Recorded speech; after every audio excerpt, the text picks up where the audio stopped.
Chapter 1, The First Simulation. Go bro, wake up. It's time for breakfast. Faintly, Luo Ing heard someone calling his name, accompanied by vigorous shaking of his body. As he opened his eyes, a grotesque, three-headed creature with a massive head, spindly limbs, and greenish skin loomed before him. The surrounding light was dim, suggesting he was ensconced within a cave. Upon witnessing this horrifying sight, Luo Ing slowly closed his eyes again, thinking to himself, I must still be dreaming. Gobro, you're awake. Why did you close your eyes again? Is Gobro being called? In my dream, I am Gobro, and this creature before me can speak. Upon closer inspection, it resembles a goblin. It calls me Gobro, could it be that? With that thought, Luo Ing opened his eyes and glanced down at his hands, only to discover that he possessed the same frail green arms as the creature before him. Had he dreamed of transforming into a goblin? This dream was rather intriguing. Gobro, hurry up and eat. If you delay, there will be no food left.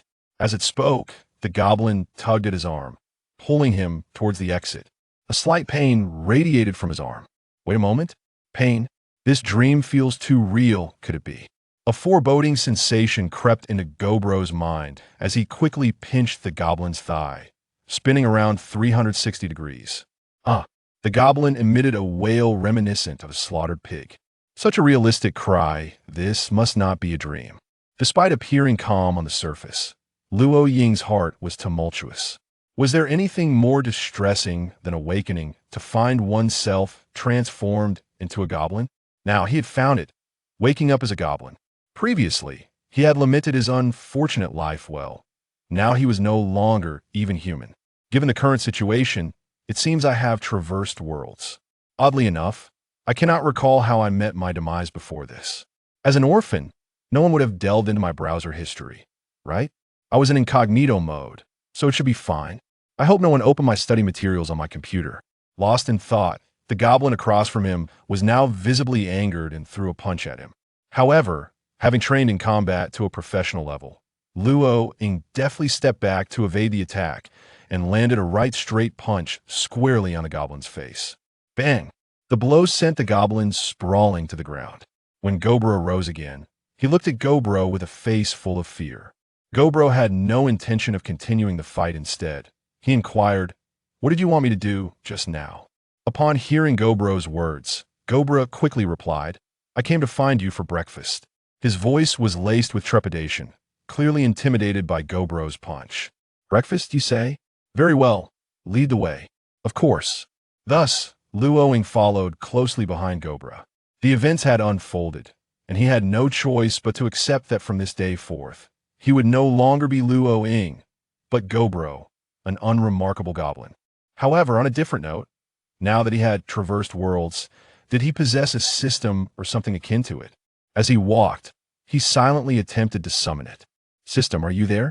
If so, show me the panel." In the next moment, a game-like interface materialized before him. Upon seeing this panel, Gobro sighed in relief. Thank goodness, there was a system after all. Instantly, hope rekindled in his eyes. Having a system was a blessing. Otherwise, living as a goblin would be exceedingly arduous. In his previous life, the high-level goblins appeared rather impressive. He hoped to soon transcend this frail state and ascend to become a formidable goblin. As he walked, he began to examine his attribute panel. Name, Gobro. Race, Goblin. Template, Ordinary. Level, 120. Stamina, 3. Strength, 3. Agility, 2.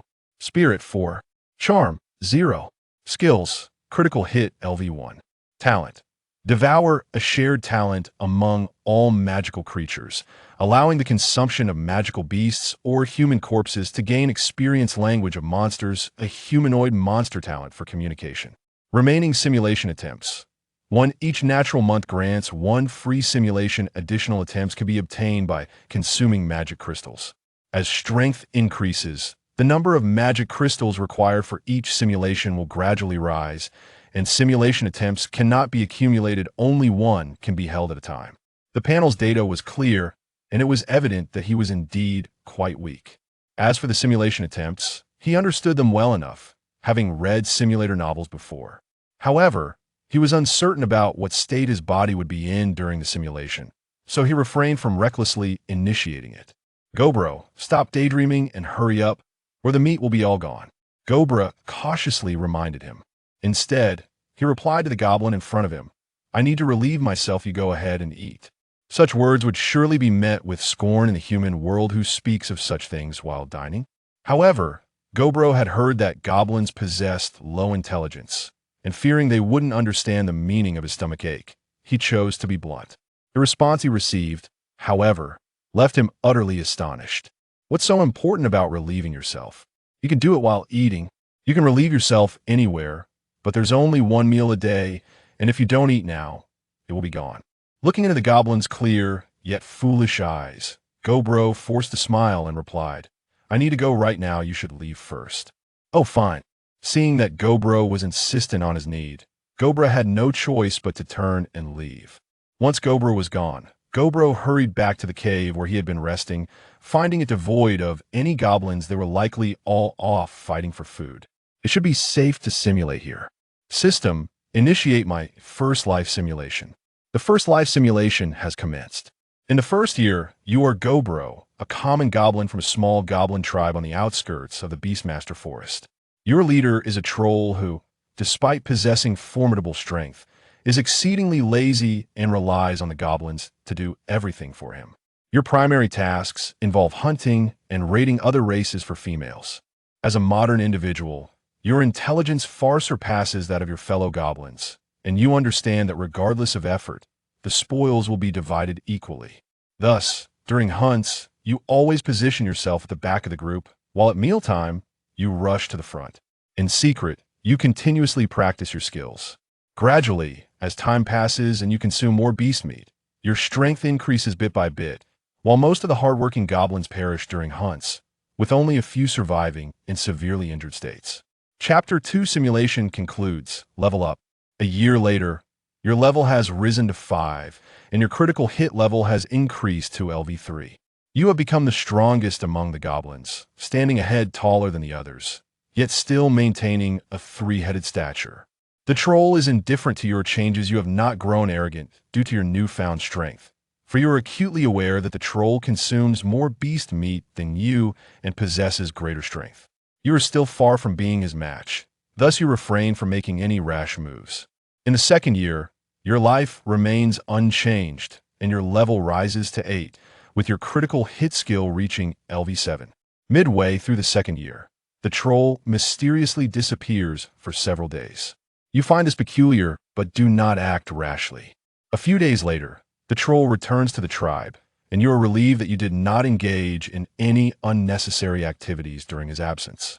In the third year, your level has risen to 11, and your critical hit skill has maxed out. In the seventh year, your level has reached 20, and through your relentless training, your critical hit has evolved into a lethal strike LV1. At this point, you realize that you can no longer raise your level by consuming beast meat. You suspect this is due to your template level being too low. If you were to elevate your template to elite level, the cap on your level would no longer be restricted to 20. In an instant, you find yourself at a loss regarding how to upgrade your template, but you understand that you cannot remain in the goblin tribe any longer. The troll's appetite has grown increasingly insatiable. He no longer merely consumes the food you hunt, but has even begun to chew on goblins as snacks.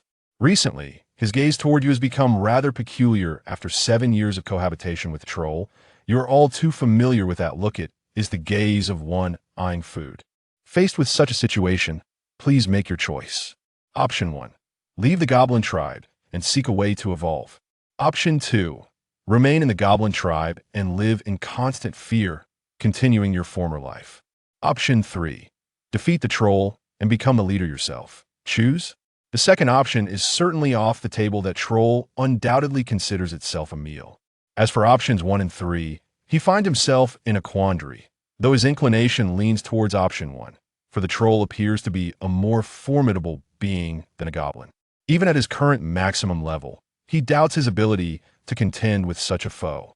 Of course, ambush tactics could potentially turn the tide in his favor, as outsmarting a troll should not be an insurmountable challenge given his intellect.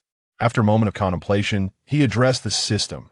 System, I choose option 1, to depart from the goblin tribe. After weighing his choices, he concluded that the goblin tribe was not a place to linger. If he remained, he would inevitably become food for the troll. With clarity of thought, he resolved to leave the goblin tribe. As the highest-ranking individual in the tribe, aside from the troll, he managed to slip away under the cover of night. On the first day after his departure, he encountered a human adventurer squad. Without a moment's hesitation, they launched an attack upon him. This squad, comprised of novices, possessed great strength, yet their teamwork was unrefined. Relying on his superior capabilities, far exceeding those of an ordinary goblin, and delivering a decisive blow, he obliterated the human squad, albeit at the cost of sustaining severe injuries. Before he could transport the bodies to a safe location, a black tiger appeared behind him. Overwhelmed by his wounds, he fell to defeat and met his demise. The simulation has concluded, and the overall assessment stands at 37. But for an ordinary goblin, one might say your life has been illustrious. Yet as a transcendent being, you could be deemed a disgrace to all travelers. Please select a reward from the options below. Option 1. Level up by 1, consuming 5 evaluation points, and may be selected repeatedly. Option 2. Increase critical hit level by 1, consuming 4 points, and may be selected repeatedly. Upon viewing these reward options, Gobro began to understand that the rewards available to him were solely those achievements earned within his simulated existence. It appeared that there was no option for life insights. But perhaps that was for the best, as he could focus purely on enhancing his prowess. After a moment of contemplation, he stated, "System, I wish to elevate my level by 4 and increase my critical hit level by 4 as well." Consuming 36 evaluation points, the rewards were dispensed in an instant. A surge of invigorating power coursed through his entire being. Gobro felt as though he could easily defeat 10 versions of his former self. Simultaneously, he noticed a slight increase in his stature. He had grown 2 heads taller, elevating from 1.2 meters to 1.6 meters. Shortly thereafter, a sharp pain akin to a needle prick pierced through his mind. As a torrent of information flooded into his consciousness, when he regained his senses, his critical hit level had ascended to level 5. He was not particularly alarmed by these changes, as he had recently observed several larger goblins on his way to dinner, who shared a similar build to his own. In the realm of goblins, he did not expect to stand out. His attributes underwent notable modifications as well. Name: Gobro race, Goblin template, ordinary level, 520, 4 stamina, 7 strength, 11 agility, 6 spirit, 8 charm, 0 skill, critical hit LV. 5 with each level gained. All attributes, save for charm, would increase by 1, alongside an additional point for free allocation. Without hesitation, he allocated all 4 points to strength, adhering to the philosophy that sheer power could validate his journey. During this simulation, he felt a flicker of curiosity regarding the whereabouts of the troll during the intervening days of the second year. Why had the system deemed it necessary to mention this? After reviewing his attributes, he departed the cave, intending to explore the outside world. Upon witnessing the scenery, memories of his past life began to resurface. He recalled that his former self had only just been born a week prior. A newborn goblin. The companion who had previously invited him to dine was named Gobla, who was slightly older than he.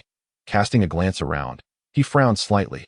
The encampment was rife with goblin excrement, and the odor was quite unpleasant. However, he felt little discomfort.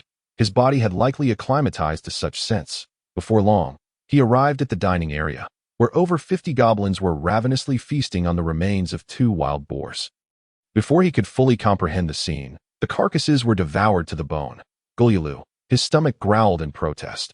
Observing the goblins consuming raw flesh did not invoke disgust. Rather, it ignited a fierce appetite within him. Yet, the food had already been consumed, and if he desired sustenance, he would have to hunt for it himself. Having finished his meal, Gobla approached him, and upon seeing Gobro's transformation, expressed astonishment. "Is that you, Gobro? How have you grown so large? What have you been eating? Did you consume that excrement?" Chapter 3. Magic Crystal. Gobla's words left Gobro momentarily stunned, nearly losing his composure. "I did not eat excrement. I simply grew unexpectedly, but let's not dwell on that." "Have you had enough to eat?" "Not enough," Gobla replied honestly, shaking his head. He contemplated asking Gobro how he had grown so large without consuming excrement, but Gobro preempted him. "If you haven't eaten enough, follow my lead and do as I say." All right. Due to Gobro's display of strength earlier, Gobla felt a twinge of fear and complied obediently. Don't speak, just follow me. With that, Gobro turned and walked away. Hearing Gobro's command, Gobla obediently trailed behind him, wanting to inquire about their destination, but recalling Gobro's instruction to remain silent. Now that Gobro had grown so formidable, he understood that disobedience would likely result in punishment. Soon, Gobro found several sturdy branches along the way and handed one to Gobla. He intended to hunt alone, yet he knew it would be difficult to consume an entire beast's meat before it spoiled. So he aimed to train Gobla, as the lad had at least demonstrated the courtesy of inviting him to dine. The two arrived at their usual hunting grounds. This time, we will not disclose our hunting venture to any other goblins or trolls. Do you understand? Understood. Although Gobla was unsure why Gobro wanted to keep their hunt a secret, he recognized that he could not overpower Gobro and was aware that disobedience would lead to punishment. Before long, Gobro spotted a wild boar in the distance and instructed Gobla, "You stay here and guard this spot that I will drive the boar toward you. Once it is within reach, strike it with your branch." Understood? Yes, yes. Gobla nodded eagerly.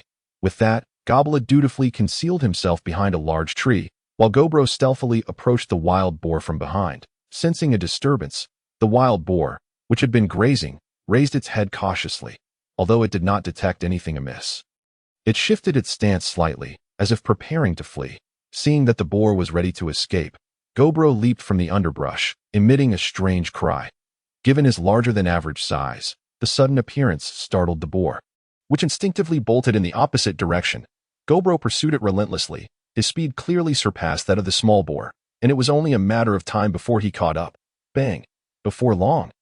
As the boar dashed past a large tree, a sturdy branch suddenly emerged from behind it, striking the boar's body instead of its head. The unexpected blow caused the boar to stagger, slowing its pace. Gobla, having delivered the first strike, lost his grip on the branch due to the force of the impact and was unable to deliver a second blow. By the time the boar regained its speed, Gobro had already closed the distance, seizing the branch and delivering a powerful critical hit. Level 5, upon the creature, smack. The sound of impact was markedly different from Gobla's previous strike, while Gobla's attack had only caused the boar discomfort. Gobro's blow sent blood and flesh flying. Shattering his branch into two pieces, the boar let out a pitiful cry. Yet, before it could cry out a second time, a broken branch lodged itself in its throat. Silencing its lament, with a resolute heart, Gobro thrust the branch deeper. Thud! The wild boar collapsed heavily to the ground, lifeless.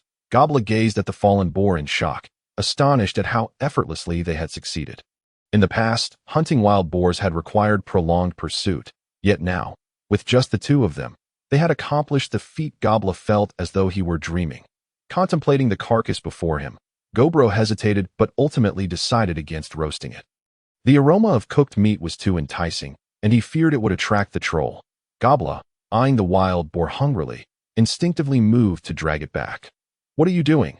I want to take this wild boar back." "Take it back? Did I not instruct you that our hunting venture must remain a secret from all goblins and trolls? This is our prize. We shall eat it here." With that, he forcefully tore a leg from the boar, offering it to Gobla. Seeing the leg handed to him, Gobla hesitated for a moment before swiftly snatching it from Gobro's grasp and devouring it eagerly. "Since Gobro offered it to me, it should be fine." "Right," he thought to himself. Noticing Gobla's greedy actions, Gobro frowned and snatched the leg back. Gobla glared at Gobro, indignant at the sudden theft. The smack that in response, Gobro slapped Gobla, jolting him awake. Terrified, Gobla stared at Gobro, confused by the sudden shift. After all, it was Gobro who had initially invited him to eat. "Take it slowly from my hands. Do not snatch it." Since he had already decided to mentor Gobra, it was only natural to begin teaching him properly at once, lest he bring trouble upon himself. Although he did not wish to resort to such a crude method, time was of the essence, and thus he had no choice. Upon hearing Gobro's words, Gobra hesitated for a moment before slowly reaching out to take the piece of thigh meat from Gobro's hand, occasionally stealing glances at him. "Go ahead and eat," Gobro instructed. Subsequently, Gobra began to devour the meat voraciously. He did not correct Gobra's manner of eating, considering it a trivial matter. Afterward, he rummaged through the wild boar's body, and soon a piece of black crystal appeared before him. This was a magic crystal. Item name: First Stage Magic Crystal. Function: can be used to equip weapons, formations. Consuming 10 first-stage magic crystals allows for the next simulation. 10 magic crystals for a single simulation. It doesn't seem too excessive to at this rate. It won't be long before I can gather 10 first-stage magic crystals.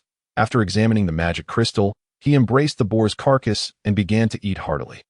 Due to his larger size, his appetite far exceeded that of a typical goblin. Nevertheless, he could not consume an entire wild boar in one sitting. However, when he finally felt satiated, he noticed Gobra still staring blankly at the unfinished wild boar carcass in his hands. Chapter 4. The Troll's Fury. Noticing this, he was somewhat taken aback. This fellow was only at level 1. Yet how could he eat so much? After pondering for a moment, he tore off a substantial chunk of meat from the boar, comparable to a wild boar's leg, and then Gobra proceeded to finish it all in front of Gobro. Gobro gazed in astonishment. The amount he consumed was almost on par with his own. Are you full? I'm full, really full. Gobra quickly nodded. Though he had not truly had enough, he feared that if he admitted his hunger, Gobro might strike him again. Are you truly satisfied? He asked, glancing at the remaining boar meat in Gobro's hands. Swallowing hard, seeing that look in his eyes, Gobro could not fail to grasp that Gobro was still hungry. He promptly handed over the last leg of meat, saying, "Continue eating. If you can finish it, then do so." Upon hearing Gobro's words, Gobra initially wished to snatch it away, but recalled the threat of a slap. Thus, he cautiously accepted the meat from Gobro's hand and began to eat heartily once more. Witnessing this scene, Gobro felt immensely satisfied. It seemed he could indeed teach him well. Before long, Gobra had consumed the remaining meat entirely, his belly visibly swollen. Are you full this time? I'm full, truly full. Gobra responded eagerly, and this time he spoke the truth, confirming that Gobra was not lying. Gobro felt a twinge of surprise. Despite Gobra's smaller stature, his appetite was only slightly diminished. Could it be that Gobra possessed some extraordinary bloodline? Even if he lacked any unique lineage, it was evident that Gobra's ability to consume far more than an average goblin indicated his potential strength. After all, based on the devouring skill, the more monster meat one consumed, the faster one's power would increase. How does it feel to be full? Gobro inquired. It feels wonderful, incredibly comfortable. I have never felt this good before. As long as you feel comfortable, follow me from now on. Do not speak of our activities to others, and I will ensure you are fed daily. Upon hearing Gobro's promise, Gobra eagerly nodded, firmly resolving to follow Gobro. Although Gobro might hit him, he had also ensured Gobra's fullness, a sensation he cherished immensely. As long as he could remain full, he would comply with whatever Gobro instructed. Despite feeling sated, Gobro did not abandon his hunting intentions. His current strength was far too feeble. He needed to simulate as much as possible to enhance his abilities. However, prior to that, he needed to recruit some subordinates, for the corpses of magical beasts must not go to waste. With this in mind, he turned to Gobra and said, "Let us return." Not long after, the two returned to their camp. Back to the original cave, Gobro discovered that 9 out of 10 goblins were asleep, while the remaining were in a daze. With none engaged in training, he could easily surmise that these goblins had only recently been born. Although they instinctively understood the language of magical creatures, no one had taught them anything else, and they acted solely on instinct. Observing the despondent state of these creatures, Gobro felt fortunate to be a modern individual, aware that one reaps what one sows. Upon entering the cave, several goblins who had been daydreaming glanced at them before quickly averting their gaze. Gobro meticulously selected his future subordinates. The cave was dim, but the darkness did not hinder Goblin's vision, allowing Gobro to see clearly. His selection criteria were straightforward. He would choose those who appeared foolish and easily deceived. However, upon glancing around, he found every face equally dull, making it seem that any choice would suffice, just as he was about to arbitrarily select two. He heard a commotion behind him. He suddenly sensed something and turned to see that the noise originated from the direction of the troll's cave. Seemingly indicating that it was awakening, he hastily led Gobra aside. Fortunately, the troll's rising speed was not particularly swift, and by the time it was fully upright, Gobro and Gobra had already concealed themselves. As expected, the troll headed towards the cave where the goblins resided. Hiding in the shadows, Gobro was curious about the troll's intentions. Soon enough, the troll let out a deafening roar towards the goblin cave, instantly waking all the goblins. Several of the largest goblins hurriedly dashed out of the cave, and upon witnessing this scene, the others followed suit in their haste. Observing the terrified expressions on the goblins, a smirk of satisfaction crept into the troll's eyes, seemingly relishing their fear and absurdity. Next, he landed several punches on the smallest goblins, crushing them to the ground in a gruesome spectacle that horrified many goblins. Gobro, hidden in the shadows, was astonished by the troll's strength. Its power was truly terrifying, capable of flattening goblins with a single blow, although he could not ascertain the exact level of strength. It was surely above level 10. You useless lot. How are you even hunting? Food has been dwindling lately. If you dare to deliver such a meager supply again, this will be your fate, he bellowed, pointing at the flattened goblins. Upon hearing the troll's words, the goblins were filled with dread. The pressure exerted by the troll was overwhelming. After demonstrating his might and seeing the goblins cower, the troll left, satisfied with his display of dominance. Witnessing this scene, Gobro's desire to eliminate the troll intensified. He aspired to become the leader himself, unwilling to live in constant danger. However, he revised his plan. It was better to waste the meat than to recruit those goblins for now. He would first secretly enhance his strength, believing that as long as he remained cautious, he would not be discovered. Gobra, let us go. We shall continue hunting. All right. Although Gobra had already eaten his fill, he dared not defy Gobra's command. The two returned to their usual hunting grounds. After spending considerable time in this area, Gobro understood why no humans had discovered it in the simulated world even after 7 years. The goblin's territory lay within a vast valley, its entrance concealed by a dense thicket of vines that appeared entirely natural. Unless one searched meticulously, it would be nearly impossible to locate the valley's entrance. Chapter 5. Consumed the least amount of meat. Increased the most magic power. It was not until midnight that Gobro brought Gobra back to rest. Today's hunting endeavors had not gone as smoothly as he had hoped. After so long, they had only managed to find 2 low-level magical beasts, a venomous snake and a wild boar. Through their cooperation, they successfully dispatched these 2 creatures, yielding 2 first-stage magic crystals. Of course, they encountered other magical beasts during their hunt, but those creatures exuded an aura of formidable strength, prompting them to retreat at a distance without any inclination to engage in battle. After such prolonged activity, Gobro felt his stomach growling once more. As they walked back, he began gnawing on the snake, treating it like a spicy snack, while he also diligently consumed a leg of the wild boar. Gobro had consumed 2 legs of the beast. The remaining carcass was hidden away, intended for tomorrow's breakfast. The location he chose was not particularly concealed.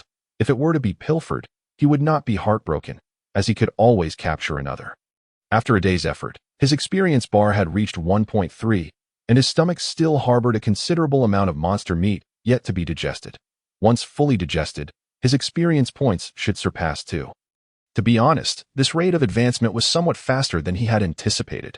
The next day, as dawn broke, Gobro awoke and turned to see Gobla still deep in slumber. He shook Gobla's shoulder vigorously. Within moments, Gobla was roused from his sleep.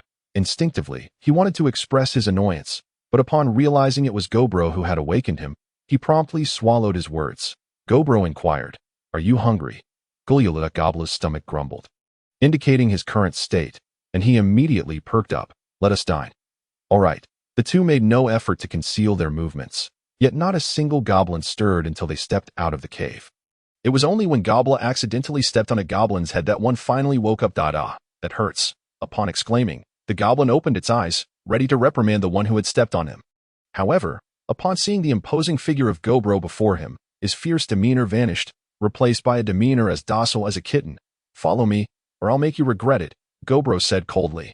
Upon hearing Gobro's words, the goblin quickly got to its feet and obediently trailed behind them.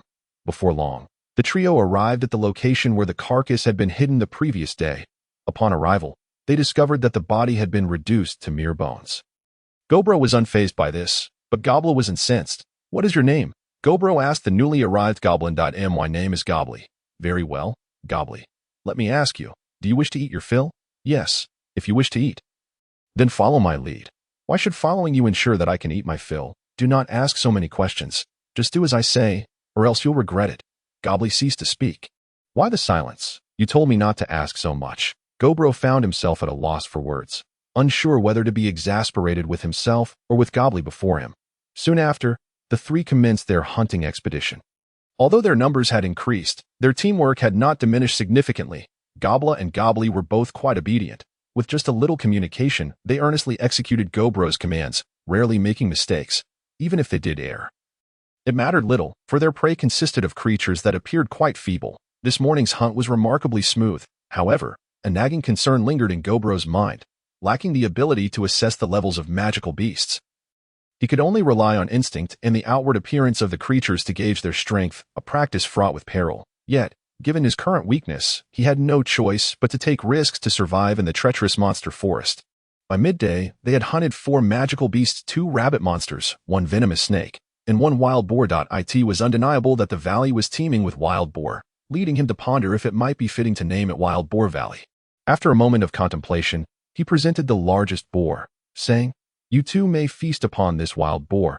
I shall have the remainder." Seeing Gobro relinquish the largest boar, both Gobbly and Gobbler were taken aback. In truth, Gobro believed that while rabbit monsters and venomous snakes were smaller, the meat they offered contained the essence of an entire magical beast. Logically, the magical potency in this smaller meat should surpass that of a larger beast like the wild boar.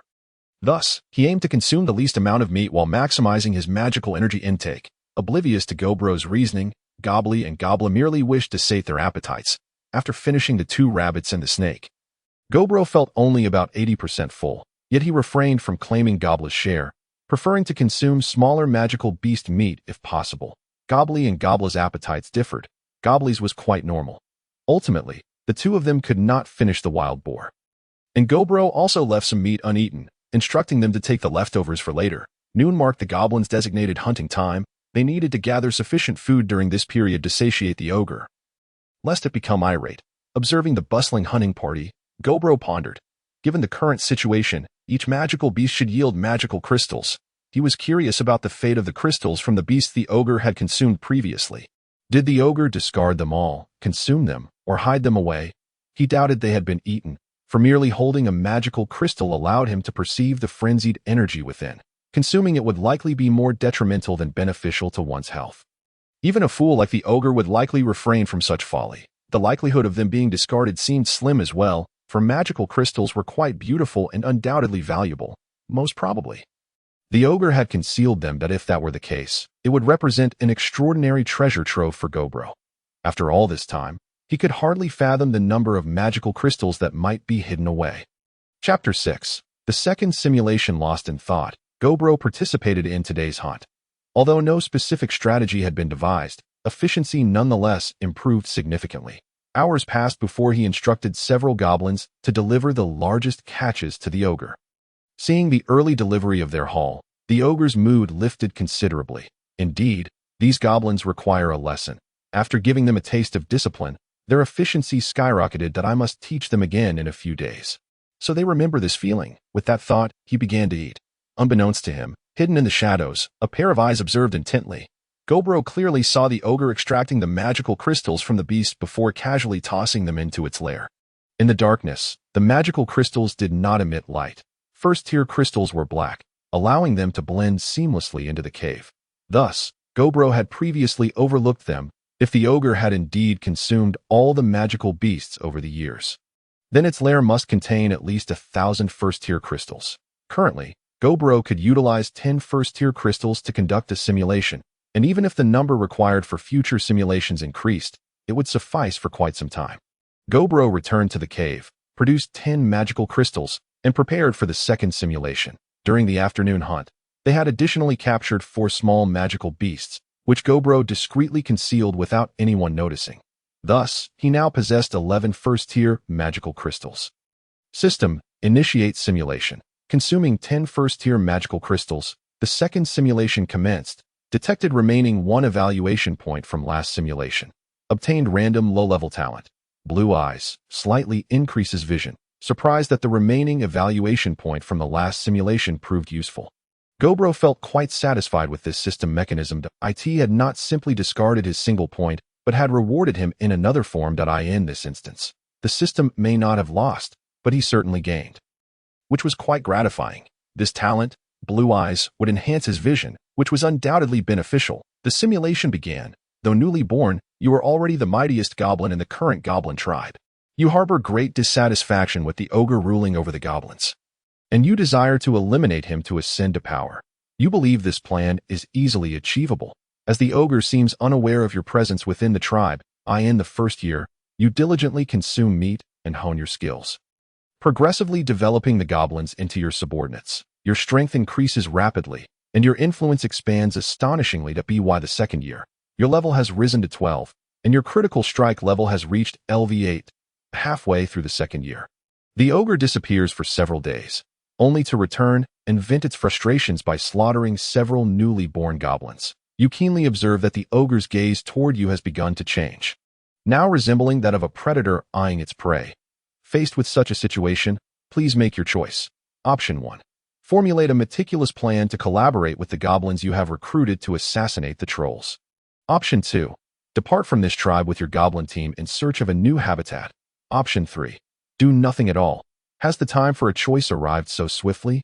Gobro places great importance on choices. Considering that the previous simulation concluded due to his poor decision-making, the third option is out of the question. To do nothing and wait for the trolls to strike first is utterly foolish. He would rather err than remain inactive. As for the second option, leaving with his team is not something he desires either. Having spent considerable time here, Gobro is acutely aware of the advantageous geographical position.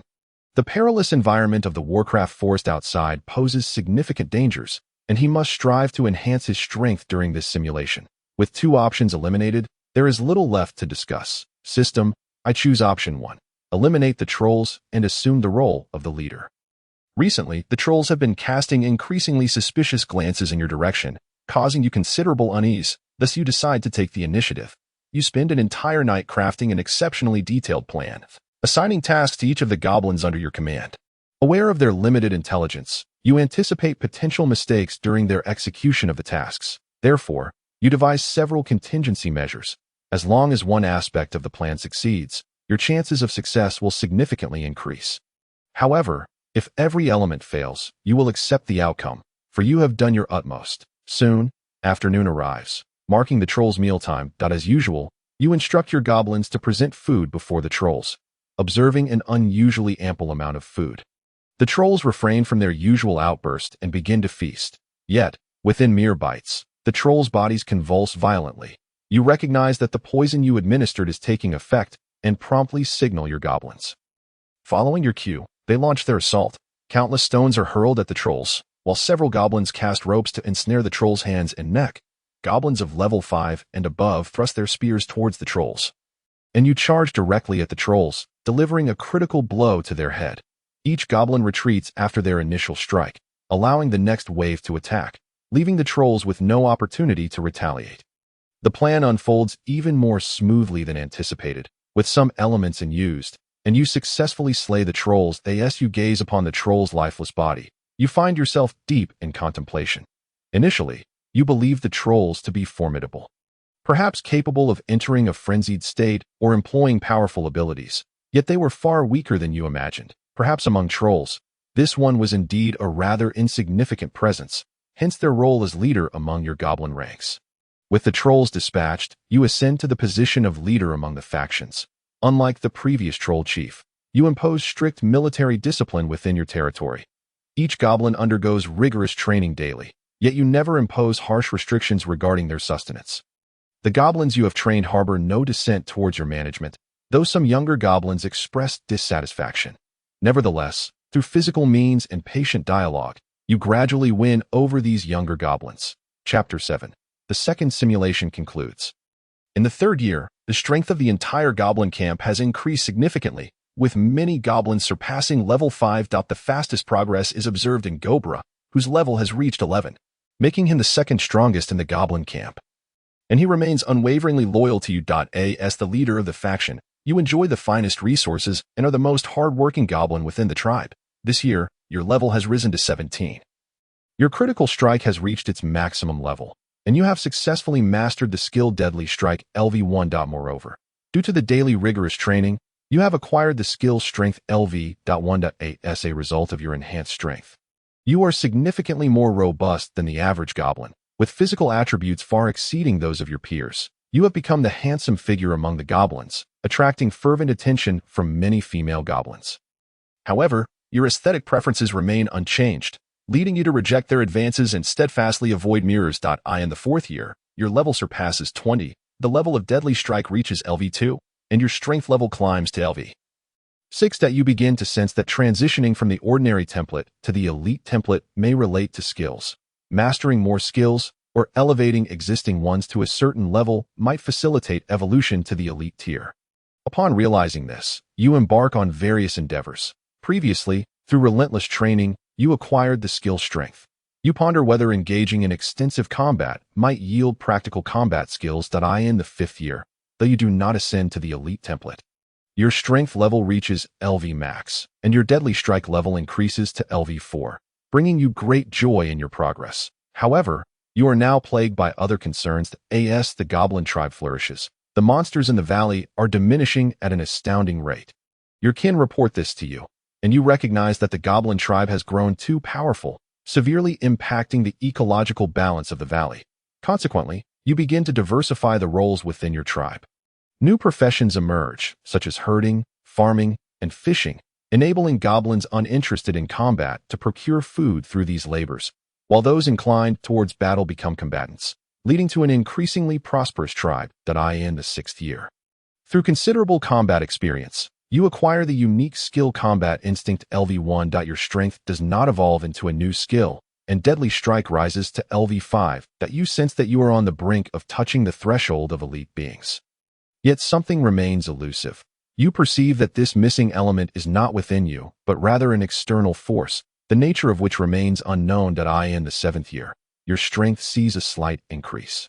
Yet your skill levels remain unchanged. This year, you experiment with various methods, initially believing that the breakthrough lies within the magic crystals. With determination, you consume a substantial amount of magic crystals, the violent energy wreaking havoc within your body and leaving you battered and bruised.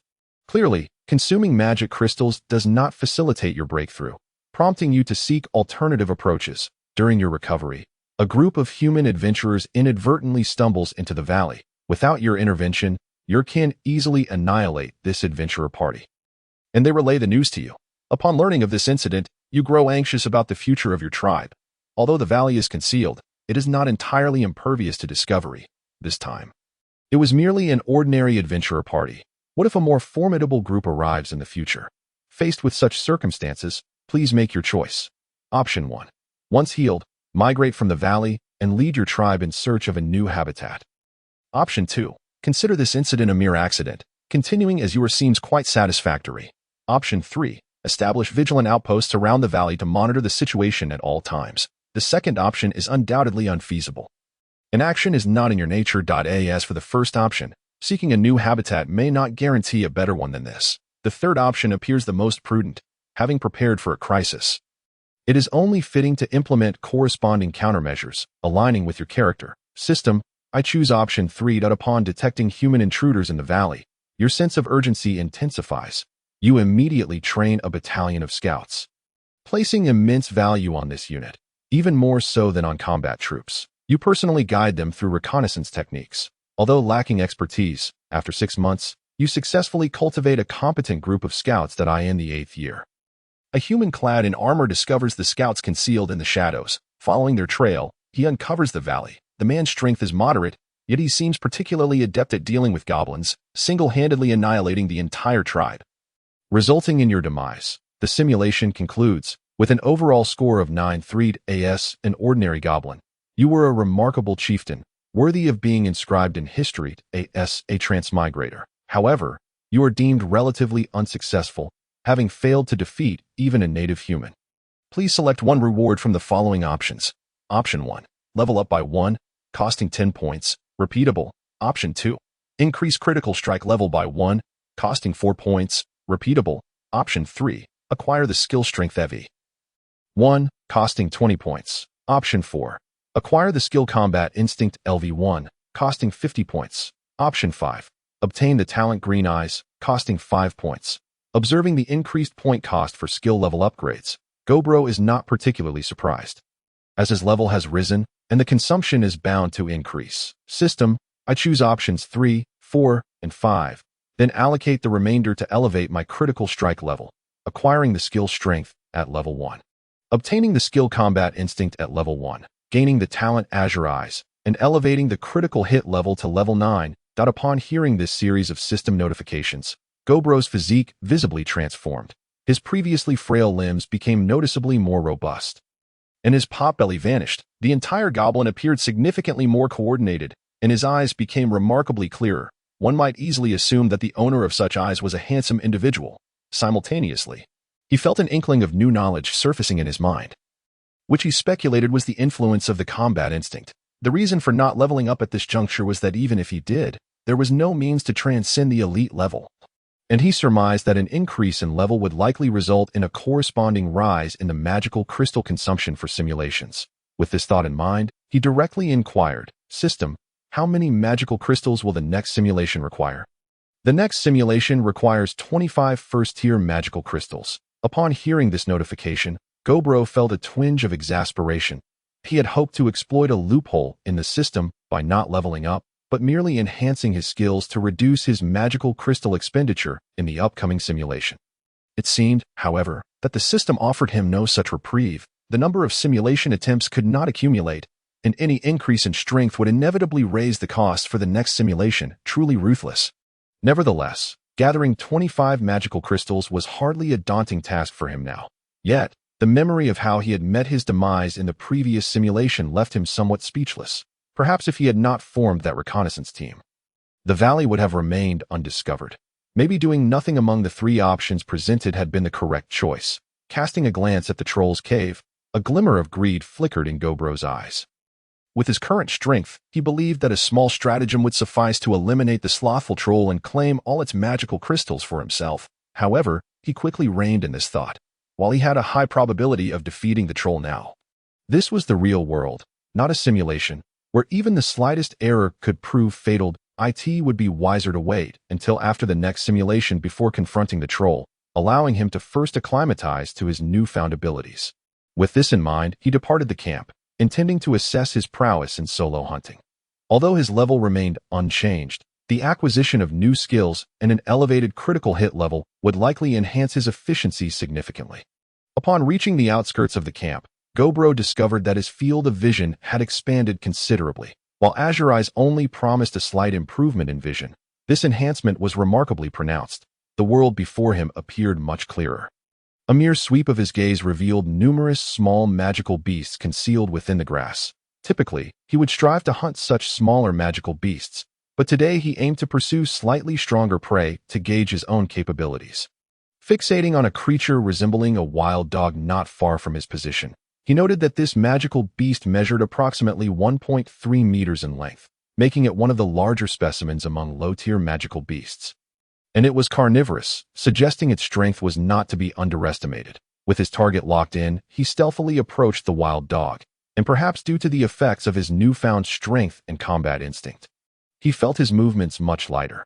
His stealth now produced minimal sound, and it was only when he was about 10 meters away that the wild dog finally sensed something amiss. However, it was too late. As the creature raised its head, a sharp pain coursed through its neck before it succumbed to unconsciousness. Gobro executed a precise level 9 critical hit, shattering the wild dog's neck with tremendous force, causing its head to droop lifelessly to one side. Observing this scene, Gobro began to compare himself to the troll. Yesterday, a single punch from the troll could crush a goblin, yet those goblins had been newly spawned, their bones still fragile and undeveloped. In contrast, the wild dog he had just slain was evidently an adult magical beast, its bones robust. Although he had targeted its relatively weaker neck, it was still far sturdier than a mere few days old goblin. His level 9 critical hit assuredly exceeded the troll's strength. However, critical hits had a cooldown and could not be treated as standard attacks. In summation, he reckoned that his strength now stood at a level comparable to that of the troll.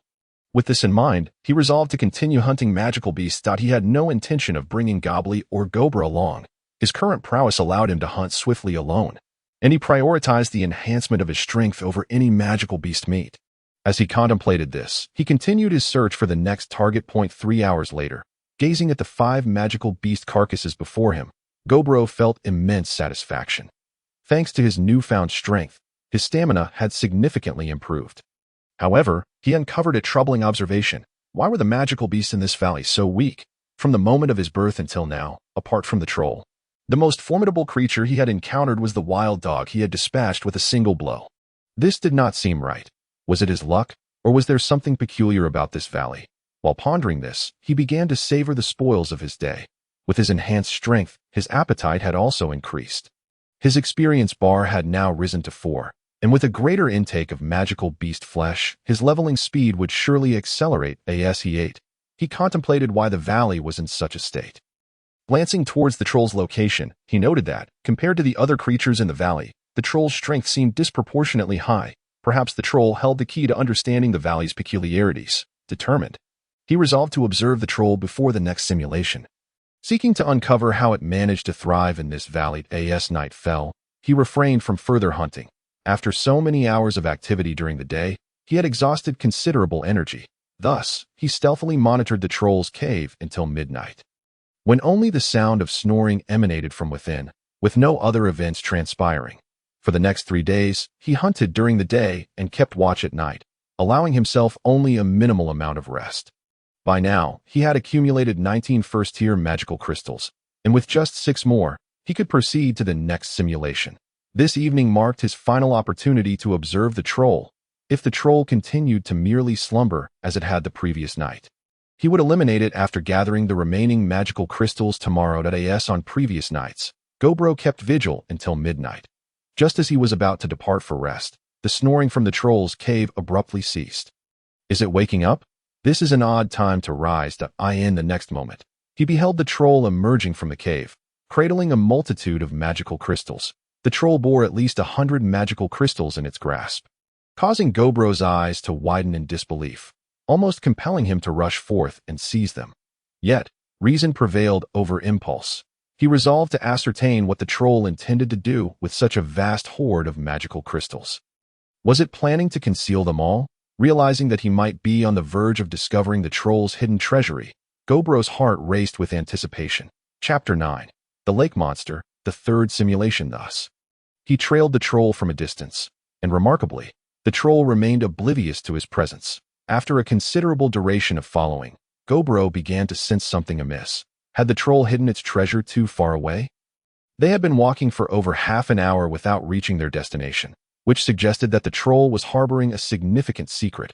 Eventually, he followed the troll to the deepest part of the valley, where a tranquil lake lay nestled. Under the shimmering moonlight, the lake appeared enchanting, and then the troll set down all the magical crystals at the edge of the water. With utmost caution, the troll spoke.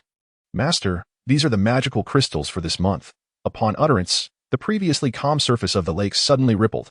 Soon after, a black tentacle emerged from the lake's surface. At the sight of this appendage, Gobro felt a tingling sensation at the nape of his neck, for the tentacle was covered in a multitude of densely packed suckers, each housing dozens of elongated, yellowed teeth mingled with a thick, viscous slime, an unsettling sight indeed. Upon witnessing this tentacle, the troll was so frightened that he stood paralyzed, obediently rooted in place. Before long, the tentacle swept away all the magical crystals from the shore, dragging them into the depths of the lake. As the lake's surface regained its tranquility, the troll, noticing this change, let out a sigh of relief and hastily departed, racing back to his camp. Having observed this entire scene, Gobro widened his eyes but remained utterly silent. He understood that disturbing the creature lurking in the lake would spell his doom. Not daring to linger any longer, he chose to leave, having formed a certain hypothesis regarding the peculiar circumstances within the valley. If all went according to his assumptions, the more formidable magical beasts within the valley had likely been consumed by the lake's monster. The reason the troll had yet to perish was likely due to his monthly tribute of magical crystals to the creature, which had spared his life. Yet, given the existence of such a monster in the valley, he pondered why, in previous simulations, he had managed to slay the troll without offering any tribute. How had he escaped the monster's wrath? Could it be that the creature had encountered some unforeseen circumstance? Or perhaps it was merely hibernating, awaiting the moment to awaken? Countless speculations raced through his mind, yet ultimately, he resolved to conduct further simulations. As long as he performed enough of them, he would surely glean valuable information about the creature dwelling in the lake. Moreover, since the troll had mentioned a monthly offering of magical crystals, it appeared he had a full 30 days ahead of him, ample time for numerous simulations, and by then, he might possess the strength to easily overpower the creature. The following day, Gobra and Gobri devoured the food Gobro had provided. Although Gobro no longer took them hunting, he had assigned them a rigorous training regimen, which they diligently followed each day. Despite the grueling nature of their training, their minds remained simple, allowing them to adhere strictly to Gobro's plan. Gobro observed this scene from the shadows, feeling quite satisfied. Even in his absence, they did not slack off. Over the past few days, he had discerned the nature of these goblins, innately capable of understanding the language of magical creatures. These goblins, appearing to be around 1.2 to 1.3 meters tall, were all under a year old, possessing a straightforward disposition that made them easy to educate. Of course, having only trained for a few days. It was possible that, with time, they might enter a rebellious phase. However, Gobro was confident that he could keep their rebellion in check, ensuring it did not last more than a day. As dusk approached. Watching the sun sink slowly beyond the horizon, Gobro wasted no time. System commenced simulation that he expended 25 first-tier magical crystals to initiate the third simulation, upon detecting that the previous simulation had left him with 2 evaluation points. He acquired a random low-level talent, abundant hair. This talent bestowed upon him an unusually luxuriant mane, effectively eliminating any risk of baldness. Amused by the nature of this talent, Gobro chuckled, recognizing its seemingly trivial impact, and considered it rather a hindrance on his path to strength. In the first year, he emerged as the mightiest goblin within his tribe, having uncovered the secrets of the valley, initially planning to deal with the trolls soon. He decided to postpone his plans by a year, knowing well that the lethargic troll's growth and strength could not rival his own. A year later, he stealthily followed the troll, covertly observing the lake monster. Confirming that it was still alive, resolving to maintain his concealment, he continued to hone his skills. By the second year, his strength surged, elevating him to level 11, while his critical strike evolved into a deadly blow at level 1. And his fortification level reached 5. The time had come to put his plan into action. As soon as the lake monster fell, he intended to strike down the troll. 6 months later, as he had on many occasions. He trailed the troll into the depths of the gorge. However, this time, the lake monster did not appear. The troll waited throughout the night, but the creature remained absent. Nonetheless, the troll did not depart. He lingered for 3 more days, seemingly confirming the monster's disappearance before excitedly racing back to his camp. It was at this moment that the creature vanished. That explains why the troll had inexplicably disappeared for days. Gobro mused. When the troll returned to the camp, Gobro refrained from immediate action, opting instead to meticulously study the lake. Such a terrifying monster could not have simply vanished without reason. He wanted to uncover the cause of its sudden disappearance. Thus, he cautiously approached the lakeshore. As he scrutinized the lake, its eerie stillness instilled a sense of unease within him. Gradually, he discerned a vague shadow beneath the water, adorned with numerous tentacles. It took him a few moments to process this revelation. In a state of panic, he retreated to the camp, realizing that the monster had not departed. It had merely succumbed to slumber. It was not dead. One day, it would awaken. While fleeing, he caught up with the exuberantly sprinting troll. Due to 3 sleepless nights, the troll's mental state was far from optimal, and Gobro recognized this as an opportunity. Drawing forth a wooden club from his back, he struck the troll's head with all his might. Caught in a state of excitement, the troll remained oblivious to Gobro's presence. The fatal blow landed squarely on the troll's skull, and under Gobro's terrifying strength, the troll's head exploded like a watermelon. Chapter 10. The third simulation concludes. Initial evolution. Effortlessly dispatching the troll, Gobro felt no exhilaration. He understood that his strength had long surpassed that of the troll, had it not been for the lake monster. The troll would never have survived to this day. In the third year, he diligently trained and developed his tribe. By the fourth year, he reached another bottleneck in his level. His deadly blow ascended to level 5. His fortification evolved into steel body at level 1, and his combat instinct reached level 3. Though he remained an ordinary goblin, his height had now reached 2 meters, and his physique was robust. With skin as tough as steel, simply standing there, he exuded an imposing aura, impervious to harm from typical creatures. That same year, an elite-level wolf-like creature emerged in the valley. This marked his first encounter with an elite beast, which wreaked havoc among the goblins upon arriving in his tribe. To thwart its rampage, he confronted it in battle. To his astonishment, he emerged victorious, defeating the elite creature with the body of an ordinary beast. He realized that his triumph stemmed from his formidable skills. However, even so, he found himself on the brink of death. He devoured the wolf's flesh, relishing his first taste of an elite creature's meat. With every bite, he felt the energy within him surging, understanding that this might be the key to breaking through to elite status. To ascend to elite levels, one must consume the flesh and blood of elite beings. A day later, having fully digested the wolf meat, He contemplated how to acquire elite-level flesh. Remaining in the valley seemed a viable option. Since the first elite being had appeared, it was only a matter of time before another emerged. Yet, he was not inclined to wait. In a few years, that man would come. And if he continued this stable existence, he could not guarantee that he would be able to defeat him 4 years hence. For his own sake, and for the continuation of his tribe, he summoned Gobra to his side, instructing him to manage the tribe while he ventured outside the valley in search of elite creatures. 3 days after departing the valley, he soon encountered a second elite being, a lizard man. Uncertain of the creature's strength, he concealed himself in the shadows, planning to ambush the lizard man when it relaxed. Unfortunately, his presence was detected, forcing him into direct combat. The lizardman's speed greatly exceeded his own, and it initiated the assault. Gobro, quick to react, counterattacked immediately. Their strikes collided. The lizardman's claws merely grazed Gobro's body, while his wooden club nearly shattered the lizardman's bones. Shocked by Gobro's terrifying strength, the lizardman opted to flee. Gobro pursued him, and despite the lizardman's superior attributes, Gobro's steel body enhancement provided him with greater stamina. Before long, he caught up with the lizardman, who, realizing escape was futile, chose to fight to the death. Its eyes turned a deep crimson, its body swelling ominously. Gobro sensed the imminent danger.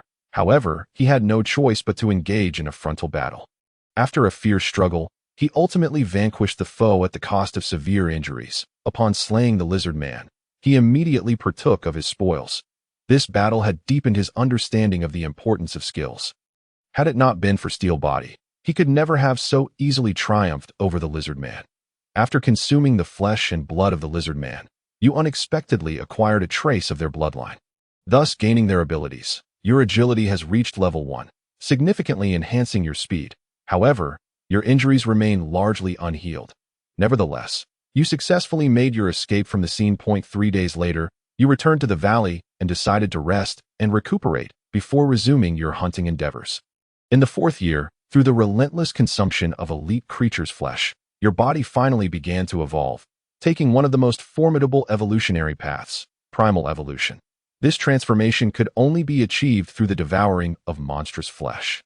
Coupled with powerful skills and arduous training, the process of evolution was unlike anything you had imagined. There was hardly any pain, only an exhilarating sense of refreshment. You could feel your body improving with every passing second. And after a day, you completed your evolution. Post-evolution, your height reached an impressive 2.5 meters, transforming you into a greater goblin, while ordinary goblins barely reached your knees. You had finally shed the limitations of ordinary creatures, experiencing a substantial enhancement in your attributes. Simultaneously, at the moment of evolution, you also comprehended new skills, Swift Strike level 1, Slow Regeneration level 1, and acquired a new talent, Small Stomach. In the 5th year, you diligently trained, resulting in a modest increase in your strength. By the 6th year, under your guidance, Gobra advanced to an elite-level creature. In the 7th year, a party of human adventurers ventured into your territory. But without your intervention, Gobra effortlessly dispatched them. In the 8th year, that man returned to your domain. But this time, you were fully prepared for his arrival. Your power far surpassed his, yet he appeared to be an expert in hunting goblins. Despite being at a severe disadvantage in both numbers and quality, he managed to slay most of your kin, including Gobra and Gobri, using the weapons at his disposal. Ultimately, you defeated him, albeit at the cost of your injuries and the loss of more than half your tribe. After the war, gazing at the lifeless bodies of your kin, you were engulfed by an unprecedented rage. You unlocked the skill, Frenzy level 1.3 days later. Upon awakening, you experienced a profound sense of weakness and discovered that not a single goblin from your tribe had survived. Although you retained no memories of the events, a vague awareness of the reasons for this devastation lingered, leaving you with a deep sense of regret. You mourned for several days, feeling an unbearable anguish. Yet understanding that you could not afford to remain in despair, you left the outskirts of the monster forest and ventured deeper within. By the 16th year, your level had risen to 30, and the proficiency of all your skills had reached their maximum. You realized that level 30 seemed to mark the threshold for elite-level creatures, and continued hunting elite monsters appeared to yield little benefit. You resolved to shift your focus toward hunting creatures even more formidable than elites. In pursuit of stronger quarry, you chose to delve deeper into the monster forest. As anticipated, you soon encountered a creature of elite caliber or higher. Opting for a surprise attack, You initially gained the upper hand, yet your opponent's strength far surpassed your expectations in the end. Even with your frenzy skill, you could only achieve mutual destruction, resulting in your demise. Chapter 11. Conquering the Troll. Simulation concluded. Comprehensive score, 281.AS, an ordinary goblin. You could have led your tribe to glory, yet you ultimately became the tyrant that led to its annihilation. AS, a transmigrator. Your journey has been relatively unsuccessful. Please select one reward from the following options. Option 1. Increase level by 1, consuming 10 points, can be selected repeatedly. Option 2. Increase critical hit level by 1, consuming 10 points, after which an additional 50 points can be spent to obtain a lethal strike. Option 3. Gain skill swift strike level 1, consuming 80 points. Option 4. Gain skill slow regeneration level 1, consuming 80 points. Option 5. Acquire talent small stomach, consuming 50 points. Option 6. Obtain skill frenzy, consuming 300 points. Upon seeing these 6 options, Gobro felt a wave of exasperation. System, why on earth would you list frenzy when I can't afford it? I only have 281 points. Where am I supposed to conjure up that extra 19 points? Option 7. Acquire primal evolution, consuming 5,000 points. Note: purchasing this item will automatically trigger evolution at level 20. Hearing the silent system speak again. This time it was Gobro who fell silent. He truly desired primal evolution, yet it was simply beyond his means. It seemed the system had a semblance of conscience, deliberately concealing the possibility of purchasing primal evolution to motivate him with the mention of frenzy. Have I misjudged you, system? I shouldn't have berated you. Thinking this, he purchased the necessary items. The system elevated his critical hit to a lethal strike, while also acquiring swift strike, small stomach, and slow regeneration, and finally, he spent 10 points to increase his level. After spending the 281 points, he was left with just 1 point, perfectly suited for the next talent draw. Although this time, the available talents were rather lackluster, prompting the system to refrain from listing them. Upon receiving the system's rewards, Gobro's body began to undergo a dramatic transformation, as if writhing with insects beneath his skin, his muscles rippling and shifting.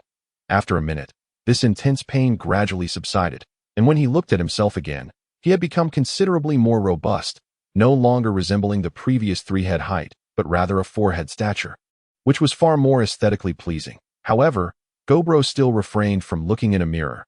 He vowed not to do so until he transformed into a high-level, handsome greater goblin. Having received these rewards, Gobro recognized that his strength had likely surpassed that of the trolls.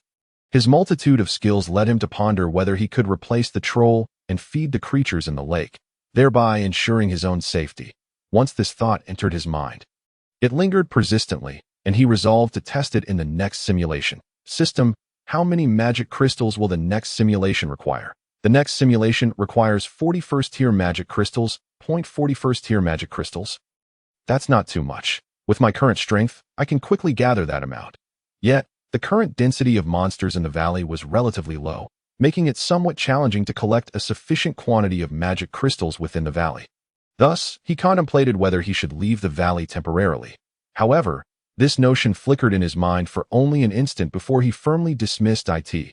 In the real world, stability is paramount. It's wise to keep my strength concealed. Moreover, he recalled that there were still ample magic crystals in a certain location. Glancing at the troll's cave, he noted that although the troll supplied the lake's creatures monthly, the cave still housed a significant amount of magic crystals, hard-earned by his kin day and night. He could not allow them to be squandered in this manner. Suddenly, a bold idea sparked in Gobro's mind. Perhaps he could subdue the troll and take all its magic crystals for himself. As for the crystals meant for the lake's creatures, he could simply have the troll hunt for them. Given the troll's strength, capturing 4 or 5 monsters daily would be entirely feasible. With this thought in mind, Gobro sprang into action, making his way toward the troll's cave. The troll was fast asleep, and upon entering its lair, it remained oblivious to his presence. Witnessing this, Gobro, who had initially intended to pummel the troll and seize the crystals, paused for a moment. Instead of merely taking the crystals, he approached the slumbering troll directly. Having made no effort to conceal his presence, he inadvertently stirred the troll from its slumber. The troll awoke. It saw a hand looming before it, and by the time it reacted, the hand had already struck its face with a resounding smack. Smack. The troll's large head was sent spinning to the side. Waking up to such a brutal assault left the troll stunned, its shock overshadowing any sense of pain as it sought to retaliate. Gobro delivered a powerful kick, enhanced by his lethal strike, to its chest, causing excruciating pain to radiate from the impact. As the troll struggled to rise and counterattack, Gobro's hand was already gripping its throat. "Move again, and I'll snap your neck." The cold words, coupled with Gobro's menacing aura, rendered the troll paralyzed with fear. Realizing it was no understood. The attitude of the troll seems acceptable, Gobro continued. "Henceforth, you shall hunt at least 5 magical beasts each day. You are free to handle the meat as you desire. But all the magical crystals must be handed over to me. Do you understand?" Upon finishing his statement, the troll did not respond. "What? Are you dissatisfied?" No dissatisfaction. It's just what? Just how many is 5? The troll cautiously inquired. Upon hearing the troll's question, Gobro nearly lost his composure. Chapter 12. The Lizardman Tribe. After a full half hour, Gobro finally managed to explain to the troll how many 5 was. He then approached the goblin's cave and said to the troll, "Summon them all." With a series of guttural sounds, the troll called out, and hearing that familiar voice, the previously slumbering goblins quickly scrambled to their feet and rushed out of the cave. Upon exiting, the goblins beheld both the troll and Gobro standing beside him. Many goblins gazed at Gobro with wide eyes. Despite his current disheveled appearance, he had become an exceptionally rare sight, a striking figure in the eyes of the goblins. Seeing the infatuated faces before him, Gobro cleared his throat and proclaimed, "I am Gobro. From this day forth, I shall be the leader of the tribe. All of you, including the troll, will heed my commands. Whatever I instruct you to do, you shall comply." Gobro and Gobri, standing below, were taken aback. While they had sensed Gobro's formidable nature, they had not anticipated that even the troll would bow to him. "Do you comprehend?" Gobro suddenly bellowed. "If you understand, respond affirmatively." A chorus of subdued voices replied, "Yes." Satisfied with their response, Gobro turned to Gobri and instructed, "Gobri, from now on, take half of the goblins within the territory to conduct the training I have outlined for you. Gobra, you will lead the other half to hunt. I will distribute the meat from the magical beasts you procure." "Yes," both Gobra and Gobri replied. Having just assumed leadership of the tribe, Gobro promptly issued a series of commands to his subordinates. Under his imposing presence, the goblins, who had still been somewhat groggy, sprang into action. Once the goblins were organized, Gobro turned his attention to the troll, who felt a wave of trepidation under Gobro's gaze. However, Gobro did not press the troll further. After confirming that the troll understood how many 5 was, he instructed him to hunt in the vicinity of their territory. Although the troll had previously showcased his folly, it was not outside the realm of possibility for him to report his existence to the creature in the lake. Thus Gobro would not permit the troll to stray too far. Should the troll exceed a certain distance, Gobro would not hesitate to eliminate him and lead the tribe out of the valley. After arranging matters with the troll, Gobro claimed the troll's cave as his own. To be honest, the troll's cave was significantly larger and more comfortable than the goblin's dwelling, though the sanitation left much to be desired, as remnants of discarded bones littered the floor. He certainly would not clean up this refuse himself. Instead, he called over several goblins from those Gobri was training. "You lot, dispose of all this debris. Upon completion, this will be your reward." As he spoke, Gobro produced a gigantic wild rabbit from behind him. At the sight of the rabbit, the eyes of the 3 goblins gleamed with desire. They hurriedly began clearing away the troll's leftovers, while Gobro took the opportunity to tally the remaining magical crystals. After 2 minutes, he counted a total of 128 magical crystals, causing him to frown. How could there be so few? It appeared the troll had been rather generous in his offerings to the creature in the lake. Without hesitation, he commenced the 4th simulation. As the simulation began, 40 magical crystals were consumed, resulting in a detection of 1 remaining evaluation point from the last session, granting him a random talent: long arms. Your arms elongate slightly beyond those of an average goblin. In the 4th year, you evolved into an elite class big goblin, with all skill levels significantly enhanced. Under your leadership, the tribe has flourished. The current goblin clan boasts a relatively elite army and agriculture. Animal husbandry and medicine have seen initial development. The tribe is growing at an astonishing rate, and you realize that if this continues, the valley will soon become insufficient for your needs. You must seek out new migratory grounds for the tribe. Upon reading this, Gobro felt a surge of anxiety, for through the previous 3 simulations, he had discerned that status was integral to raising evaluation points. Had he not, in a fit of rage, annihilated all the goblins in the valley, he would surely have accumulated even more evaluation points, making the purchase of Frenzy a possibility. You did not choose to migrate immediately, as the valley could still accommodate you for a time. Your sole concern is when the creature in the lake will awaken. You sense that its strength far surpasses that of an elite, perhaps exceeding even the levels beyond elite. The reason for its lingering in this valley must be of a special nature. In the 5th year, your strength has dramatically increased, and you have located a suitable migratory site, a marshland. Though not the ideal habitat for your kind, goblins possess remarkable survival capabilities, enabling them to thrive in most environments. Your interest in this land is not solely due to its living conditions, but primarily because it offers ample concealment and safety, with food sources readily available. However, you are not the only one drawn to this territory. A tribe of lizard men has similarly set their sights on it, and the marsh is exceptionally suited for their survival, making it unlikely they would relinquish their claim. During an exploration of the marsh, you encountered 2 ordinary lizard men and 1 elite lizard man. A battle ensued. Although they too were elite, they were no match for you, akin to toys in your hands. With a single blow, you demonstrated the harsh truths of this world to the lizard men. After eliminating all 3, you continued your reconnaissance of the area, quickly discovering that sparse lizardmen had made their home here. Your tribe could easily dispatch these adversaries, and understanding the value of swift action, you promptly returned to gather the goblin army. With minimal casualties, you annihilated the lizard men in the area. However, you opted not to immediately occupy the marshland, as you suspected that the lizardmen tribe had more members than just those you had encountered. These were likely just the vanguard, as you surmised. Following the extermination of that group of lizard men, new ones soon appeared in the marsh, and their numbers had significantly increased. Through your observations, you realized that if a direct confrontation were to occur, your tribe would likely suffer heavy losses. Thus, you planned to engage in covert assassinations against the lizard men. Chapter 13. Mutation. Frenzied big goblin, you began to operate alone, stealthily assassinating the lizard men. Due to the exquisite quality of their meat, rich in protein, you gradually became enamored with consuming lizardmen flesh. As time progressed, the marshland's defenses grew increasingly stringent, and you found it nearly impossible to locate any solitary lizardman. Nevertheless, due to your string of successful assassinations, the lizardman population in the marsh had significantly diminished. You understood that even if a battle were to ensue now, the losses would not be substantial. Moreover, your goblin army had reached a count of 800. Nearly 10 times that of the current lizardman tribe. Even without the previous reduction in their numbers, victory was practically assured. Without any hesitation, you led your forces into the marshland. Initially, you had intended to present a show of strength, perhaps dispatching a representative to negotiate with the lizardmen, hoping to integrate them into your tribe peacefully. However, these lizardmen appeared undeterred, even launching an attack against you. Their leader was a top-tier elite, yet he posed no challenge. Like other elite creatures, although he was higher in level, he lacked the number and caliber of skills that you possessed. The outcome was predictable.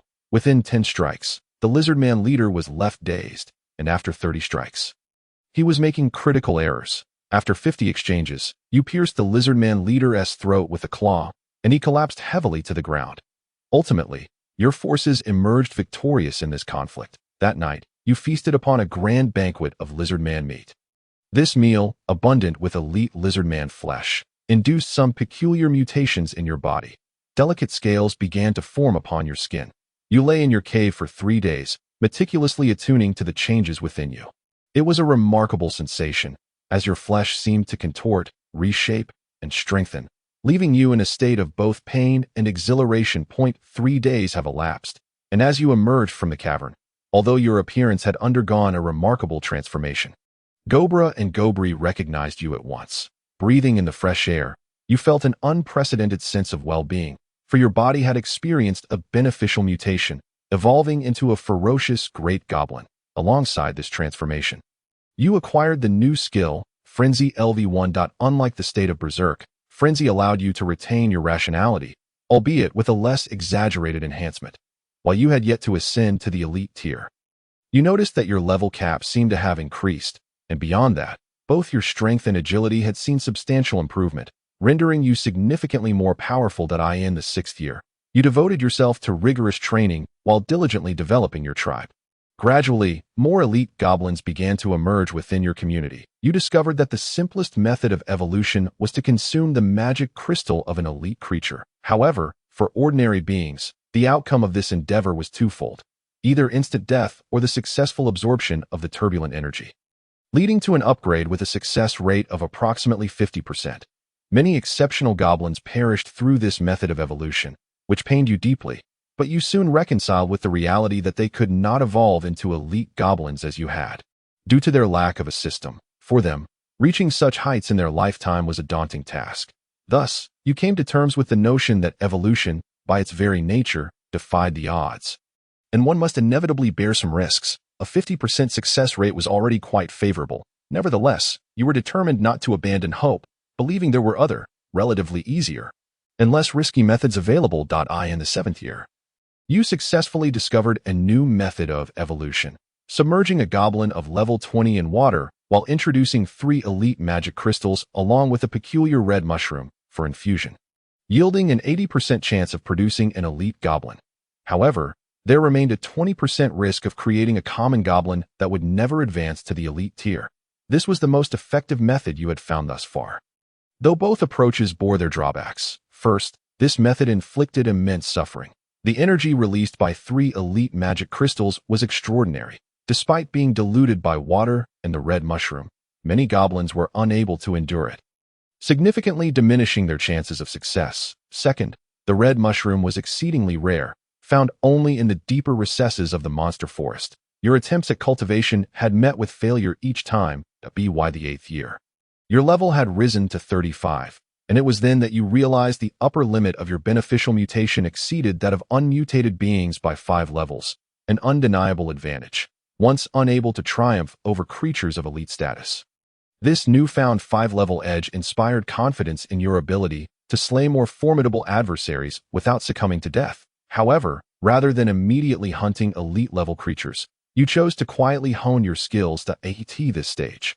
You were not particularly weak, and you desired a stable existence, intending to fully master all your skills or reach a level beyond your current capabilities before engaging in battles with more powerful beings.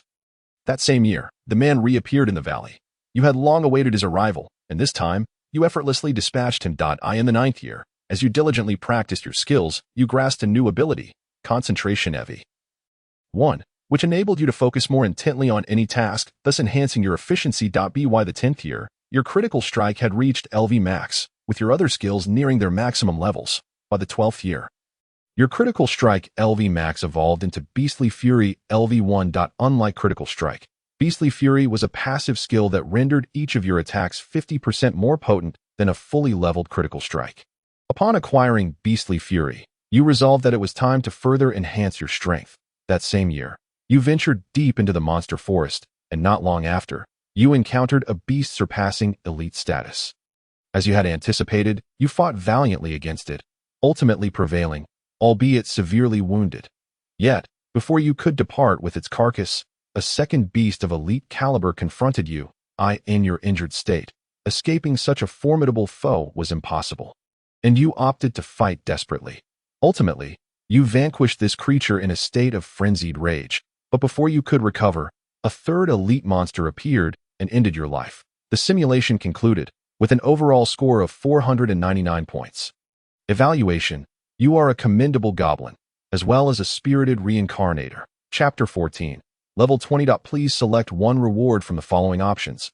Option 1. Level up strong LV1 by 1 level, costing 10 points, repeatable. Option 2. Level up swift LV1's regeneration rate by 1 level, costing 20 points, repeatable. Option 3. Level up combat instinct LV1's critical strike by 1 level, costing 30 points, repeatable. Option 4. Acquire skill concentration LV1, costing 50 points. Option 5. Acquire skill berserk LV1, costing 300 points. Option 6. Acquire skill frenzy LV1, costing 500 points. Option 7. Acquire primordial evolution, costing 5,000 points. Option 8. Acquire frenzied mutation, costing 3,000 points. This mutation enhances strength and agility growth by 50% and increases the level cap by 5 levels. Upon witnessing the manner of your demise, Gobra felt somewhat exasperated. It seemed rather unfortunate to encounter 3 such formidable beasts in succession. Yet, this also attested to his strength, as he had only succumbed after facing 3 such powerful adversaries. Perhaps next time, he would consider remaining in the tribe longer until all skills had been fully mastered. As for the points earned this time and the 8 reward options available, he felt quite satisfied. Truth be told, he was not overly enamored with the skill Berserk, as it could indeed be considered a trump card. However, he could not dismiss the utility of the innate skill, as it seemed beneficial in extending his attack range. System, what about my innate abilities? The reward options can only present a maximum of 8 at a time, and options costing the same points will appear within a single selection. Some skills from the simulated life may not be included in the options. Nevertheless, this does not significantly enhance his combat prowess. Thus, he had no intention of acquiring this skill this time. After some contemplation, Gobra made what he deemed to be a wise choice. He spent 50 points to acquire Concentration LV. 140 points to elevate his level to LV20. 90 points to max out his strong skill. 180 points to max out his swift skill. And 30 points to raise combat instinct to LV. 2.in an instant, Gobra had expended all the points he had earned from this simulation that he let out a long sigh. Points are spent so swiftly, yet they are also easily earned. System, how many magic crystals will be required for the next simulation? 100 magic crystals will be needed for the next simulation. Upon hearing this, Gobra was momentarily stunned. The price had surged significantly to 100 magic crystals. He currently possessed only 88 crystals, and would need to venture out to acquire more. Meanwhile, 3 goblins cleaning the cavern gazed in astonishment at Gobra, whose physique had suddenly expanded. What had transpired? Why had their leader's body suddenly grown larger? Even appearing more handsome, this transformation took the trio by surprise. However, after Gobra cast them a fleeting glance, they promptly resumed their task of tidying the cavern. Before long, the 3 had thoroughly cleaned the cave, and Gobra fulfilled his promise by tossing them the prepared rabbit meat. Upon seeing the beast meat before them, the 3 immediately devoured it ravenously. After they finished eating, they followed Gobri for training. Emerging from the cave, Gobra glanced at the sparse and haphazardly standing goblins in the distance. He refrained from commenting. Even if he personally intervened to teach them, it would be challenging to improve them in a short time. His plan was to first instruct a small group, who would then go on to teach the remaining goblins, one person teaching about 10. After observing the goblins training for a while, Gobra attracted considerable attention. Thanks to the skills he had acquired, his physique had become considerably more elongated compared to the average goblin. While typical goblins were 3 heads tall, he now stood at 5 heads tall. Though not perfect, the comparison was evident. Furthermore, his limbs were not frail like those of ordinary goblins. Instead, they appeared robust and powerful. Noticing the admiring gazes from the goblins, Gobra felt no joy, as the goblins were not particularly pleasing to the eye. Humans of the opposite sex are indeed more attractive. However, being in a different world now, beautiful elves or striking beast folk might also be quite appealing. He mused with a chuckle. Contemplating, Goburo's mouth twisted into an absurdly exaggerated grin. A smile that exuded an unsettling charm. Yet, from the perspective of the goblins, this disconcerting expression appeared strikingly handsome, captivating many of them. Upon realizing that this place was not meant for a prolonged stay, Goburo hastily departed from the training grounds and subsequently observed the current state of the trolls. He quickly discerned that the trolls were diligently hunting as per his instructions, seemingly devoid of any rebellious thoughts. However, the trolls appeared to sense something amiss. Upon glancing back, they spotted Goburo's piercing azure eyes fixated upon them from a nearby slope. Their gazes locked, and the trolls felt their legs weaken, nearly succumbing to faintness. The sheer terror of making eye contact with their superior was overwhelming, prompting them to reflect on whether they had inadvertently disobeyed Goburo's orders. Yet, in the next moment, Goburo turned away and departed, allowing the trolls to breathe a sigh of relief. It was only then that they noticed Goburo seemed to have grown larger, towering over them significantly compared to before, when he appeared much smaller. Meanwhile, in the Radiant Empire, closest to the Beast Forest, a woman clad in silver armor, exuding an air of elegance and valor, stood within the palace of Radiant City. Her gaze fixed intently on the aging king seated at the head of the assembly. The king looked upon this valiant woman with satisfaction, stating, "Brave one, we are honored by your presence in Radiant City. Should you choose to stay for an extended period, Our kingdom is prepared to offer you our utmost support to facilitate your growth.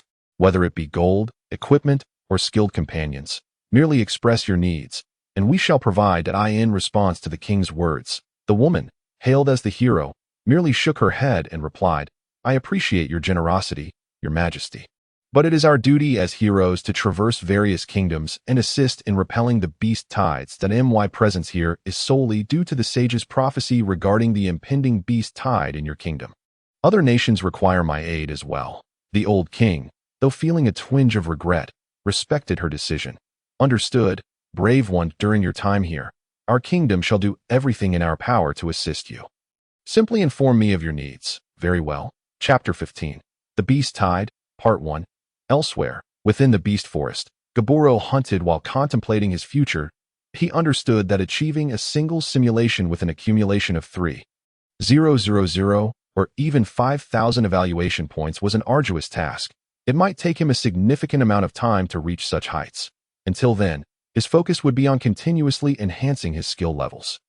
Despite his current strength showing improvement, the forthcoming simulations necessitated maximizing his survival duration. Each time, he could only survive a decade at most, which was unacceptable. He had yet to experience a natural death, and he pondered how many points such an end would yield. Moreover, he considered the necessity of finding a wife.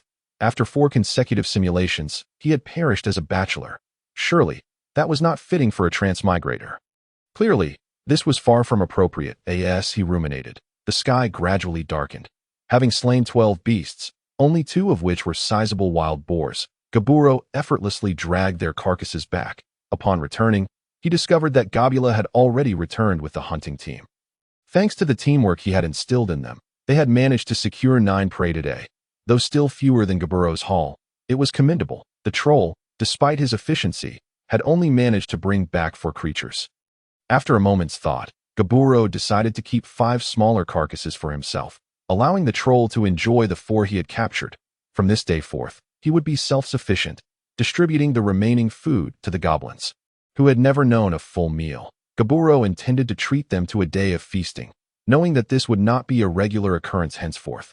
Eat your fill, Gaburo instructed, gesturing toward the pile of food. The goblins paused momentarily before dashing toward the bounty with unrestrained glee, though he had intended to teach them how to roast meat.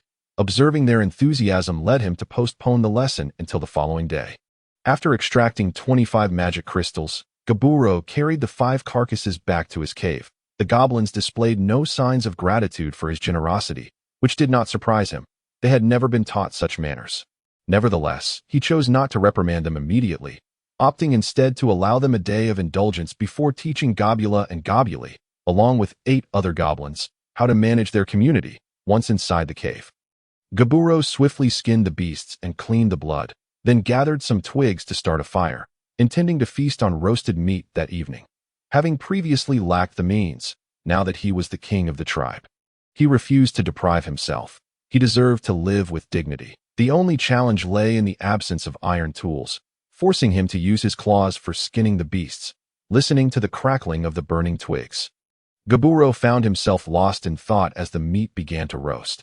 Ever since his transmigration, he had tirelessly striven to strengthen himself, rarely pausing for respite. Now, in solitude, he finally grasped the reality of his transformation into a goblin. Observing his green skin, he inhaled deeply, still lacking the courage to gaze into the lake to see his current form. Never mind. As long as I enhance my strength, change will come. Evolving into a greater goblin should be a significant improvement. He mused as he pondered. The roasted meat began to emit a tantalizing aroma. Lacking seasonings, he opted to crush some wild fruits into a jam, spreading it over the meat in hopes of enhancing its flavor. Before long, the enticing scent wafted from the cave, drawing a throng of goblins outside. Their eager eyes revealed their intentions. Indeed, it must be true. These creatures covet my beauty. It seems I am quite handsome.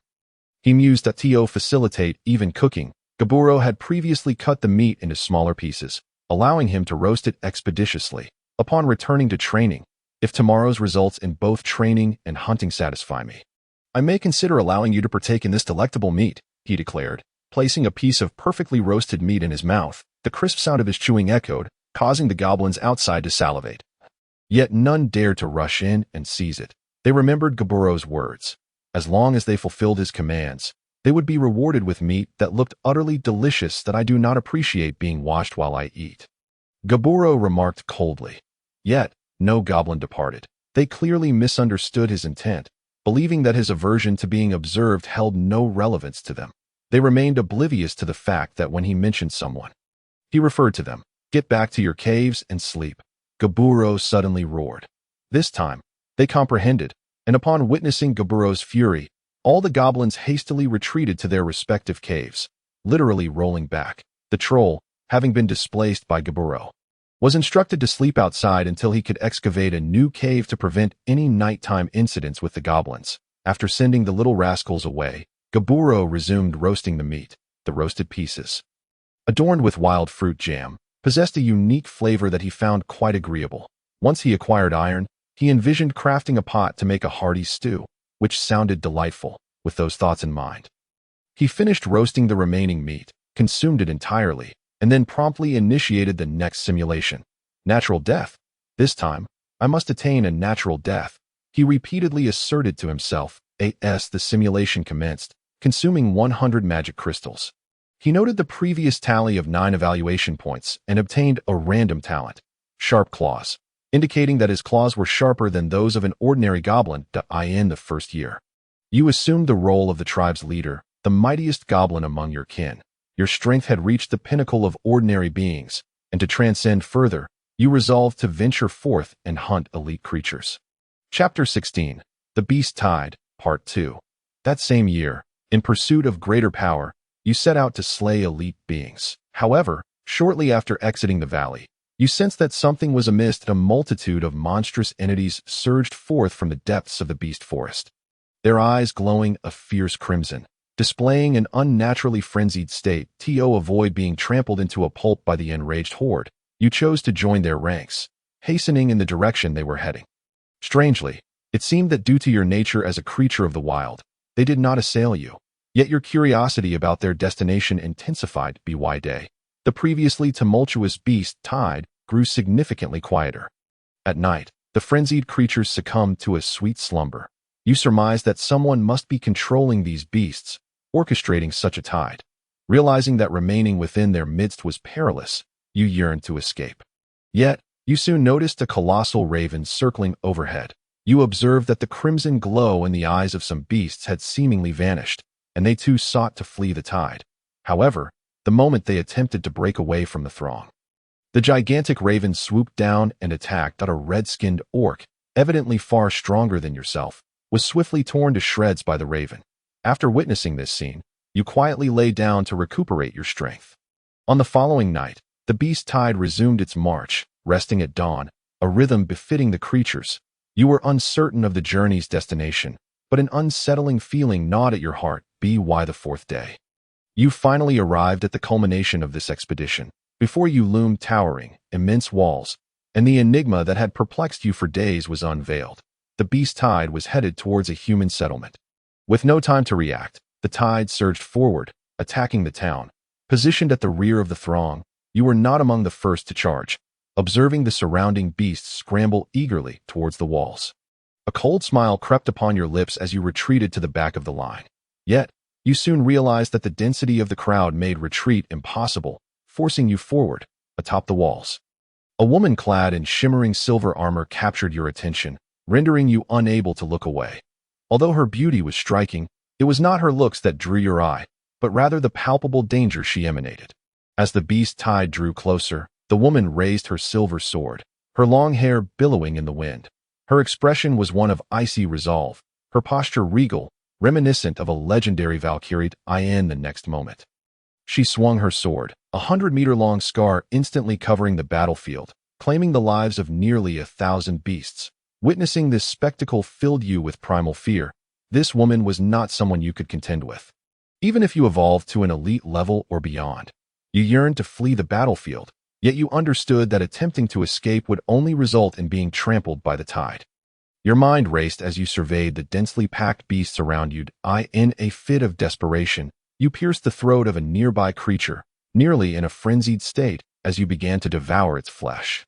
The surrounding beasts occasionally collided with you, exacerbating your injuries. Yet the power within you swelled. Behind the monstrous army, a warlock-like creature chanted incantations, and as the spell progressed, a strange red mist began to envelop the night. Before long, all creatures were shrouded in this fog. Those who had momentarily regained clarity and sought to flee succumbed to madness, their bodies swelling as their power seemingly increased. You too were engulfed by the red mist. As an ordinary being, your strength surged to that of an elite. However, your will was also tainted, and you became consumed by rage. The scent of human flesh became intoxicatingly sweet, compelling you, like the others, to charge recklessly towards the walls. Yet, it was not long before a deluge of arrows rained down upon you. In that critical moment, you pierced through your desires with sheer willpower, resisting the urge for blood and flesh. Hiding behind a massive minotaur whose bulk shielded you from the onslaught, you emerged relatively unscathed, yet the barrage of arrows seemed relentless, continuously striking at the beast tide. These arrows appeared imbued with magic, easily capable of slaying elite beings, and even those of higher ranks could be pierced with ease. This realization dawned upon you. The human warriors in this realm were formidable. Even the most ordinary soldiers likely surpassed the elite level. Before long, the minotaur before you succumbed to the multitude of arrows. You seized its carcass as a makeshift shield, gnawing at its flesh intermittently to replenish your strength. The minotaur's power far exceeded your own.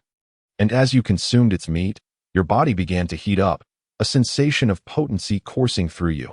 You understood that your survival amidst the beast tide hinged upon how far your strength could rise, compelling you to seize every opportunity to enhance your abilities. Though you had not actively participated in the combat and had been undermining your companions, none perceived your ulterior motives amidst the chaos. 4 days later, you found yourself at the periphery of the battlefield, your stamina and energy waning. Although you had genuinely ascended to the rank of an elite being 3 days prior, the intensity of the conflict still posed a significant challenge. Fortunately, luck was on your side, and by evading confrontation, you had managed to endure until now. However, your position had reached the edge of the beast tide, and you recognized this as your sole chance for survival. In a frenzied bid for freedom, you bolted towards the outside, colliding with reckless beasts that barreled into you. Your body was battered and bruised, your mind teetering on the brink of oblivion, leaving only one resolute thought: to escape the battlefield and live. The scenes before you morphed ceaselessly, the sky shifting from white to black and back again. At some point, you lost all consciousness, collapsing heavily to the ground. A gentle drizzle began to fall from the sky, the cold raindrops striking your form. Groggily, you opened your eyes, instinctively extending your tongue to drink in the rainwater, desperate to survive. You had narrowly escaped the clutches of that war, and now, more than ever, you yearned to live. Chapter 17. Simulation of the 17th year. You manifested a unique skill, life reversal. When your bodily functions approached their limits and you teetered on the edge of death, if your will to survive remained strong, you would recover 30% of your bodily capabilities. This special skill does not level up. Miraculously, your intense desire to live triggered life reversal, and you felt your condition gradually improve. Although life reversal did not fully heal your wounds, you were nonetheless grateful. Having evolved into an elite being, you would now benefit from slow regeneration. With proper care, you could regain your peak condition. Upon witnessing this, Gobro, who had been observing the simulation, was astonished. You survived even in such dire circumstances. You truly are remarkable. Another version of me. In the second year, you struggled to survive on an unknown plane. The war from a year prior had left you with profound aftereffects, and now, any exertion could exacerbate your previous injuries. Thus, although you were an elite being, you could only muster power slightly superior to that of ordinary creatures. In the third year, you diligently trained your skills, yet progress was painfully slow. By the sixth year, you acquired a special skill, Battle-Worn, which granted a 30% boost to all attributes when engaging in combat while sustaining injuries. Although this skill could not be leveled up. In the ninth year, your slow regeneration advanced to true regeneration. As a result, your after effects had diminished significantly, allowing you to exert most of your strength. You understood that with a bit more time for recuperation, your injuries would fully heal. Therefore, during this period, you remained cautious, returning to your lair to rest and heal after hunting sufficient prey, all the while honing your skills. By the 10th year, your wounds had completely mended, and after 10 years of refinement, you felt poised to break through the elite level. In the 11th year, you ascended to the rank of leader-level being, a goblin warrior, evolving through the initial evolutionary process. Your regeneration skill evolved into high-speed regeneration LV1, and you acquired new skills, Goblin Guardian LV.1 and Wild Roar LV.1, that you also gained the talents Leader's Pressure and Medium Stomach, the latter evolving from a small one. Consequently, your attributes experienced a substantial enhancement. Additionally, your physique grew once more, reaching a height of 3 meters, embodying a balanced 7-head proportion, your form now adorned with robust muscles and a markedly handsome appearance. You sensed that your power had transformed dramatically. Yet you had no intention of leaving the plane. Instead, you resolved to remain and further refine your level. In the 12th year, you continued to labor diligently, striving to elevate your skill levels. In the 16th year, you inadvertently consumed a fire attribute spirit herb, which caused the intense flames to ravage your body, leaving you in excruciating pain. A month later, you mutated into a fiery goblin warrior, gaining a bonus of fire attribute damage in your attacks. Your skin transformed into a crimson hue, and your level cap increased by 6. That you also acquired new skills, Beginner Flame Manipulation LV1 and Fiery Embrace LV1. That wasn't the mutation supposed to increase the level cap by a fixed 5 levels? Why has it risen by 6 this time?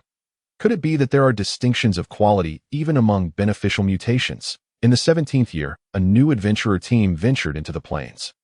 You initially intended to hide and disregard this band of human adventurers, but a blonde-haired, blue-eyed girl with an angelic visage caught your attention, prompting you to observe them from the shadows. Before long, the novice adventurers encountered an elite-level monster.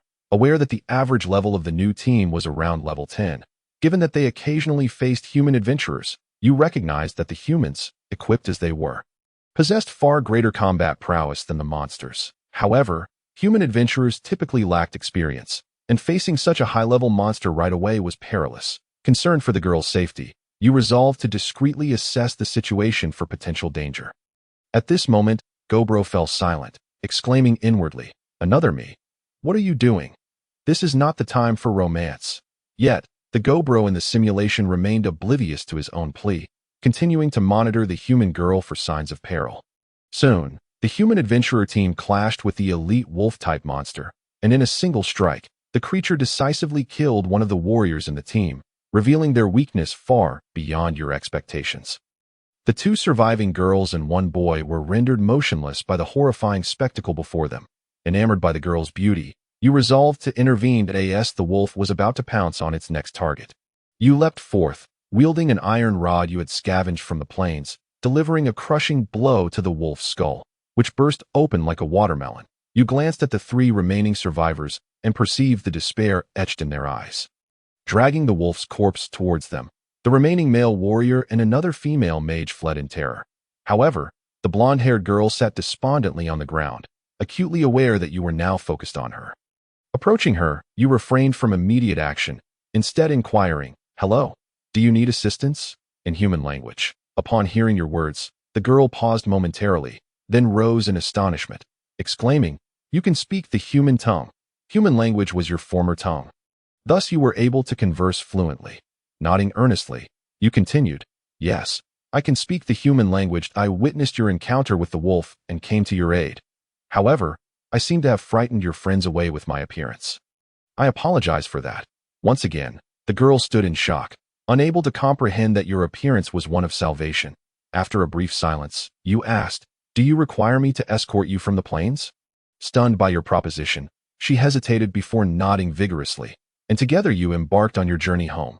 Along the way, she inquired how you came to speak the human language and employing your formidable linguistic skills. You wove a heartfelt tale of having been saved by humans in your childhood. The girl was moved by your narrative, drawing closer to you, the goblin who harbored friendly intentions towards humanity.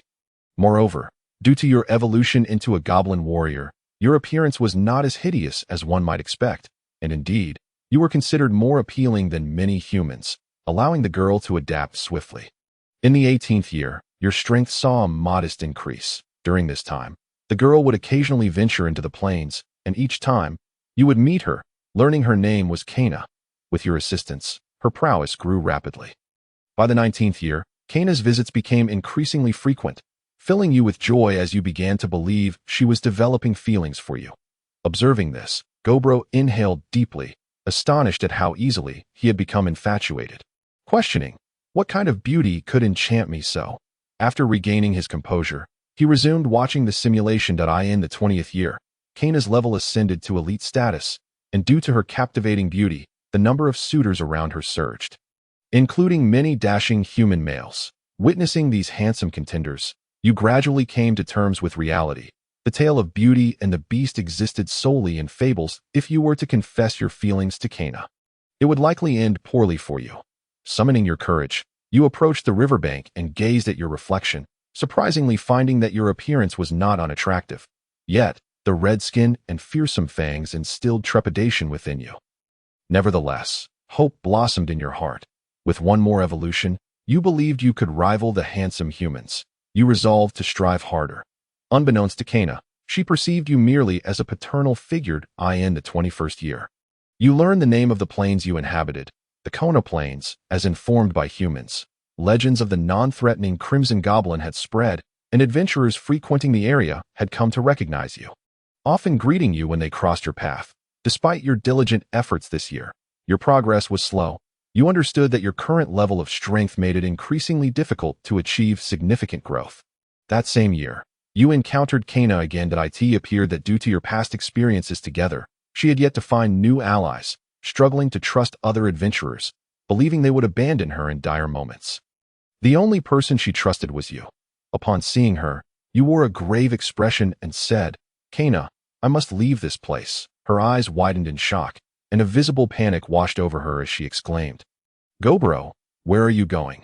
Observing her distress, you reassured her, "Kana, my strength has reached a bottleneck, so I wish to venture into the monster forest to challenge more formidable foes and enhance my abilities. Once I attain the next level of strength, I shall return." Stunned by your promise to return, Kana hesitated before asking, "You will come back? How long will it take?" Uncertain, you replied that it could be 5 years.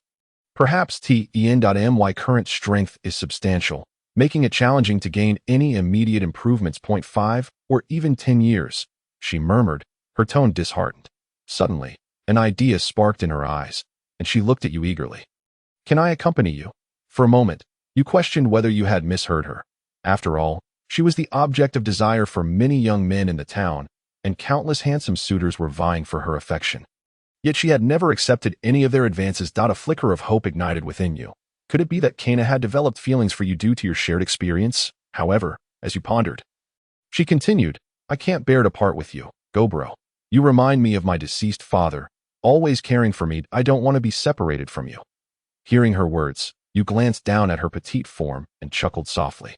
Unsure how to respond, it seemed that she had lacked paternal affection during her upbringing, leading to a somewhat fatherly attachment towards you, though technically, you were younger than she. Noticing your smile, Kana grew anxious, fearful of being abandoned.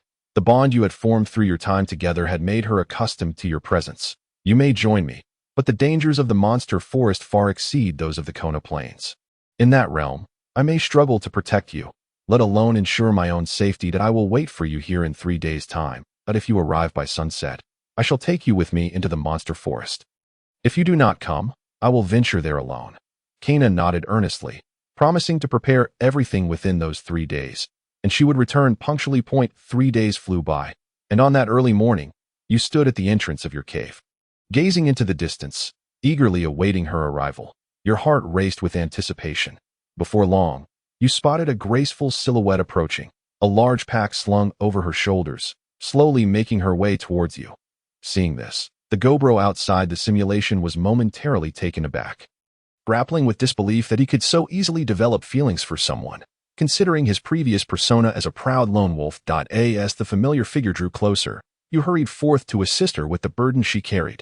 You spoke, "Have you made up your mind to accompany me?"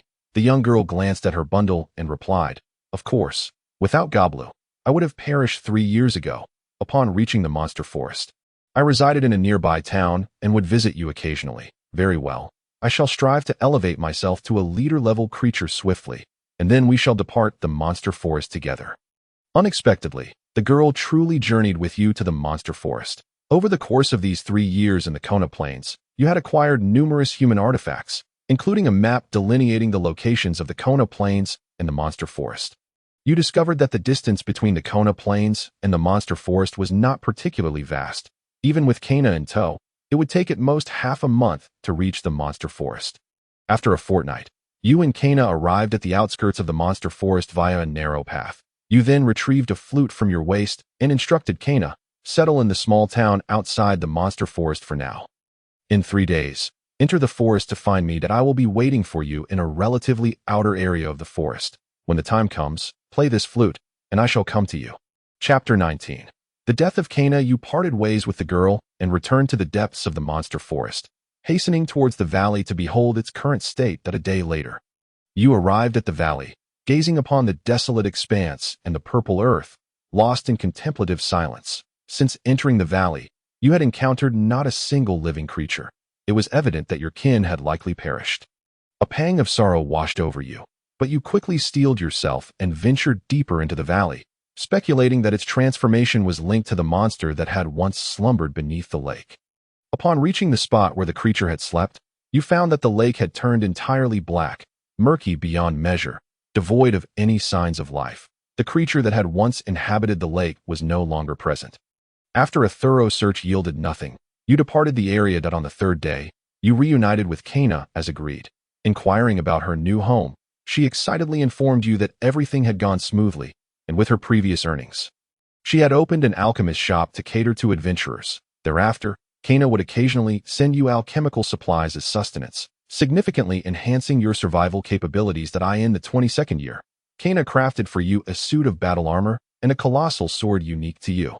With the acquisition of this specialized alchemical gear, your combat prowess surged. That same year, you garnered a certain reputation in the Monster Forest, with many having heard tales of a red goblin who posed no threat to humans and even aided adventurers. In the 23rd year, a formidable adventurer arrived in the small town outside the Monster Forest, drawn to Kana's beauty and intent on possessing her by force. Kana, resolute, refused to yield, and in a desperate act, plunged a dagger into her own heart, ultimately scaring him away. In the aftermath of this incident, Kana soon succumbed to despair. Days passed without her seeking you out, and sensing something amiss, you stealthily infiltrated the town and made your way to Kana's shop. However, upon arrival, you were met with the sight of Kana's lifeless body and a letter pinned beneath a water jug on the table. Embracing Kana's remains, sorrow surged within you, overwhelming your senses as tears streamed down your cheeks. With great difficulty, you opened the letter she had left for you. Dear Goblu, I am Kana. By the time you read this letter, I fear I have already departed from this world. Do not grieve, dear Goblu, nor seek vengeance on my behalf. Throughout our time together, there has been something I wish to confess. I hold feelings for you. You may find it peculiar that a human could love a goblin, but I am not entirely human. I am the child of a human and an elf, thus a half-elf. That I once dwelled in the forest, but was captured by humans who treated me as a mere commodity, beating me and denying me sustenance, subjecting me to endless torment. Eventually, I seized an opportunity to escape when the guards were negligent. Though I harbored a deep-seated hatred for humans, I adapted to their ways for the sake of survival. I had intended to confess my feelings to you in due time, but it seems that opportunity has slipped away. All my possessions are contained within my spatial ring. You know where it is. This is my final gift to you. Above all, I love you. Upon finishing the letter, you fell into a prolonged silence, astonished by Kana's affections while loathing yourself for not being by her side when she needed you most. Overwhelmed by grief, your body underwent a transformation. A week later, black markings appeared upon your once red skin, and you mutated into an inferno goblin warrior, your level cap surpassing that of ordinary goblins by 10. Your strength enhanced beyond measure. You cremated Kana's body, carrying her ashes with you as a constant reminder of her presence. Upon opening the spatial ring Kana had left you, you discovered it filled with healing salves, mana restoration potions, and newly crafted armor and weapons. The sight of these items deepened your anguish, and you vowed to avenge Kana, ensuring that her murderer would suffer a fate far more agonizing than her own. Before long, you located Kana's assailant, or rather, he found you, having emerged from the Monster Forest and headed directly to Kana's shop with unmistakable intent. However, upon arriving, He found the door locked and forcefully broke it open, only to discover you calmly seated inside. Fury ignited within him as he demanded, "Where is Kana? How dare a monster like you appear in this town?" Observing the man's frantic demeanor, you chose silence. Knowing full well he was the one responsible for Kana's demise, you struck, yet he had anticipated your assault, conjuring a shield that effortlessly deflected your attack. You sensed that his strength far surpassed your own. "You were no match for him." In a fit of rage, you exclaimed, "I cannot fathom how Kana could perish at the hands of a nameless wretch like you. You are unworthy of her. Why did you take her life?" Upon hearing your words, he seemed to recall something, responding, "Did she take her own life after I left? What a short-sighted woman. Such a foolish creature is unworthy of me." "Lordic, you seem to have harbored feelings for her." A vile grin spread across his face as he spoke. "Dick, is it?" Goblu silently committed this name to memory, resolving that if their paths were to cross again, he would deal with him accordingly. 15 minutes later, the man surveyed his own injuries, his expression twisted with rage, astonished that you had managed to wound him. Yet at that moment, you lay incapacitated, having lost an arm and a leg, your body in a grievous state, unable to rise. Witnessing your plight, the man wore a grotesque expression, igniting the shop in flames as he declared, "If you fancy that foolish woman, then may you perish together. May you express your gratitude for the benevolence of Lordic in hell, you filthy insect." Spitting on you, he departed the premises.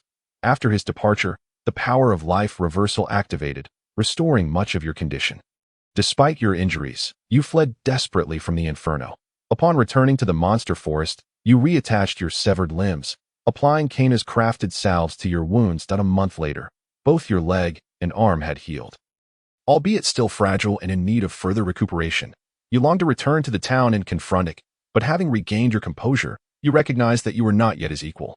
Thus, you resolved to hone your strength, biding your time until you could seek retribution. In the 39th year, your level rose to 50, and with one more advancement, you would evolved. At this juncture, you found no rival throughout the entire perimeter of the monster forest. That same year, as you ventured deeper into the forest, you encountered a leader-level ogre. Though it was a formidable creature, you felt no trepidation, for your level had reached the standard cap for such beings, and your skill proficiency far exceeded that of typical leader-level creatures. However, during the initial clash, you were taken aback by its strength. Despite your high proficiency, this ogre's power was marginally superior, exuding an oppressive aura that hindered your full potential. Engaged in a fierce battle, half an hour passed before you discerned that apart from its strength, the ogre's other attributes fell short of your own, and gradually, you began to gain the upper hand. After a grueling 2-hour battle, you ultimately vanquished the troll at the cost of severe injuries, marking the demise of the first legendary creature you have ever encountered. In your 51st year, your level ascended to 51. Evolving into a legendary being, the Inferno Goblin Warlord. This transformation significantly enhanced all your attributes and granted you 5 formidable skills. Without a moment's hesitation, you immediately commenced your search for it. For your newfound height of 3.5 meters rendered you conspicuous in a human town, prompting you to devise a plan. That same year, you returned to the Kono Plains and sought out a human you had previously aided. Upon seeing you, an elderly man, appearing to be around 50, was overtaken by terror, fully aware that he was no match for a creature of your caliber. Nevertheless, he quickly assumed a combat stance, preparing to confront you. Observing his demeanor, you sighed and said, "It has been quite some time, hasn't it?" "Adelo, it's me. Do you not remember?" Hearing your voice, Adelo felt a sense of familiarity, and after a moment's reflection, he exclaimed in a panic, You are Gobro. At least you remember me." You returned. "Has Kaina come back?" It was reassuring that he remembered Ka. You explained that your return was to seek his assistance regarding her. Adelo, puzzled by your words, listened intently as you recounted the events surrounding Kaina. His expression gradually turned grave. "So, you seek vengeance against the one who caused Kaina's demise. What do you require of me?" Observing Adelo's serious demeanor, you realized you had found the right person. "I need you to gather information about IK.AS for vengeance. I shall not trouble you with that. It would be better for me to confront him alone, so as not to endanger you." After a moment of contemplation, Adelo nodded, saying, "I will assist you, but I now have a family. If my involvement poses any danger to them, I will withdraw at any moment." "Is that acceptable?" "That is fine." You readily agreed. wary of alerting too many people to your intentions. Initially, you feared it would take a long time to obtain information about it. However, just 3 days later, Adelo brought you the news that I have inquired. And the you mentioned is the martial arts instructor for the third son of the Kevin family. His reputation is substantial due to his considerable prowess. The Kevin family's territory is not far from our town, making it quite convenient for you to visit. Here is the map. You did not question Adelo about how he acquired this information. Simply expressing your gratitude and offering him some magic crystals as a reward before departing. You did not fully trust Adelo. Rather, you ensured the accuracy of the information before setting out. The Kevin family's territory proved easier to locate than you anticipated. Yet, shortly after entering, your massive form drew the attention of the Kevin family's guards. Faced with no other option, you launched an assault on the guards who had discovered you. Your speed and strength far exceeded their expectations. With a single punch to the chest, you caved in one guard's ribcage, killing him instantly. Despite encountering some obstacles along the way, you overcame them all and successfully infiltrated the Kevin family's domain. While providing you with information, Adelo had also disclosed its residence. You swiftly found its abode, which, as you suspected, was quite decent, reflecting its respectable standing within the Kevin family, as he resided in a courtyard separate from the third son. This courtyard was peculiar. Aside from the patrolling soldiers, you noticed no other guards, leading you to suspect that it was present. Circumventing the house, you peered through the window and confirmed that the first room on the second floor belonged to it. With a mighty leap, you shattered the window and stealthily entered his chamber. The sudden commotion startled Ick awake, but as he rose to retrieve his weapon, you swiftly severed his right arm with a single strike. Blood gushed forth, yet Ick, seasoned in combat, managed to pivot and grasp his long sword with his left hand to prevent his escape. You promptly aimed your sword at Ick's left leg that he attempted to parry. But age had diminished his strength considerably. Despite his enhanced technique, he could not withstand your overwhelming force. Your colossal sword deflected Ick's long sword and cleaved through his thigh, severing his left leg, just as he attempted to cry out for help. Your sword collided with his chin, shattering it and rendering him unconscious from the excruciating pain. You shouldered his limp body and dashed towards the exit. As you emerged, you encountered a patrol of soldiers. Charging straight into them, bolstered by your immense power, they were powerless to stop you for even half a second, and you burst through their ranks.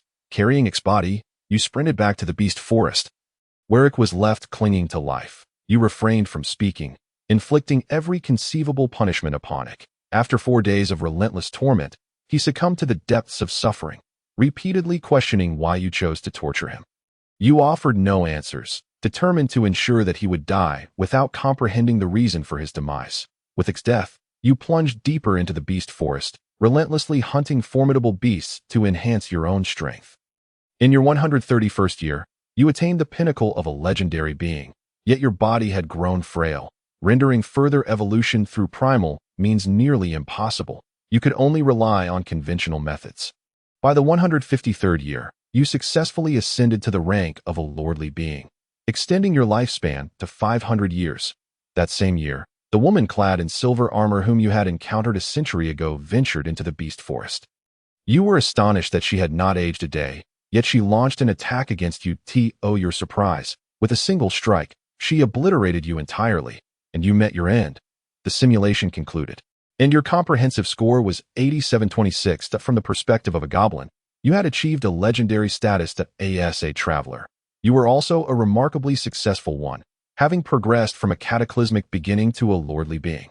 With a touch more fortune, you might have reached the pinnacle. You could utilize your evaluation points to exchange for the following items. Option 1.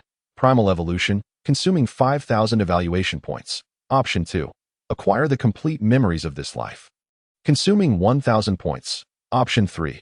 Obtain the special skill Life Reversal, permitting you to return to battle after sustaining injuries, consuming 1,500 evaluation points. Option 4. Combat Instinct LV2 and Lethal Strike LV1, increasing levels by 1, consuming 30 points. Repeatable selection. Option 5. Spend 200 evaluation points to enhance the skill Strong to LV Max, evolving it into Iron Body LV1. Option 6. Spend 400 evaluation points to enhance the skill Swift to LV Max, evolving it into Gale Lightning LV1. Option 7. Upgrade the skill Slow Regeneration by 1 level, costing 20 points.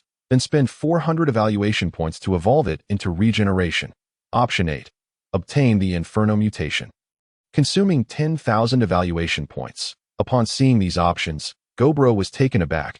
He had not anticipated the ability to purchase the complete memories of this life. Among these choices, primal evolution and memory acquisition were certainly desirable, as an additional 153 years of life experience was no trivial matter and would greatly benefit his future simulations. However, after acquiring these items, he would be left with only 2,000 points.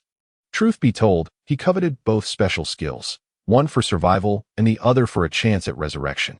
After some contemplation, he quickly made his selections. System, I choose primal evolution, along with the complete memories of this life. Additionally, I will purchase life reversal, elevate combat instinct and lethal strike to their maximum levels, and acquire iron body and gale lightning. The remainder will be allocated to enhancing slow regeneration. The system confirmed the rewards, instructing the host to review the attributes. The remaining evaluation points were 16, reserved for the next simulation's talent draw. Commencing evolution. Following primal evolution, your attribute points would be 1.5 times that of ordinary evolution, along with 35 new skills acquired. Evolution complete. Please review your attributes. Memory infusion commenced. Accompanied by the system's notification, Gobro felt a wave of dizziness before succumbing to slumber, during which he experienced an extensive dream, his memories from the simulation. When Gobro awakened once more, he noted that the external environment had not changed. Relieved, he acknowledged that the system's rewards operated on a different temporal scale than the outside world, although it felt as though a significant duration had passed. It was merely a fleeting moment. Kaina, what a remarkable individual. Perhaps I can assist in altering this girl's fate that I in this dream. He genuinely felt the affection he harbored for Kaina that I in this lifetime. He would not allow her to meet such a fate again. However, that was the extent of his resolve, as he no longer craved romantic entanglements. Simultaneously, Gobro experienced a flicker of fear towards the woman clad in silver battle armor. The dream was strikingly vivid, and in the moment of his demise, he acutely sensed that even a being as formidable as a lord-level creature had no means of resistance before her.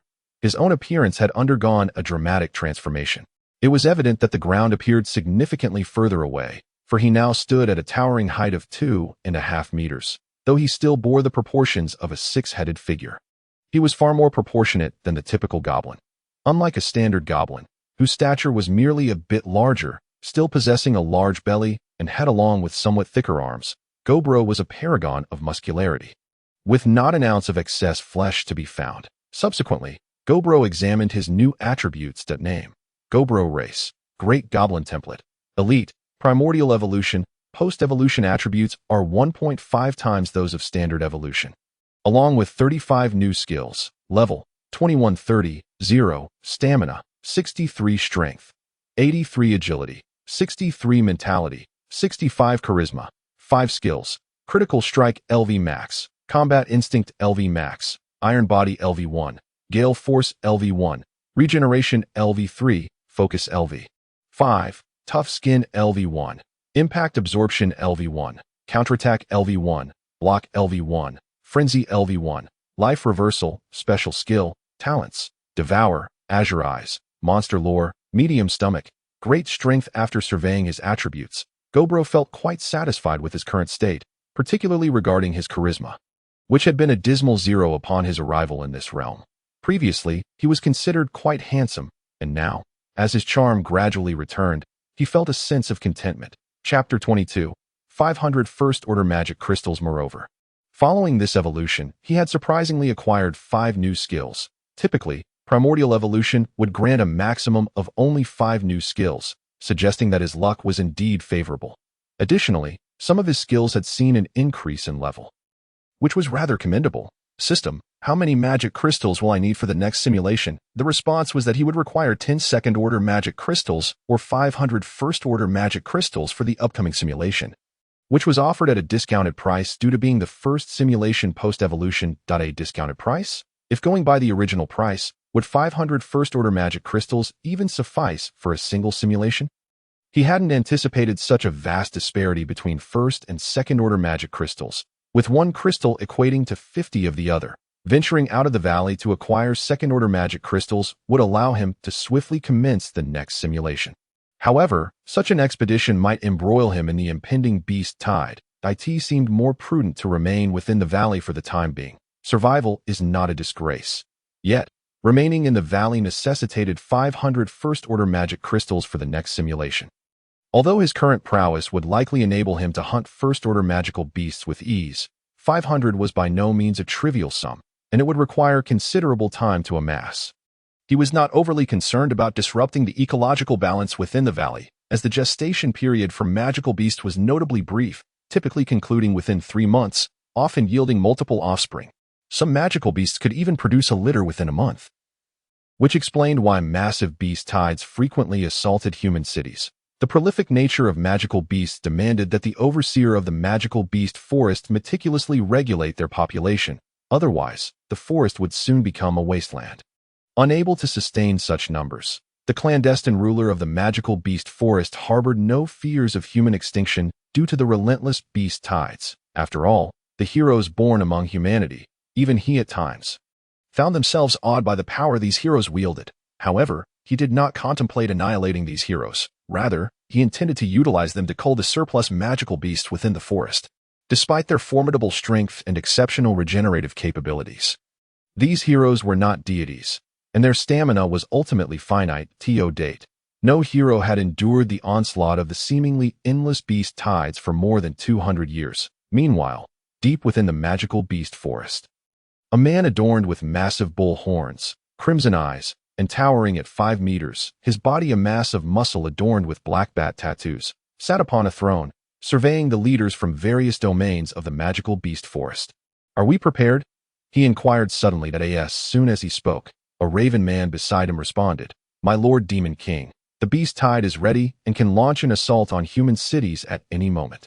We have also received word that the heroes are en route to our target city. Then let us commence the attack." "Yes, my lord Demon King, we shall manage our impending assaulting beasts very well." With that, the assembly dispersed, and shortly thereafter, the terrifying beast tides surged forth towards the human city. On the other side, Gobro was currently hunting magical beasts within the valley. In less than a day, he had single-handedly slain over 40 first-order magical beasts, primarily because the beasts he targeted were predominantly solitary. Had he encountered a horde, his efficiency would have undoubtedly increased. As for fatigue, he felt none at all. Although he had only just ascended to the elite tier, his combat prowess had already surpassed that of top-tier elite beings. Surveying the corpses of the magical beasts behind him, Gobro opted not to continue hunting, but instead began hauling the remains back to the camp. Along the way, he fortuitously encountered a hunting party led by Gobra. Upon seeing the collection of magical beast corpses trailing behind Gobra and his fellow goblins were left speechless in astonishment. "Gobra, brother, did you hunt all of these?" "Indeed," Gobro replied with a slight nod, offering no further words. Witnessing this scene, admiration filled Gobra's eyes. This was the true demeanor of a strong individual, one who was formidable yet spoke little. Relishing Gobra's gaze of admiration, Gobro encouraged, "You all should hasten your hunting. We shall host a bonfire feast this evening." "Brother, what is a bonfire feast?" Upon hearing Gobra's question, Gobro paused for a moment before responding. "You will find out tonight." With that, Gobra turned and departed with his group of goblins. Watching their retreating figures, Gobro resolved to promptly introduce some cultural education for the goblins. Otherwise, every conversation with them was far too blunt. They struggled to comprehend even the simplest idioms, which was rather disappointing. Upon returning to the camp, Gobro immediately drew the attention of a throng of goblins. His current appearance marked him as the epitome of goblin beauty, akin to a paragon among humans, stirring the hearts of many goblin maidens. Regrettably, Gobro held little interest in his own kin, primarily due to their less than appealing aesthetics. Had they evolved to resemble the charming goblin maidens from the realm of cute kings, he might have considered it. For now, however, he preferred to abstain. He then called out towards the training ground, "Gobri, come here." Upon hearing her name, Gobri eagerly rushed over, filled with anticipation. She, too, was a young girl, hoping to learn something special. "Do you know why I called you over?" "I do not," Gobri replied honestly, her eyes sparkling with expectation. "Do you remember the roasted meat from yesterday?" At the mention of Gobro's words, Gobri perked up. Is it that incredibly fragrant meat from yesterday?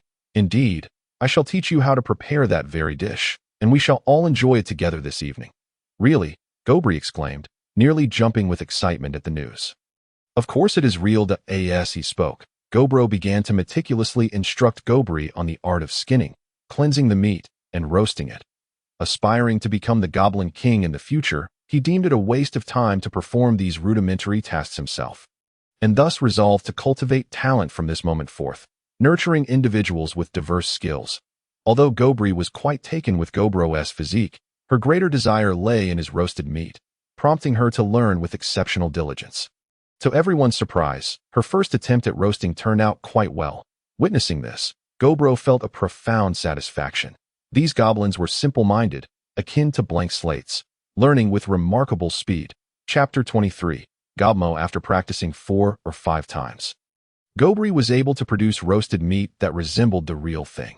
Although there remained a significant gap between her efforts and Gobro's, her results were nonetheless commendable. Before long, the enticing aroma of the meat wafted through the air, causing the goblins training outside to salivate profusely.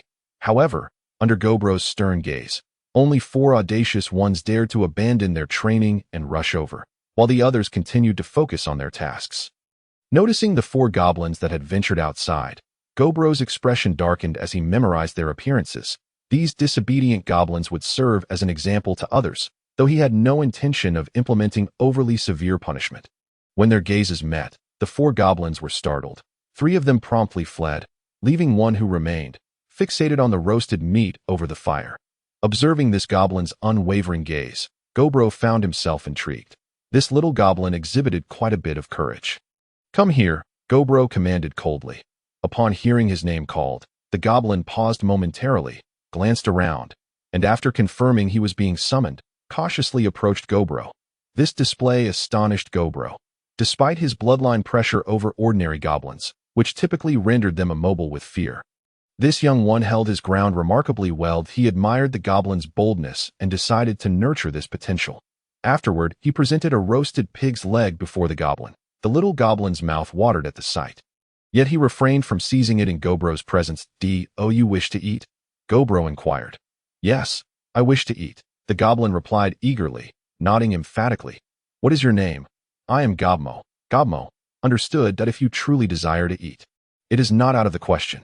"Have you completed today's training tasks?" "I have completed them," Gobmo answered honestly. Gobro raised an eyebrow in surprise.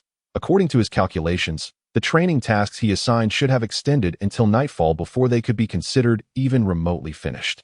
"I will grant you one more chance to speak the truth. Have you truly completed your training?" "I have completed it," Gobmo insisted, maintaining his composure. Gobro was taken aback by this display, regardless of whether the goblin had actually finished. He certainly possessed a commendable amount of courage. He handed the roasted pig's leg to Gobmo and said, "If you have completed your tasks, then you may eat." Receiving Gobro's permission, Gobmo hesitated for a moment before seizing the pig's leg and devouring it voraciously. In no time, he had consumed every morsel. "Are you full?" Gobro asked. "I am not full," Gobmo replied honestly. "Complete all the tasks you performed today once more, and you shall receive another pig's leg." Upon hearing Gobro's words, Gobmo's eyes brightened. He immediately dashed back to the training grounds. Gobro harbored no concerns regarding the possibility of overexertion, for in his recollections, regardless of the intensity of training on the first day, as long as sufficient nutrition was provided, recovery would occur in a relatively short time. Occasionally, some residual injuries might remain, but after evolution, the body would undergo a rebirth, thoroughly purging these hidden wounds. Before long, night fell. Gobro had processed the majority of the prey he had captured that day, and both the hunting and training teams had returned. At a gathering of goblins was chattering excitedly about the upcoming bonfire feast. "What do you think the bonfire feast that Big Brother Gobro mentioned is?" one goblin inquired, puzzled. "That I heard Big Brother Gobro say it involves lots of food, and everyone dances around together." "What does dancing mean?" "Dancing is simply dancing."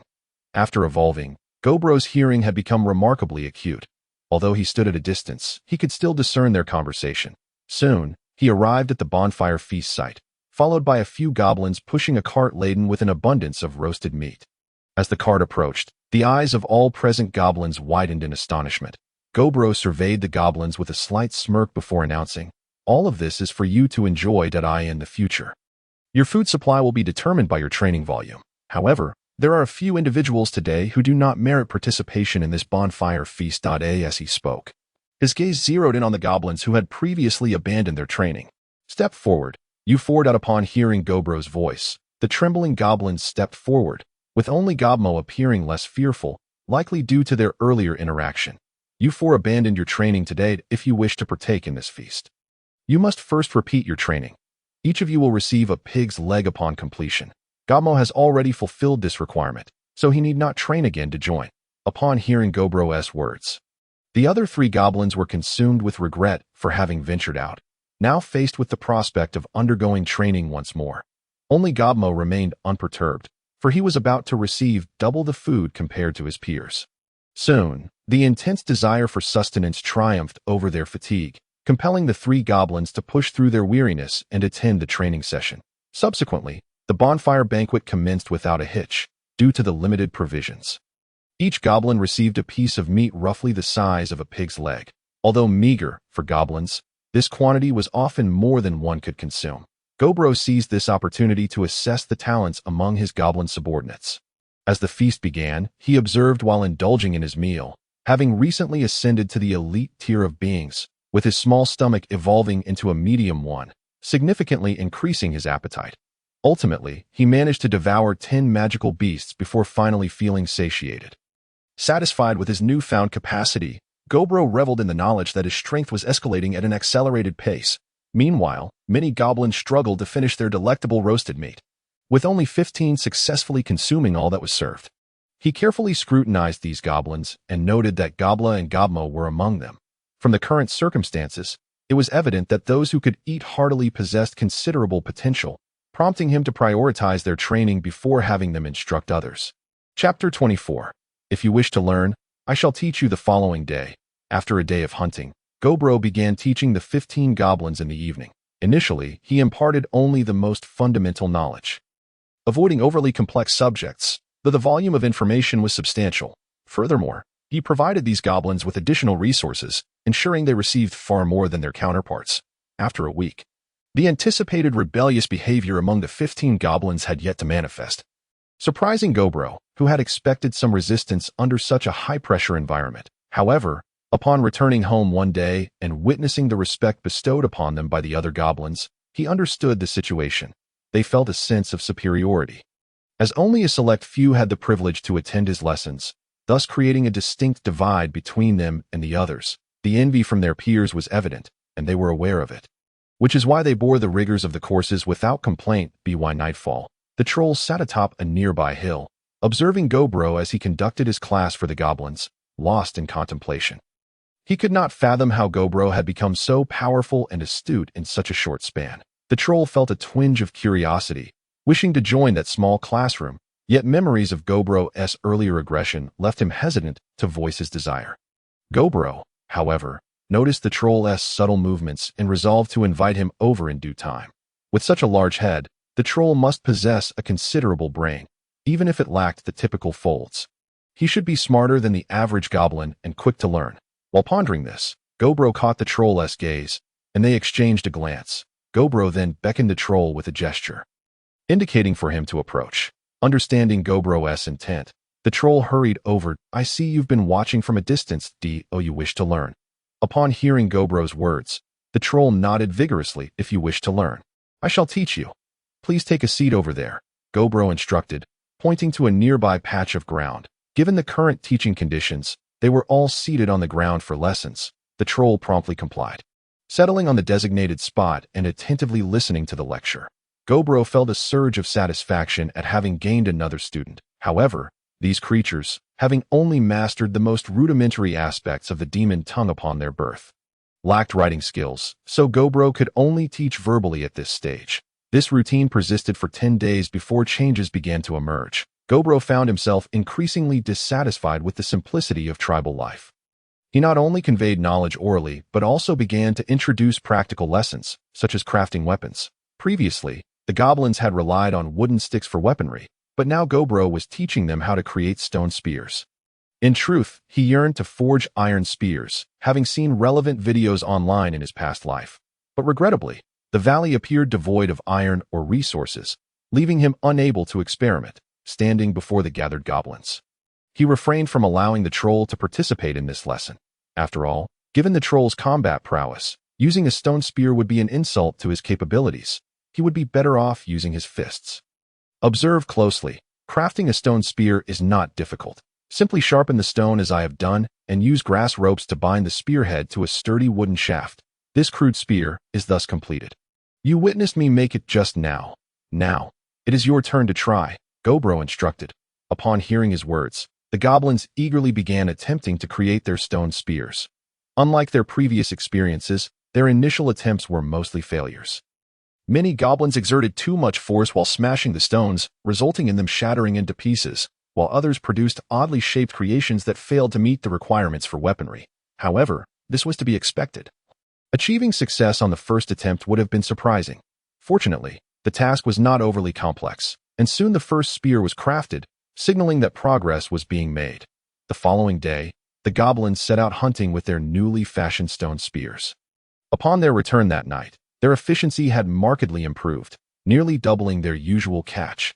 Witnessing this development, Gobro felt immense satisfaction as the tribe progressed positively. Simultaneously, he had gathered 500 first-tier magic crystals, enabling him to conduct the next simulation. As the simulation commenced, consuming 500 magic crystals, it detected the previous balance of 16 evaluation points and granted a random talent, magical expansion, which would endow him with greater magical capacity than that of magical beasts of the same level. Gobro's eyes sparkled at the prospect of such a talent. If possible, he would seize this opportunity that he had not anticipated that 16 points could yield such an exceptional talent, and he hoped it would refresh in his purchase options soon. In the first year, you became the leader of your tribe, with all goblins looking to you for guidance, while the troll became your most devoted follower. You exerted every effort to develop the tribe, while utilizing any remaining time for self-cultivation. The tribe expanded at an astonishing rate. In the second year, through your wisdom, within a mere year, your tribe's livestock, agriculture, healthcare, and even industry progressed significantly, and a mature evolution method emerged within your territory. Outstanding goblins like Gobmo and Gobla, under the abundant nourishment provided, evolved into elite beings within just a year. At this juncture, you understood that Gobmo, Gobla, and others must possess some unique bloodline talent, enabling their rapid advancement. However, you were not concerned about their strength surpassing yours, as they evolved through ordinary methods while you achieved primordial evolution. In this brief year, thanks to your medium-sized stomach and extensive training, your level had risen to 28, and before long, you would ascend to the leader tier of beings. Thus, witnessing the swift progress of your subordinates only filled you with pride. In the third year, the tribe's population exceeded 300, and every member, save for the newly born, boasted levels above 10 that same year. You discovered iron ore, producing a plethora of iron equipment, thereby significantly enhancing the tribe's combat capabilities and improving their quality of life.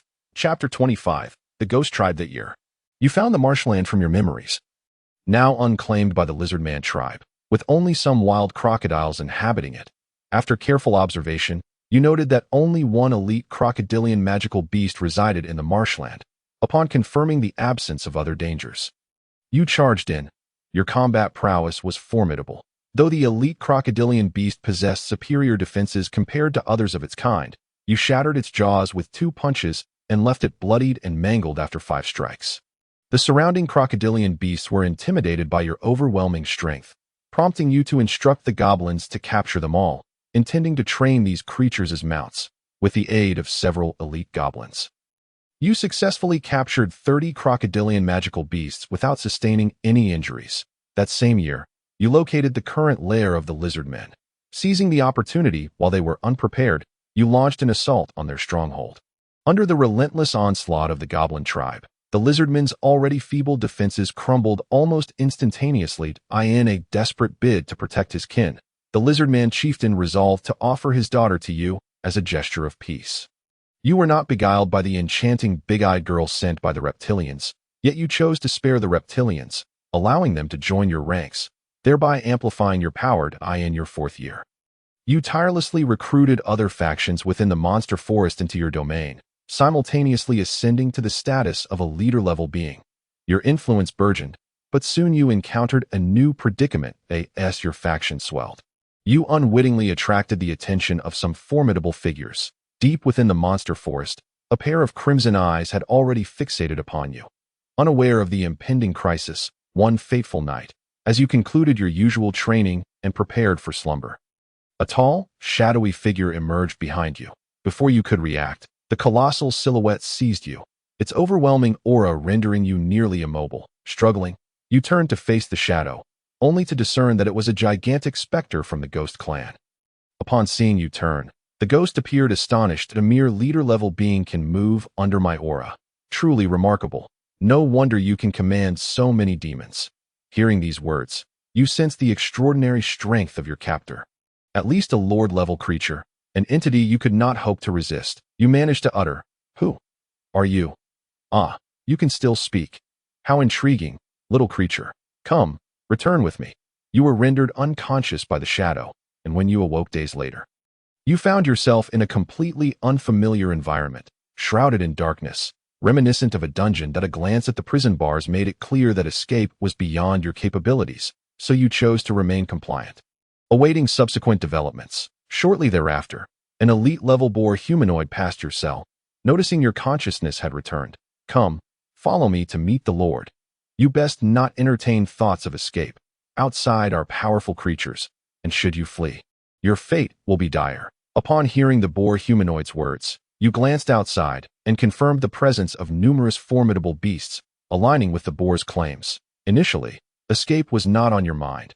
You were acutely aware of the prowess of lord-level beasts, knowing that evading them was a near impossibility. Thus, you opted to dutifully follow the boar humanoid, curious about where you would be taken. Soon, you arrived before a pitch-black castle, its ominous aura invoking thoughts of acquiring one for yourself in the future. Following the boar, you entered the castle and soon found yourself in a crimson chamber. Looking up, you saw the very ghost who had abducted you standing respectfully beside a throne, upon which sat a ghostly figure whose cultivation you could not discern. Though the depth of this ghost's power eluded you, you knew it was far beyond that of a mere lord. The noble gazed intently at you for what felt like an eternity before finally speaking. "A most peculiar goblin, merely an ordinary goblin, yet you have managed to evolve through the arduous process of primal evolution to this extent, gathering such a multitude of beasts and crafting human tools in such a short time. Are you truly a goblin?" Merely being scrutinized by this ghost made you feel as though all your secrets lay bare before him, and he even questioned your identity as a goblin. Having become accustomed to grand spectacles, you felt only a slight ripple of anxiety within, though you maintained an outward facade of trepidation. The formidable ghost, addressing a female ghost nearby, remarked, "Is he too frightened to speak?" "Ah, well, after all, he is just a leader-level beast. He is now under your purview. Educate him properly." "Yes, my lord," the female ghost responded. Upon hearing her address the powerful ghost, you realized why he held such strength. He was the king of the Ghost Clan. Subsequently, you were escorted to the territory of the female ghost. Upon her return, a sense of nervousness enveloped you. Now resembling a rather handsome goblin, you feared that Ying might harbor ulterior motives. However, as you observed Ying's graceful figure and her captivating visage, your trepidation gradually dissipated, replaced by anticipation. Initially, Ying regarded you as merely an ordinary leader-level being, assigning you the management of a small team composed entirely of elite-level beasts. Faced with this situation, although you worried for your faction, you ultimately had no choice but to acquiesce, trusting that Gobula and the others could manage the clan effectively. After taking charge of this combat team, you encountered some difficulties. The members proved to be unruly and resistant to discipline, while other teams would deliberately seek to provoke you. Understanding that such behavior could not be tolerated, you decisively dealt with all who troubled you, including your own team members. You successfully established order within your squad. Chapter 26. The Ghost Clan's Secret Realm. In your 5th year, having resided in the Ghost Clan's territory for an entire year, you exhibited exceptional management skills and experienced rapid growth in strength. Now standing as the most formidable leader-level being within the Ghost Clan, you could even hold your own against the weakest of lord-level creatures. Ying finally recognized your worth, beginning to cultivate you intensively, providing rare resources to enhance your abilities. That same year, you learned that your faction, under the leadership of Gobula and his companions, was thriving, allowing you to finally relax in your 6th year, with Ying's unwavering support. You underwent a mutation, evolving into a malevolent goblin warrior, raising your level cap by 11 and surpassing the majority of Lord-level beings. Following this transformation, your appearance changed dramatically. Your skin darkened from green to a robust black. Your eyes glowed crimson, and your fangs protruded outward, while a massive ghostly face adorned your back, seeming almost alive, as if you were truly a demon from the depths of hell. Most beasts dared not approach you, let alone engage in combat. However, as your appearance transformed, your interactions with Ying grew more frequent. Unbeknownst to you, your new visage perfectly aligned with the Ghost Clan's aesthetic. Setting aside your fangs, you were quite handsome. And your fangs, akin to those of a vampire, could retract. Yet, you typically kept them exposed to intimidate other beasts. By the 12th year, you had reached your level cap, on the verge of breaking through to Lord level. You had garnered considerable renown within the Ghost Clan, as now, despite still being a leader-level being, nearly all Lord-level creatures were no longer your match. One night, Ying summoned you to her chamber. Upon entering, you addressed her directly. My lady, is there something you require of me? You are poised to break through to Lord level soon, are you not? Indeed. Just as I suspected that I have an opportunity for you, should you desire it. What opportunity? To venture into the Ghost Clan's secret realm. That I can assure you. Entering the secret realm is perilous. In previous years, the mortality rate for beings other than ghosts has exceeded 70%.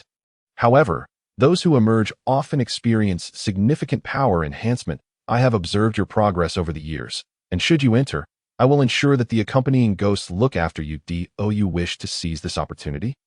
Ying concluded, her gaze playful as she regarded Gobula.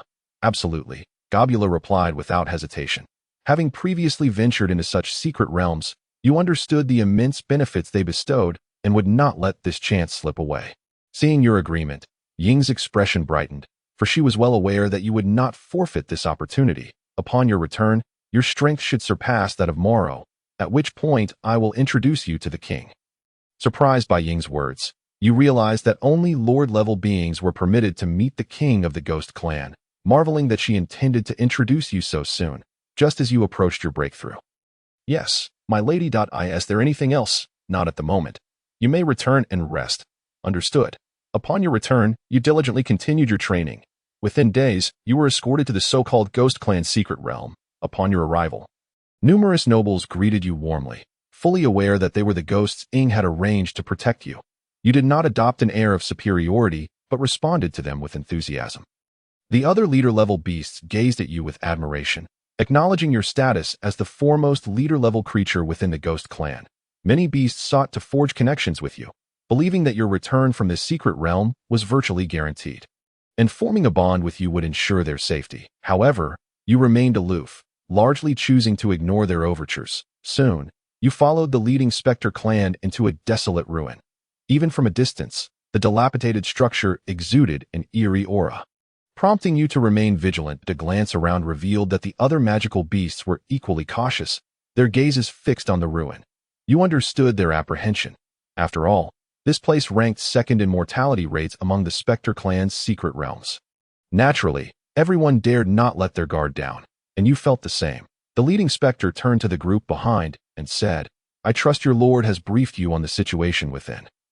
I shall not reiterate. Upon entry, you will be assigned to a random location. Should you encounter one another along the way, feel free to collaborate. Now, let us proceed, one by one. To hearing the leader's words, you remained composed. For you were well aware that the Spectre clan had developed a unique secret technique to enhance survival rates. Within a certain range, they could locate their kin, and this technique was functional even in the secret realm. Furthermore, before entering, Ying had infused you with a trace of Spectre bloodline.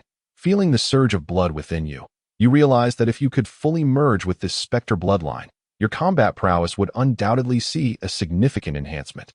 Before long, you entered the secret realm, and as darkness enveloped you, your consciousness returned to a transformed landscape. The realm was desolate, characterized by parched earth and withered trees, with a faint, unpleasant odor lingering in the air. Fortunately, you had long since acclimatized to such an environment, and you began to cautiously explore your surroundings. Before long, you slowed your pace, Sensing that something dangerous was lurking, observing you from the shadows, suddenly, a chill crept down your spine. And you swiftly turned, striking out with a claw. A massive, pitch-black wolf was struck by your blow. Observing the faint black mist emanating from the creature, you recognized it as a unique being within the secret realm, a ghost beast. Infected by the Spectre clan's essence, slaying them would allow you to extract their ghostly energy. With a slight exertion, you snapped the ghost wolf's neck, and the dark aura flowed from its body into yours. Chapter 27. You wouldn't want to be trapped in the Spectre clan's secret realm forever, would you? As the black essence coursed through you, you felt the initial trace of Spectre bloodline that had infused within you becoming more ferocious. While your physical strength appeared to increase slightly, the ghost wolf was merely at the pinnacle of the ordinary level, yet it granted you such an enhancement. You eagerly anticipated the potential boost from other ghost beasts. You continued deeper into the secret realm, soon encountering new ghost beasts, again, ghost wolves. Their strength was comparable to the previous one, but this time, you faced a trio. You easily dispatched them, extracting 3 wisps of ghostly energy. Feeling the surge of power, you suddenly contemplated that perhaps not following the Spectre clan would yield greater efficiency if you acted independently. However, recalling Ying's specific instructions before your entry, you remembered that the most precious treasures within this realm were not the ghost beasts, but a prized item known as the ghost orb. The quantity and quality of ghostly energy contained within a ghost orb far surpassed that of ghost beasts, and she had urged you to acquire as many as possible. The Spectre clan, being particularly sensitive to ghostly energy, would quickly identify the location of the ghost orbs. However, they might not necessarily be able to defeat the guardian beasts surrounding the orbs. Thus, remaining near the specters would ensure you received a considerable share of the ghost orbs. You began hunting ghost beasts while seeking out the specters, yet after a significant period, you had yet to encounter a single one. Realizing something was amiss, you deduced that the Spectre clan's technique was highly sensitive to their bloodline. They must have known your location but had not come to find you. It became evident that the specters were likely unwilling to include you, especially considering how you had outshone even some of their prodigies during this time. In the blink of an eye, a day had passed without a single spectre in sight. Now, you were certain they were attempting to isolate you. Yet, you felt no anger, for not far ahead, suspended in midair, was a pitch-black orb surrounded by 3 ghost tigers. You could discern that these 3 tigers possessed leader-level strength, surpassing ordinary magical beasts by approximately 30%. However, you merely found them somewhat troublesome, even feeling a thrill. For the ghostly energy from leader-level creatures undoubtedly exceeded that of ordinary ones. As the 3 ghost tigers charged at you like apparitions, the ghastly tattoos on your backs suddenly opened their eyes, and layers of crimson patterns emerged across your body. Remarkably, you sprouted an additional head and 2 more arms, transforming into a 4-armed, 2-headed form, significantly enhancing all your attributes. This skill, cursed by the demon, was acquired after you had showcased the transformation into a demon goblin. While active, it would double the damage you suffered, but correspondingly, all other attributes would also be doubled. The 3 ghost tigers, approaching from 3 different directions, were elite among their kind. However, you were the elite of the elites. Your left and right hands effortlessly blocked 2 of the tigers, while your newly grown arms seized the last one. Despite facing 3 opponents, you held your ground without faltering in strength. With tremendous force, you tore a large chunk of flesh from the ghost tiger you had restrained, causing it to emit a piercing wail. You then pinned it to the ground, relentlessly bashing its head until it was reduced to a mangled pulp. This leader-level ghost beast was brutally slain by your hands. The ghostly energy surged into you, providing a modest boost to your attributes. With your hands free, you unleashed a barrage of blows upon the remaining 2 ghost tigers. Employing no weapon but relying solely on your raw strength to eliminate them, the 2 additional wisps of ghostly energy entered you, and this scene was witnessed by the specters drawn to the ghost orb. They watched in disbelief as you effortlessly slaughtered the casting a glance at the surrounding ghost clan. Some of the weaker spirits were instantly intimidated by your gaze. They had heard whispers of your infamous reputation. And having just witnessed you slay 3 ghostly tigers, their fear deepened. The leader of the ghost clan regarded you with a mixture of apprehension and disbelief. He had anticipated your capitulation, yet was taken aback by your readiness to confront him directly. Now, he found himself at a loss for a graceful exit. You discerned the leader's predicament, but in the realm of the ghost clan, where survival was already a formidable challenge, Your notoriety was a weapon in itself. Thus, even if it meant annihilating every ghost present, you would not retreat an inch. You were acutely aware that as long as you displayed overwhelming strength, Ing would go to any lengths to protect you. Noticing your readiness to strike, a glimmer of ferocity flickered in the leader's eyes. However, before he could issue a command, you surged toward him with unrelenting speed. The surrounding spirits rushed to intercept you. But the leader, recognizing the threat, attempted to resist. Each ghost possessed unique talents, and this particular spirit embodied the formidable prowess of the Diamond Demon, a rare and potent ability. Upon unleashing the skill, his attributes would increase by 30%, doubling his defense and enhancing all skill potency by an additional 50%. It was indeed a formidable power, and witnessing it, you understood why he had ascended to leadership among his kin. Such a rare talent naturally commanded respect.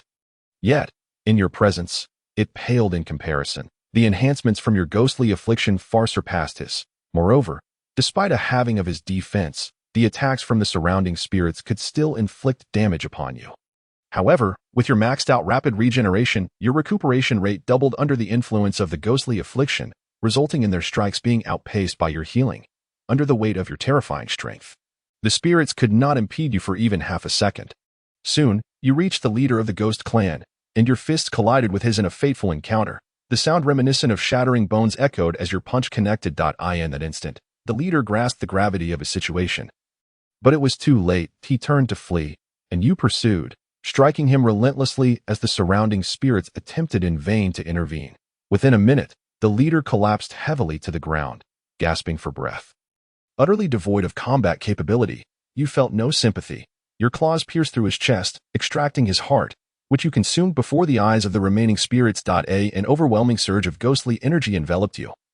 And as you reveled in its potency, the remaining specters gazed at you with wide, fearful eyes. Their terror was palpable as they began to flee, realizing the dire implications of the situation. Stop, you bellowed. And all the spirits froze, slowly turning to face you with expressions of dread. Fixing your icy gaze on the nearest ghost, you coolly inquired, "Do you know how Amo met his end?" The ghost swallowed hard, recalling something, and hurriedly replied, "Amo was killed by a ghostly tiger." Seeing his compliance, you nodded in satisfaction and continued, "You all heard how Amo perished. Now speak it aloud. How did he die?" "He was killed by the ghostly tiger." "Bitten to death by the ghostly tiger." As the ghosts echoed their agreement, you nodded approvingly once more and declared, "Remember well how Amo died. Now disperse. I will handle the aftermath." Upon hearing your words, the spirits felt as though a great weight had been lifted, and they hastily retreated. Observing their fleeing figures, you knew that word of your involvement in Amo's demise would soon spread among the ghost clan. However, you were confident that even if you were to slay every last one of them, Ing would ensure your safety. For now, taking down just one would suffice to secure your protection. You examined Amo's body, discovering a ghost orb within him. This orb contained significantly less ghostly energy than your own, reinforcing your belief that, without your intervention, the spirits would struggle to efficiently gather such orbs. Raising your gaze, you spotted a relatively petite female ghost cautiously observing you from a distance. "Approach," you commanded, your tone cold. Upon hearing your words, the female spirit hastened towards you. "What is your name?" "Master Gaburo, I am called Huawu." She replied, her demeanor respectful. "Huawu, you must be aware of the locations of the ghost orbs, correct?" "Yes, I know the locations of all the ghost orbs. All of them. Indeed, our clan possesses a strong sensitivity to ghost orbs. When we entered the secret realm, we sensed their presence, but the guardian beasts were formidable, preventing us from obtaining many." Your astonishment at Huawu's explanation was palpable. While you had surmised that the ghost clan had a heightened sensitivity to the orbs, you had not expected it to be so acute. You then instructed her, "Lead me to the locations of those orbs, and I shall reward you with some as payment." "Very well," Huawu eagerly agreed. You followed Huawu as she guided you to the ghost orbs, dispatching any encountered beasts with swift ease, leaving her in awe of your prowess. Before long, you arrived at a ghost orb, only to discover the guardian beast that protected it, a leader-level earth dragon corrupted by ghostly energy. You recalled Ing informing you that dragon-like creatures differed from others. Only those of the purest bloodline possessed the greatest power. Typically, when magical beasts were tainted by ghostly energy, they experienced some degree of enhancement. However, dragons were unique. Their strength diminished when mixed with impure blood. Assessing the earth dragon before you, It appeared to have only recently ascended to the leader level, clearly beyond the capabilities of the Ghost Clan to confront. Attempting to seize it by force would surely result in casualties. Huawu gazed at you with eager anticipation, having heard tales of your ability to conquer leader-level beings. Following the earlier events, her admiration for you had only intensified. You stay put here. I shall return shortly, you advised earnestly. Yes, Master Goburo, she affirmed. With that, you stealthily circled around the corrupted earth dragon, inching closer to it. Although your strength far surpassed that of the dragon, you had no intention of engaging it head-on. You preferred to strike from the shadows. Huo harbored no discontent regarding your tactics, understanding that ambushes were a sound strategy. Your cautiousness only deepened her admiration. Your focus remained solely on the ghostly earth dragon before you. Curious about how much a leader-level corrupted creature could enhance your attributes, you halted a mere 15 steps away, knowing this was the closest you could approach without detection. The earth dragon lay in slumber, but it sensed something amiss as it opened its eyes, only to be met with the sharp pain of your assault. Seizing the moment, you clawed away several of its scales from its back, exposing the vulnerabilities beneath its once impenetrable hide. The earth dragon, enraged, turned to retaliate, yet you had already positioned yourself upon its back, delivering relentless strikes to its spine. Your deadly blows had evolved into the advanced technique of frenzied beast fist. Now at level 5, each punch delivered staggering force, quickly reducing the dragon's back to a gruesome state. Huawu watched in shock, for she had heard that the scales of the earth dragon were as tough as fine iron, impervious to typical weaponry, and even other leader-level beings struggled to breach its defenses. The corrupted earth dragon thrashed madly, attempting to dislodge you, yet you had burrowed 6 wounds into its flesh, anchoring yourself firmly as your dual heads feasted upon its blood and flesh.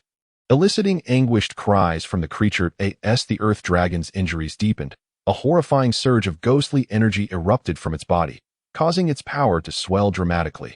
Holding onto its back was taxing your strength. But you noticed that while its power surged, its vitality seemed to wane, that if you could merely endure, victory would be yours. However, you were not inclined to prolong the battle, even with its newfound strength. The corrupted earth dragon remained beneath your capabilities, and you needed to hasten the collection of other ghost orbs. Moments later, the earth dragon collapsed heavily, its body ravaged by your assault, having consumed 1/3 of its mass. You could see that its bones had turned a charred black, eroded by the ghostly energy. The dense aura of ghostly energy emanated from the ghostified earth dragon, seeping into your very being. You sensed a slight loosening of the threshold between the leader and chief levels, yet you suppressed this burgeoning shift. Subsequently, you approached to collect the ghost orbs. This particular orb contained a ghostly essence several times greater than the previous one.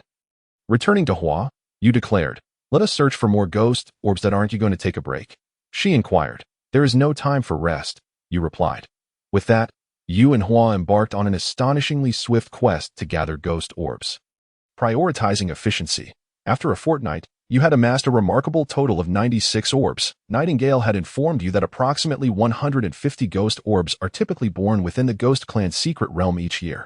Now, you had collected 96 on your own, and Hua noted that she could no longer sense any other orbs remaining in the secret realm, signifying that they had been thoroughly scavenged. You selected 4 orbs from the 96 and presented them to Hua, saying, "This is your reward. Your current physique can bear no more than 4 orbs. Any additional would be beyond your limits. This is for me?" No, no, Lord Gobro.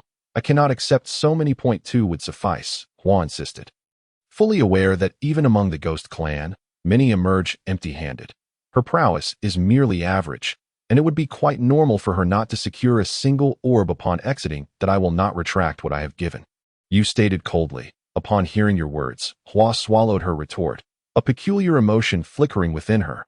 Meanwhile, outside the Ghost Clan's secret realm, only 2 individuals with chief-level strength stood watch, engaged in conversation. "Old Luo, how long do you think it will take for them to scavenge all the ghost orbs inside?" "I cannot say for certain, but it should be significantly quicker than usual, given that Lord Gobro is inside. You have fought him. You know how formidable he is. Indeed, aside from Morrow, who is slightly stronger than Gobro, no other chief-level beings could rival him. It is truly terrifying. A mere goblin possesses such terrifying might. Once they emerge from the secret realm, it is likely that Morrow will no longer be able to contend with him." As they conversed, a sudden disturbance rippled through the ruins ahead, and a circular portal appeared before them. The two watched in disbelief, fully aware of when this portal might manifest. The first scenario occurs when 3 months have passed, at which point the portal automatically transports everyone out. The second scenario arises when all the ghost orbs have been completely scavenged, prompting the inhabitants to be expelled as well. Although there have been instances of early retrieval of ghost orbs, that typically requires at least 2 months. This time, nearly half a month has elapsed. They realize the gravity of the situation, and one of the Ghost Clan members quickly returned to inform the elders within. Not long after, the first Ghost Clan member stepped through the portal, followed by a steady stream of others. Gradually, the elders from various clans arrived on the scene, including Nightingale. However, as time passed, Gobro had yet to emerge from the portal. This portal can only sustain itself for 3 days. Should he fail to exit within that time, he would be eternally sealed within. Chapter 30.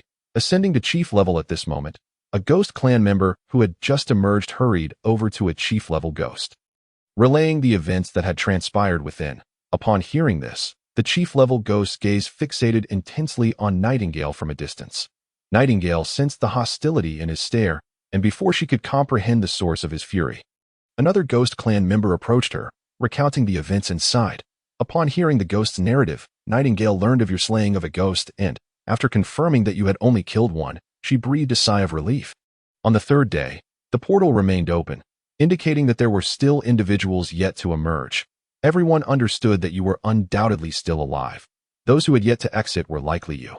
In the afternoon, you finally stepped out of the portal. Unlike before, your height had now reached an impressive 3.5 meters. During these 3 days, you had successfully ascended to the chief level. And due to the influence of ghostly energy, you underwent a beneficial mutation. Continuing your evolution towards the Ghost Clan's lineage, you transformed into an extreme, evil goblin berserker, with a level cap 13 levels higher than the average chief level being. And you mastered 5 chief level skills. Hua accompanied you upon your emergence, having vigilantly guarded your side throughout the 3 days, preventing any ambushes from other ghost beasts. However, at the moment of your emergence, a chief level ghost charged at you furiously. Nightingale reacted instinctively, attempting to intercept, but it was ultimately too sudden. The attack struck you first. Brute, accompany my son to the grave. You recognized the assailant as the father of Amo. Fully aware that he intended to kill you. As the ghostly claws loomed larger before you, it seemed a tragedy was imminent. Although you had ascended to chief level, no one believed you could triumph over chief level beings, let alone after your recent advancement. In the next moment, you caught the ghostly hand with both of your own, and your body was sent flying. While your strength far surpassed that of an average chief level being, you still fell short compared to a true chief level entity. However, the assault that could have slain a top-tier chief level creature merely inflicted slight wounds upon you. Subsequently, Nightingale's claws pierced the chest of the chief level ghost. Her face contorted with immense fury. After dedicating so much time to your training, just as the moment of reward had arrived, it was snatched away by another. Despite being ambushed by Nightingale, the chief level ghost managed to withstand her onslaught. Just as their battle was about to intensify, you slowly rose from the ground, brushing off the dust as if nothing had happened. All eyes were fixed upon you in astonishment, as they could scarcely believe you had survived such a terrifying attack. You then smiled at Nightingale and said, "Lady Nightingale, I am unharmed. Were you not going to introduce me to the king? You are unscathed?" Nightingale replied, her expression one of disbelief. Hearing her words, you meticulously examined your body and discovered a wound on your chest that was nearly healed. With a pitiful tone, you remarked, "There is indeed a problem. I am bleeding." Observing your rapidly healing wound, Nightingale's eyes twitched with discomfort. Meanwhile, the chief-level ghost who had attacked you appeared even more numbed. The wound Nightingale had inflicted continued to bleed profusely. And upon witnessing your minor injury healing so swiftly, he was nearly driven to the brink of despair. Nevertheless, he refrained from launching another assault, for Nightingale was now on guard. Any further attack would make it impossible for him to eliminate you on the spot. Coldly, he stated, "I will seek justice for my son from the king." With that, the chief-level ghost departed the scene. Nightingale approached you, saying, "Do not worry. I have grasped the situation. Given your talents and strength, the king would not dare to act against you." "Yes, Lady Nightingale," you replied. Pleased with your calm demeanor, Nightingale inquired, "What is your current strength? To what extent have you progressed since your advancement?" As she spoke, her gaze remained fixed on your form. following your evolution. You had become even more handsome. Your features could rival those of an elf, and combined with your robust physique, you exuded an overwhelming male charm.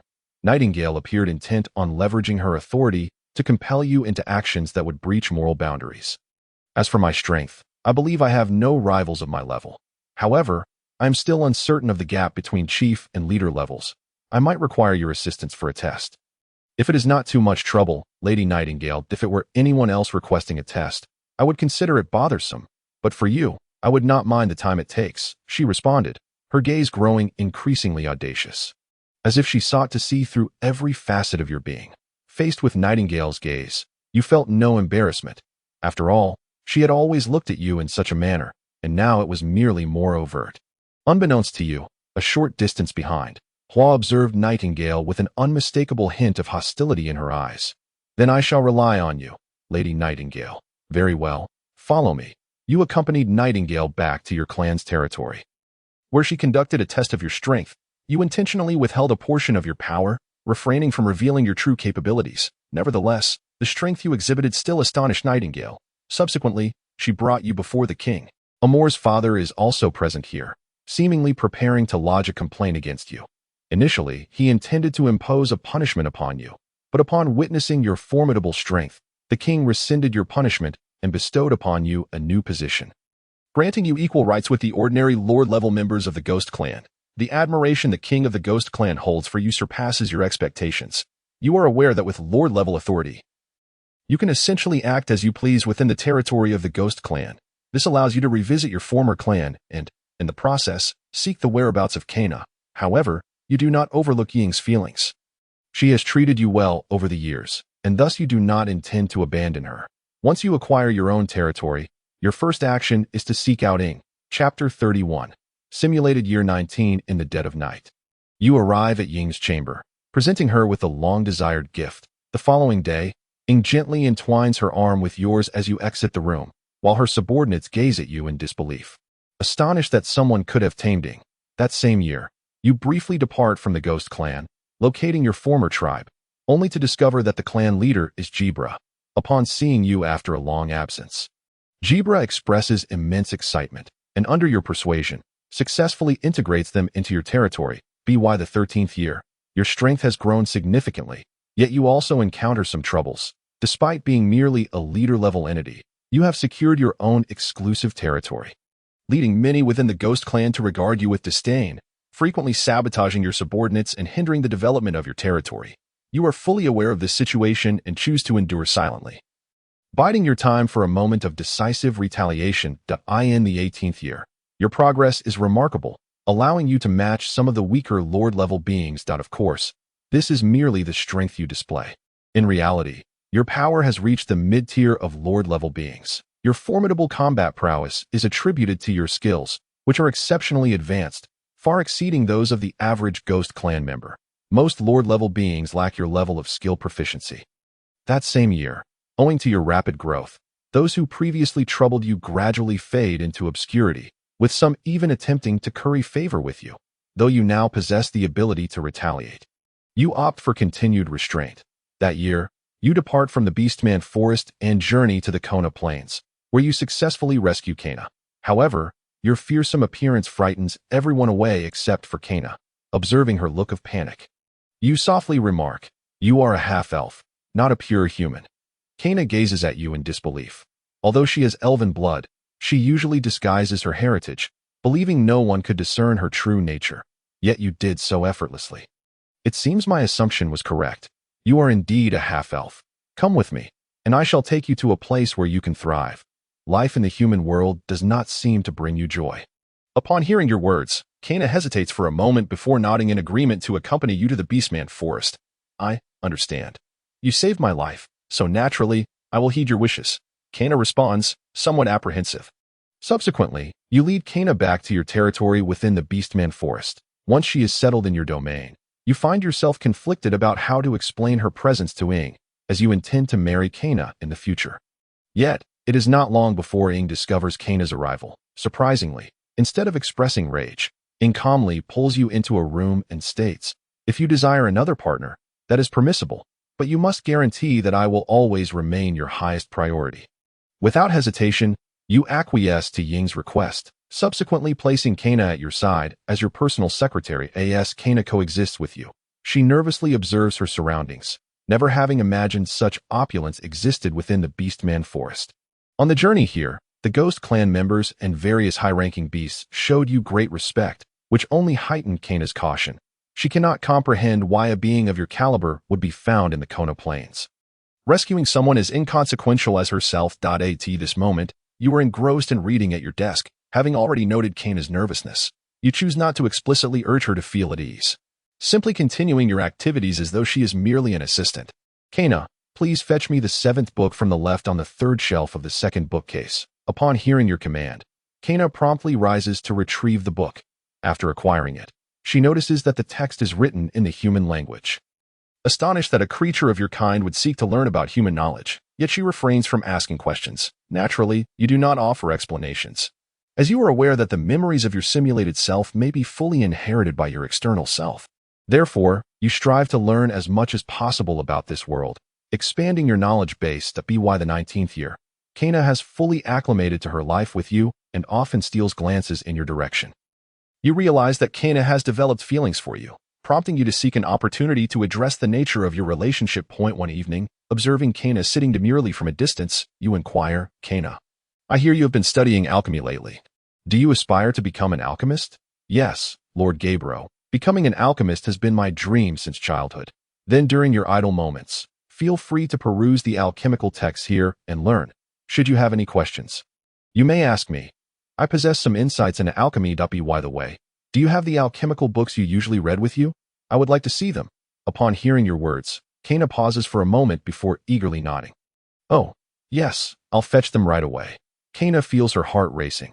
Although she has spent a year in your company, she has never engaged in intimate contact with you.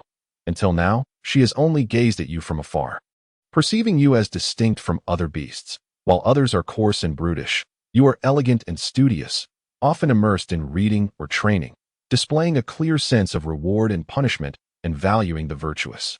She has never encountered a being like you. Nervously approaching your side, you pull out a chair for her. "Sit." Kana gazes at the chair, which is nearly flush against yours, and trembling slightly, sits beside you. However, you remain focused on imparting your knowledge of alchemy, and Kana soon becomes engrossed in the ocean of information.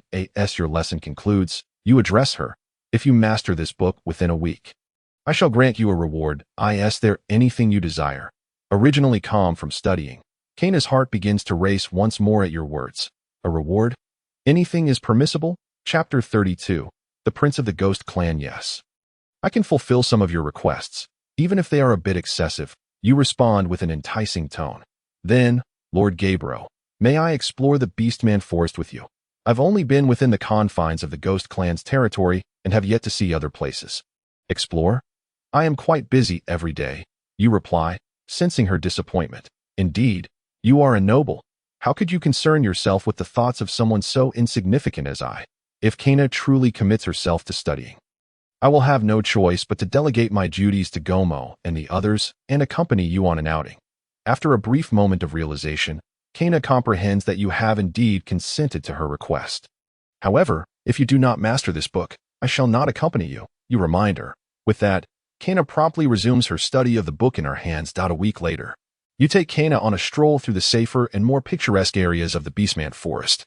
Along the way, you hold her hand under the pretext of ensuring she does not get lost. Kana, entranced by your touch, follows you wherever you lead her, feeling secure in your presence, and thus, the journey is devoid of peril. Months later, Kana becomes one of your concubines within your territory. Concurrently, a significant event unfolds within the Ghost Clan, the birth of the Ghost King's child, who possesses royal-level potential. Upon reaching adulthood, the child will undoubtedly become a royal-level powerhouse, surpassing even the Ghost King. A month later, you are fortunate enough to witness the Ghost King's offspring. The Ghost Clan is born strong. Even the most ordinary member is at least an elite-level being from birth. However, the Ghost King's child is different, merely a month old and already at the leader level, which evokes feelings of injustice within you. After 20 arduous years, you have attained the leader level, while some are born into it. In the 20th year, the Ghost King summons you personally. You are somewhat perplexed by this summons, uncertain as to why the Ghost King has chosen this moment to call upon you. You arrived before the Demon King as per your agreement. Upon seeing you, a look of satisfaction gleamed in his eyes that he then spoke. I have heard that you have managed your territory exceptionally well. In less than a decade, you have gradually caught up to the domains of other lords. No, my king, you replied. I have merely benefited from the guidance of other lords, which has allowed my territory to develop rapidly in such a short span of time. This is not solely my achievement. Moreover, the land you bestowed upon me is indeed a treasure, facilitating such swift progress that I must express my gratitude for the opportunity you have granted me. Upon hearing your humble words, the Demon King appeared somewhat pleased, his demeanor reflecting a sense of pride. Since you are so eager to express your gratitude, there is now an opportunity for you to do so. I have a task for you, and I wonder if you are willing to accept it.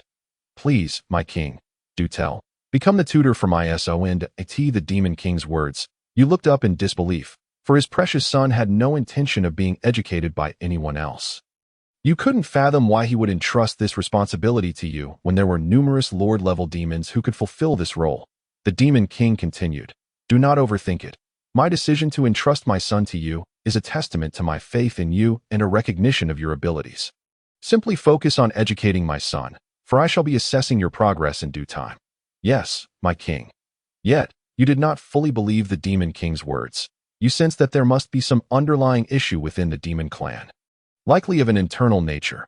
Otherwise, he would not have entrusted his beloved son to someone who was not even a demon. Come with me. I shall take you to meet my son. Very well. Before long, you found yourself once again in the presence of the Demon King's son, observing the young prince, who was no taller than your calf, surrounded by a throng of lord-level demons vying for his attention. You fell into contemplation. Noticing your arrival, the demon prince rushed towards you, exclaiming, Father, yes, this is your new tutor. You will go to his territory and train diligently under him. Upon hearing the Demon King's words, the prince cast a fleeting glance your way before losing interest altogether. Although your appearance bore a striking resemblance to that of a demon, with a palpable aura of demonic energy surrounding you, you were ultimately not one of them. Realizing that the young prince looked down upon you, you resolved to teach this hot-headed youth a lesson. Father, I do not wish to have this teacher. Please assign me a lord-level demon instead. In response to the prince's words, the Demon King merely replied, while he may be at the same leader level as you, his strength surpasses that of lord-level demons. Upon hearing this, the demon prince regarded you with surprise, then challenged, let us engage in combat. If you defeat me, I shall accept you as my teacher. But if you are to be like those worthless ones over there, you shall become my subordinate and call me big brother. At the prince's challenge, you glanced at the nearby leaders, all of whom had previously fallen under your command. Although they were your former subordinates, they should not be capable of defeating the demon prince, for he was still merely a leader-level being, likely of a low rank, considering he was not yet half a year old. Even with rapid advancement, he would at most reach level 20, while leader-level beasts typically range from level 41 to 50, barring any mutations. Given such a considerable disparity in levels, if these leaders did not hold back, the demon prince indeed possessed remarkable talent. With this thought in mind, you nodded earnestly. Very well. If I lose, I shall serve you as a subordinate. If you lose, you will acknowledge me as your teacher. That is the agreement, correct? Not entirely foolish, he retorted. With that, a towering 5-meter-tall magical statue appeared behind him, resembling an enlarged version of the demon prince. You recognized this ability as the demonic statue's technique, a skill that could only be comprehended by lord-level demons. Yet here was the demon prince, at leader level, already mastering this skill, showcasing his astonishing talent. Realizing he truly had potential, you did not feel overly anxious, for you were no ordinary being yourself. Soon, the demon prince charged towards you. 1 minute later, the demonic statue dissipated, revealing a bruised and swollen prince standing before you and the Demon King, appearing as compliant as a well-behaved child. Chapter 33. The Innate Bad Seed. My King, rest assured, I shall take excellent care of Prince Magli. Indeed, Xiao Luo, I have complete faith in your abilities that I shall not interfere with Magli's education. With that, the Demon King departed, leaving you to ponder. Since your acquaintance with him, the Demon King had always been amiable, which struck you as peculiar. He was markedly different from the other demons you had encountered, who were typically brimming with malice and volatility. Moreover, in the demon clan, there was no correlation between higher rank and greater restraint. Rather, the higher the rank, the more volatile their temperament, unless subdued by absolute strength. You now understood that there was not just one demon king. The others were notoriously tempestuous. Thus, you found yourself questioning whether the demon king was truly a pure demon. As the demon king departed, you turned to Magli, who gazed at you with fervent enthusiasm. Despite his swollen visage, he bore no anger towards you, for you were the first to best him in combat at the leader level. You are impressive. Having defeated me, I shall call you teacher, but only temporarily. I am still very young. Give me 10 years, and after that, you shall no longer be my match. At that time, you will call me Big Brother. At the words of this young demon, you could not help but chuckle. I recall that demons reach adulthood at 60 years of age. Only then may you ascend to royal status. In 10 years, it may be a challenge for you to even reach Lord level. What? Do you think a mere Lord level could possibly contend with me? Noting Magli's arrogant tone, you remained unfazed, understanding that he was merely a child. You had no intention of holding a grudge against him. But you resolved to ensure he enjoyed a fulfilling childhood. With your talent, perhaps you might just manage it. Now, come along to my territory. As you spoke, you led Magli towards your domain. The further you strayed from the central clan territory, the more you sensed that something significant must be unfolding within the demon clan. After all, your territory was the most remote area within the demon realm. It was perplexing that the demon king would send his own son to such a desolate place. While lost in thought, you noticed Magli's small movements as he passed a thicket, deftly capturing a wild rabbit that had been hiding within. He then began to systematically strip the creature of its fur. Delighting in its anguished cries, observing this scene, you felt no shock. The demon clan's inherent cruelty was well known, and Magli, being a freshly born child, embodied the purest malice, without any pretense. Taking the rabbit from Magli's hands, you swiftly broke its neck, granting it a swift end. You had no intention of imparting moral lessons to Magli, for you understood that demons were innately malevolent. Attempting to reform them was a futile endeavor. Magli looked at you in confusion, prompting you to calmly explain, when it comes to taking a life, do not dawdle. Developing such habits will only hinder you in future battles. In response to your advice, Magli shrugged nonchalantly and remarked, for now, you are my teacher, and I will heed your words. But once I surpass you, I will not adhere to such notions. As he spoke, his eager gaze fixed upon you. And it dawned on you that Magli viewed you as his prey, intent on eventually killing you. You did not ponder where you had provoked his ire, for you knew that demons often harbored unprovoked hatred towards individuals. Most of the time, they simply desired to eliminate you. Recognizing this, you resolved to intensify your training to ensure that Magli would not surpass you. Before long, you returned to your territory with Magli. He surveyed the harmonious atmosphere of your domain, starkly contrasting the chaotic nature of the demon king's realm, and felt a sense of surprise, for he had never encountered such tranquility. This was swiftly followed by a strong wave of nausea. He could not bear to witness such a place and harbored desires to obliterate it. Your Majesty, follow me. I shall take you to the place you are destined to go. Noticing Magli's momentary stupor, you initially attributed it to his astonishment at the unfamiliar surroundings. Magli responded coldly. You then guided him to the military camp, intending for him to learn the management of troops while also experiencing the lives of the lower-ranking soldiers, so that he could better govern the demon clan in the future. Gazing upon the orderly ranks of soldiers before him, Emoli found himself somewhat perplexed by your intentions. You articulated your thoughts to Emoli. Your Majesty, you have already acquired the necessary abilities. All that remains is for you to learn how to be an effective ruler. Managing an army is but one of the many skills you must master. Rather than merely instructing you, I believe it is best for you to experience this life firsthand. Of course, given your remarkable prowess, your training regimen will differ significantly from that of the average soldier. Upon hearing your words, a spark of excitement glimmered in Emoli's eyes, for he could sense the overwhelming bloodlust emanating from each member of the demon race within the barracks, a force far exceeding that of ordinary demons. This was indeed a formidable army, and he found himself drawn to this environment. 6 days later, Emoli was training vigorously, drenched in sweat. After observing him over the past few days, you noted that his stamina was not particularly exceptional. He struggled to endure the training load set at 4 times that of a regular soldier. It appeared that Emoli's strength did not stem from his attributes, but rather from the innate skills he possessed. During this time, you witnessed just how terrifying a demon with royal potential could be. Through your rigorous training, Mo Li's level had increased directly by 1 within these 6 days, a feat you considered nearly impossible. As the soldiers in your camp observed that even this young child, Mo Li, was capable of completing training tasks far beyond their own capabilities, their diligence intensified. A month later, you reduced Mo Li's training load. To which he expressed considerable dissatisfaction, angrily remarking, "Why have you decreased my training?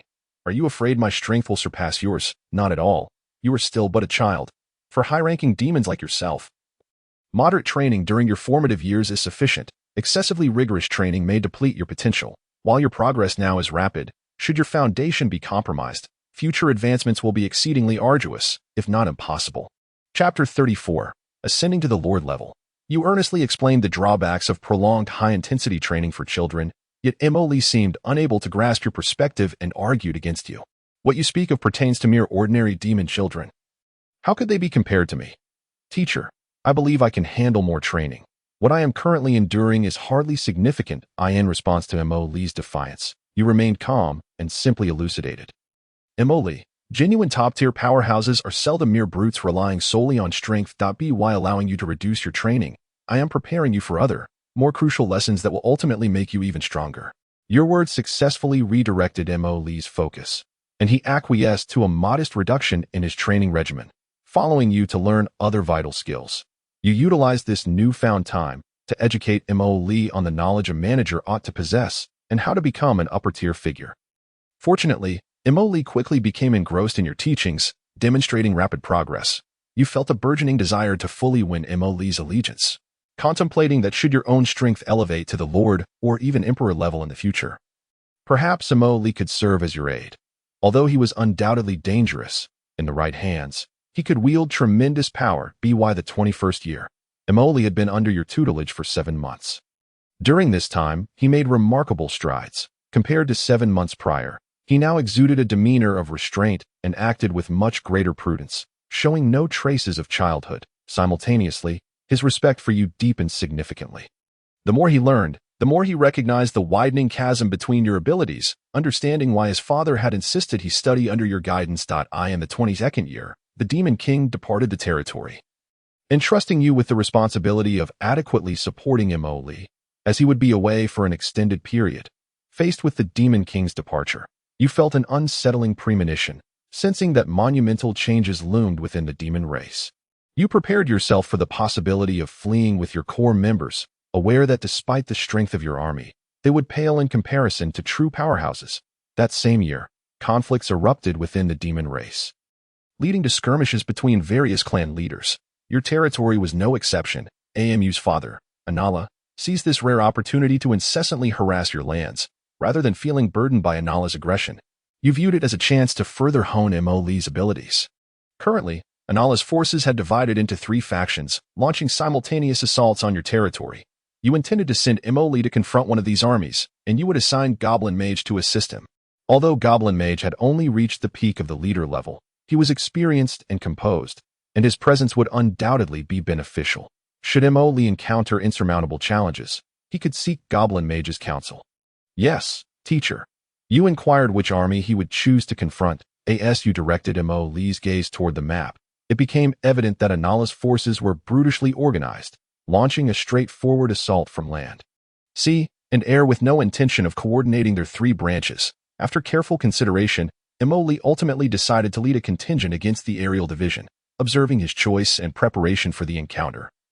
You internally nodded in approval. Despite this being Mo Li's inaugural military engagement, he was well prepared, and theoretically, there should be no issues. You had already resolved that should Mo Li falter, you would reprimand him strenuously. For while the demon race was undeniably powerful, they were often arrogant fools, coupled with their antiquated mindset. As long as Mo Li performed normally, victory should be nearly guaranteed.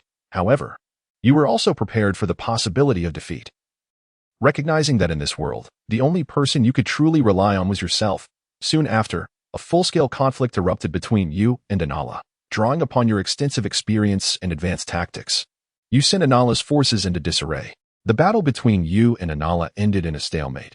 You sensed a gap in strength between you and Anala, but were not surprised, as he was a top-tier lord and you had yet to attain the pinnacle of the leader level.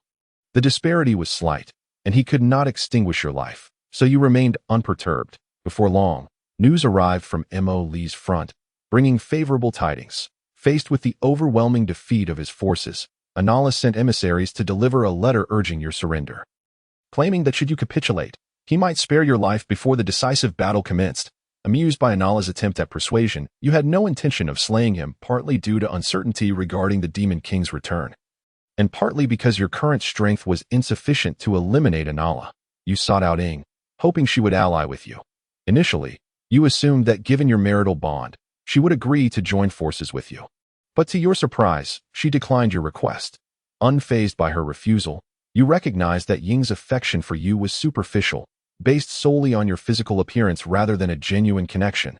Moreover, your rapid progress over the years had placed you beyond her control, rendering you a formidable adversary in her eyes. After her rejection, a tinge of disappointment washed over you, but you quickly regained your composure. You realized that without Ying's assistance, your only limitation was the inability to eliminate Anala.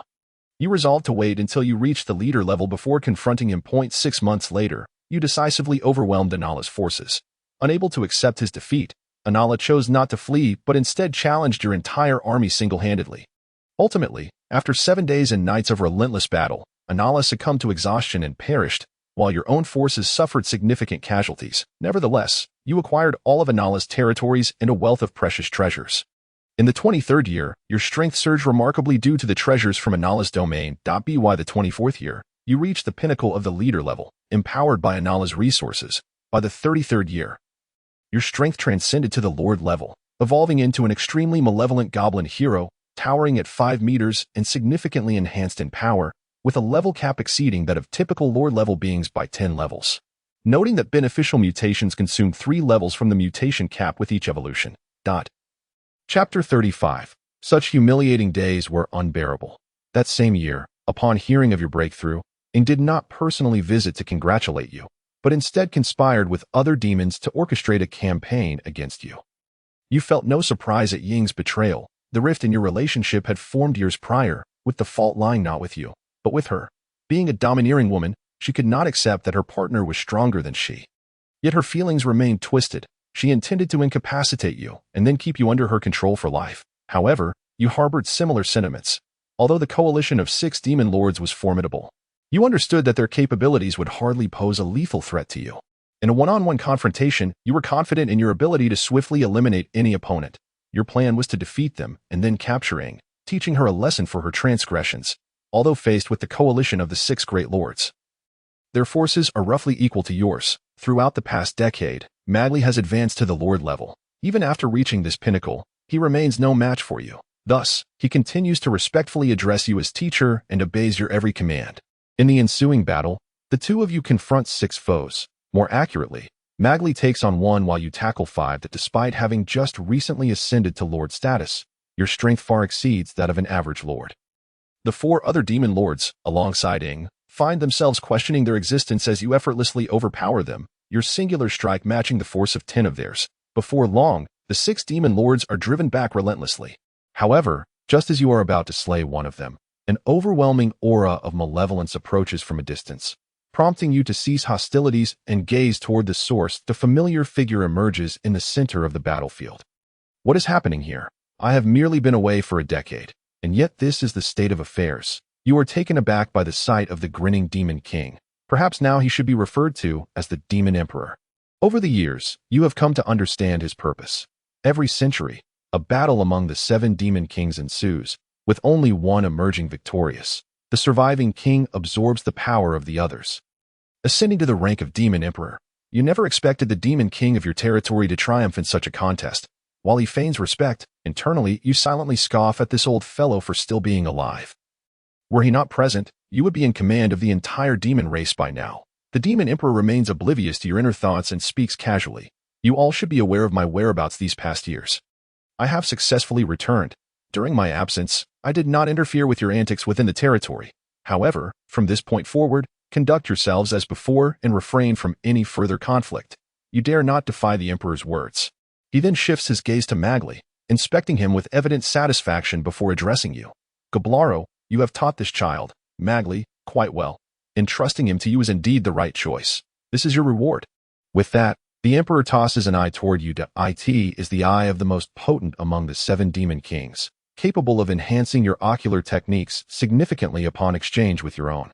Thank you, Your Majesty. The Demon Emperor effortlessly resolves the tension between you, fueling your desire to elevate your power. Subsequently, he takes Magli under his wing for personal cultivation, while you continue to manage your territory. Now, your domain is the largest among the remaining 6 powerful lords, granting you the most abundant resources. You are confident that in the days to come, you will not be surpassed by others. In that same year, you replace your eye with that of the Demon King, acquiring the Demon King's eye, which enables you to unleash formidable mental assaults and ignore illusions below the king level. In the 34th year, Hua Wu and Ka Ina each bear you a child, both of whom are elite-level beings from birth. Particularly, your daughter with Hua Wu emerges as a pinnacle elite-level being, destined for extraordinary achievements due to her inheritance of both the advanced goblin and demon bloodlines. You name your daughter with Hua Wu Hua Yi and your daughter with Ka Ina Ka Lan Air, opting not to use the goblin surname, as you find it too commonplace to suit the elegance of your daughters. With the arrival of your daughters, your mindset shifts. You contemplate the beauty of living alongside your family.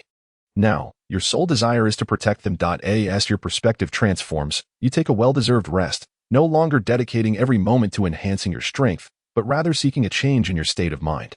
In the 51st year, your daughters have grown into strikingly beautiful young women, now well known in the territory for their beauty. Meanwhile, your level has risen to 60, reaching its limit. One more step would elevate you to king level.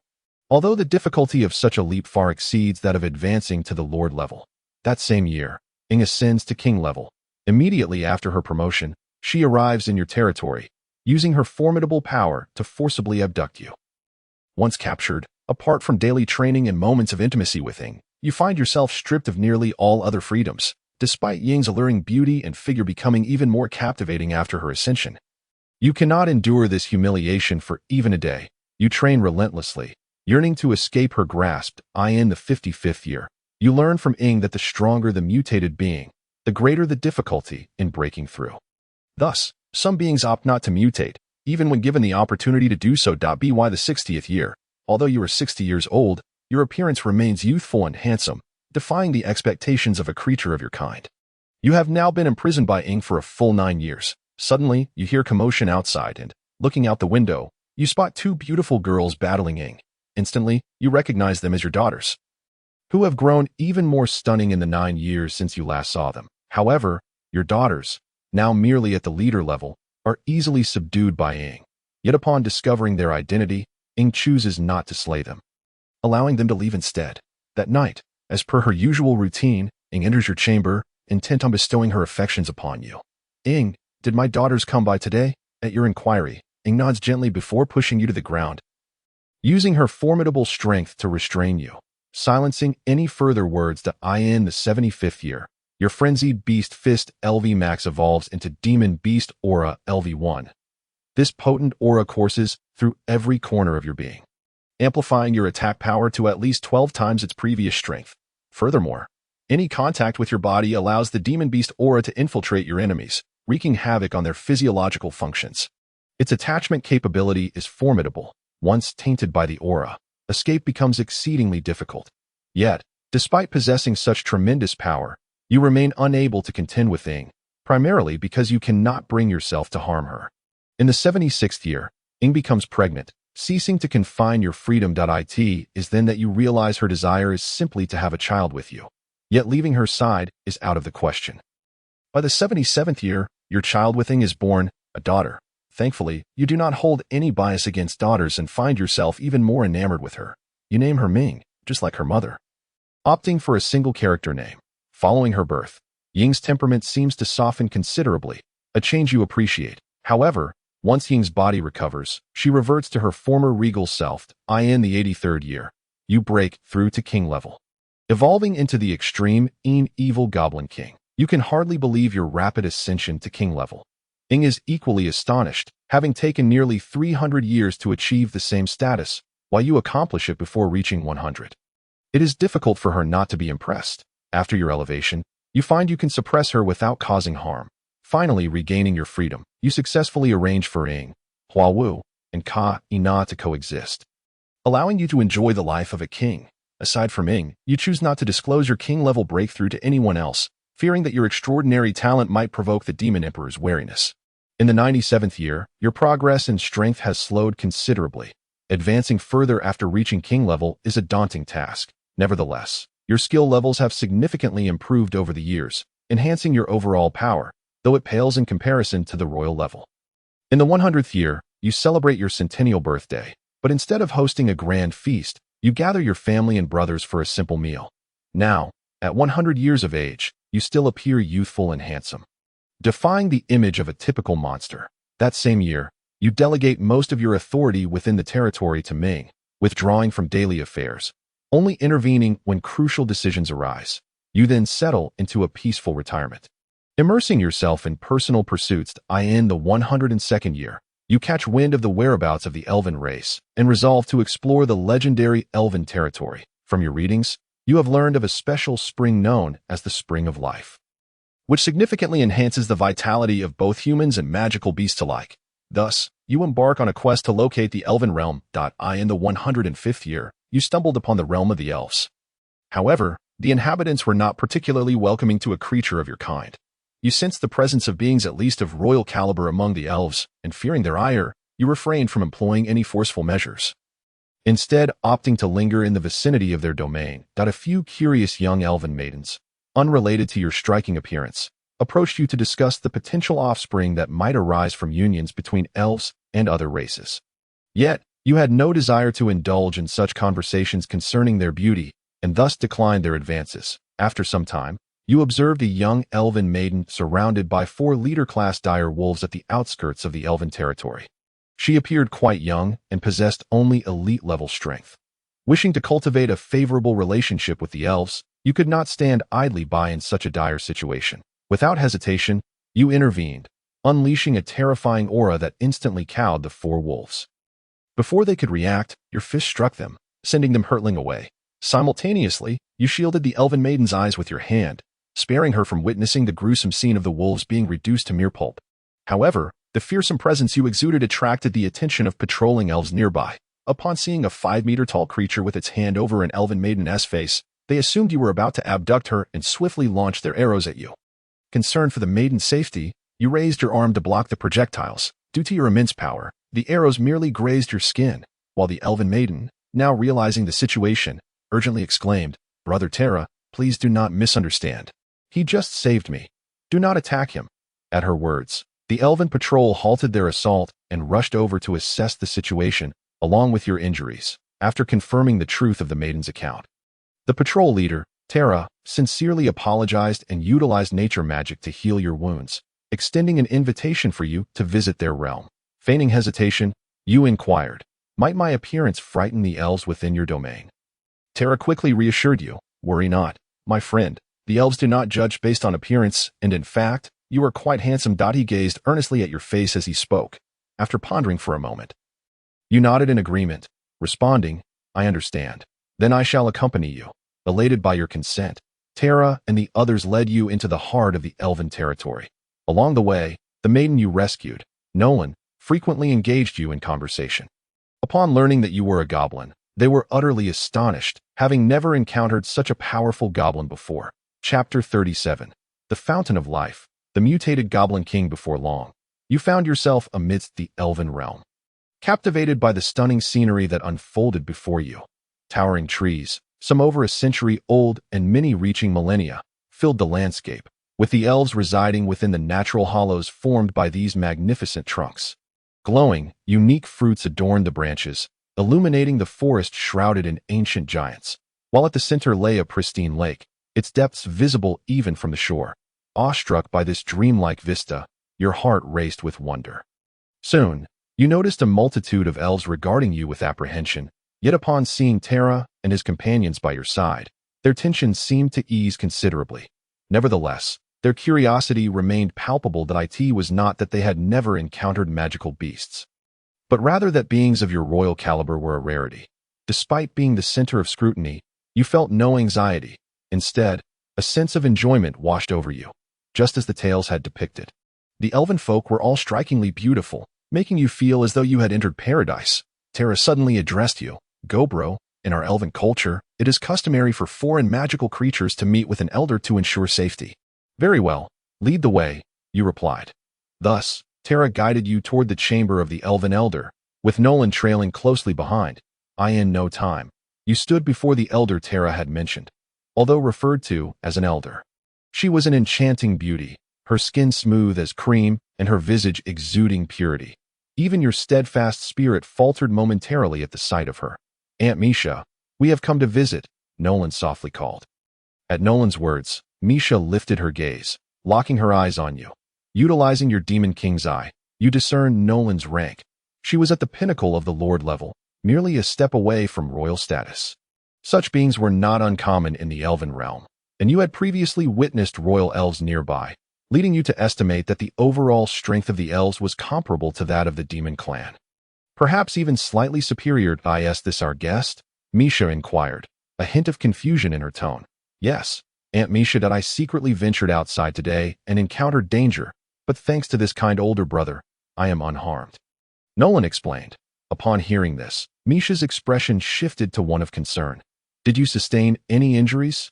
No, I'm fine, Nolan reassured her. Subsequently, Misha learned of the events that transpired, and once assured of Nolan's safety, she sighed in relief. With sincerity, she turned to you, saying, "Thank you, esteemed guest. Without your assistance, we would have lost a delightful young elf. Allow me to host you at the floral banquet." Unfamiliar with what the floral banquet entailed, you nodded in agreement, assuming it was merely an ordinary gathering.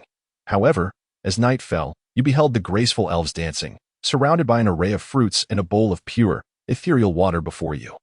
You were taken aback, surmising that this must be the legendary water of the Fountain of Life, and you had obtained it with such ease. Misha encouraged you to relax and enjoy the evening. And as you did, you savored the banquet prepared in your honor. Upon sipping the water from the Fountain of Life, a refreshing sensation enveloped you, purifying your essence and causing your magical power to surge. The fruits of the elven realm also seemed extraordinary. With each bite, a cool, invigorating energy coursed through you, leaving you feeling euphoric. The floral banquet continued throughout the night, and you relished every moment, feeling your level increase by one as a result. Following the conclusion of the festivities, the Elven Queen summoned you. Before her, you found it hard to fathom such breathtaking beauty existed in the world. You struggled to maintain your composure, wary of appearing discomposed before her. Noticing your unease, the Elven Queen smiled and said, "So, esteemed goblin gentleman of royal caliber, what brings you to linger near our elven territory? And why did you come to the aid of our beloved young maiden yesterday?" Her voice was lighter than you had anticipated, carrying a playful tone that seemed intended to ease your nervousness. You responded honestly, articulating your thoughts. "Your Majesty, I harbor no malice toward the elves. I was merely hunting in the forest as usual when I happened upon a few elves, and I was captivated. It was my first encounter with such beauty, and since then, I have roamed the area daily, hoping to catch a glimpse of the elves. Luckily, they often appeared, allowing me to interact with them, which brought me immense joy. Then yesterday evening, I fortuitously rescued Nolan, leading to my invitation to the floral banquet." The Elven Queen gazed at you with her emerald green eyes, her stare piercing, causing your breath to hitch. After a lengthy pause, she smiled and said, "Very well, I believe you. Should you wish, you may continue to reside near our territory. But you cannot dwell within, for the aura of the demon clan you bear is quite potent. Prolonged residence here would taint the Fountain of Life, which we cannot allow. However, you are welcome to join our feast from time to time." "Understood. Thank you," you replied. "No need for thanks," she said, and with that, you departed from the Elven Queen's chamber, choosing to settle in a cave near the Elven territory. You would have preferred residing within a tree hollow, but none were large enough to accommodate your form. Meanwhile, emissaries from the demon clan had come seeking your return, but you had no intention of going back. Instead, you desired to linger near the elves to frequently partake in the blessings of the Fountain of Life. By the 120th year, you had established residence near the Elven realm for several years, during which time, the likes of Huowu and others frequently visited you. Kaina, being half-elven, now lived within the Elven territory and met with you daily. And you, having frequently consumed the Spring of Life, have now attained level 77, experiencing an astonishingly rapid enhancement of your strength. You have successfully mutated into the Life Goblin King, with a level cap exceeding that of ordinary royal beings by 14 levels. Chapter 38. Simulation concludes, attributes surge. Furthermore, after vanquishing a Lord-level slime, you acquired a transformation skill known as Myriad Forms, enabling you to become any other race. Yet, upon transformation, your combat prowess does not significantly increase. Certain forms may even diminish your fighting capability. Now, whenever you encounter elves or attend their feasts, you present yourself in the guise of an elf. Your elven form is unexpectedly striking, indeed, among the elven domain. No male elf could rival your transformed beauty. You are thoroughly pleased with your current appearance. Nolan now clings to you almost daily, yet you regard her merely as a daughter, harboring no other intentions. Your sole desire is to absorb more of the spring of life to bolster your strength. In the 140th year, due to prolonged use of the spring of life. Your level has reached 81, just 3 levels shy of the cap. Just as everything seemed to be progressing favorably, an unexpected figure appeared before you. Molly, gazing at this tall, alluring youth, your thoughts drifted back a century. Upon seeing you, Molly's face revealed the same expression he wore when you first met, one of ferocity and cruelty. Although he had feigned obedience in your presence, his underlying intentions remained unchanged, to torment and slay you. Soon, you and Molly were locked in combat. Despite Molly having ascended to royal strength, you are no pushover. However, the proximity to the elven territory raises your concerns about collateral damage, prompting you to retreat while fighting. The power of a royal is beyond your expectations. Even though your level exceeds Molly's by 11 and your proficiency is significantly higher, you find yourself at a disadvantage. This battle raged on for 10 days and nights, the intensity pushing you to your limits. Molly, initially believing he could easily crush you upon reaching royal status, soon realized his mistake. While his strength surpassed yours, winning the battle was not a trivial matter. Remembering your teachings, even a lion must use its full strength to catch a rabbit. He pressed on, giving you no respite. You were unable to turn the tide. He had learned from you exceptionally well, proving himself your equal in combat. Ultimately, Molly severed your head from your body. Though you did not perish immediately, as he gazed upon your fallen form and severed head, his expression shifted. He discovered that, after killing you, he was not filled with the exhilaration he had anticipated, but rather enveloped by an overwhelming sense of emptiness. Observing Molly's despondent demeanor puzzled you. You had expected him to be elated upon your demise. Yet he was not. However, with death imminent, you dismissed these thoughts. A quarter of an hour later, you succumbed. Simulation concluded. Overall score, 15,400. This was a relatively successful life simulation. You may use your evaluation points to exchange for the following items. Option 1. Level up by 1. Consuming 1,000 evaluation points. Option 2. Acquire the complete memories of this life, consuming 1,500 points. Option 3. Max out combat instinct and fatal strike, evolving into super beastly might, consuming 1,500 evaluation points. Option 4. Iron body level 1. Level up by 1, consuming 100 evaluation points. Repeatable. Option 5. Gale speed level 1. Level up by 1, consuming 200 evaluation points. Repeatable. Option 6. Regeneration level 3. Focus level 5. Tough skin level 1. Impact absorption level 1. Counterattack level 1. Block level 1. Level up one of these, consuming 40 points. Repeatable. Option 7. Obtain demon mutation, consuming 13,000 evaluation points. Option 8. Gain magical expansion, consuming 800 evaluation points. After contemplating the 8 options and his remaining balance, Gaburo found himself torn, his gaze lingering on the demon mutation. He was well aware of the immense benefits it could grant him. However, purchasing the demon mutation would leave him with enough points only to acquire the memories of this life and a few skills. After much deliberation, he decided, never mind, I shall forego the demon evolution. It seems that each time I enter a simulation, I acquire different paths of evolution. The demon evolution cannot be considered an overwhelmingly powerful direction.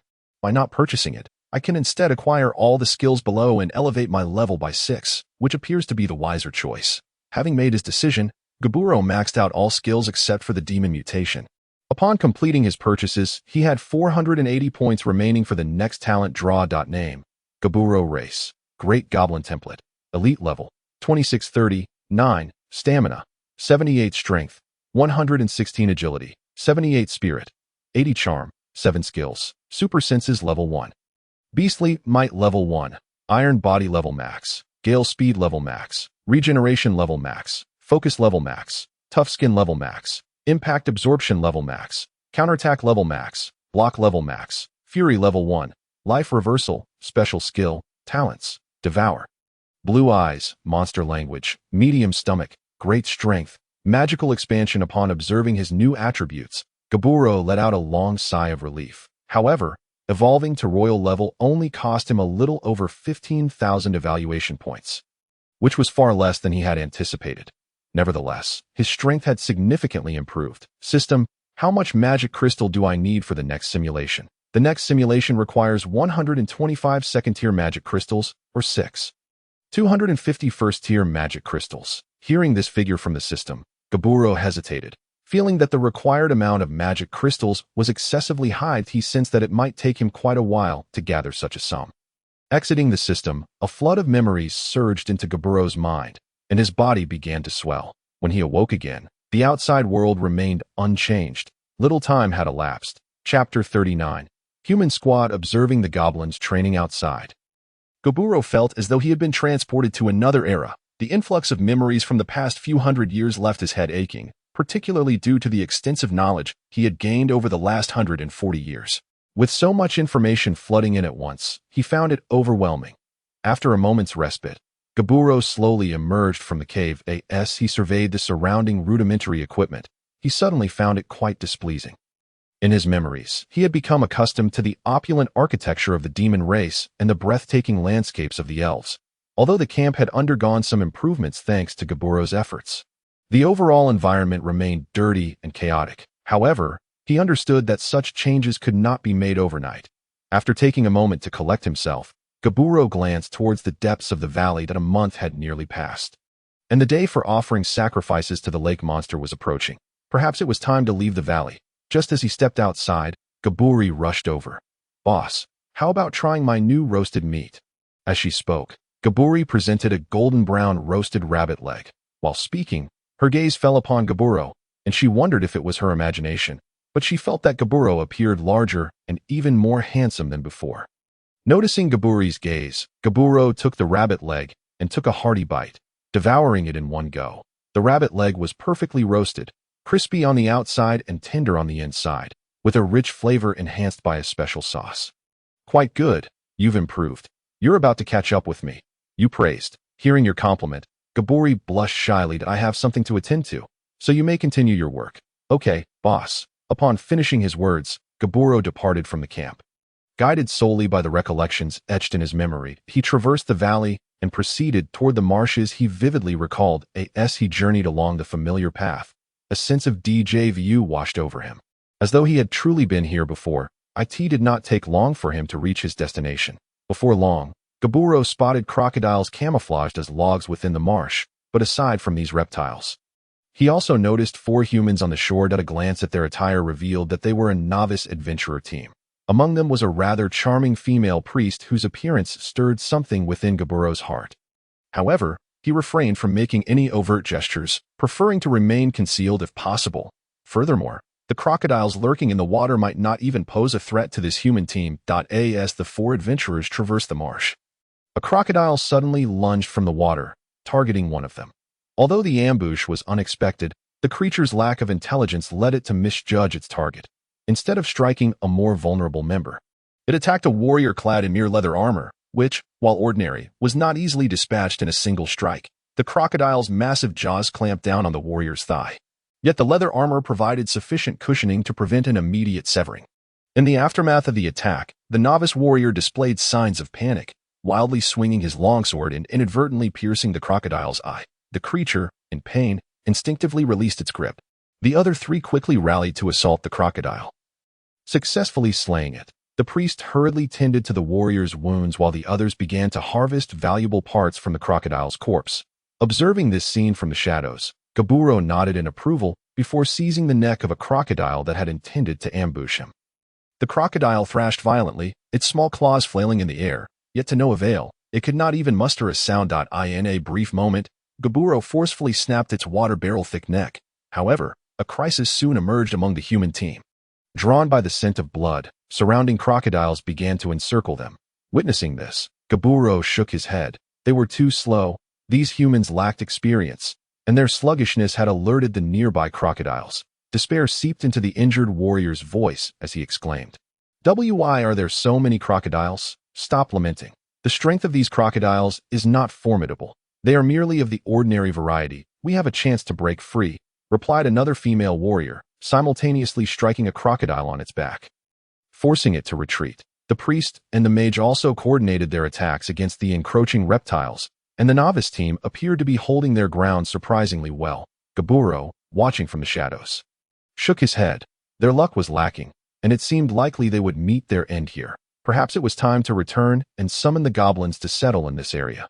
Just as he prepared to turn away, a thought struck him. While goblins are indeed good at learning, they possess very little knowledge.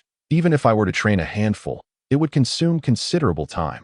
However, if I could have these humans instruct the goblins, the efficiency would significantly improve. Moreover, the diversity of professions among these humans surpasses my own ability to teach them merely to be warriors. Contemplating this, Gaburo glanced back at the humans, who were now visibly battered and exhausted, teetering on the brink of collapse. Witnessing their dire predicament, Gaburo sprang into action. He could not allow these potential instructors to perish. The crocodiles were not merely attacking a human team. They were assaulting his invaluable assets. The distinction between attacking his precious charges and striking at him was negligible. As Gaburo charged forth, the surrounding crocodiles froze in place, paralyzed by fear. The humans, bewildered by the sudden stillness of the reptiles, were left in confusion. Suddenly, the priest collapsed to the ground, terror etched across her face. "Vivi, what is wrong?" inquired the concerned mage. Yet the priest offered no response, her gaze fixed in horror ahead of her. The others followed her line of sight and beheld a towering green behemoth, nearly 3 meters tall. A collective realization dawned upon them. They were certain they would meet their demise today. However, the ensuing actions of the green giant diverged entirely from their expectations. Gaburo, with brute force, dispatched the surrounding crocodiles with ease, then turned to the 4 adventurers and inquired, "Are you all unharmed?" He spoke in a somewhat halting human tongue. Upon hearing the deep voice from above, the 4 adventurers looked up to find the massive green creature merely observing them, refraining from any hostile actions. "We're fine," stammered the female warrior, summoning her courage. "Then I have a simple request. Consider it a repayment for saving your lives," Gaburo stated without preamble. The expressions of the 4 shifted to confusion. It was evident they were reluctant to assist Gaburo in his endeavor. Nevertheless, the female warrior mustered her bravery once more and replied, "I am sorry, sir, but we are but weaklings and may not be able to help you. Whether you can assist is not for you to decide. It is I who will make that determination." "Follow me," Gaburo commanded. Realizing they had no option but to comply, the 4 adventurers acquiesced, understanding that provoking the formidable beast before them could lead to their imminent demise. "Yes," they replied.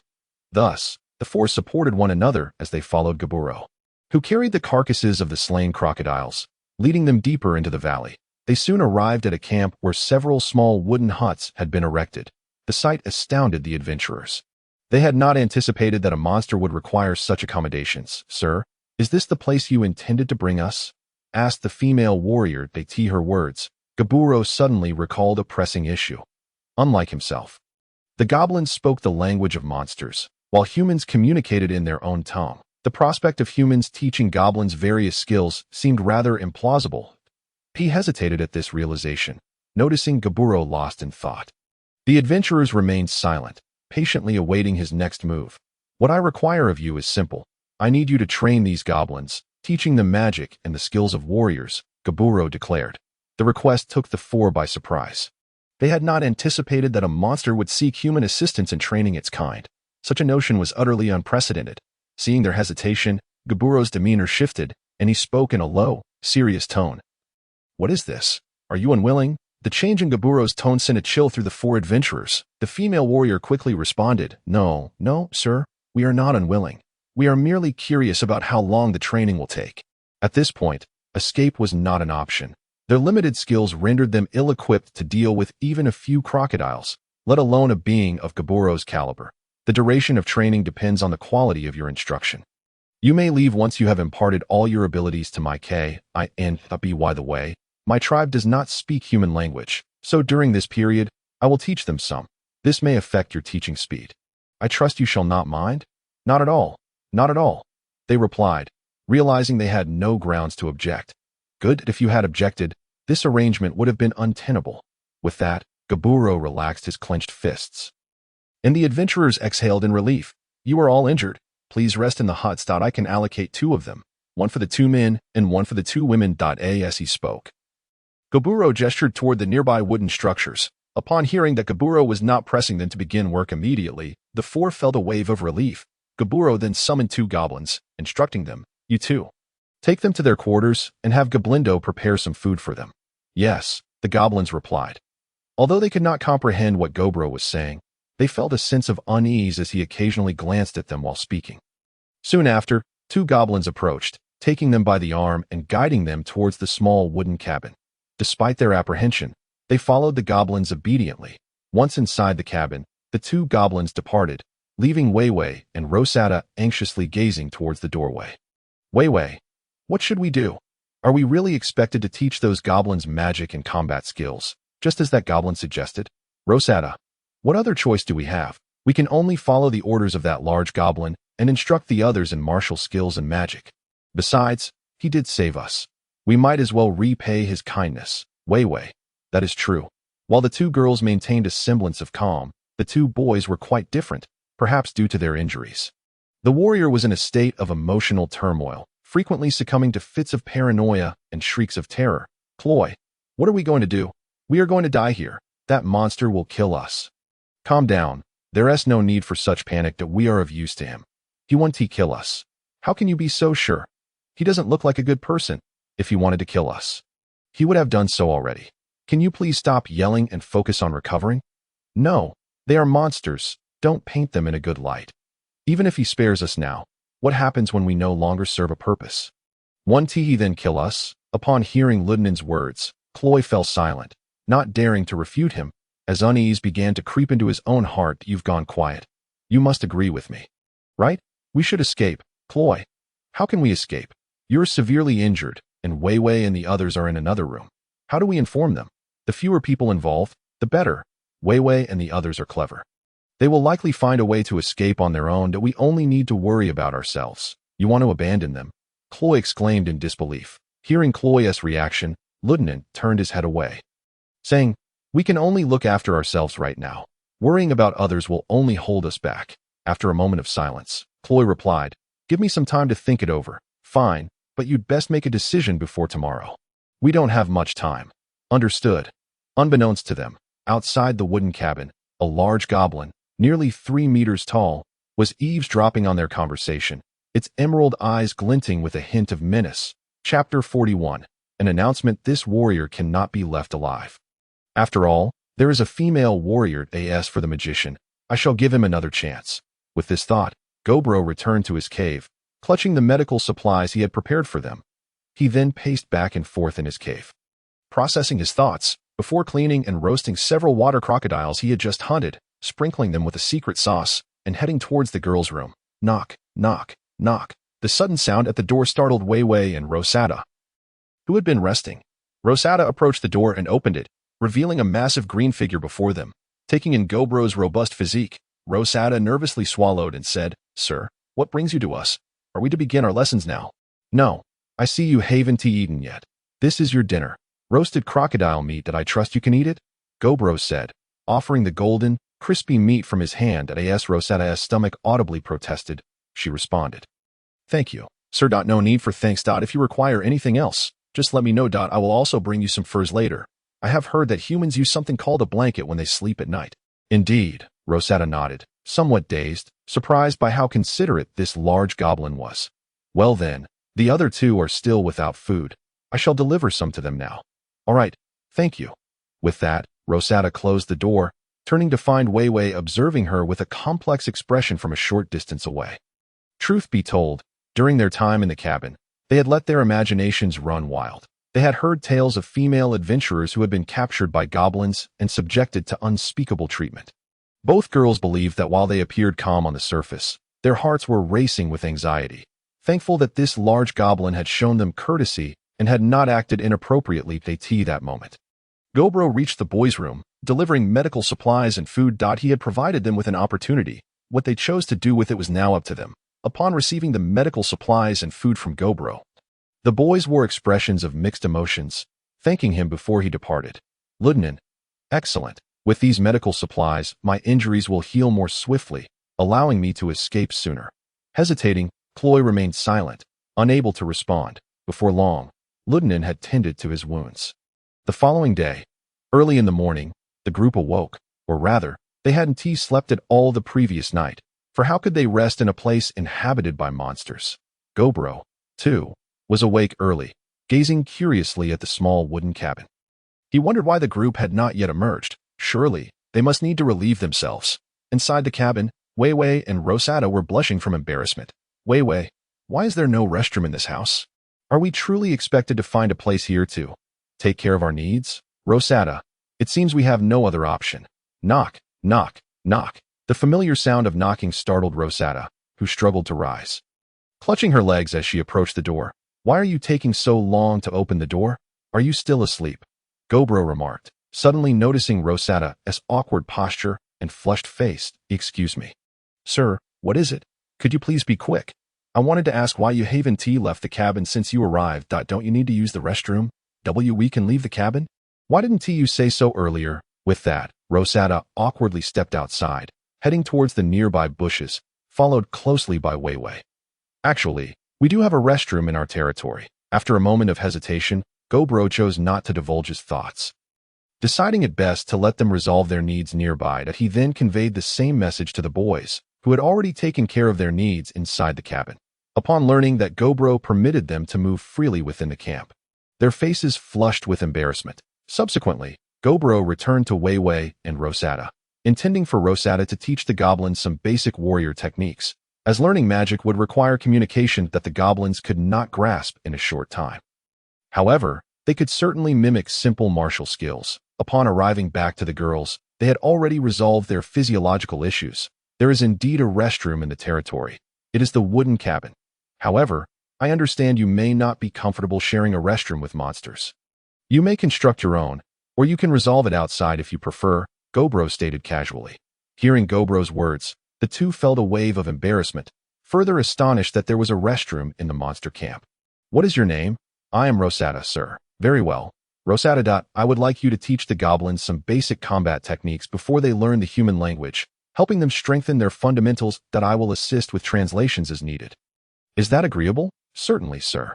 All right, follow me. As for Wei Wei, you may rest for now. Understood. As Gobro spoke, he led Rosetta towards the training grounds. Along the way, they encountered a troll who had not returned for the night. Upon seeing the troll, Rosetta was taken aback. She had not anticipated the presence of such a formidable creature within Gobro's territory, even if this particular troll appeared somewhat frail. Upon arriving at the training camp, they beheld numerous goblins diligently engaged in rigorous training. Indeed, the extent of their training determined the amount of food they could be allocated. How could these creatures afford to be lax? Goblin folk, cease your training and direct your attention to me, Gobro commanded. The sound of his voice, all the goblins halted their exercises and turned their gazes towards him. Sensing their collective focus, Gobro continued. From this moment forth, this woman shall be your new instructor. Pay heed to her movements and emulate them in your future training. Rosetta, however, was at a loss, for Gobro spoke in the language of monsters, rendering his words unintelligible to her. She merely understood that after Gobro's lengthy announcement, the goblins emitted a peculiar cry.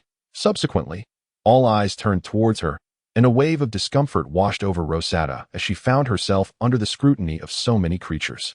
Yet, she steeled herself and commenced teaching the goblins some fundamental techniques. Due to their circumstances, the goblins could only wield sticks as makeshift swords. Though their attempts appeared somewhat similar, Gobro was dissatisfied with the scene before him. The difference in feel between a stick and a sword was significant. While iron was scarce in the territory, he resolved to craft a batch of wooden swords for the goblins. With this thought in mind, he strode towards the dwelling of the male warriors. Currently, one of them was injured and unable to assist, making it convenient to borrow his sword for the task. Upon reaching the wooden cabin, Gobro found that, having granted them entry permits the previous day, the southern mage was not present. Lieutenant, he said, eyeing the startled warrior, I require your long sword for a purpose that, of course. Lieutenant replied hastily, drawing his sword and presenting it to Gobro with both hands. Noticing Ludinen's trepidation, Gobro added, I may need it for an extended period. You likely won't require it during this time. Indeed, I won't, Ludinen affirmed. With that, Gobro took the long sword and exited the cabin. He soon spotted a goblin engaged in cleaning. Come here, he called. Boss, what do you need me for? The goblin inquired. What is your name? Gobro asked. Boss, I am called Gabumu. Gabumu, I have a task for you. Now, watch my hands. Yes, boss. With that, Gobro demonstrated before Gabumu, methodically carving a stick into a wooden sword with the long sword. He then produced a length of rope to wrap around the hilt. DOUC. Your task is to create wooden swords like this. Make 3 of them, and I shall reward you with a piece of roasted meat. Gabumu's eyes brightened at Gobro's words that he typically worked hard each day for only 2 pieces of roasted meat. Yet now, he could earn 1 simply by crafting 3 such items. Observing Gabumu's excitement, Gobro cautioned, only swords that meet my standards will be accepted. I will not acknowledge those made carelessly. Produce 1 for me to inspect first. Understood. Upon hearing Gobro's instruction, Gabumu grasped the long sword and began to carve as Gobro had demonstrated. However, it was evident that Gabumu lacked Gobro's strength. Before long, his hands trembled under the weight of the sword. Nevertheless, he persevered and eventually crafted a wooden sword that resembled Gobro's. Excellent. Maintain this standard and produce at least 6 each day. Understood, you may rest as needed.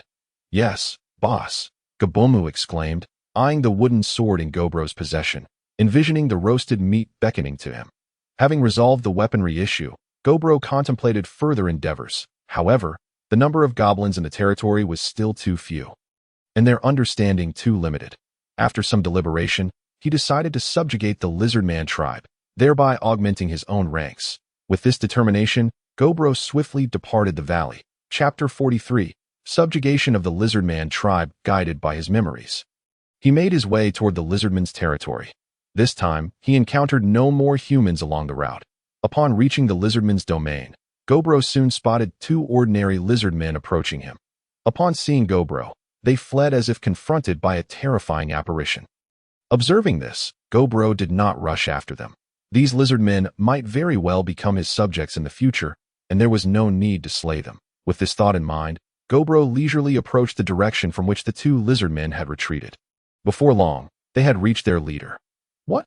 You say a formidable being has entered our territory. The Lizardman leader regarded the 2 with confusion. Indeed, Great One, he is taller and larger than you, and he appears quite fearsome. What? Taller and larger than I? The leader's demeanor shifted. In the realm of lower-tier monsters, size often indicated strength. The realization that Gobro was larger than him unsettled the Lizardman leader. He alone. Yes, Great One. He is but one. Hearing this, the Lizardman leader felt somewhat reassured. Even if Gobro's strength surpassed his own, facing a single foe was not insurmountable. Follow me.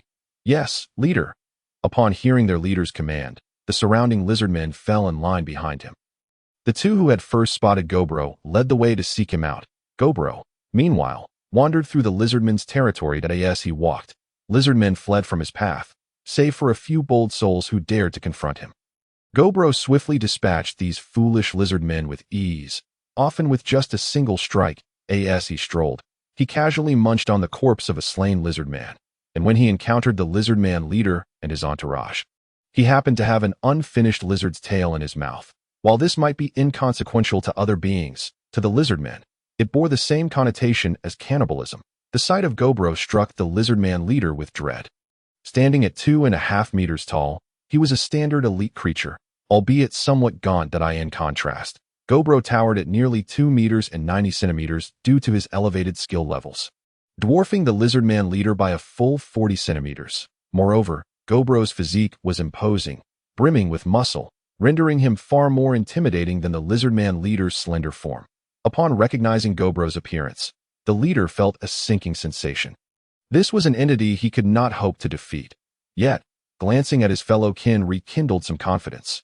After all, their tribe boasted over 100 Lizardmen. If he could not contend with one, surely 100 could overpower a single foe.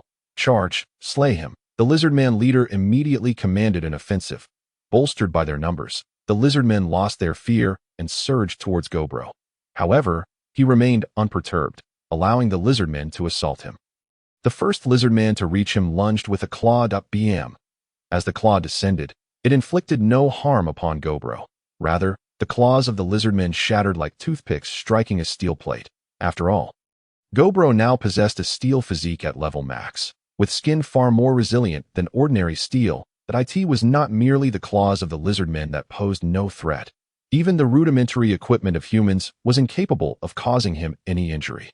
Soon, the relentless attacks of the lizardmen rained down upon him, yet it was the lizardmen who sustained injuries. Observing this scene, the lizardman leader was gripped by a profound fear. It seemed Gobro had yet to unleash his full power, and yet his kin were already falling. Then, Gobro fixed his gaze upon the lizardman leader, their eyes meeting, and the leader felt as though he were being scrutinized by some dangerous entity. Flee. I must absolutely flee. I cannot possibly be his match. With this thought, the lizardman leader turned to escape, only to hear a heavy breathing behind him. The swift winds of level max surged forth, and the lizardmen felt a gale sweep over them, the air crackling with residual electricity. The goblin they had encircled had vanished at that moment. The lizardman leader slowly turned, his eyes reflecting sheer terror as he beheld Gobro. Greetings, Gobro said politely.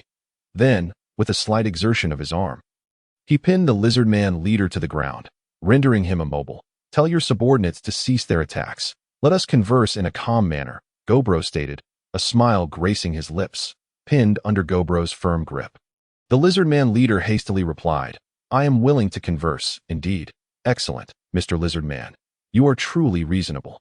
After saying this, Gobro released his hold, allowing the lizardman leader to rise. Trembling, he commanded, Everyone, cease your attacks. Upon hearing their leader's directive, the lizardmen halted their onslaught.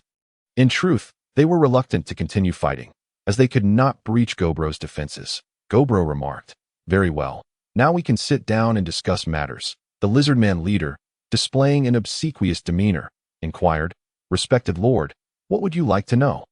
Observing the leader's sycophantic attitude, Gobro was somewhat taken aback. This fellow could indeed flatter others. Displaying a degree of intelligence, I have come to offer you an opportunity to join my clan. I hope you will not be ungrateful. Gobro declared imperiously. Upon hearing Gobro's words, the lizardman leader was momentarily taken aback, yet he mustered his courage to ask, My lord, what must we offer in exchange for joining your clan? I noticed your clan comprises around 100 members. Indeed, my lord. In that case, your clan shall remit 1,000 first-tier magic crystals to me each month, and you shall also contribute 50 first-tier magic crystals. I will ensure your safety. Chapter 44. Slaying the Water Crocodile. When the lizardman leader heard Gobro's stipulations, his expression remained unchanged, as he had no comprehension of what 1,000 entailed. Despite being an elite-level creature, his intelligence was rather limited. He could only perform simple arithmetic within 10, and anything beyond that would overwhelm his cognitive capacities. Soon, Gobro realized this, and after explaining for about an hour, the lizardman leader finally grasped the concept of 1,000, his face falling in despair. My lord, is not 1,000 a bit excessive for a month? What? Are you dissatisfied? Gobro inquired, casually crushing a stone he had picked up from the ground.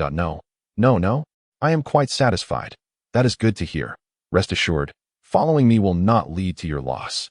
Yes, my lord would never let us suffer. Now, call your kin over. I have recently identified a new territory that should be quite suitable for your kind. Gobro glanced around the damp forest, noting that while it was indeed suitable for the lizardmen, the land was far too limited, and the food resources were scant. Remaining in this locale for an extended period, as the lizardmen population increased, would inevitably lead to a shortage of sustenance. It was no wonder. During simulations, the lizardmen sought to contest for that swampy area. Yes, my lord. Although apprehensive about Gobro's proposal to relocate, the leader understood he had little choice given their lack of strength. Thus, Gobro led the lizardmen in a grand procession toward the swamp, which was quite distant from their current territory and situated in a secluded location that it took them a full 9 hours to arrive at the swamp. Upon reaching this new territory, the lizardman leader's eyes sparkled with excitement. The other lizardmen, too, felt a sense of comfort upon arrival, as the environment was indeed well suited for their survival, abundant in food, allowing them to sustain themselves solely on fish. My lord, is this truly our new home? Of course, I would never renege on my word. Follow me. Yes. With that, Gobro led the lizard men into a vast, damp cave. One of the reasons he had chosen this territory was the presence of this massive natural cavern, which would provide immediate shelter for them. Along the way, the water crocodiles dared not provoke them, and upon entering the cave, Gobro spotted a gigantic water crocodile, measuring 4 meters in length, lying deep within. The disparity in size between the water crocodile, a formidable beast, and Gobro, a humanoid creature, was significant. The crocodile's physique was immensely powerful, though its intellect was lacking. Their considerable group naturally caught the attention of the water crocodile, which, upon awakening, was startled to find itself surrounded by a multitude of lizard men. Despite being an elite-level creature, it could not match Gobro's prowess, capable of taking on 100 foes single-handedly. Observing the water crocodile's fear-stricken expression, Gobro approached leisurely, causing the already terrified creature to grow even more apprehensive. As Gobro drew closer, the water crocodile, in a panic, launched an attack. Initially, Gobro had intended to tame the creature as a mount, but that notion swiftly dissipated. He now desired to showcase his overwhelming strength to the lizard men. As for a mount, he could seek a more impressive and striking beast in the future, with a resounding impact. As the water crocodile lunged at Gobro, he struck its head with astonishing speed, delivering 2 powerful blows that shattered its hard upper jaw. He then delivered a kick that sent the crocodile sprawling sideways, before seizing its tail and, akin to the Hulk smashing Loki, slammed it down once, then again. The lizard men could only watch in horror as Gobro ruthlessly ravaged the colossal creature before them. In no time, the elite water crocodile was left bloodied and battered, on the verge of death. Gobro then plunged his hand into the crocodile's head, withdrawing a second-tier crystal core with a satisfying squelch. He approached the lizard man leader and stated, "Did you see that? A single such crystal core is equivalent to 31st-tier magic crystals." The lizard man leader nodded vigorously in response. "I shall return. Tomorrow, I will check on you." "Yes, my lord." With that, Gobro dragged the massive corpse of the water crocodile. Intending to host a feast at the camp, the distance between the swamp and the valley was not particularly great, and with Gobro's speed, bolstered by his prowess, he returned to the camp in no time. At that moment, the 4 humans had vacated the wooden hut. Aside from Rosetta, who continued training the goblins, the other 3 were at a loss, hesitant to make any move. Suddenly, they sensed something amiss and soon beheld a colossal figure charging toward them. "What is that thing?" Vivi inquired, puzzled. "I cannot discern. It appears to be a massive crocodile." As the shadow drew nearer, they realized it was indeed Gobro, dragging the gigantic crocodile behind him. That crocodile must be an elite-level creature. "Does that mean this goblin's strength surpasses the elite level?" Vivi exclaimed. "Croy. No, his height should not exceed 3 meters. He must still be a beast of elite caliber, and if I am not mistaken, it should be a mutated monster." Vivi gasped in astonishment. "A mutated monster, the legendary mutated beast. Indeed, it is likely a terrifying mutation. That goblin is not only exceptionally powerful, but also remarkably intelligent. We should abandon any thoughts of escaping from him." As Croy spoke, he cast a glance at the injured Ludinen nearby, his meaning unmistakable. He seemed to be advising him not to flee. Ludinen, noticing Croy's gaze, averted his eyes, clearly shaken internally. Soon after, Gobro appeared, shouldering the enormous water crocodile, and instructing Goblin Lily to dispose of its carcass, so that everyone could feast on crocodile meat that evening. Over the next few days, Gobro traversed the marshes and valleys, utilizing his free time to hunt various monsters. Chapter 45. The Lizardmen's Gift. Shortly after subjugating the Lizardmen tribe, emissaries arrived bearing the magical crystals they had amassed over the years. Gazing at the mound of magical crystals before him, Gobro's eyes sparkled with delight. He had not anticipated such a benefit from conquering the Lizardmen clan. It dawned upon him that tribes like this often hoard resources, and as he subdued more clans, he could procure even greater quantities of magical crystals. Subsequently, in the presence of the 2 young lizard men delivering the crystals, Gobro meticulously counted them. There were a total of 3,120 magical crystals. "Inform your leader that there is no need to submit any crystals for 3 months. In the 4th month, only 880 crystals will be required." "Yes." The 2 young lizard men, having conveyed the message, were about to dash back when Gobro halted them. The lizard men, visibly anxious, regarded Gobro with trepidation, uncertain of his intentions. Gobro then produced 2 sizable roasted fish from behind his back. Thank you for your efforts in delivering the magical crystals. These are for you. Savoring the aroma wafting from the roasted fish, the 2 lizardmen quickly accepted them, exclaiming, "Thank you, Chief." The title of Chief was the designation Gobro ultimately settled upon. After all, it felt peculiar for them to refer to him as boss or king. Thus, he unified their address, temporarily adopting the title of Chief. Once the 2 lizardmen departed, Gobro began calculating how many magical crystals he would need for the next simulation. He had also gathered some magical crystals over the past few days. And with the contributions from the goblins, he now possessed a total of 3,410 first-tier magical crystals and 6 second-tier crystals. The time until the next simulation would not be long. Of course, now that the second natural month had commenced, he could conduct a free simulation on any day this month. However, he had no immediate plans to do so. He reasoned that after this simulation, the cost for the next would undoubtedly increase. Therefore, if he could execute a simulation before the final day of the second natural month, he could maximize the returns from the free simulation. As he pondered, Gobro suppressed the pangs of his heart, watching as a troll carried the 100 magical crystals he had collected this month toward the lake monster. His curiosity regarding the monster's strength was growing. If possible, he hoped to enhance his own abilities to the point where he could confront this creature after the next simulation. After all, this being, which consumed magical crystals and lingered, was a persistent threat. Once he finished counting the magical crystals, he transported them all back to his territory. Along the way, he noticed the goblins constructing wooden houses nearby. As time passed, the number of small wooden houses within the camp had significantly increased, giving it the appearance of a well-formed village. Upon exiting, Gobro encountered Rosetta. He initiated the conversation. "How have you found your time in the tribe? Are you lacking anything?" "Quite well, Chief. The goblins are very diligent in their studies. However, recently, I have sensed their gazes upon me to be rather peculiar, which is somewhat unsettling." "Peculiar gazes, you say?" "Indeed." Upon hearing this, Gobro sighed inwardly. Goblins were inherently adversarial to humans, making peaceful coexistence challenging. After all, goblins typically survived by plundering, not merely for food, but also seizing humans or elves for reproduction and to satisfy their repugnant desires. Truth be told, Rosetta was exceptionally beautiful. Although her profession was that of a warrior, her visage was sweet and charming, and her figure was exquisitely proportioned, with hardly a trace of excess flesh due to her years of combat. Having her instruct the goblins in combat techniques would indeed pose a significant challenge for them. Fortunately, he had previously issued an order. Unless they intended to leave the valley, none could lay hands on her. That evening, Gobro gathered all the goblins, reiterating that they were not to harbor any inappropriate thoughts towards human females, nor act upon such inclinations. His intimidation proved effective. After Gobro's warning, all the goblins displayed earnest expressions.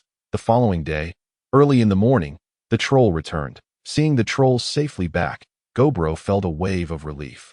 Simultaneously, he noticed that the enclosure previously used for taming monsters had been breached, allowing several monsters to escape the previous night. Observing the rudimentary wooden barriers, Gobro sighed. Although the creatures being raised were not particularly aggressive, they were still beasts, and such ordinary wooden planks could hardly contain them. Casting his gaze upon the remaining small horned sheep in the pasture, Gobro resolved to improve the enclosure. Boom! Boom! The forest within the valley echoed with thundering sounds. And with each resounding crash, a great tree toppled. Gobro intended to utilize these trees as materials for constructing a new pasture. Since wooden planks were inadequate, he decided to use entire trees for the enclosure. Simply stripping the bark and embedding the whole tree into the ground would serve as a barrier. Although this method would waste timber, the trees in this world grew rapidly. The forest within the valley was overly dense and required selective thinning to foster better living conditions for the woodland. In the blink of an eye, the morning passed, and after breaking a tree with a single punch, Gobro paused. He had chosen trees with a diameter of approximately 50 centimeters, while there were thicker trees. They could not be felled with a single strike. Without an axe, he was merely using his bare hands to chop down trees, and his hands were beginning to ache. Fortunately, he had mastered the frenzied beast technique, enabling his strength to penetrate the tree's interiors, making the task considerably easier. After tallying his efforts, he discovered that he had felled 224 trees in just one morning, akin to a goblin lumberjack. This feat would leave even the likes of Baldy Chong astonished. Subsequently, he carried 5 logs back at once, and it was not until evening that he finally transported all the timber back to his territory. After a night of rest, he rose the next day to process the logs. The trees were excessively tall, standing around 4 meters high, which was unnecessary for his purposes, so he simply bisected them at the midpoint with a single strike. Through a morning's labor, the 224 trees successfully transformed into 450 logs, with a few extra due to the height of some trees, perfectly rounding off the count. Gobro then began his work, inserting each log into the soil, leaving approximately 30 centimeters gaps between them, which he planned to fill with stones. The entire process of erecting the enclosure was observed by 4 humans. Vivi remarked, "If I did not just see incorrectly, did he not cleave a great tree in a single strike, and not just one, but over 200? Chapter 46. Smooth progress Croy. Indeed. You did not miss C. I witnessed it as well." Ludinen remained silent, his desire to flee once more wavering. Perhaps staying here to mentor the goblins was not such a bad idea after all. The thought crossed his mind as he imagined the consequences of Gobro's strike landing upon him. "I reckon my head would fly off." As Rudinen contemplated, his trepidation towards Gobro grew ever more intense. Unbeknownst to Gobro, his seemingly simple act of reinforcing the fence had wrought profound effects on the 4 humans he had summoned. Throughout the day, Gobro merely embedded wooden stakes into the ground and filled some gaps with stones. Fortunately, the goblins at home had significantly improved their hunting efficiency, managing to capture 25 first-tier magical beasts in just a single day. Once the goblin strength increased, even if Gobro were to languish at home daily, he would still reap a substantial income in magical crystals. It wasn't until the 3rd day that Gobro finally completed the construction of the ranch, which had expanded considerably compared to before. They had captured additional young horned sheep, raising their numbers to 97, effectively depleting the nearby population of these creatures. The reason for targeting young horned sheep was their docile nature. They produced a steady supply of milk daily. Their wool could be fashioned into garments, and their gestation period was relatively short at merely 2 months. Moreover, these young horned sheep were the most abundant creatures in the vicinity, with the ranch established. Gobro's next objective was to capture some wild cattle to introduce a second type of livestock within his territory. Time passed swiftly, and in the blink of an eye, a week had elapsed. Thanks to the efforts of Gobro and his clan, the territory now boasted a dozen small wooden cabins, with most goblins equipped with wooden swords.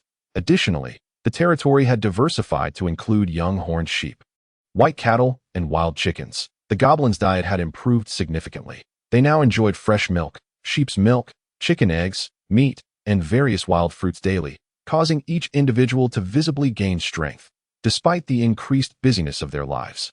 The goblins expressed no complaints. However, matters were not as smooth as they appeared. Gobro noticed that while the ranch's fence had become considerably more robust, its lack of a roof allowed the black hawks in the sky to occasionally swoop down and snatch away a young horned sheep or a wild chicken, which deeply vexed him. Additionally, due to their surfeit of food, some goblins began to harbor unsavory thoughts.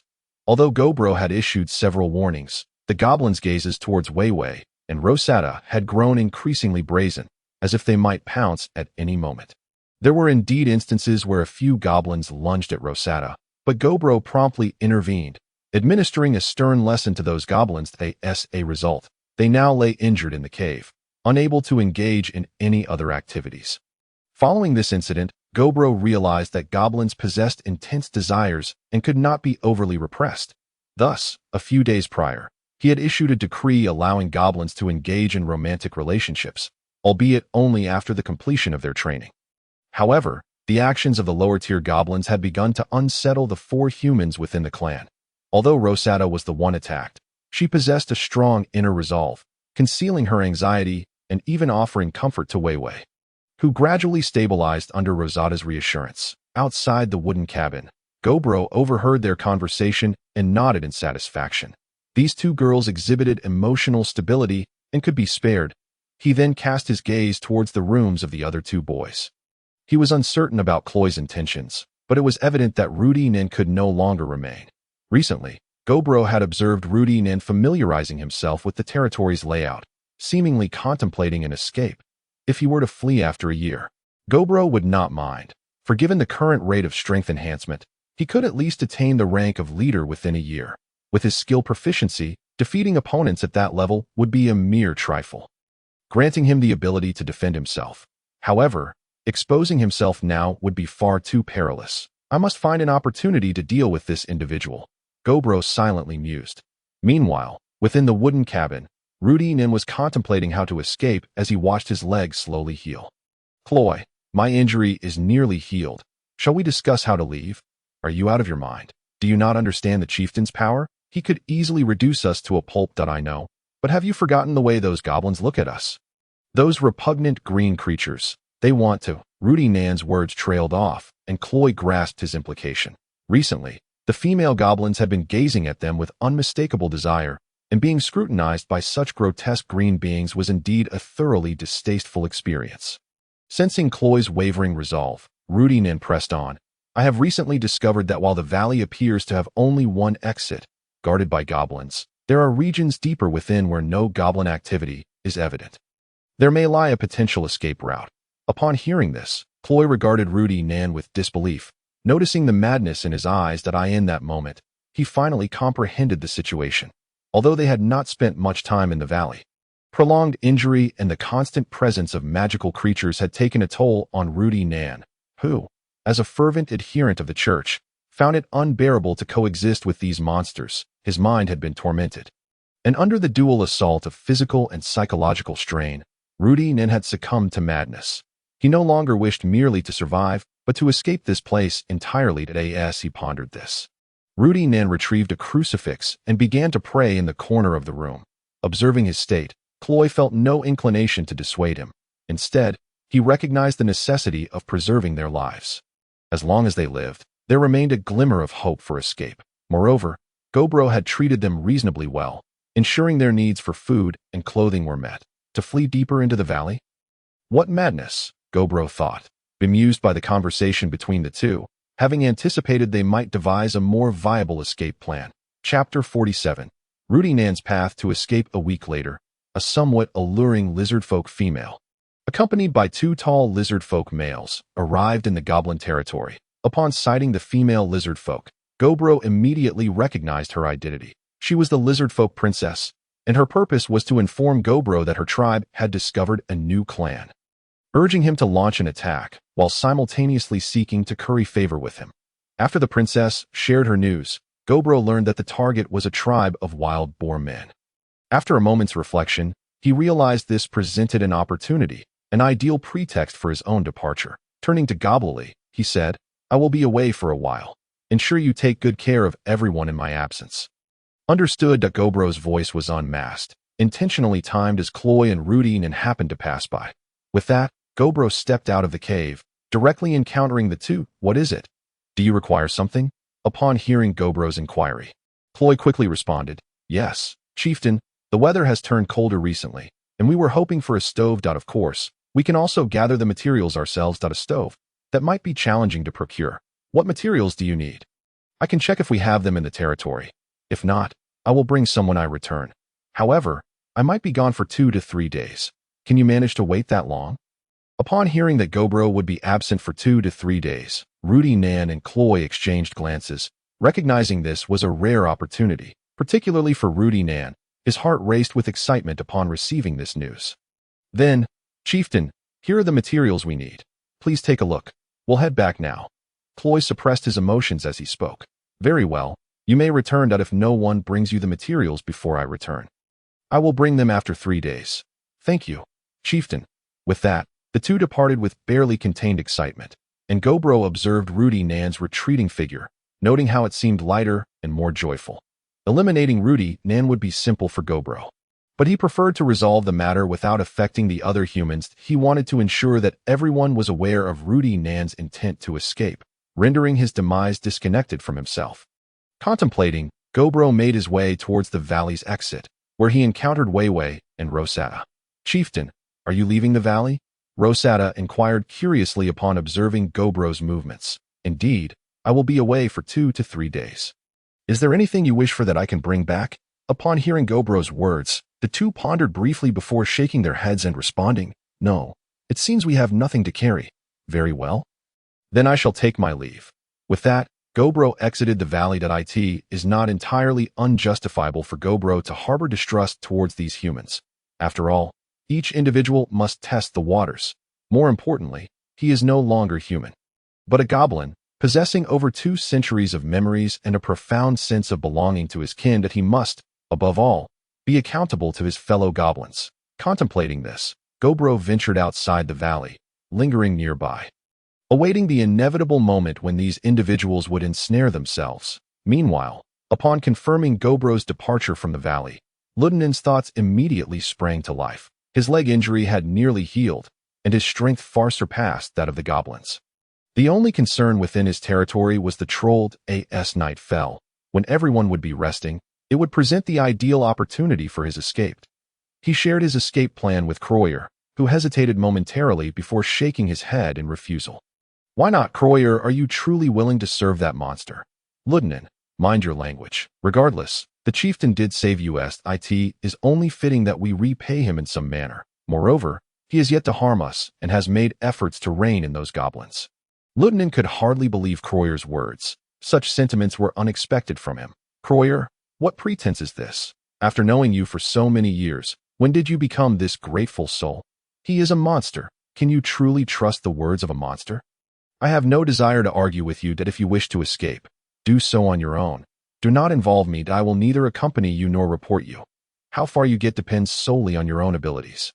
Seeing Croyer's resolute demeanor, Ludinen realized persuasion was futile. If you will not come, then I shall find it easier to flee alone. With that, he settled into a corner of the room to meditate. Time seemed to crawl at a painfully slow pace. Ludinen felt that every minute and second of the day was an agonizing ordeal. Eventually, night arrived. The goblins concluded their arduous training for the day, returning to their caves and wooden huts to rest, leaving only a few goblins on night watch. Ludinen stepped outside under the pretense of needing to relieve himself, observing the situation within the territory. He was quite pleased. Everything unfolded as he had envisioned. After glancing towards the troll's direction, he noted that the creature was already fast asleep, which solidified his certainty that this was indeed the optimal moment for escape. Without further hesitation, he moved stealthily towards the valley's exit, deliberately avoiding deeper parts of the valley. The plan to seek an exit deeper within the valley had been devised while Gobro was still present. Now that Gobro was absent, heading towards the valley's exit was far more feasible. Outside the valley, Gobro had effortlessly dispatched the 7th magical beast that had passed through that day. Meanwhile, Ludinen approached the entrance of the valley with remarkable ease, finding the goblins patrolling diligently, albeit lacking experience. Though he was no master, he managed to evade their scrutiny with relative ease. As he beheld the 2 goblins stationed at the entrance, his heart raced. He had but one chance. If he failed to swiftly eliminate both goblins without alerting the others, he would be in grave danger. However, given their low ranks, he had a fair chance of dispatching them in a single strike. Resolving this in his mind, he unsheathed the long sword from his waist and the dagger from his cloak, crouching cautiously to await the opportune moment. As dusk settled, the 2 goblins on watch began to exhibit signs of fatigue. Yet, Ludinen refrained from striking, knowing that the shift change was imminent. The newly awakened goblins would be less alert, and he planned to act then. Should he strike now, the incoming goblins would quickly discover their fallen comrades. Before long, the guards at the valley's entrance completed their shift changed. As expected, the newly relieved guards appeared bleary-eyed, clearly not yet fully awake. Satisfied by this turn of events, Ludinen felt a surge of excitement at the prospect of regaining his freedom. He stealthily approached the entrance, halting approximately 10 meters away. This distance offered no cover, compelling him to pause. Taking a deep breath, he seized the moment when one goblin yawned, launching himself forward with his longsword and dagger aimed at the abdomen and neck of the 2 goblins, respectively. Just as his longsword was about to pierce one goblin's abdomen, a massive hand intercepted it. Ludinen recognized the hand's owner with despair. Was it not agreed that you would return in a few days? Why are you here now? Why are you here? You should not be here, Ludinen stammered fearfully. Hearing this, Gobro fixed him with a furious gaze. He had just realized outside that each goblin was his kin. There was no need to sacrifice 2 of his own for this human. Without responding to Ludinen, Gobro seized him by the head, dragging him out before he could utter a single scream. Gobro had expected to remain calm, but the sight of Ludinen attacking his kin ignited an uncontrollable fury within him. Once they reached an isolated location, Gobro tossed Ludinen onto the ground at this point. Ludinen lay like a dying dog, gasping for breath, his skull fractured from Gobro's grip. "I saved your life, and now I shall take it, and I trust you have no objections," Gobro stated coldly, upon hearing these words. Ludinen's body convulsed violently. Gobro offered him no chance for redemption, delivering a single punch that turned him into a mere pulp. Subsequently, Gobro confiscated all his weapons, a longsword, a dagger, a set of leather armor, and a shield. Afterward, he exchanged a few words with the two goblins on guard before settling in to await the continuation of the 3-day assessment period. He was curious to see how many of these humans would endure the trial and willingly remain in the camp.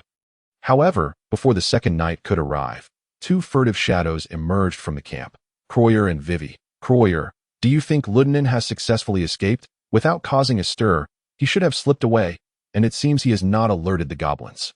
If we follow closely, our chances of escape are quite high. But should we not include Rosada?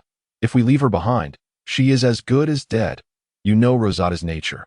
Her sense of gratitude compels her to repay even a monster. If we inform her, she likely won't accompany us and may even try to stop us." As Kroyer finished speaking, Vivi was about to voice her thoughts when Kroyer interjected, "We are already in motion. The path back to the wooden hut is equally perilous. It is better to take a gamble. Your hesitation will only endanger us all." Upon hearing Klui's words, Vivid halted, realizing that, indeed, as Klui had said, if she continued to waver, it would serve no beneficial purpose for either of them. Observing Vivid's silence, Klui suppressed his inner dissatisfaction. As a sorcerer, he preferred to accompany the agile Rosada, a warrior, rather than Vivid, who appeared to be a considerable burden.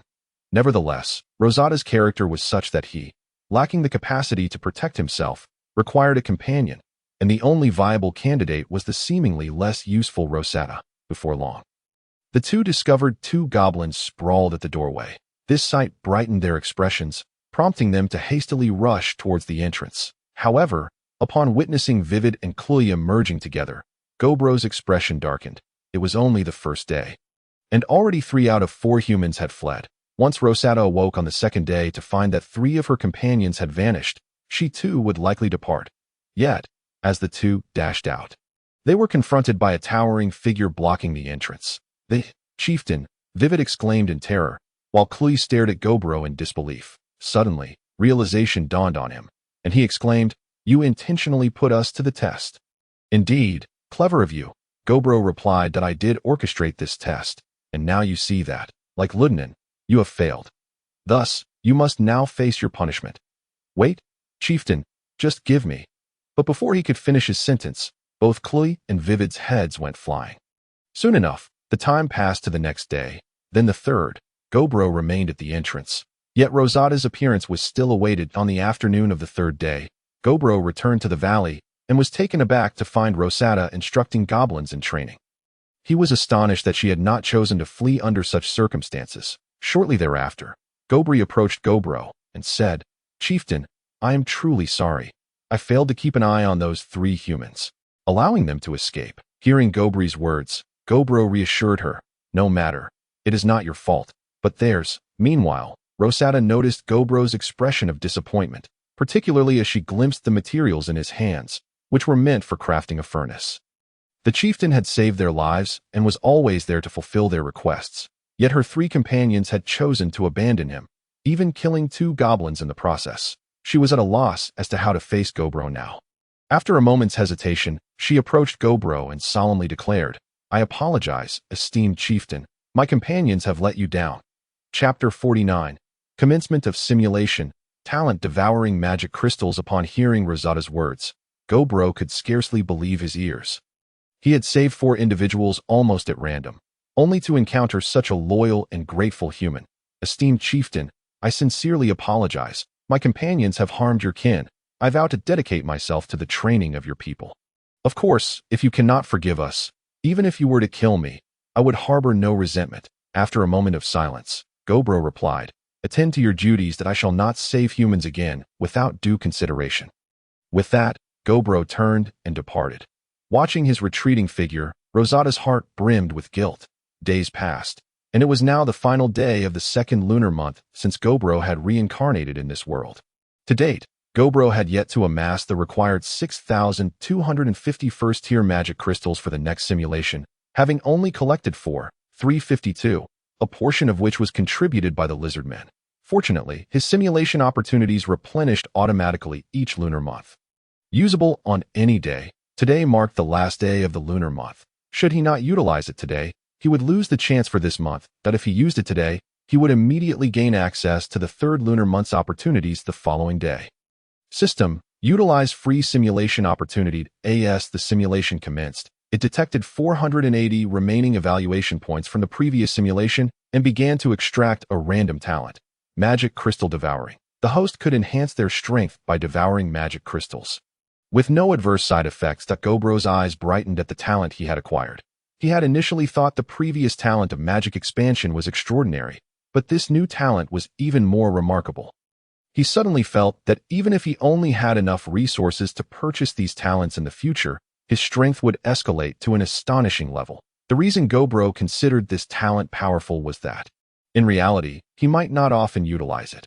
After all, he needed to accumulate magic crystals for simulations. However, within the simulations, it was a divine skill. For Gobro, magic crystals were primarily used to bolster the strength of his kin or forge weapons, providing little aid to his own foundational power. But if he could enhance his strength by devouring magic crystals, his rate of growth would significantly accelerate. The reason he perished in the last simulation was due to his lack of raw strength. This time, he anticipated reaching the king level in no time, and his ascent to the emperor level would likely not lag behind that of the despicable Moliri. At that point, he intended to demonstrate to that fellow who truly was the master. The simulation continued. In the first year, you are the chieftain of the goblins, and your tribe has reached a certain level of development, comprising not only goblins, but also humans, lizardmen, and trolls, showcasing a strong inclusivity. Over the course of the year, your tribe's overall strength has significantly improved due to extensive training, and you, having devoured a vast quantity of magic crystals, have raised your level to the 30-level cap within 6 months. During this period, you put the last human through several tests, yet surprisingly, this human passed each one without choosing to flee. In the second year, your rate of progress was astonishing, and due to your low profile, you did not attract the attention of the higher-ups in the Beastman Forest. In the third year, you evolved into a leader-level being, transforming into a goblin warrior, with a substantial increase in skill proficiency. You have also become the chieftain of a tribe boasting a population of 10,000, with 3,000 goblins among them, and the remaining 7,000 being tribes you have subdued. In the fourth year, recalling your memories, you approached the territory of the elves and settled there. However, due to your lower strength, you refrained from disturbing the elves living in the area. By the seventh year, your strength had reached level 40, poised to break through to the leader level at any moment. That same year, you saved a young elf, becoming a guest of the elven tribe, invited to their banquet, and after drinking from the fountain of life, you evolved into a leader-level being. You transformed into a life goblin berserker, with an additional increase of 20 levels to your CAP. As the simulation progressed, Gobro took a deep breath. The speed of advancement was indeed rather rapid. If this continued, he would soon evolve into a king-level being. In the 8th year, you became a regular visitor to the elven tribe, frequently interacting with the elves, due to your evolution into a leader-level being. Your appearance was considerably more attractive than that of an ordinary goblin, and your powerful life aura made the elves feel quite at ease, causing many elven females to develop feelings for you. In the 9th year, Misha fell for you and confessed her feelings. At present, Misha, like you, was a leader-level being, not having reached the lord level. Under her gentle onslaught, you quickly succumbed. That same year, the entire elven tribe celebrated your union. By the 18th year, you successfully saved Kana and brought her back to the elven territory to live. In the 27th year, your strength advanced rapidly, reaching level 70, which marked your current pinnacle. You had surpassed the majority of the lord-level beings within the elven tribe, garnering significant attention from the elven queen. In the 30th year, under your astute guidance, your tribe had clearly become a formidable force within the Beastman Forest, rivaling any lord's force under the Ghost King. You yourself stood but a hair's breadth from the lord leveled. In the 32nd year, you broke through to the lord level, yet you did not disclose this to anyone. even distancing yourself from the elven tribe, informing them that you had matters to attend to and would not return for a while. Though the elves treated you with great kindness, your rapid progression was alarming. Thus, you decided to postpone your return for the time being. In the same year, you entrusted all matters within your territory to the goblin mage, instructing him that you would not return for 5 years, thereby allowing him to manage the clan during your absence. Once the goblin mage had consented, you departed from the clan with a sense of satisfaction that in the 33rd year, you ventured to the icy plains of the far north, where you managed to survive without much difficulty. Chapter 50. The territory of the Snow Clan in that same year. Life in the far north proved to be quite challenging. The harsh climate severely impacted your well-being. However, your immense strength allowed you to persevere. By the 36th year, you had mastered the technique of the extreme cold body, significantly enhancing your resistance to the cold, and your level ascended to 74. With newfound abilities, you resolved to venture deeper into the realm of frigid temperatures. A few days later, as you delved further into the far north, you encountered several massive ice giants in pursuit of a group of humans, their bodies entirely cloaked in white. Having spent some time in the far north, you recognized them as members of the Snow Clan, endowed with the innate ability to command ice and snow, natural-born sorcerers of frost, aware of the Snow Clan's formidable nature and having long harbored the desire to forge an alliance. You resolved to assist the beleaguered clan members before you. Schwenar, glancing back at the 4 relentless ice giants pursuing her, felt an overwhelming sense of regret. She lamented her defiance of her uncle's advice to remain within the clan's territory. Realizing that her recklessness not only endangered her own life, but also jeopardized her friends, as the heavy panting of the pursuers grew ever closer, despair began to settle in her heart. A sentiment echoed by her companions. Just as the ice giants were on the verge of capturing them, a tremendous crash resounded from behind, followed by an abrupt silence from the once fearsome beasts. Upon realizing this, the 3 turned in confusion to witness a more harrowing sight: that a colossal 6-meter-tall white giant, its power far surpassing that of the ice giants, delivered a single punch that reduced one of them to a mere pulp. What had seemed terrifying before now paled in comparison to this towering figure. Even more alarming was the moment when the giant turned its gaze upon them, an oppressive aura that dwarfed that of the ice giants.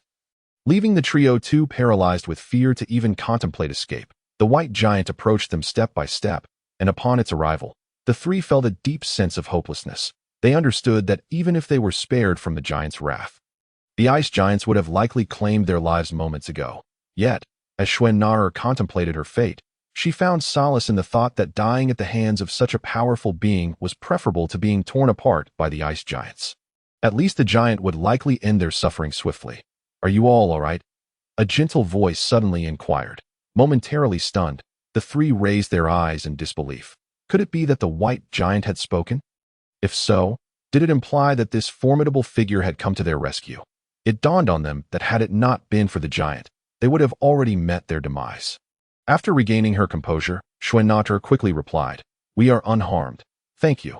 Hearing that they were safe, you felt a sense of relief wash over you. You are members of the Snow Clan, correct? What brings you to this place? Surely, this is not within your territory. Feeling a twinge of shame, Schwenar admitted, "We truly should not be here. It is entirely my fault." Although she had not completed her sentence, you gleaned the essence of the situation from her expressions and words, prompting you to speak decisively. "Lead the way. I shall escort you back." With that proclamation, all 3 stood frozen in astonishment. After a prolonged silence, Schwenar finally stammered, "You truly mean it? You would escort us home?" "Of course. After all, you are still children, with limitless potential ahead of you. You cannot perish at such a tender age. Thank you. We know the way back." Along your journey, you effortlessly dealt with the magical beasts that crossed your path, leaving the 3 girls in awe of your formidable prowess. Regrettably, your immense stature, despite your strikingly handsome appearance, failed to captivate their attention. Observing this, Gobro felt somewhat disheartened, having evolved into a life goblin berserker. He had anticipated that his newfound attractiveness would draw interest, yet it appeared the Snow Clan had discerning tastes. As night fell, the 4 of you, due to your unique bloodlines, felt no chill in the air. Noticing the 3 huddled together in the distance, occasionally stealing glances at you, you approached with genuine concern. "What troubles you? Are you unable to sleep?" "Yes, we have been away for so long. Uncle must be quite worried about us." You shall see him soon that I will ensure your safe return. Thank you. By the way, Gobro, what exactly is your race? I don't believe I have ever encountered one like you in these icy plains.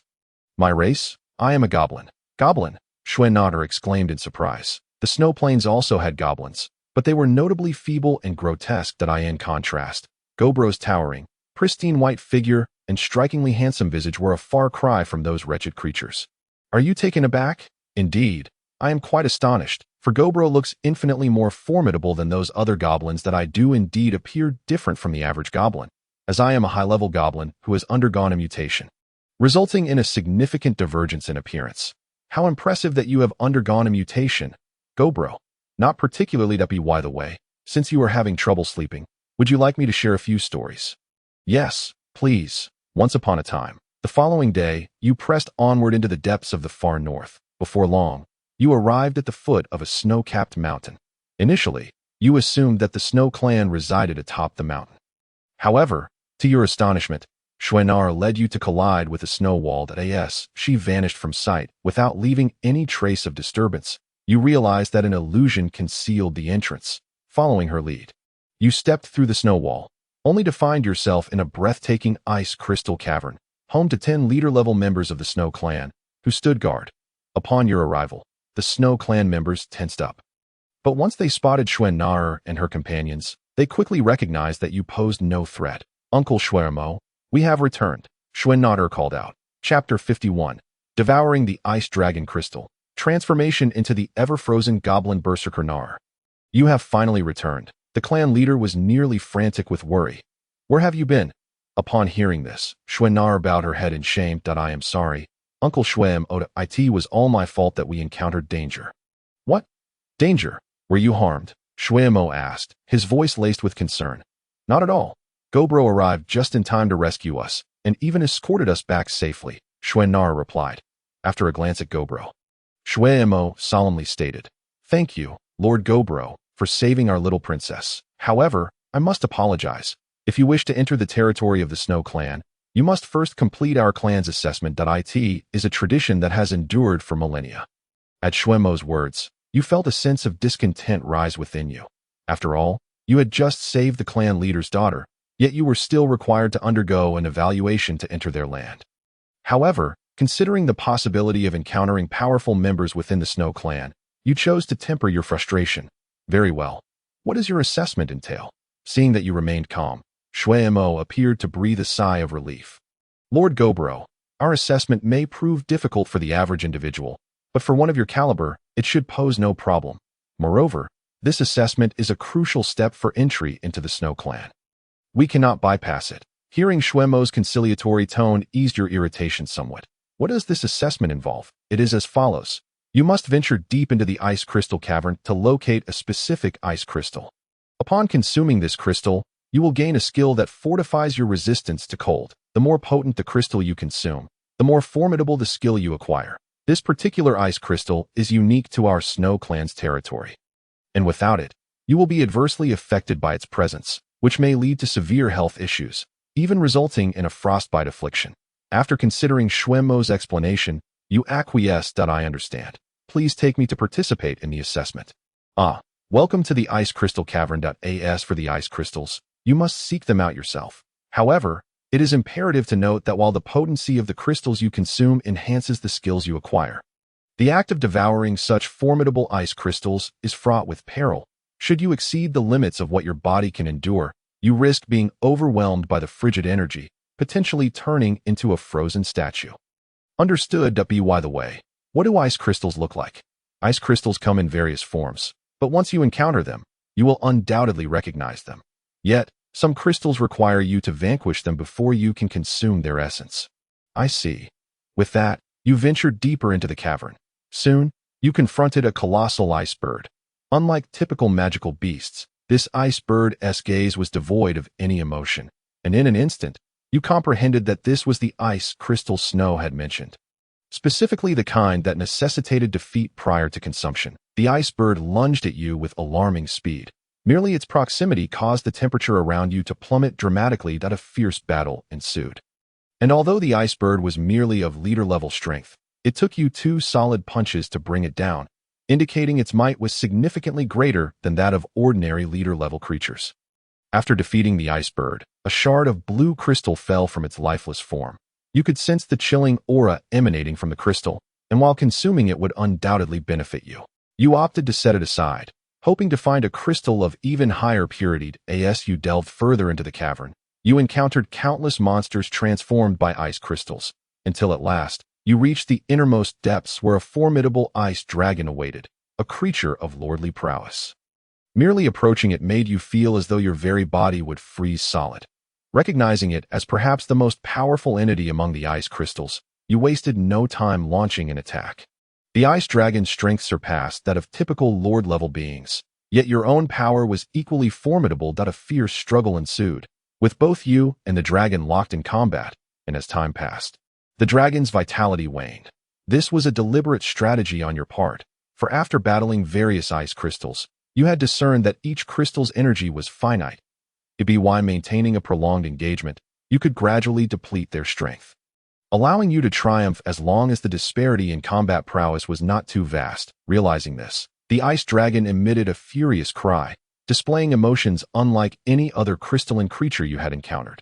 However, even in the face of certain defeat, the dragon showed no inclination to flee, instead choosing to muster its remaining strength for a desperate fight. You felt a deep respect for the ice dragon's indomitable spirit.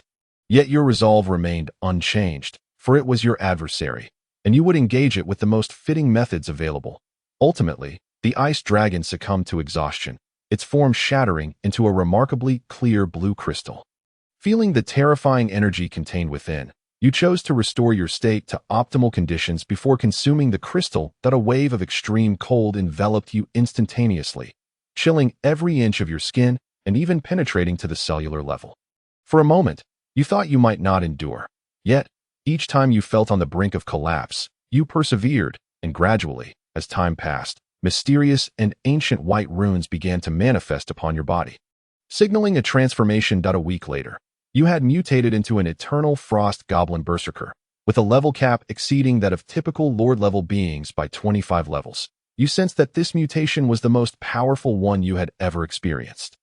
Previous mutations had been singular in focus, but this extraordinary fusion of top-tier ice crystals and the fountain of life had produced an immensely potent transformation. You even felt capable of defeating royal-level beings. Moreover, you acquired top-tier skills such as the body of eternal frost, snowy world, and mastery of ice and snow. After consuming the ice crystal, you ventured deeper into the ice plains, eager to uncover the mysteries that lay within the heart of the snow tribe. Chapter 52. Become my son-in-law. You retraced your steps and, in just a few days, found Snow and the others. Upon seeing the ice and snow tattoos adorning your body, their faces were filled with astonishment. Lord Gobro, you actually possess the body of eternal frost. Could it be that you have slain the ice dragon? Indeed, I did ultimately defeat the ice dragon. It was quite a formidable foe. However, is it true that the body of eternal frost is truly remarkable? Extremely so. In fact, throughout the history of our snow tribe, only a select few of the highest-ranking members have managed to obtain the body of eternal frost. Moreover, there is a stringent requirement for this. Namely, that one must be under the age of 40 and possess strength of at least leader level. Mr. Gobro, I never anticipated that you would possess such formidable power at such a young age. It's nothing extraordinary. I was born with a royal physique, which allows for a quicker enhancement of strength, you replied nonchalantly. Snow believed your words wholeheartedly, for it was evident that only someone innately powerful could achieve such heights in a short span of time.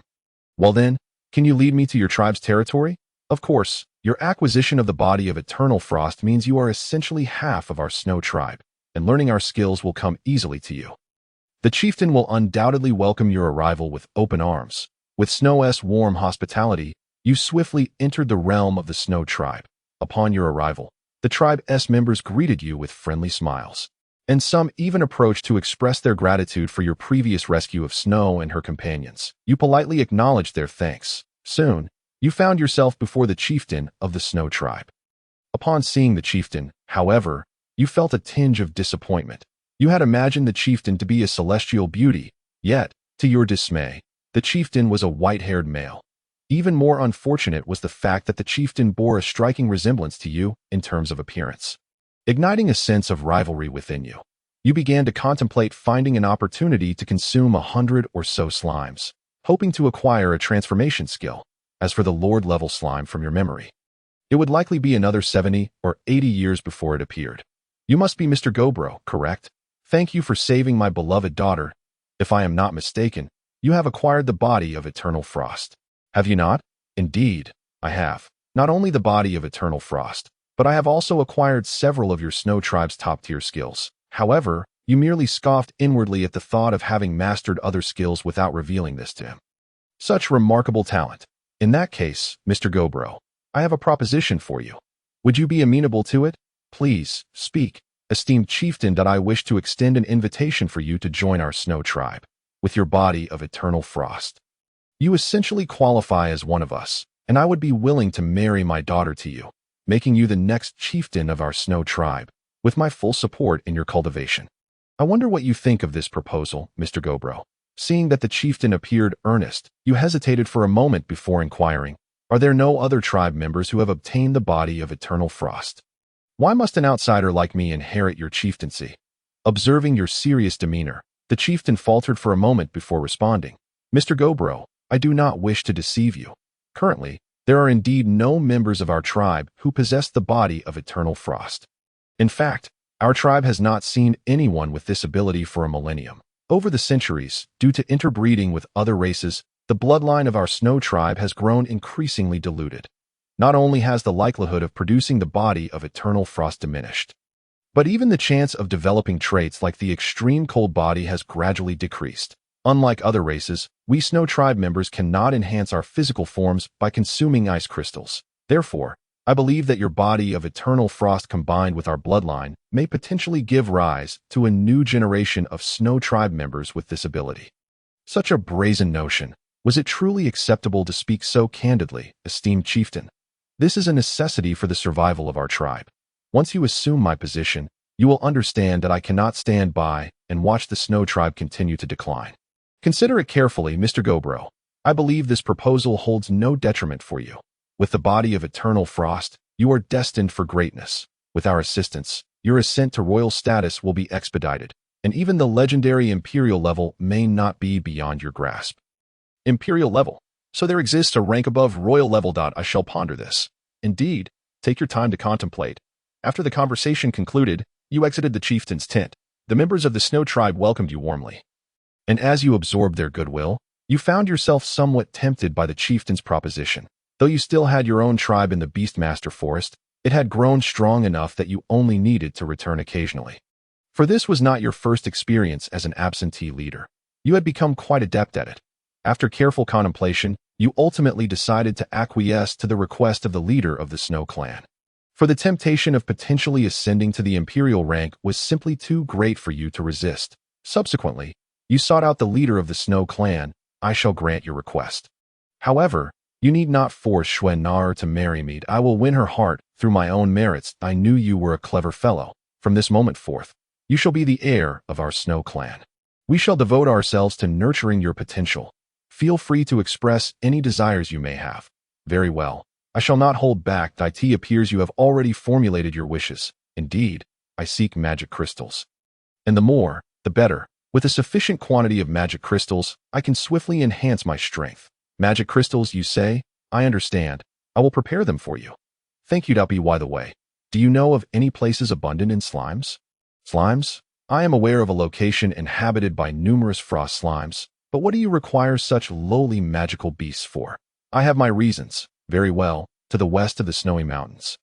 Beside the ice lake, you will find plenty of slimes. All right, I shall be away for a few days, but I will return. With that, you immediately left the Snow Clan and headed towards the western snowy mountains as indicated by the clan leader. Your purpose this time was unmistakable, to acquire the transformation ability and adopt the appearance of the Snow Clan, thereby making it easier to win Xue Nar's affection. You were aware that even in your original form, with some effort, you could capture her heart, but you were reluctant to pursue that route, and the transformation skill itself was of utmost importance. Chapter 53. Obtaining transformation and becoming a Snow Clan member a week later. After consuming the 973rd frost slime, you found that the taste of slime bore a striking resemblance to that of jelly. Previously, you had not been averse to jelly, But now, you found yourself repulsed, even feeling nauseous at the mere sight of slimes. Nevertheless, in pursuit of the transformation skill, you persevered through the disgust and continued to devour the slimes. A month later, after consuming the 4,312th slime, your large stomach was nearly at its breaking point, and at last, the accumulation of quantity had resulted in a qualitative change. You had acquired the coveted transformation skill. During this process, you also gained a skill called soft body, which was akin to impact absorption, capable of mitigating certain shield strikes. You were exceedingly pleased with this newfound ability. Subsequently, drawing upon your memories, you transformed into the visage of a member of the Snow Clan. Your appearance as a Snow Clan member was no less striking than that of an elf, though your aura was entirely different. Moreover, upon adopting the form of the Snow Clan, your command over ice and snow magic significantly improved. Though your physical strength was slightly diminished, you proceeded directly into the ice crystal cave in your Snow Clan form, where Shuemo and the others gazed at your handsome new appearance with confusion. Although the Snow Clan's population numbered in the thousands, Shuemo knew them all, and it was impossible for someone with your striking presence to remain unnoticed among the Snow Clan. Furthermore, you radiated a powerful aura that was difficult to discern, leading Shuemo to conclude that you were indeed an outsider among the Snow Clan. You are a member of the Snow Clan? I don't believe I have ever seen you before. No, we have met. Upon hearing your voice, Shuemo felt an odd sense of familiarity but couldn't quite place it. After staring at your face for a while, she suddenly recalled something. Could it be Lord Gaburo? You had finally been recognized. As you spoke, your body began to enlarge, reverting back to your goblin form. The sight of your face, which bore an uncanny resemblance to your Snow Clan appearance but magnified several times, left Shuemo and the others in utter shock. Lord Gaburo, what is happening? How can you transform into a member of our Snow Clan? It seems that ever since I acquired that ice crystal, I have developed some other abilities that I in the form of the Snow Clan. My control over ice and snow appears to be greatly enhanced. As you spoke, you transformed back into your Snow Clan form, and in your right hand appeared a translucent ice crystal. Just its presence made Shuemo, a pure-blooded member of the Snow Clan, feel a chill in the air. Impressive ability, Shuemo exclaimed sincerely. The Snow Clan possessed a 90% resistance to ice and snow magic. Yet she sensed that if she were to accidentally touch the ice crystal in your hand, she could instantly become an ice statue. You then retracted the ice crystal and made your way deeper into the Snow Clan. Along the way, you attracted many curious glances from the Snow Clan members, both men and women, who frequently turned to look at you. Before long, you spotted Shuenar, who stood at a distance, timidly observing you. As your gaze swept in her direction, she immediately averted her eyes, unable to meet your gaze. Witnessing this scene, a smile crept upon your lips. Shuenar had a gentle and pure appearance that endeared her to anyone who laid eyes upon her, though her body had yet to fully mature. Thus, you resolved to first cultivate a closer relationship with her, and once she matured, you would proceed with further steps. You made a beeline for the ice house of the clan leader, Shueing. Upon recognizing you, Shueing was initially taken aback, but this surprise swiftly transformed into overwhelming joy. Naturally, he preferred your Snow Clan appearance over that of your goblin form. Here are the magic crystals I prepared for you. Take a look and see if they meet your satisfaction. As he spoke, he poured forth the entirety of the magic crystals from his spatial ring. Observing the mountain of high-grade magic crystals before you, you felt immensely satisfied. In the following days, you diligently trained within the Snow Clan, and due to the abundance of high-grade magic crystals, your strength surged at an astonishing pace. Meanwhile, Shueing inquired about your intentions regarding Shuenar, only to be met with her vehement opposition, which surprised both you and Shueing. After all, Shuenar had previously appeared quite fond of your Snow Clan form, prompting you to personally investigate her sentiments. You approached the door to Shuenar's room and asked, "Nar, it's me. May I enter?" Before long, the door swung open, and upon seeing you in your Snow Clan form, Shuenar's face flushed a deep crimson. Wow. "Hello," she stammered shyly. Observing her bashful demeanor, you found it perplexing. Had she not vehemently opposed the idea of an engagement? Why was she now behaving in such a manner? Lowering your gaze to your own appearance, you suddenly understood. "Hello, Shuenar, I am the attendant of Lord Gaburo. My name is Shuechen, and like Lord Gaburo, I am half Snow Clan and half Goblin. I wish to inquire why you rejected our Lord's proposal of engagement." Upon hearing your words, Schwennar gazed at you with a hint of sorrow, unsure of how to respond. After a moment, she quietly confessed, Lord Gaburo is wonderful, but I only see him as an elder brother. I have someone I like that. Yes, she spoke. Her eyes were fixed intently upon you, revealing her feelings without any attempt at concealment. You responded with a tinge of regret. What a pity. I had hoped to share my life with you. Schwennar appeared taken aback by your words. What do you mean by that? Seeing her reaction, you allowed a subtle smirk to form at the corners of your mouth, laced with a hint of seduction. Miss Schwennar, you may not be aware, but in our goblin clan, once we have recognized our master, we shall never change our allegiance. Therefore, should you marry our lord, you would also become my master, and I would be entirely at your command, doing whatever you ask of me. Upon hearing this, Schwennar's pupils dilated, and she swallowed hard before asking, Really? I can command you to do anything. Indeed, as long as you agree to the engagement. I will comply with your every request, even at this moment. Then I agree. With a sudden thud, you playfully tapped Schwennar on the head. She looked at you with an innocent expression. Oh, Schwennar. Have you failed to recognize me? My face and voice are unchanged. Upon hearing your words, Schwennar paused, and disbelief washed over her. You are Lord Gaburo. Oh, now you recognize me? Chapter 54. Ascending to the king level after confirming your identity. Schwennar's face turned beet red. She wished fervently that she could turn back time to just a few minutes prior and retract her previous statements. She lamented her failure to recognize you. Tentatively, she inquired, Lord Gaburo, can we still proceed with the engagement? I had intended to engage, but now I find myself somewhat less inclined, you teased. Upon uttering those words, Schwennar's complexion paled.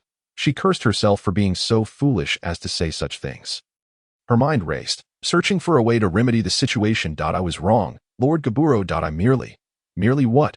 I feel that if someone more handsome were to appear by your side in the future, you might easily be drawn to them instead. Regrettably, dear Gaburo, I can bestow upon you my heart of ice and snow. With this heart in your possession, you will hold dominion over my very essence. My life and death entrusted to your hands. Should I entertain such thoughts towards another, you would undoubtedly perceive it, for you too belong to the Snow Clan, and you are aware of the significance of the heart of ice and snow to our kin. Upon hearing Schwennar's words, you were momentarily taken aback, struggling to comprehend how mere physical allure could exert such a profound pull on these individuals, compelling them to surrender everything to you. Observing your indecision, Schwennar gently placed her hand upon her smooth chest, and a luminous crystal radiating a white glow materialized in her palm. Nar, you must ponder this carefully. I am not as virtuous as you might imagine, and I possess other lovers as well. The once resolute Schwennar, upon hearing your words, exhibited a fleeting moment of uncertainty, yet after gazing upon your countenance, she resolutely nodded, declaring, I can accept that. Seeing her demeanor, you discerned that the Schwennar before you possessed a rather wavering will, and should temptations arise in the future, the likelihood of her betrayal would be substantial. After a moment of hesitation, you accepted Schwennar's heart of ice and snow. Upon witnessing you accept it, a flicker of anxiety crossed her eyes, as though she regretted her previous decision. This sight only reinforced your relief at having taken possession of Schwennar's heart. Indeed, this girl was not a reliable ally. Brother Gaburo, now that you have accepted my heart of ice and snow, what of our wedding? Of course, we shall become engaged immediately, and upon your coming of age, we shall wed. Brother Gaburo, I am already of age. I am 29. Your astonishment grew upon hearing Schwennar reveal her age, as she appeared no more than 15 or 16. She then explained that once a member of the Snow Clan surpasses the elite level, they cease to age further, though their lifespan in the realm of beasts is relatively short, typically around 200 years. Your confusion dissipated, but upon realizing that Schwennar's physical form would not change further, you cast a sympathetic glance at her ample bosom. Schwennar, incensed by your impudent gaze, felt a surge of anger yet refrained from voicing her discontent, for it was indeed the truth. Subsequently, the two of you successfully wed. In the 45th year, with the full support of the Snow Clan, your power reached the pinnacle of a lord-class being, poised for breakthrough. By the 51st year, your level ascended to that of a king, and you became the chieftain of the Snow Clan. That same year, having elevated to king class, your speed significantly increased, prompting you to return to the Beast Forest for a visit. You requested the elder chieftain to manage the Snow Clan temporarily, to which he consented without hesitation. You traveled with great urgency, reaching the beast forest in merely half a month. Upon returning to your territory, you were astonished to discover that Gabumo had also ascended to Lord class. This revelation took you by surprise, as Gabumo was of the same age as you, and you had attained your current strength through various enhancements, yet Gabumo had achieved this in a mere 50 years. Later, you learned that Gabumo had activated his bloodline following an unexpected event, which greatly enhanced his power. The so-called incident involved accidentally consuming a black herb. You inquired where Gabumo had found this herb, intending to locate it in reality after gaining knowledge of its whereabouts in the simulation. Upon hearing the system's dialogue, Gaburo felt a twinge of embarrassment at the thought of being that despicable, shameless lord who would seize opportunities from his subordinates. You wondered if this simulation would conclude with memories available for purchase, for that black herb must not fall into the hands of other races. After clarifying the herb's location, Gabumo asked if you wished to continue managing the clan. You opted to decline, allowing Gabumo to remain the clan's leader while you took on the role of king, an existence above the lord. Having spent some time in the beast forest, you had no intentions of delving deeper, for over the years, Gabumo had amassed a quantity of magic crystals sufficient to fill 2 caves, all prepared for you.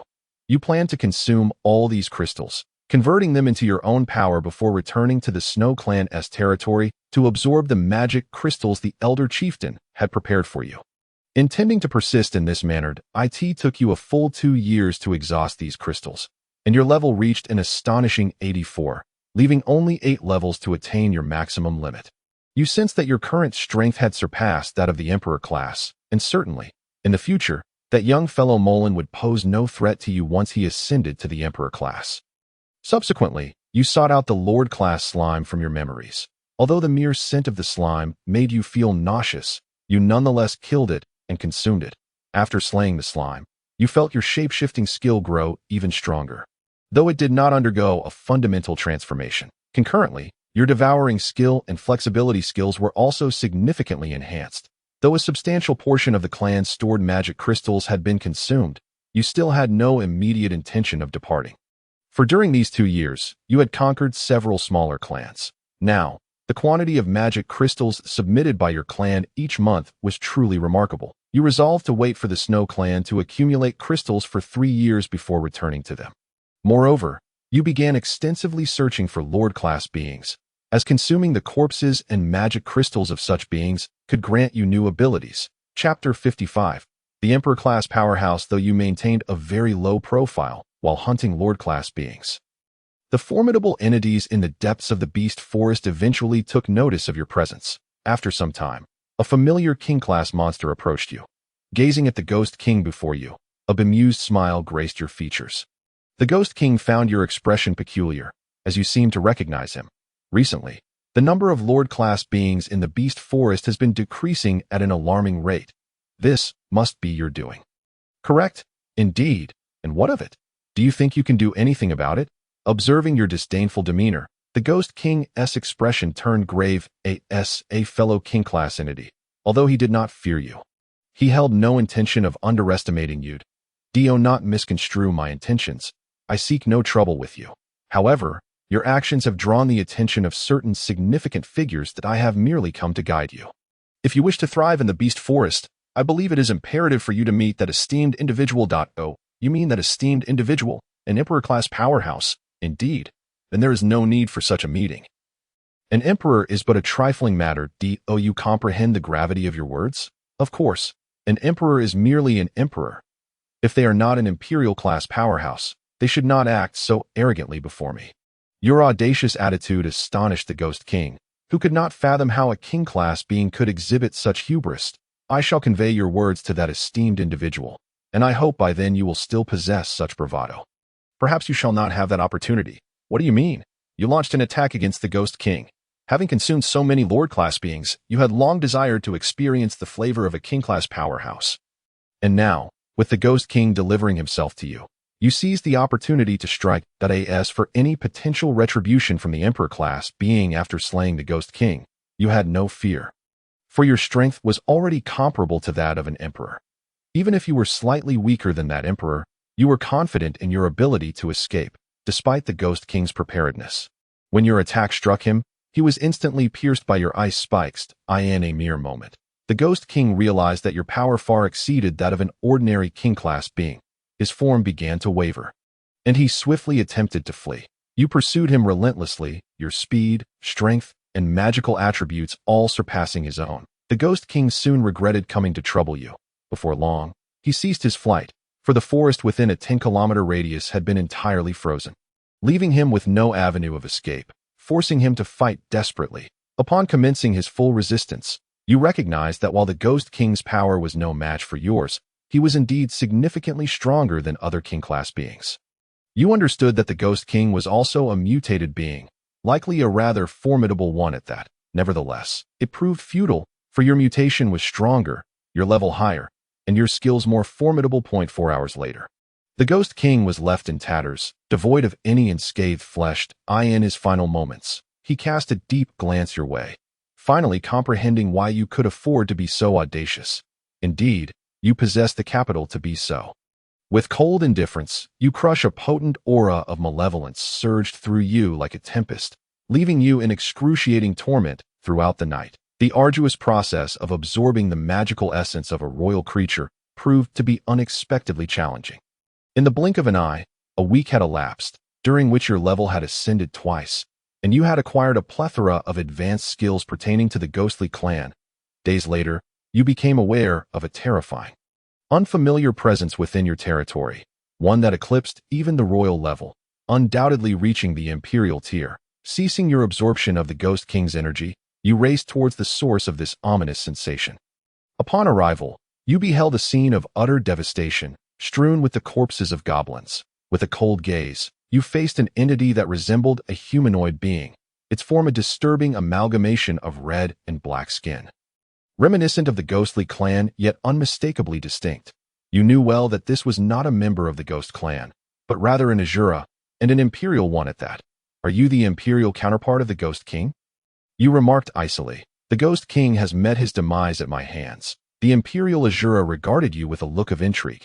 Have you come to accompany him? Seeking death, are we? In unison, you both unleashed your might.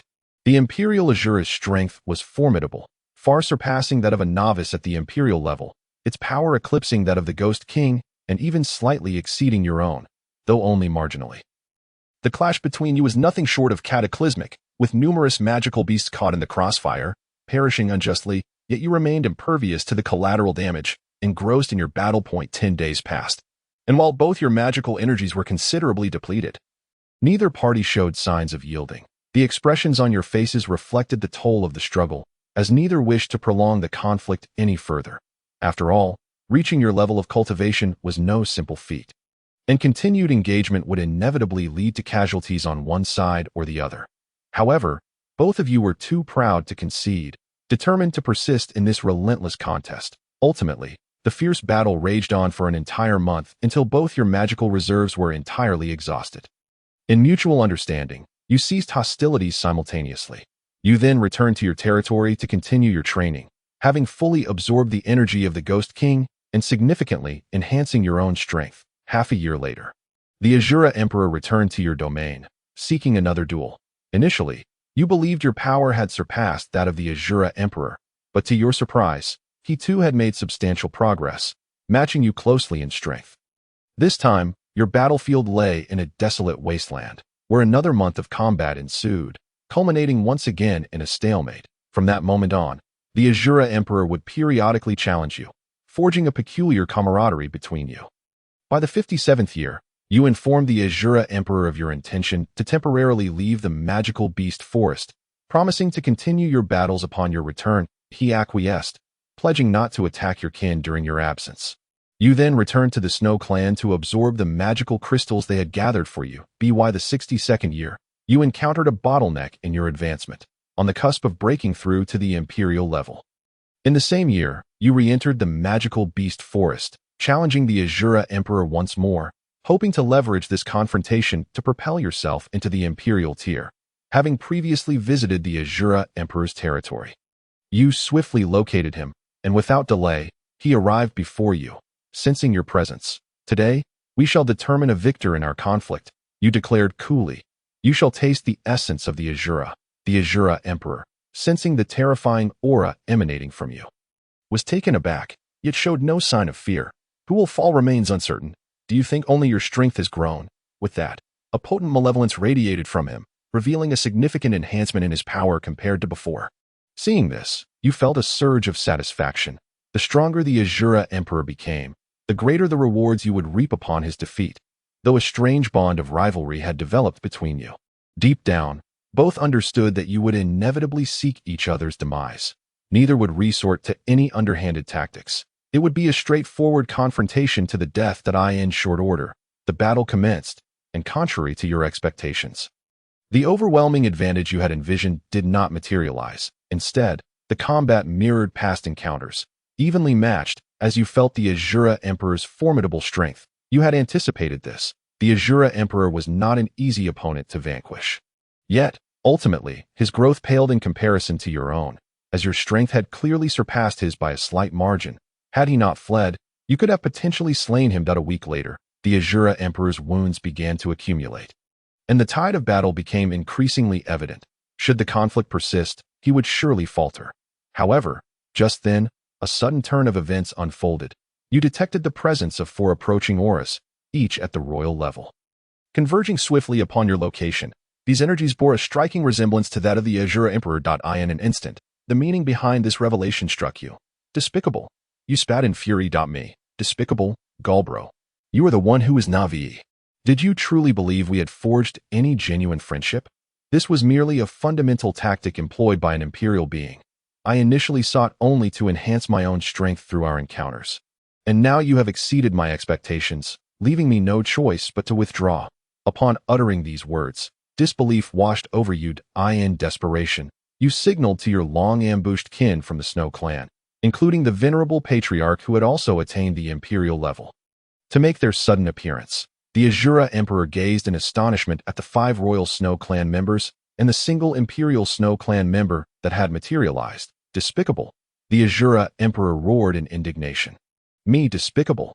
You are merely too innocent, Azura Emperor. Did you genuinely believe we had forged any friendship? This was merely a basic tactic of an imperial being. I sought to improve my strength through our encounters. And now you have surpassed my expectations. Hearing words that echoed in familiarity, the Azura Emperor found himself struck with an overwhelming sense of discomfort, rendering him speechless. Yet, he found himself powerless to act. Soon, your reinforcements arrived en masse, with 4 royal ghosts flanking the Azura Emperor and 5 royal snow beings alongside an imperial snow being at your side, clearly tipping the scales of power in your favor.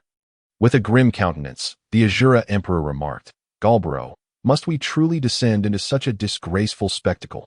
Amused by his words, you retorted, after so many years of conflict, you are indeed a worthy adversary if you are a worthy opponent. Why treat me thus? What have I done to you? Is it not natural to eliminate a rival? Upon hearing your words, the Azura Emperor's expression soured, as though he had consumed something distasteful. Yet, things took a turn for the worse when one of his subordinates, a royal Azura, recognizing the clear disparity in strength, chose to defect in front of everyone. The betrayal of this Azura only compounded the already dire situation for the Azura Emperor. He glared at the traitorous Azura with fury. Roaring, Azura you, I shall grant you one more chance to choose your allegiance. I will pretend nothing has transpired. Azura you, hearing the Emperor's words, quickly recoiled, saying, My apologies, Your Majesty. I have long admired Lord Galbro. I cannot return to your side. Please grant me this opportunity to follow Lord Galbro. Witnessing the infighting among the Azura Emperor and his own followers, you found it both humorous and gratifying to possess a strength and influence greater than the Azura Emperor's. Otherwise, the current predicament could have been far more dire. After several unfruitful negotiations, the Azura Emperor was left with no choice but to engage in direct combat.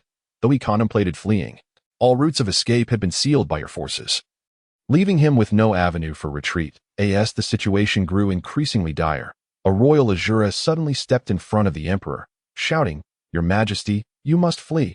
I shall hold them off. As he spoke, the Azura emanated an overwhelming aura of malevolence, the air around him beginning to heat as he burned his own life force. Observing the royal Azura's actions, the Azura Emperor's eyes filled with reluctance. Yet he understood that hesitation was not an option. He quickly fled with the 2 other royal Azuras. Galbro, remember this. One day, I shall make you pay in blood for your transgressions. with a futile roar of rage. The Azura Emperor fled desperately. Though you had the intent to pursue, the scene had erupted into a conflagration, rendering it impossible for you to penetrate the flames by the time you managed to break through. The Azura Emperor had already escaped. You gazed at the royal Azura, who was fervently consuming his own life force, and sighed, wishing such a warrior could be among your ranks. Reluctantly, you and your allies proceeded to eliminate the self-sacrificing Azura. In his final moments, he remained resolutely defiant, his eyes wide with fearlessness. What was his name? You inquired of the Azura who had surrendered to you. Master, his name is Mo-Yen-Jiu, I am Oyen-Gui. Is he not a pure-blooded Azura? He is a hybrid of the Ghost and Azura clans, and it was none other than the Azura Emperor Anan who brought him back and cared for him diligently. Thus, I have come to understand that he is indeed a commendable warrior. Upon concluding your words, you swallowed the corpse of the demon flame ghost and the magic crystal in one gulp. Chapter 57. The grievance of a father's death. The malevolence of the demon flame ghost, along with its ghostly aura, is not in the least inferior to that of the Ghost King. You sense that even if you cannot break through to the Emperor level this time, you are certainly not far from it. Meanwhile, the 5 royal level members of the Snow Clan and the Elder Patriarch are already searching for the whereabouts of the Azura Emperor and his kin. Yet they have found nothing. Due to the Azura Emperor's flight, you opted to seize his territory. You wasted no time on the stubborn Azura clan members, executing them without hesitation, while remaining cautious of those who surrendered, subtly integrating them into various factions of your own clan to prevent any chance of them banding together. In the 64th year, you had completely absorbed the magic power of the demon flame ghost. Yet you still had not transcended to the Emperor level. You could feel that the distance to the Emperor level was but a thin line, yet this thin line felt insurmountable. Nevertheless, your power had significantly increased. With the greatest enhancements seen in your eye techniques, illusions, and magical prowess, by the 66th year, you had still not fully conquered the Azura Emperor's territory, as its vastness and complexity were overwhelming. Over these years, you had found no information related to the Azura Emperor. Thus, you remained in a state of worry. After all, the Azura god is undeniably a powerful Emperor-level entity. His absence was akin to a venomous snake lurking in the shadows, poised to strike you down at any moment. Yet, your concerns were merely that, concerns. Unless the Azura Emperor were to break through to the Emperor level himself, he could not pose a genuine threat to you. In the 72nd year, you unexpectedly encountered the rascal Magli. However, the current Magli was still young, at the peak of the Lord level, and posed no challenge to you. You had no intention of killing him. Fully aware of his utility, you simply wished to ensure that his demise was not so effortless. Your demands were modest. You only asked that he perish 99 times in simulations, which you found entirely reasonable, considering he had once taken your life. Observing the defiant young man kneeling before you, you approached him leisurely and inquired, "What is your name?" Magli did not respond, looking at you with disdain, sensing he was about to spit at you.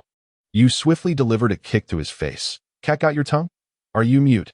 Taken aback by your sudden outburst, Magli wore a bewildered expression, not expecting such a volatile temper from you. "What? Are you dissatisfied?" Before he could utter a word, you continued, "If you are not, I shall grant you a chance for revenge. Defeat me, and you shall become the new leader of my clan." As you spoke, you lifted your foot. Knowing well that Magli only respected those he could not surpass, the moment your foot was lifted, Magli sprang to his feet, clawing at you with ghostly talons. A second later, you had him back underfoot, as if he had never risen. "Old man, this is unfair. You are so much older than I am. Give me 50 years, and I will undoubtedly surpass you." "Oh, and why should I grant you 50 years? You reminded him of the fact that you were the one who had killed his father. "Just a mere grievance over a father's death. I care not. The old fool perished due to his own incompetence. I am not so inept," you thought to yourself, recognizing that while he felt this way internally, you had no intention of voicing it. Your goal was to use Magli, not to instill true hatred within him. "Very well, I shall grant you 50 years. However, during this time, you must obey my every command. After 50 years, if you still cannot defeat me, you shall serve as my dog for life." "Agreed." Magli responded almost without hesitation that he believed that in 50 years, he would be able to break through to the Emperor level. And in his mind, even if you were given 500 years, you might not achieve the same. Thus, he readily accepted. Observing the smug expression on Magli's face, you could easily guess what he was thinking. Yet you chose not to expose him, allowing him to believe himself clever. Subsequently, you had him taken away. After witnessing this exchange, Gobuma inquired, "Patriarch, are you simply letting him go without asking further questions? What he can accomplish?" "I am aware of," you replied. Hearing your answer, Gobuma chose to trust you, but continued, "Patriarch, there is one more thing I do not quite understand. You seem intent on subduing this fellow, yet why did you step on his face?" "I fail to see the significance of that. I have my own intentions behind my actions. Do not question them so much." You refrained from revealing to Gobuma that you merely sought an opportunity for vengeance. Yet he chose to trust you nonetheless. In the 77th year, your frenzied beast force reached its maximum level and evolved into frenzied beast aura, resulting in another significant power increase. Even the elder of the Snow Clan could now only match you in combat. In the same year, you received news of the Azura Emperor. He had retreated deep into the monster forest, seeking refuge with an even more formidable entity. You could hardly imagine a being more powerful than the Azura Emperor, surely. It must be an Emperor-level powerhouse. You were uncertain if there existed entities beyond the Emperor level, but you understood that even if you ascended to the Emperor level, you would not be a match for an Emperor-level foe. This caused you some concern, for you knew that an Emperor-level being would not personally engage with you, a mere royal-level warrior, on behalf of the Azura Emperor. However, the Azura Emperor might rally other Emperor-level warriors to seek vengeance against you. While your strength was considerable, it was still insufficient to contend with 2 Emperor-level warriors simultaneously.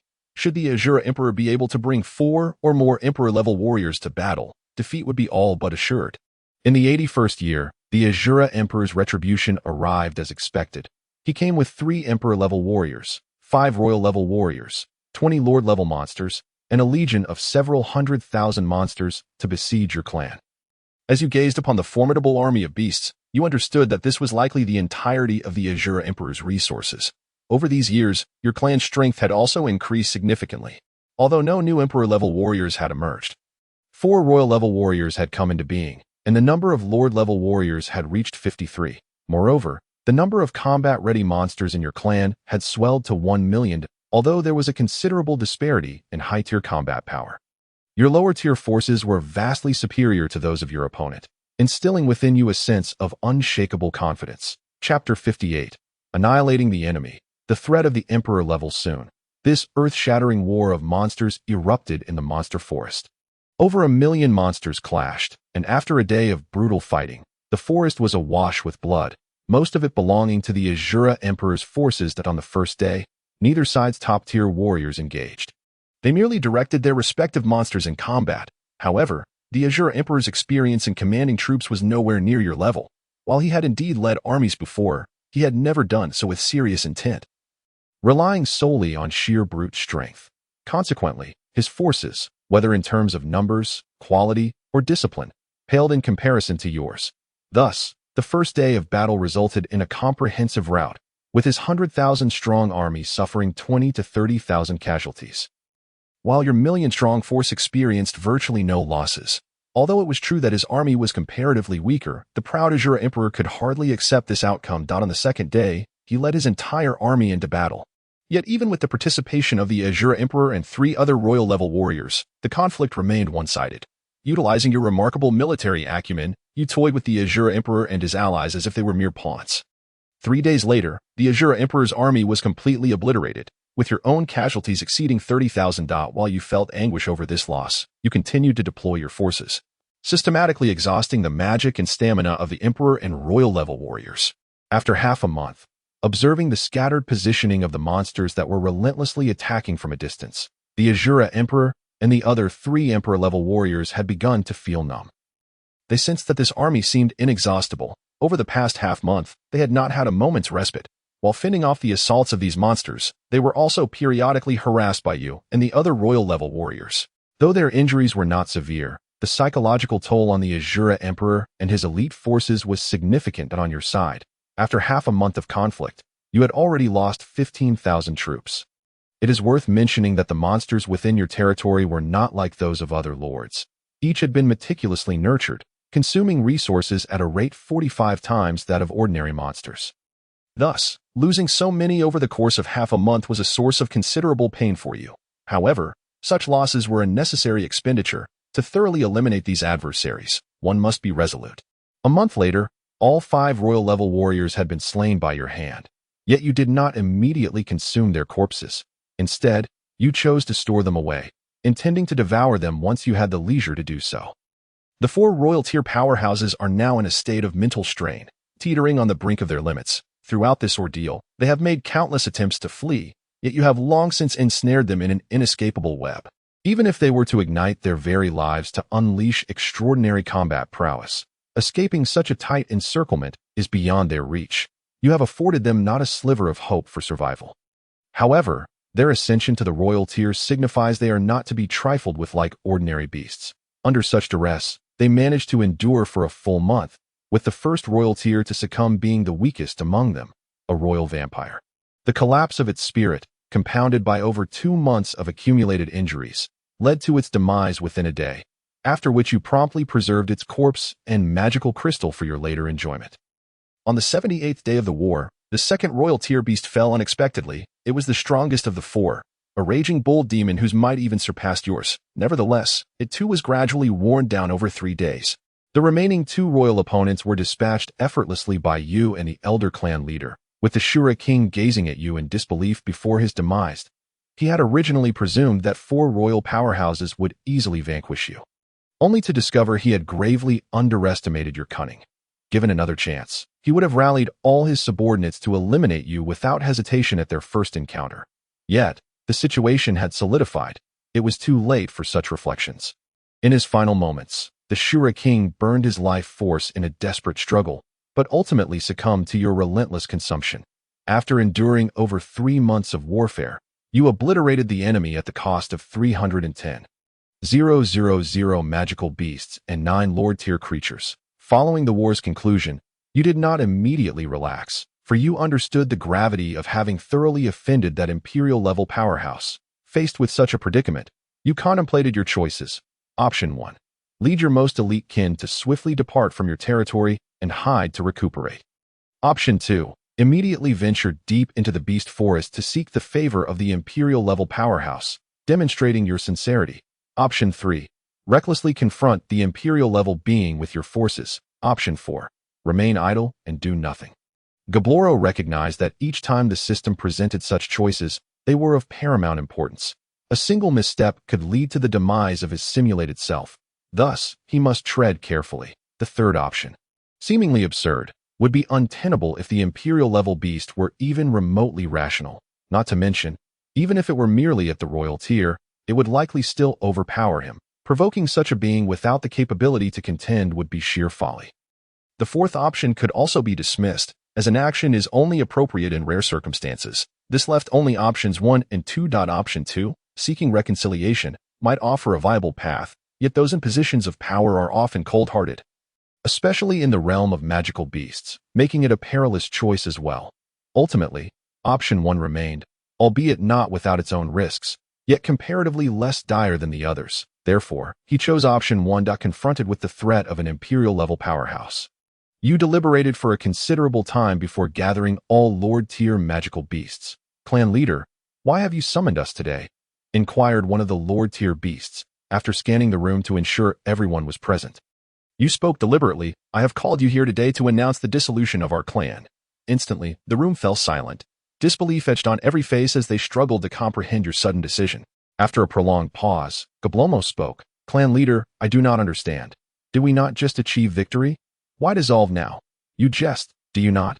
Surely, this is a ruse, as you have always enjoyed playing tricks on us.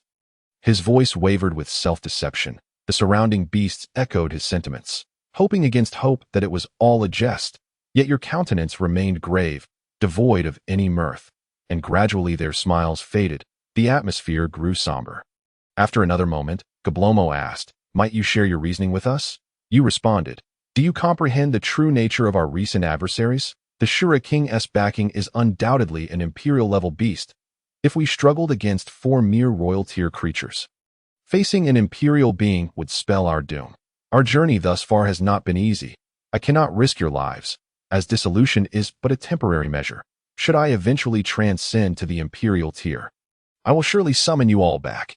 The assembly fell silent, for all present were lord-tier powerhouses. Acutely aware of the hierarchy of strength. No one would dare suggest they could confront an imperial being as if it were merely another royal adversary. Realizing the gravity of the situation, you continued. It appears you grasp the current circumstances. Therefore, I shall outline the next steps. All beings of royal tier and above will accompany me away from the beast forest to the far north, where we shall continue to thrive within the territory of the snow tribe. As for the Lord tier beasts, I have a crucial task for you. Upon hearing Gablaro's words, the gathered Lord tier beasts perked up, eager to learn of their final mission. This task is perilous. You may refuse or accept. However, the benefits outweigh the risks, you stated, glancing at the attentive Lord tier beings. After you depart, the clan members cannot be left ungoverned. So, at this point, you observe the excitement on the faces of the Lord tier beasts, who seemed to sense what you were about to declare. Therefore, I intend to entrust their management to you. Of course. Should any royal tier wish to take charge, they need not follow me, but can remain to oversee these clan members. Gasps filled the room. Having served under Gabloro for so long, they understood the significance of controlling those clan members. Acquiring Gabloro's subordinates meant commanding one of the most formidable forces within the beast forest. Even a few thousand would constitute a substantial strength. Seeing the eagerness in their eyes, you swiftly distributed the authority among them, leaving their future in their hands. That night, you led the royal tier and all snow tribe members to flee the beast forest. Thanks to your decisiveness, the escape proceeded smoothly without hindrance. 3 months later, you returned to the snowy plains, where you began to consume the corpses of the powerful beings you had previously acquired. Due to the high levels these corpses possessed, even after 3 months, they remained entirely preserved, their magical essence intact due to your ice magic. You refrained from directly consuming the royal tier corpses, opting instead to absorb the strength from the 5 Lord tier beings first. After devouring the first, you felt an immense surge of magic within you. Following the second, your body brimmed with magical energy, to the point where one more bite might explode you. Thus, you chose to digest the existing magical energy before continuing. By the 83rd year, you had consumed all the corpses of the Lord tier beings, and the potent energy propelled you to a breakthrough into the royal tier, evolving into the eternal Frost Goblin King. Your stature reached 7.5 meters, with a physique that exuded a harmonious blend of strength and beauty, each muscle perfectly defined yet not exaggerated, and your visage became increasingly handsome. Beyond the external transformation, the most significant change lay within. You sensed your total magical capacity had tripled compared to your Lord tier days, while other attributes soared dramatically. Moreover, your superhuman form had evolved into an immortal physique, and you acquired 5 formidable skills only accessible to royal tier beings. In that moment, you even contemplated returning to the beast forest to challenge the imperial-level powerhouse, eager to showcase the true might of a royal tier being.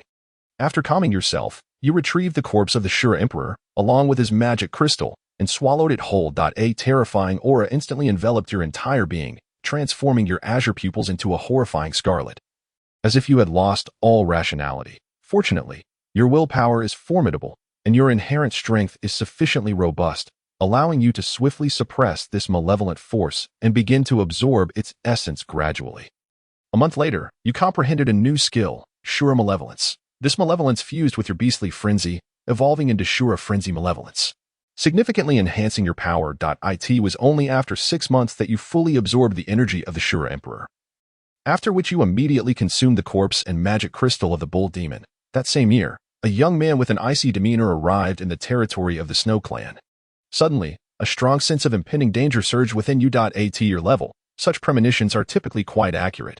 Thus, you promptly departed from your secluded meditation and returned to your clan.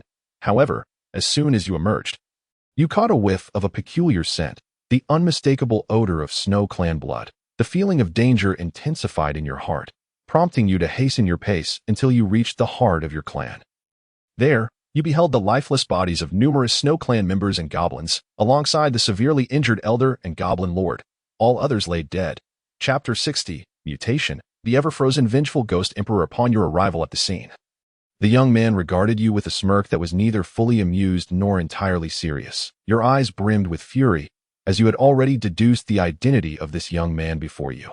You had anticipated that one day he would come for you, but you never expected that day to arrive so swiftly. Despite having brought all the Snow Clan back, it seemed that others should not have known the location of their territory.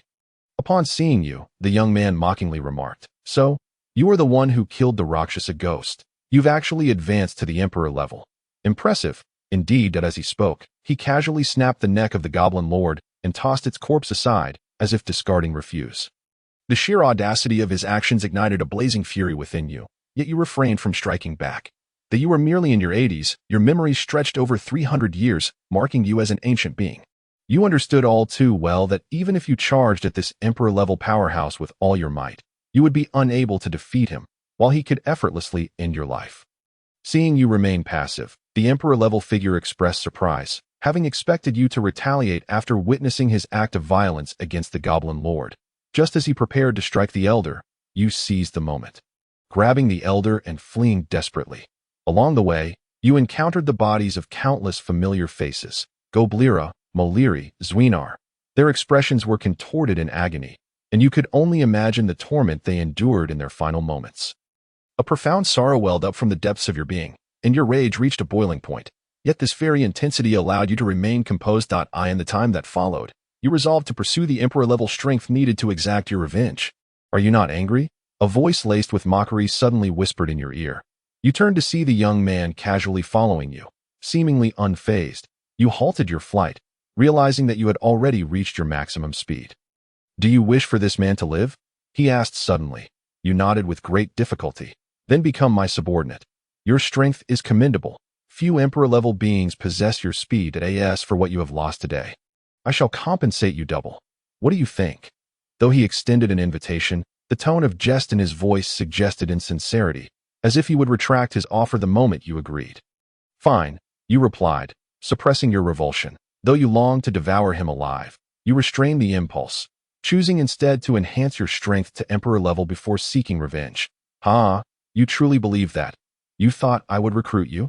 In the next instant, you launched an attack at him, aware that inflicting harm would be a challenge. Thus, you opted for a slap, a form of humiliation. Yet he easily evaded your strike, landing a punch to your abdomen. For a fleeting moment, it felt as though your insides were being crushed and your organs churned violently. The ensuing battle was overwhelmingly one-sided. After expending your last ounce of strength, he refrained from killing you and instead remarked, "Your prowess is indeed impressive. From now on, follow me and serve my purposes, and I shall spare both you and that elder." With that, you lost consciousness. When you awoke once more, you found yourself in an opulent chamber. Immediately realizing that you had returned to the Beastmaster Forest, recollecting the events leading up to your fainting spell, an overwhelming wave of rage surged forth from your chest, and dark crimson lines began to spread across your body. Your form underwent a mutation, filled with resentment, sorrow, and rage, culminating in your evolution into the ever-frozen, vengeful Ghost Emperor. Your level cap surpassing that of an ordinary emperor by 24 levels, the previous ever-frozen Goblin Emperor. Upon evolving to Emperor level, had exceeded the typical cap by 19 levels. You fought to maintain control over your emotions, forcibly repressing thoughts of revenge. After an extended period, you finally regained your composure. Aided by the absence of intruders in your chamber an hour later, as you continued to stabilize your mental state, two stunningly beautiful succubi entered your room. "My lord, you have awakened," one of them said softly. "Where is this?" "This is the residence arranged for you by the Emperor. We are here to serve you, and you may do with us as you please." The final words dripped with seduction, capable of ensnaring any heart that dared to listen. However, your mind was consumed solely with vengeance, and you remained unmoved. Yet, you recognized that you could not suppress your fury indefinitely. Otherwise, when the time came to confront the so-called Emperor, you would not be able to contain your wrath. Thus, you unleashed your pent-up emotions within the confines of the room. The following day, you surveyed the two women beside you, drained of color and the drenched sheets. You donned your attire and, unhurriedly, stepped out of the chamber, a tea present. You had assumed the form of a Snow Clan member, appearing as a normal human in stature. Before long, you arrived at the Emperor's palace. Gazing upon the grandiose structure, you inhaled deeply and stepped inside. However, the moment you entered, an intense wave of fury surged within you, crashing against your chest like a tempest, for as you crossed the threshold, you witnessed the Emperor feasting upon the corpses of your kin. Noticing your arrival, the Emperor regarded you with keen interest, elegantly tearing a piece of flesh from the body before him, savoring it as he spoke. "You have arrived. How was your rest? Thanks to your generosity, I rested quite well that I heard that your room echoed with cries of anguish yesterday, but it seems you were quite pleased with what I provided. Indeed, I appreciate your gifts. Your expression remained impenetrable, showing no signs of weakness. Perhaps feeling bored, the emperor ceased his meal, his gaze drifting downward as he continued. Since you have become my subordinate, you cannot remain idle. There are tasks I need you to undertake. With that, he tossed a parchment toward you. You bent down to retrieve the parchment. The contents are therein. If there is nothing else, you may leave, from now on. Only approach when I summon you to understood. As you departed the palace. Your expression remained icy as you unfurled the parchment, beginning to examine its contents. You resolved to transform yourself into an emotionless specter until you reached emperor level. After your ascension, you would ensure that this individual would not meet a swift end. Chapter 61. The frozen domain. Upon discerning the contents of the parchment, a cruel smile curled at the corners of your lips. It was a task of slaughter, instructing you to venture forth alone and eliminate 3 emperor-level foes. Returning with their severed heads, the other body parts were yours to dispose of as you saw fit. Should this task be assigned to anyone else, it would surely be seen as a trial. However, you were acutely aware that the emperor intended to challenge you. After all, how could a newly ascended emperor possibly slay 3 others of the same rank? Yet, during your previous confrontation with the emperor, you had retained a portion of your strength, never engaging fully in battle, deliberately conserving your energy for this very moment. Additionally, a killing task was precisely what you needed. In the throes of intense combat, you could unleash your pent-up fury. Simultaneously, you sensed that the emperor had spared your life solely to humiliate you. Anger surged within you, yet you understood that survival was your only hope for vengeance. Thus, no matter the indignity, you would endure. Following the instructions on the parchment, you located your 3 emperor-level targets within 3 days, each a member of the winged race, their bloodlines being the black sky giant eagle, the gale peregrine falcon, and the blazing firebird, all boasting distinct advantages. Their territories were in close proximity, meaning that should you engage one in battle, the other 2 would swiftly arrive. After careful consideration, you resolved to first eliminate the emperor-level wing being associated with the blazing firebird. You chose this path because the black sky giant eagle possessed overwhelming strength, while the gale peregrine falcon was exceedingly swift. Both were adversaries you could not defeat in the short term. The blazing phoenix, despite possessing a terrifying fire magic capable of injuring imperial-level warriors, is at a significant disadvantage compared to the other 2. He is your only potential target for a swift assassination under the cover of surprise. You soon arrive at the territory of the blazing phoenix winged people. Although the guards are exceptionally vigilant, you deftly circumvent them and, after a short while, locate the palace of your target. Upon discovering the location, you find him ensconced in a realm of indulgence. The parchment provided by the emperor reveals that among the 3 royal-level warriors, while this blazing phoenix boasts the highest talent, he is also the most indolent, spending much of his time entranced by the allure of women. This is one of the reasons you chose him as your primary assassination target. At this moment, the blazing phoenix winged man is entirely unclad. Engrossed in his pursuits, seizing the opportunity, you launch a surprise attack without hesitation, aware that he will sense your presence the moment you strike. Thus, you make no attempt to conceal your movements, delivering maximum damage. True to your expectations, the blazing phoenix reacts almost instantaneously. Although he rises swiftly and conjures a fiery shield, the time for his defense proves insufficient. Before his shield can fully form, your claws pierce through his body. Directly penetrating his chest, a chilling, bone-deep cold seeps from the wound. In the frost as the relentless pursuit continued, the emperor transformed into his true form. A colossal demon resembling a bull, unlike ordinary bull demons. His stature was immense, towering at 13 meters. His skin was a gruesome shade of crimson, and his eyes were an abyssal black, devoid of any whites. Not a trace of excess flesh adorned his body, and from his back sprouted a pair of enormous bat-like wings. You initially thought this situation was perilous enough, yet an even graver threat soon emerged. 2 royal bull demons suddenly appeared not far ahead, accompanied by several king-level warriors who obstructed your escape route. In this harrowing moment of near-certain demise, you fought fiercely for 3 days and nights, slaying 4 royal foes and 13 from the king class. Inflicting a massive wound on the emperor's abdomen, you perished, and as you drew your last breath, your eyes betrayed a profound sense of unwillingness. Simulation concluded. Overall score, 86300. Evaluation. Half-Step Emperor. You may utilize your evaluation points to exchange for the following items. Option 1. Level up by 1.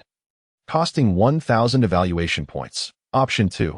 Gain complete memories of this lifetime. Costing 5,000 points. Option 3. Super Sensitivity LV1 and Beastly Fury LV1. Level up by 1. Costing 2,000 evaluation points. Repeatable selection. Option 4. Evolve Iron Body LV. Max into Superman Body LV1. Costing 3,000 evaluation points. Option 5. Evolve Swift Wind Lightning LV Max into Xuanfeng Tianlei LV1. Costing 10,000 evaluation points. Option 6. Evolve any of the following skills: Regeneration LV Max, Focus LV Max, Tough Skin LV Max, Impact Absorption LV Max, Counterattack LV Max, Block LV Max, costing 1,000 points each. Repeatable selection. Option 7. Obtain Life Mutation, costing 50,000 evaluation points. Option 8. Acquire the talent Devour Magic Crystal, costing 20,000 evaluation points. Chapter 63. Absorbing Memories. Free Mutation. Upon seeing the available options, Gobro's gaze lingered on the memory section. He found himself torn over whether to choose this option.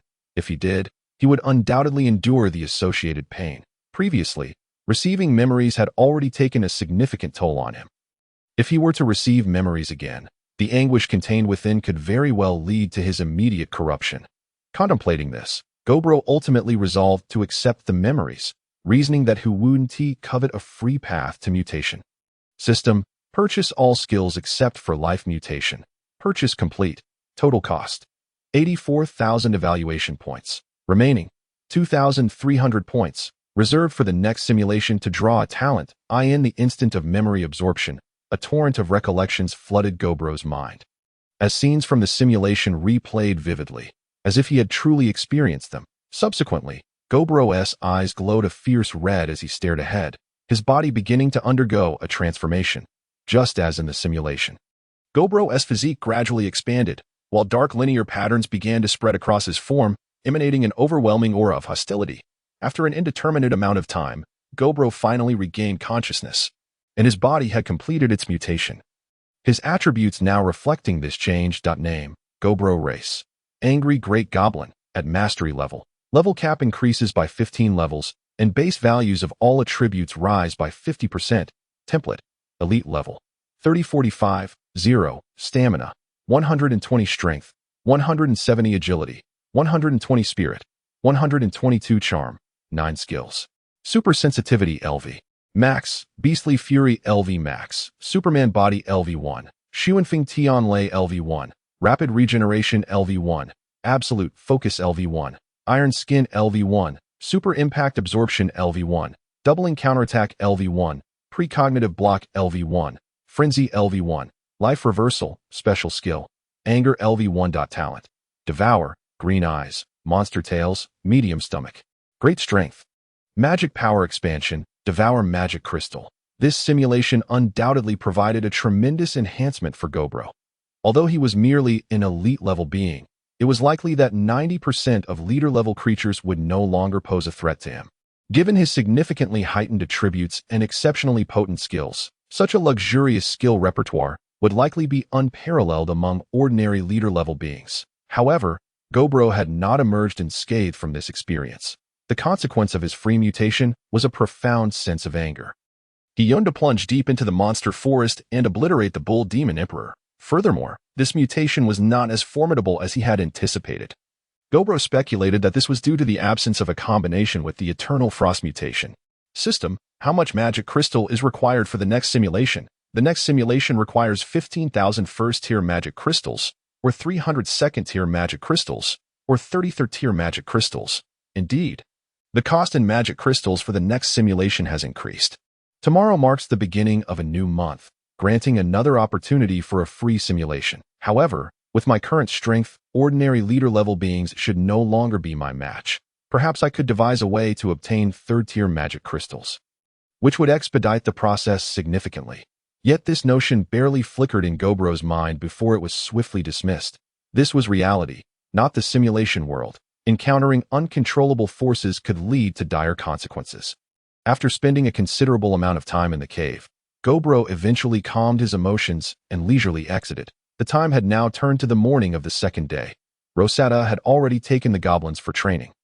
While Gobro and Gobra had led 2 hunting squads out in search of prey, the ogres had also set out early, and the other goblins busied themselves with their respective tasks. The sounds of training, the clamor of practice, the crafting of weapons, and the enticing aroma of food filled the air, causing Gobro to momentarily feel as though he had returned to the human world. It was not yet time for him to conduct lessons for the goblins. Gobro decided to venture out for hunting.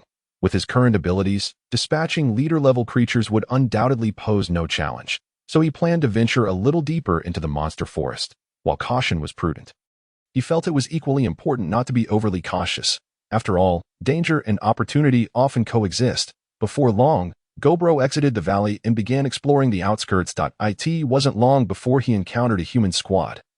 Clearly not a group of novices, he had previously encountered more than just Rosetta's team within the monster forest, but he had chosen to bring them back because they appeared to be inexperienced.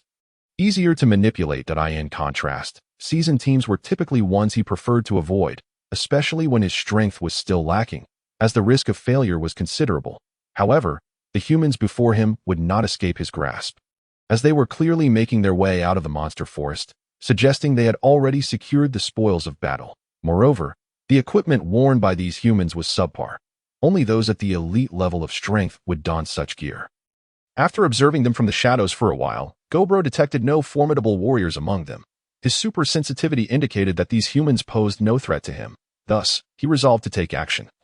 After all, killing for loot was far more efficient than hunting for magic crystals. As the 4-member squad traversed the path, the leader suddenly halted. "What's wrong? Why is it so quiet?"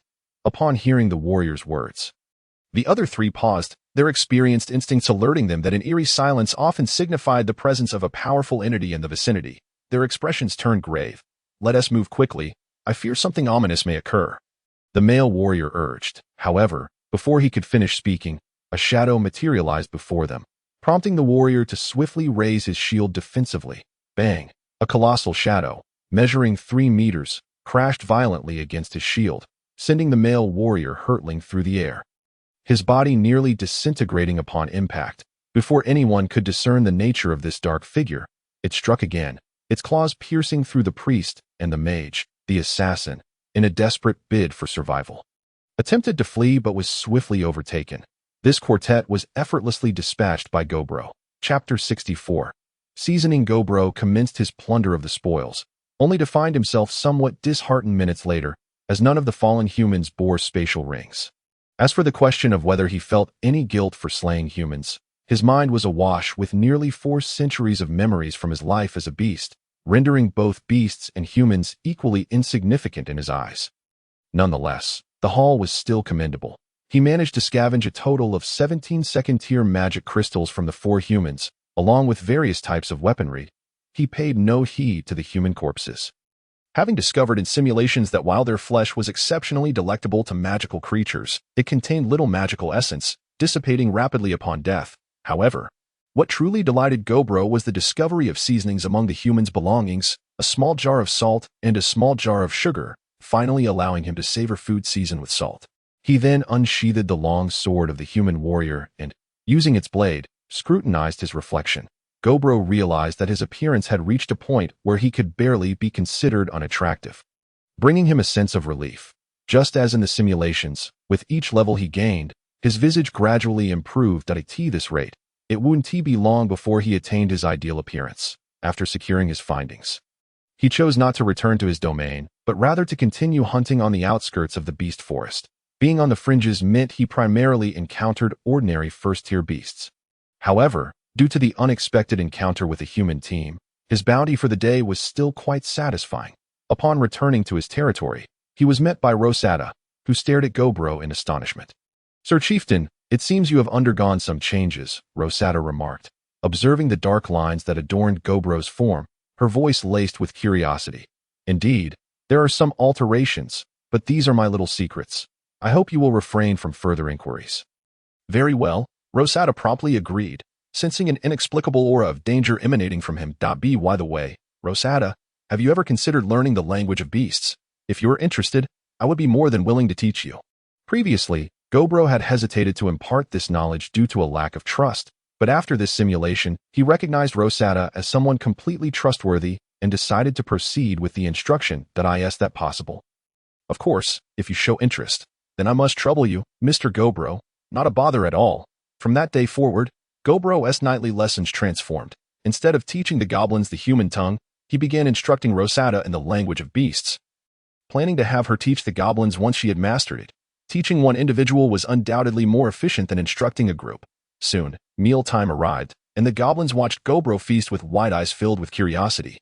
They realized that their chieftain had grown larger and sported many more dark lines than before. However, the greater intrigue lay in the roasted meat in Gobro's hands. For some reason, it appeared far more appetizing than their own portions.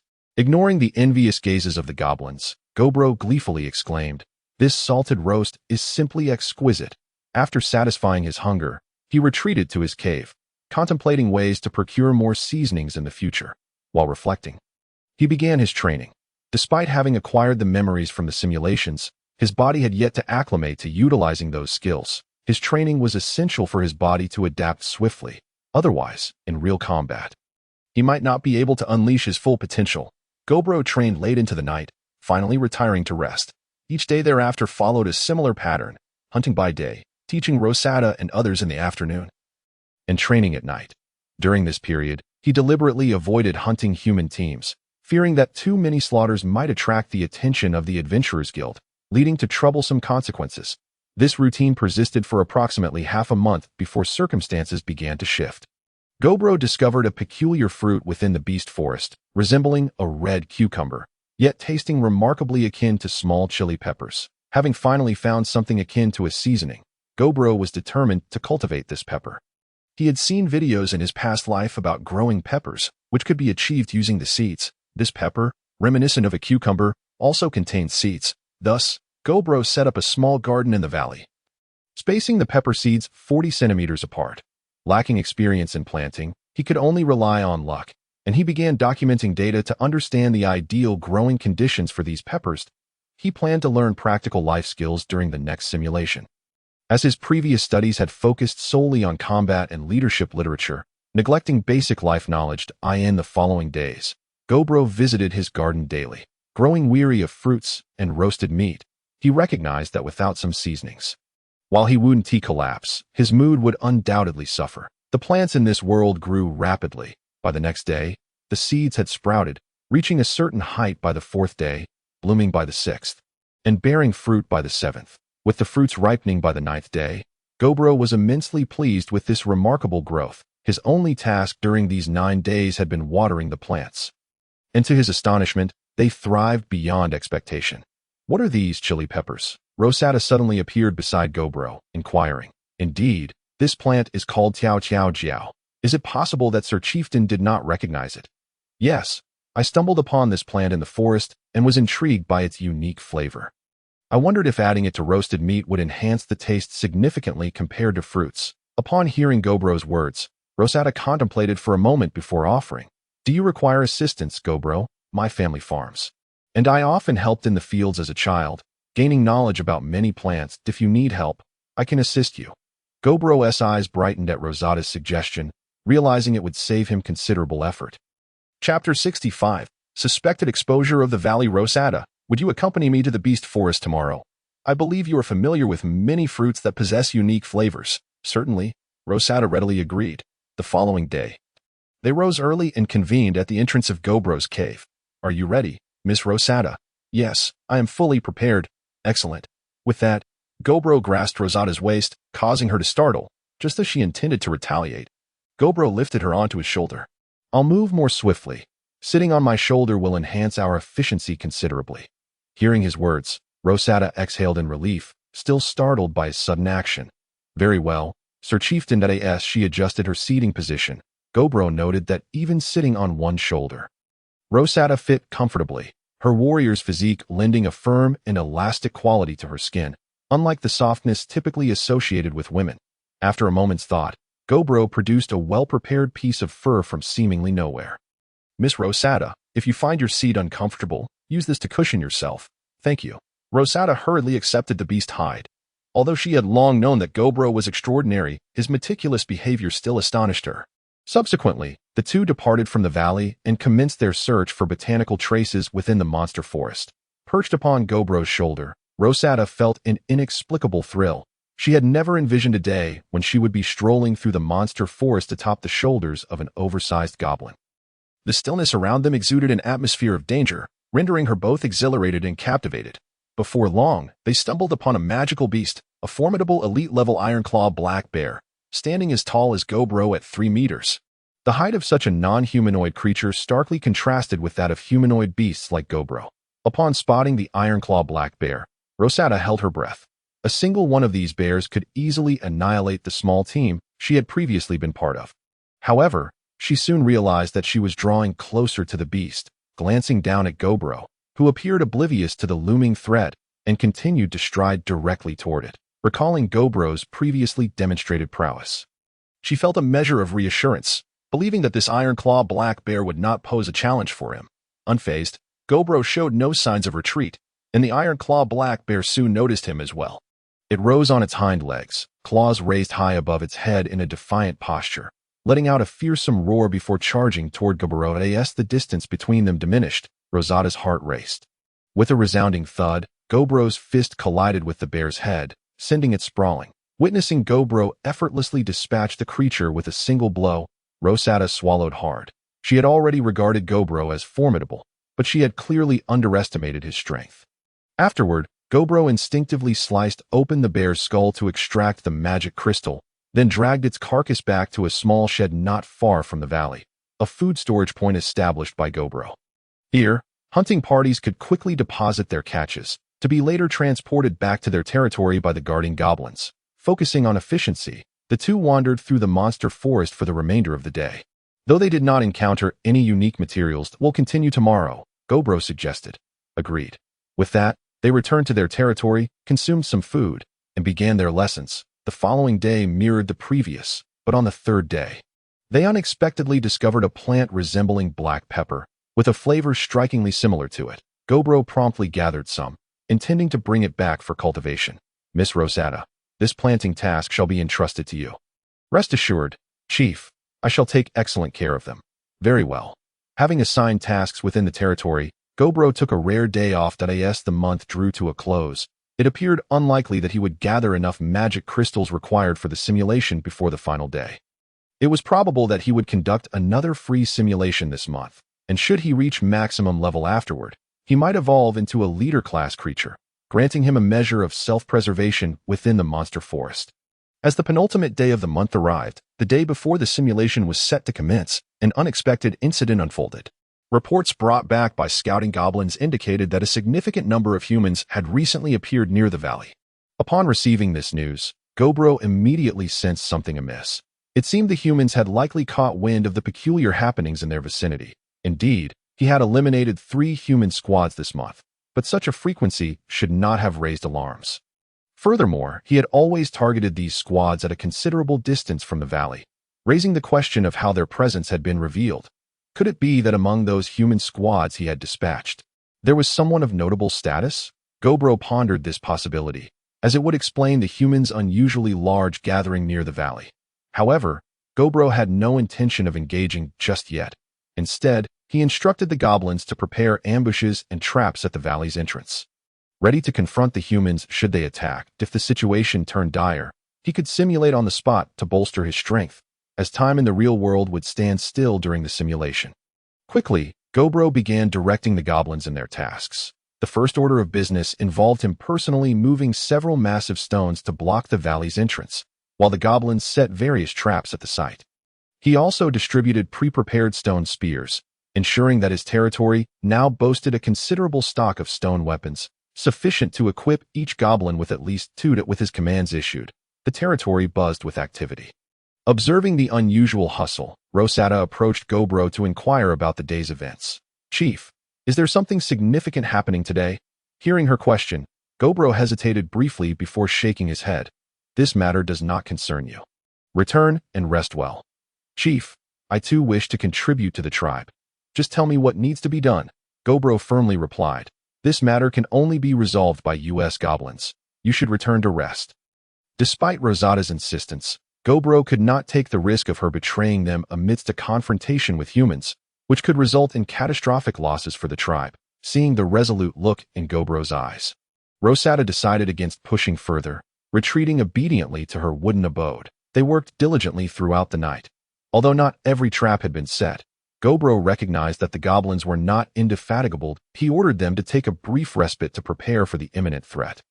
Meanwhile, he stationed Gobmo, Gobla, and a few other reliable goblins to stand guard, opting not to take a watch himself. After all, he was their primary combat force, and he needed to ensure he remained in peak condition.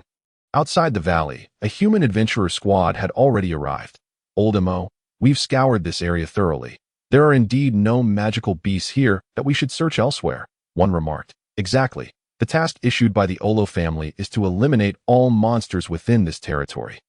And they are willing to pay double for each beast's carcass. There's no need for us to waste time in this sparsely populated area, another added. Taken aback by their words, the man referred to as Old Mo responded. Yet, I still sense there must be something here. What could possibly be here? The magical beasts have likely been wiped out by other adventuring squads. We've been searching for half a day, and not even a shadow remains. Look over there. Old Mo pointed toward a nearby shed. As the others turned to follow his gaze, one of them exclaimed, "It appears to be a shelter. Why would such a thing be here?"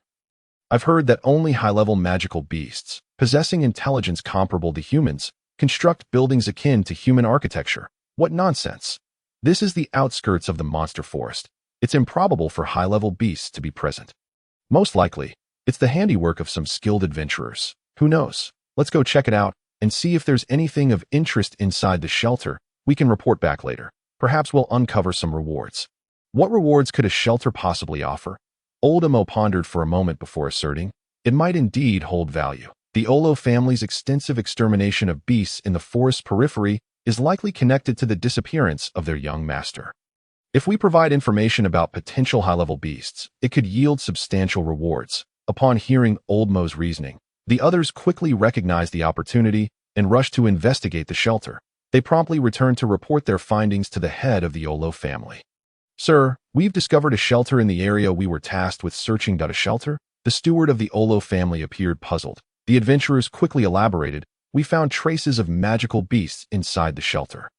Moreover, we've heard that some high-level magical beasts also construct structures resembling those of humans, high-level magical beasts, but you are not within the outskirts of the monster forest. Old Mo, esteemed butler, is it not possible that high-level magical beasts may also appear in the periphery? Upon hearing the words of the four, the butler of the Auro family suddenly realized something. Very well, lead me to see if what you say is indeed true. A reward shall surely await you. Understood. After this exchange, the four led the butler, accompanied by 10 elite warriors from the Auro family, towards the previously searched location. These 10 individuals, in terms of combat prowess against magical beasts, were all at least at the pinnacle of the leader level. While the butler, despite his advanced age, still possessed the strength of a peak leader, in his youth, he had been a formidable lord-level warrior. As they walked, several leader-level human experts began to feel a sense of trepidation. If they were to truly encounter high-tier magical beasts, their small group would likely be insufficient to withstand the onslaught. Before long, they arrived at the outskirts of the valley and soon spotted the shelter. Initially, the butler had thought the shelter was a makeshift structure constructed by the four in an attempt to deceive them for rewards, but upon closer inspection, he realized that the claims of the group were indeed credible. Although the shelter appeared relatively new, the signs of wear indicated that it had been there for some time. Could it truly be the work of high-level magical beasts? You have done well. Upon your return, rewards will be bestowed upon you. For now, assist us in investigating if there is anything amiss in the vicinity. Yes, my lord. Upon hearing the butler's words, the group was filled with excitement. If such a band were to discover Gobro's territory, given Gobro's current strength, even a simulation would not guarantee that these individuals could emerge victorious against him. Soon, they began their search in the area. An hour later, Old Mo inadvertently brushed aside some vines at the mouth of the valley, revealing its entrance. Although the entrance had been blocked by Gobro with a massive boulder, it was still discernible as an entryway. My lord, look here. I have made a new discovery. Upon hearing Old Mo's voice, the butler hurried over and quickly saw the valley entrance obstructed by the boulder. Stand aside, the butler commanded. Yes, the group quickly stepped back. And the butler, standing before the massive stone, took a deep breath before striking with a punch that shattered the boulder, exposing the valley to the group. Witnessing this scene, the butler's eyes gleamed with realization. He was acutely aware that the murderer of the third young master was likely concealed within. You return and report this location to the family. The rest of you, follow me. Understood. With that, the butler led 9 others, along with 4 adventurers, into the valley. Inside, they cautiously surveyed their surroundings, astonished to discover a hidden world within it. The moment of the thunderous crash, Gobro had already noticed the boulder being shattered, resting on a small hillside. He had a clear view of the entrance. Although the butler had only struck once, Gobro could tell that his opponent's strength was far beyond that of a mere leader. Should a confrontation arise, he would likely find himself in peril. Without a moment's hesitation, he activated Plan B, urging Gobro and Goblin, along with the key-trained goblins, to flee deeper into the valley. Chapter 67. The monster in the lake strikes now. Within the valley, the only entity capable of contending with leader-level warriors was the monster residing at the center of the deepest lake. They simply needed to remain silent in that vicinity, awaiting the moment when the creature would clash with the humans at that juncture. Even if the humans managed to slay the lake monster, they would likely suffer grievous injuries. This day, Gobro remained unaware of the lake monster's true strength. Each time he had prepared to confront it during simulations, the creature had vanished. Nevertheless, it was evident that the lake monster was a terrifying being, though the reasons for its concealment in the small lake remained a mystery. Meanwhile, the considerable commotion caused by the butler's party had naturally awakened several goblins, who recalled Gobro's earlier instructions. Upon hearing any significant noise, they were to retaliate immediately. However, before they could launch an attack, a lone goblin left behind by Gobro shouted, "Run with me." This goblin held a relatively high status within the tribe, and with Gobro absent, the awakened goblins quickly followed him in flight. Initially, Gobro had intended to abandon the entire tribe, preserving only the elite warriors, yet ultimately, he found himself soft-hearted, allowing the others to escape in a different direction. Their fate now rested upon their own fortunes. This moment, the butler and his party encountered the traps previously set by Gobro. To those of their caliber, these traps were nearly inconsequential, merely serving to slightly hinder their progress. However, upon encountering these traps, the butler's confusion deepened. Are there truly high-level magical creatures here? If so, they surely wouldn't have set such rudimentary traps. Could it be that humans inhabit the magical beast forest, and that shelter outside is also crafted by humans? As these thoughts swirled within him, they stumbled upon a village constructed by the goblins. Observing the village before him, the butler furrowed his brow, increasingly sensing that something was amiss. Search. Yes, before long, they discovered some goblins who had not managed to flee, along with Rosetta, who obediently remained in a wooden house. Awaiting their arrival, the goblins were swiftly dispatched upon discovery, while Rosetta was spared. Gazing upon the humans before her, Rosetta finally understood why Gobro had withheld the identity of their adversaries. Faced with a similar predicament, she too would likely remain silent. "Little girl, are you unharmed? How did you come to be here? Can you enlighten us about these houses?" the butler inquired with utmost gentleness, though Rosetta bore no visible wounds and her clothing appeared immaculate. Even her hair was tidy, presenting no signs of being captured by goblins. Nevertheless, he maintained his courteous demeanor, exuding elegance. "This was originally goblin territory. I was captured by a highly intelligent elite goblin. Although he is a goblin, he possesses the ability to speak human languages and conducts himself like a human. He brought me here to teach the goblins martial skills." Rosetta chose to speak the truth, although her words conveyed reality. The absurdity of her claim left the butler incredulous. "Madam, you jest, do you not? An elite goblin? One that speaks and instructs goblins in martial arts? By your account, these houses and weapons were also crafted by goblins?" "Indeed, you are entirely correct," Rosetta affirmed earnestly with a nod. Upon hearing her response, the butler found himself at a loss for words. He would rather believe that a group of humans resided here, with the goblins as their trained beasts. For how could such lowly creatures possess such extensive knowledge? The goblin she spoke of was likely a beast tamer. With this realization, the butler declared, "Miss, very well. We shall accept your account. You shall escort this young lady back, and we will conduct further investigations before returning." "Understood." With that, Rosetta was escorted away from the valley by a leader-level warrior, watching the valley recede into the distance. Rosetta sighed inwardly. Although she had revealed some information, she had not disclosed the location of Gobro, and the others at this juncture. She had no alternative. Meanwhile, the butler and his party delved deeper into the valley, their pursuit leading them along Gobro's escape route. Along the way, they eliminated every magical beast they encountered. Gobro and his companions had now taken refuge at a location some distance from the central lake, yet still within sight of it, quietly awaiting the arrival of the humans. As time passed, Gobro's anxiety grew. The longer the humans lingered, the greater the likelihood that they were hunting his kin, making an early arrival all the more desirable. Fortunately, 3 hours later, the butler, accompanied by 8 leader-level warriors and the 4 adventurers, arrived not far from the central lake. The time taken was due to their relentless slaughter of every magical beast they encountered along the way. As soon as Gobro spotted the arrival of these humans, he averted his gaze, as did the others. This was a directive Gobro had imparted, for such skilled individuals were highly sensitive to the observations of others. Upon reaching this location, the butler and his companions immediately sensed something was amiss. He realized that the object of their search was likely situated here. Friends hidden in the shadows, come forth and reveal yourselves. What is the point of lurking in secrecy? The steward spoke directly. Upon hearing the steward's voice, Gobro felt no tension whatsoever.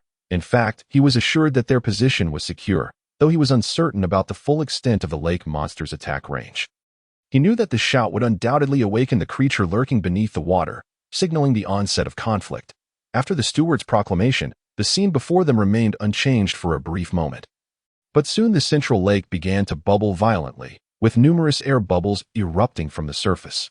Witnessing this spectacle, everyone present braced for battle, with the steward fixated on the lake's center. Could it be that the water concealed the summoned beasts of that beastmaster? Just then, a long, tentacle-like appendage, adorned with countless mouths and eyes, surged from the lake, lunging directly at the steward. The steward's expression shifted dramatically as a massive sword materialized in his grasp, which he swung fiercely at the tentacle. Chapter 68. The terrifying power of the lake monster begins simulation. However, when his great sword struck the tentacle, the anticipated scene of severing it did not unfold.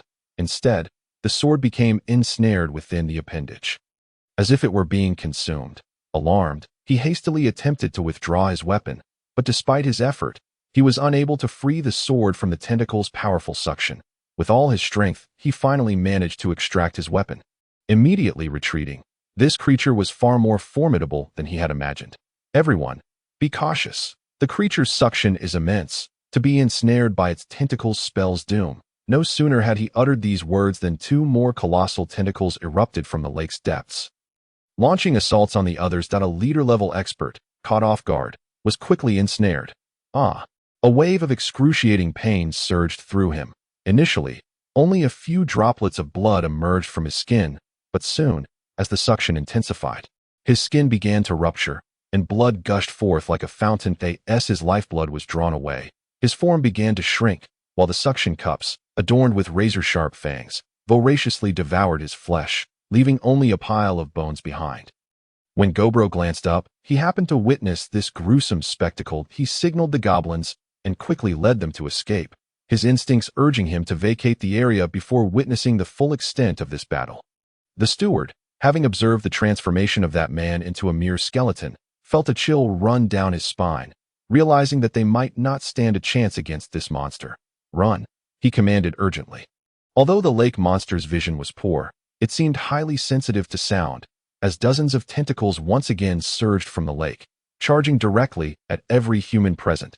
The adventurer team, upon witnessing this scene, was engulfed in despair. If the creature could obliterate a leader-level expert in an instant, how could they possibly contend against it? The moment the tentacles made contact, they were ensnared, meeting a fate identical to that of the earlier victim. Meanwhile, the goblins cautiously distanced themselves, striving to avoid making any noise. However, one named Gobuming foolishly glanced back, inadvertently catching sight of the human being reduced to bones. With a startled cry, Gobro shot him an angry glare. Then, without hesitation, seized him and hurled him towards the lake. Although they were far from the lake monster's position, the creature still detected their noise, and 3 tentacles surged toward them without a moment's hesitation. Gobro took off running. Gobra and Gabumo remained silent, also fleeing with all their might. The goblin thrown by Gobro was ensnared by a tentacle, but soon afterward, his lifeless body plummeted to the ground, not transformed into bones. indicating that the taste of goblin flesh must have been rather unpalatable. After absorbing the goblin's flesh, the tentacle's eyes glanced at the fleeing goblins before retracting. Upon noticing this, Gobro theorized. Could it be that they found them distasteful? Yet, at this moment, whether they were palatable or not was of little consequence. Survival was paramount. They continued to sprint for a full hour, eventually escaping the valley and venturing deeper into the monster forest. As Gobro ran, he consciously chose a familiar direction, heading towards the territory of the elves. Along the way, he encountered several groups of humans, whose strength was relatively weak. In a fit of rage, he dealt with them swiftly. When he finally paused, Gobro noticed that none of the goblins had managed to keep pace with him. He had run too quickly. He then settled beneath a tree, exhaling a sigh of relief. At last, they were safe. As for Gabumo and the others, they could only rely on their own fortunes. Though they were his subordinates, and he held some affection for them, it was not an overwhelming bond. Meanwhile, Gabumo, Gobra, and Gobuli, despite having fallen behind during their escape, found themselves within a safe zone. That we should not pursue the leader any further. Let us rest here, Gobu suggested. Agreed at this moment, deep within the valley's central lake. The human party, including the old steward, had been completely annihilated. After consuming these few humans, the lake monster's mood visibly lifted. Its numerous tentacles danced wildly beside the lake. However, these tentacles could only extend a maximum of 5,000 meters from the lake. Unable to threaten the entire gorge, that a closer inspection would reveal that, at the lake's deepest point, the monster's true form was tightly bound by several chains. Even with its terrifying power, it could not break free from these restraints.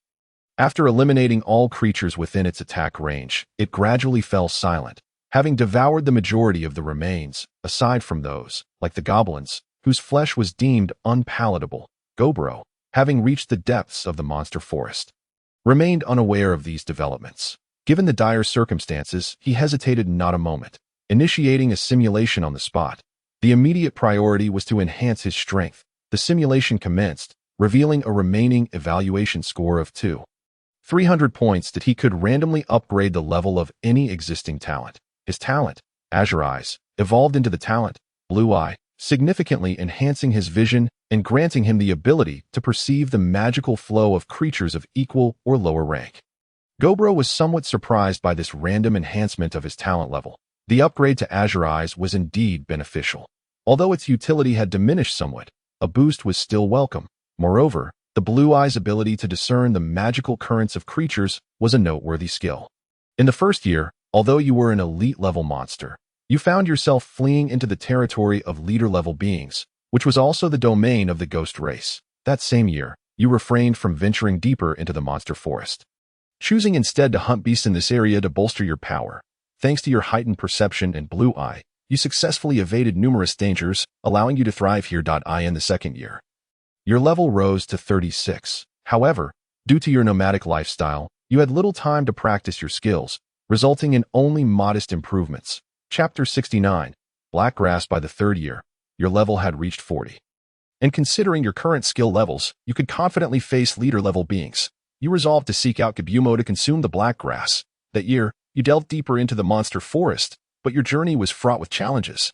Before long, you encountered 4 ghostly figures from the ghost race, who appeared to be engaged in some nefarious activity. Though you possessed the strength to dispatch them easily, you opted to avoid confrontation and circumvented their path. After evading these 4 specters, you encountered several more members of the ghost race. Despite being in their territory, the frequency of such encounters felt unusual. You soon realized that these ghosts were heading in the same direction as you, sparking the realization that they might share your destination. Before long, you arrived at the location Gabumo had previously described, a vast cavern where the coveted black grass thrived. However, as anticipated, it was swarming with numerous ghosts, along with a fair number of Azura and a race known as the demonized orcs. Upon witnessing these 3 races, you chose to remain hidden, fully aware that their strengths were relatively comparable, with the Azura boasting a singular Azura Emperor, elevating their status above the other 2 races. The 3 races are considered an alliance, now gathered together, presumably to negotiate the ownership of this cave. Before long, you observe 40 members of the Ashura tribe, 30 from the Ghost tribe, and 25 transformed orcs entering the cavern. From this distribution, it is evident that the transformed orcs are the weakest among the three factions. Under normal circumstances, you would have departed long ago. However, the subterranean realm holds something you desire, making your departure impossible. Through the Azure Eye, you can perceive the flow of magical energy within them, allowing you to assess their strengths and weaknesses. The highest ranking among those who entered the cave are merely leaders. Those of greater power remain outside, vigilantly awaiting the emergence of the younger members of the Ashura, Ghost, and Transformed tribes. Faced with such a situation, you cannot force your way in and must bide your time outside, waiting for their exit to gain access to the cave. Thanks to the Azure Eye, you observe them from a distance, and they remain oblivious to your presence. A month later, with the last transformed orc departing, the three tribes engage in a brief dispute before each takes their leave with their kin, leaving behind one leader-level transformed orc, one leader-level ghost, and one leader-level Ashura to guard the entrance. You realize your opportunity has arrived, and you remain hidden in this area, seeking a chance to enter. On the 8th day, during the night, it is the transformed orc's turn to keep watch. However, he is not diligent in his duties, frequently losing focus. Seizing the moment while he attends to personal matters, you swiftly enter using the wind and thunder technique. Instantly penetrating the cave, the transformed orc merely senses a gust of wind and remains unaware of any unusual occurrence. He does not investigate the cave, for its magnetic field is peculiar. Should any being of leader level or higher enter, the cave would rapidly collapse. Upon entering the cavern, you begin searching for the black herbs, and with the aid of the Azure Eye, you effortlessly detect the flow of magical energy, which includes that of the plants.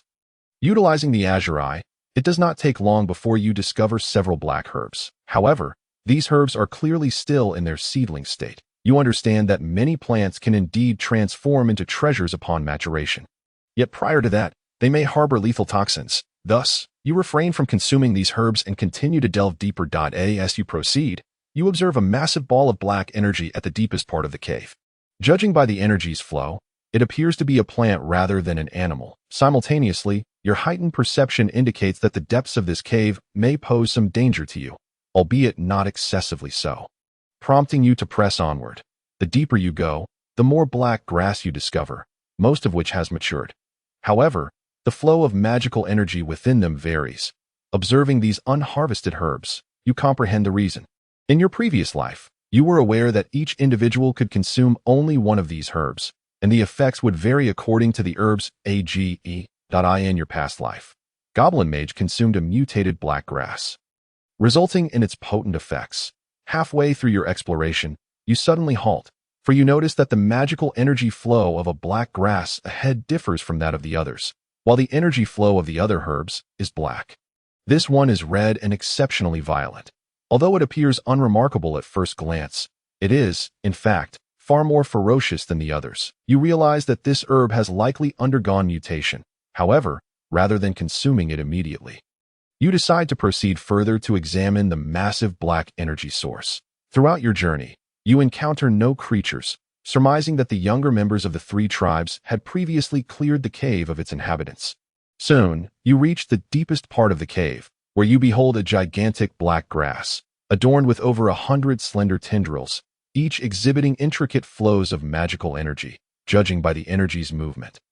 These tendrils possess formidable cutting capabilities, capable of severing the bodies of leader-level beings with ease. Upon sighting this colossal black grass, you resolve to claim it as your own. If the previous grass you encountered was a mutated variant, this one is undoubtedly the king of black grass. You begin to approach it cautiously, stopping when you are merely 20 meters away.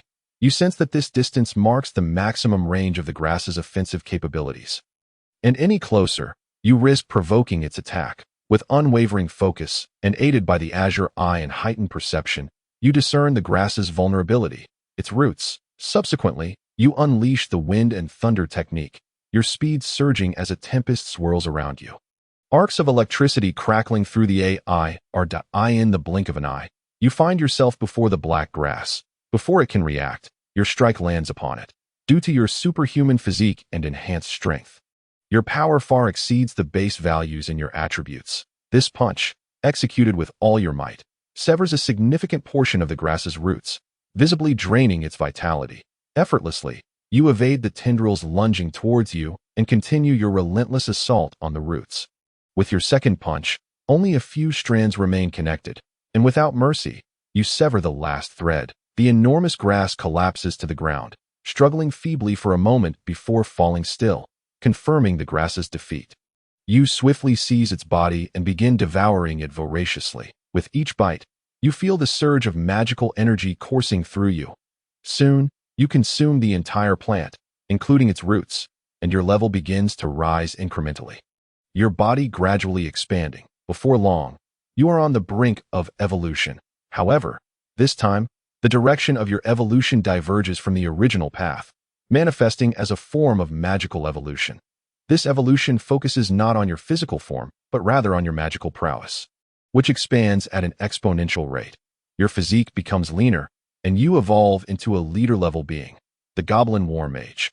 Observing the outcome of this simulated evolution, Gobro is somewhat surprised to find himself transformed into a noble mage. Though he finds the title War Mage rather peculiar.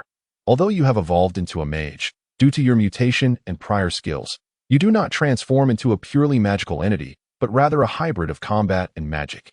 You envision scenarios where you would wield your staff to strike down foes with brutal efficiency. Upon concluding the evolution, you acquire 5 new skills, including physical enhancement magic, anti-magic shell magic, group frenzy magic, weakening curse, and reckless spell. You sense that this evolution is on par with the original evolution. Magical evolution and the original evolution exist on a similar tier. Once the evolution concludes, you prepare to exit the cave. With your current strength, you are more than capable of dispatching the 3 leader-level beings guarding the entrance. Before long, you arrive at the cave's exit. Today, the Guardian is a leader-level member of the Ashura tribe. Although he ranks higher than you, the flow of magical energy within him pales in comparison to your own. You immediately cast a physical frenzy magic upon yourself, followed by a reckless spell. And utilizing the wind and thunder technique, you charge towards him. Your speed is so great that he cannot react in time. With your noble iron fist, you deliver a devastating blow to the renowned Ashura warrior, forcing him to confront the harsh reality of his situation. Although he becomes aware of the attack, the damage inflicted by your initial strike leaves him momentarily incapacitated, unable to retaliate. Seizing this opportunity, you rain down punches upon his vital points, and before long, you crush him to death. Having dealt with this adversary, you swiftly take his corpse and flee, with your newfound strength now at the leader level. You are more than capable of surviving near the territory of the elves, rendering it unnecessary to linger in the domain of the ghost tribe, as the 3 centuries change shifts every day.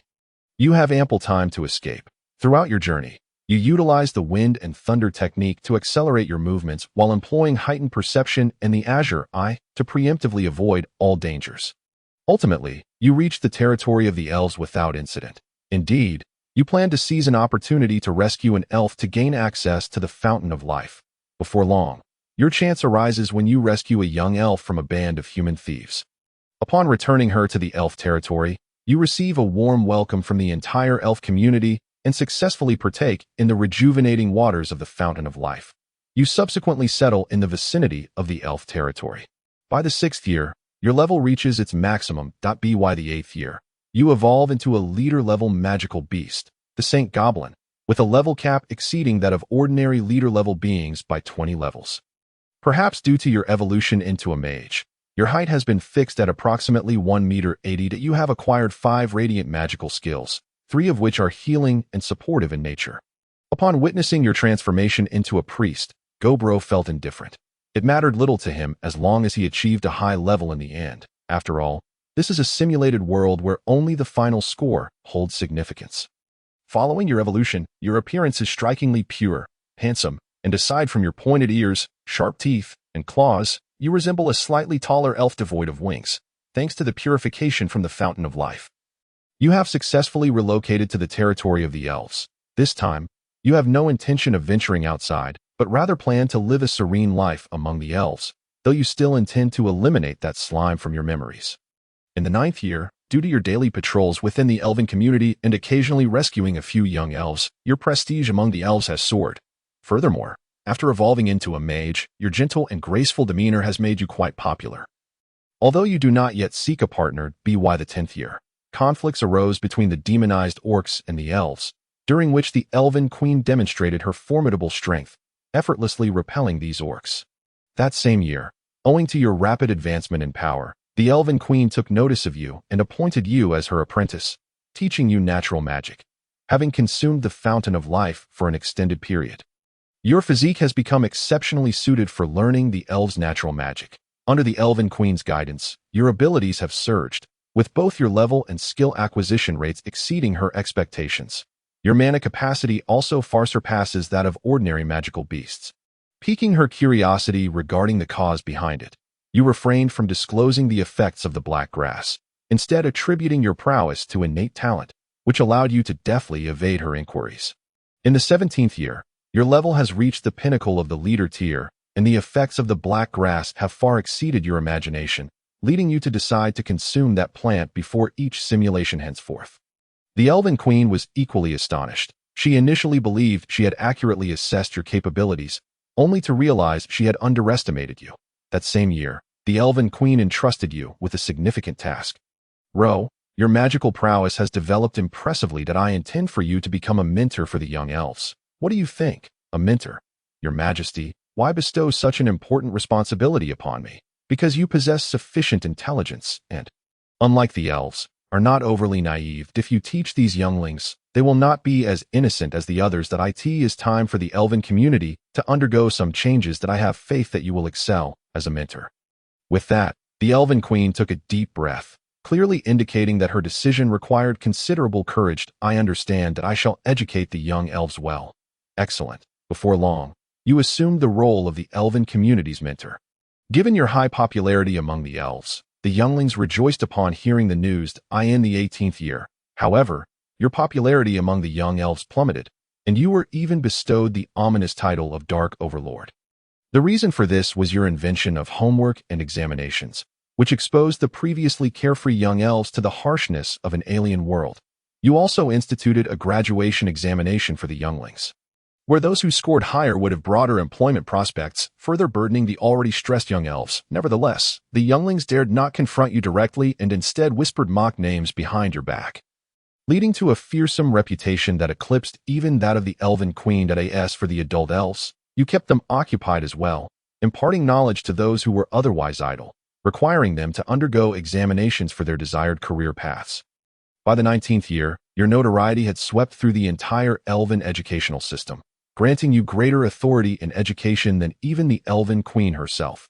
Correspondingly, the young elves experienced rapid growth ever since you began teaching them. Incidents of young elves going missing have drastically declined. Through your personal example, they learned the importance of understanding the ferocity of the beast within. That same year, you took a brief excursion, granting the young elves a 3-month-long vacation, which thrilled them for quite some time.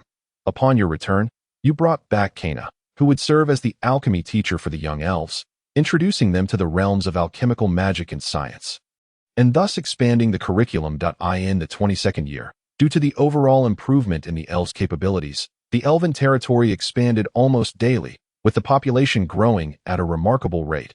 Observing the flourishing elven community, the Elven Queen acknowledged your contributions and bestowed upon you a very special reward. She summoned you to her chambers and presented you with a wooden box, which you immediately recognized as crafted from the branches of the Tree of Life within the territory. The magic of the Tree of Life perfectly shielded the box's contents from the outside world. Even with your azure gaze, you could not discern what lay within. Open it, the Elven Queen instructed softly. Following her command, a verdant fruit emanating a rich life energy, somewhat resembling a peach, appeared before you. What is this? This is the fruit of life, born from the Tree of Life. Its effects are 1,000-fold greater than that of the Fountain of Life. Consuming it will greatly benefit you. Upon hearing the Elven Queen's words, you found it hard to believe that such a precious item was so readily given to you. Sensing your bewilderment, the Elven Queen spoke slowly. Over the years, your contributions to the community are evident. Under your leadership, the clan has thrived immensely. This mere fruit of life pales in comparison to the prosperity you have fostered. Accept it with peace of mind. Very well. You did not hesitate excessively and ultimately accepted the fruit of life. Upon returning, you eagerly consumed it, and an overwhelming surge of life energy erupted within you, causing your internal energy to escalate wildly, resulting in subtle changes to your very essence. You were no longer a mere goblin, but possessed a trace of elven blood. while your already remarkable mana capacity surged even further a week later.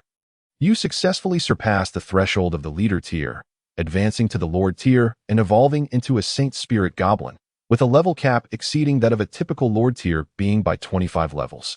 Following your evolution, your physique did not grow larger, but rather became more proportionate, your skin fairer, and your appearance rivaled that of any male elf within the community, gazing at your reflection upon the lake's surface. You felt an overwhelming sense of correctness in your decision to remain among the elves. You could sense that you now possessed at least the potential of royalty, as long as you could maintain this tranquil existence.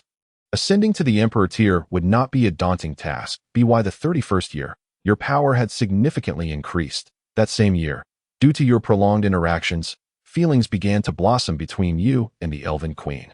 Yet no pursuit was initiated due to the vast disparity in your statuses. However, now that you bore Elven blood, the possibility between you was not entirely absent. In the 59th year, your level reached the pinnacle of the Lord tier. In that same year, you received a powerful staff, a gift from the Elven Queen, an epic tier staff that greatly enhanced your combat abilities. By the 71st year, you broke through to the King tier, evolving into a Saint Envoy Goblin. Witnessing your steady rise in power, you felt immense satisfaction and decided to continue residing within the Elven community, gradually developing your abilities. In the 80th year, you became the most formidable being within the Elven community, second only to the Elven Queen, and united with her. In the 90th year, the Elven Queen gave birth to a son and a daughter, both of whom exhibited extraordinary talent, embodying innate royal qualities, ensuring a promising future for the Elven race. By the 95th year, although your children were merely 5 years old, they had already displayed talents far surpassing their peers. In the 72nd chapter, the hero arrives.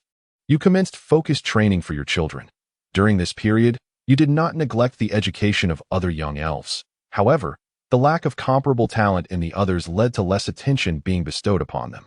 Your children, though quite young, felt the weight of your profound parental love. Nevertheless, you were not entirely unyielding, ensuring they had ample time for rest and guaranteeing a day of respite each week.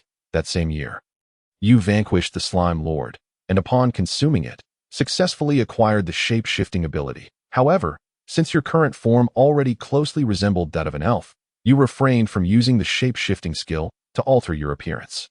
By the 105th year, both of your children had successfully advanced to the leader tier, a terrifying rate of growth that brought to mind the name Majurai. Calculating the time, Majurai should now be at the King tier, and the Ghost King had also ascended to the rank of Ghost Emperor. In the 114th year, a woman clad in shimmering silver armor appeared within the territory of the elves. Upon sighting her, you felt a surge of tension. She was the very woman you had encountered during the Beast Tide, the one who had killed you upon your first ascent to the leader tier. And at that time, you had remained oblivious to her true strength. Now possessing the Eye of Azure, you are finally able to assess the strength of this woman.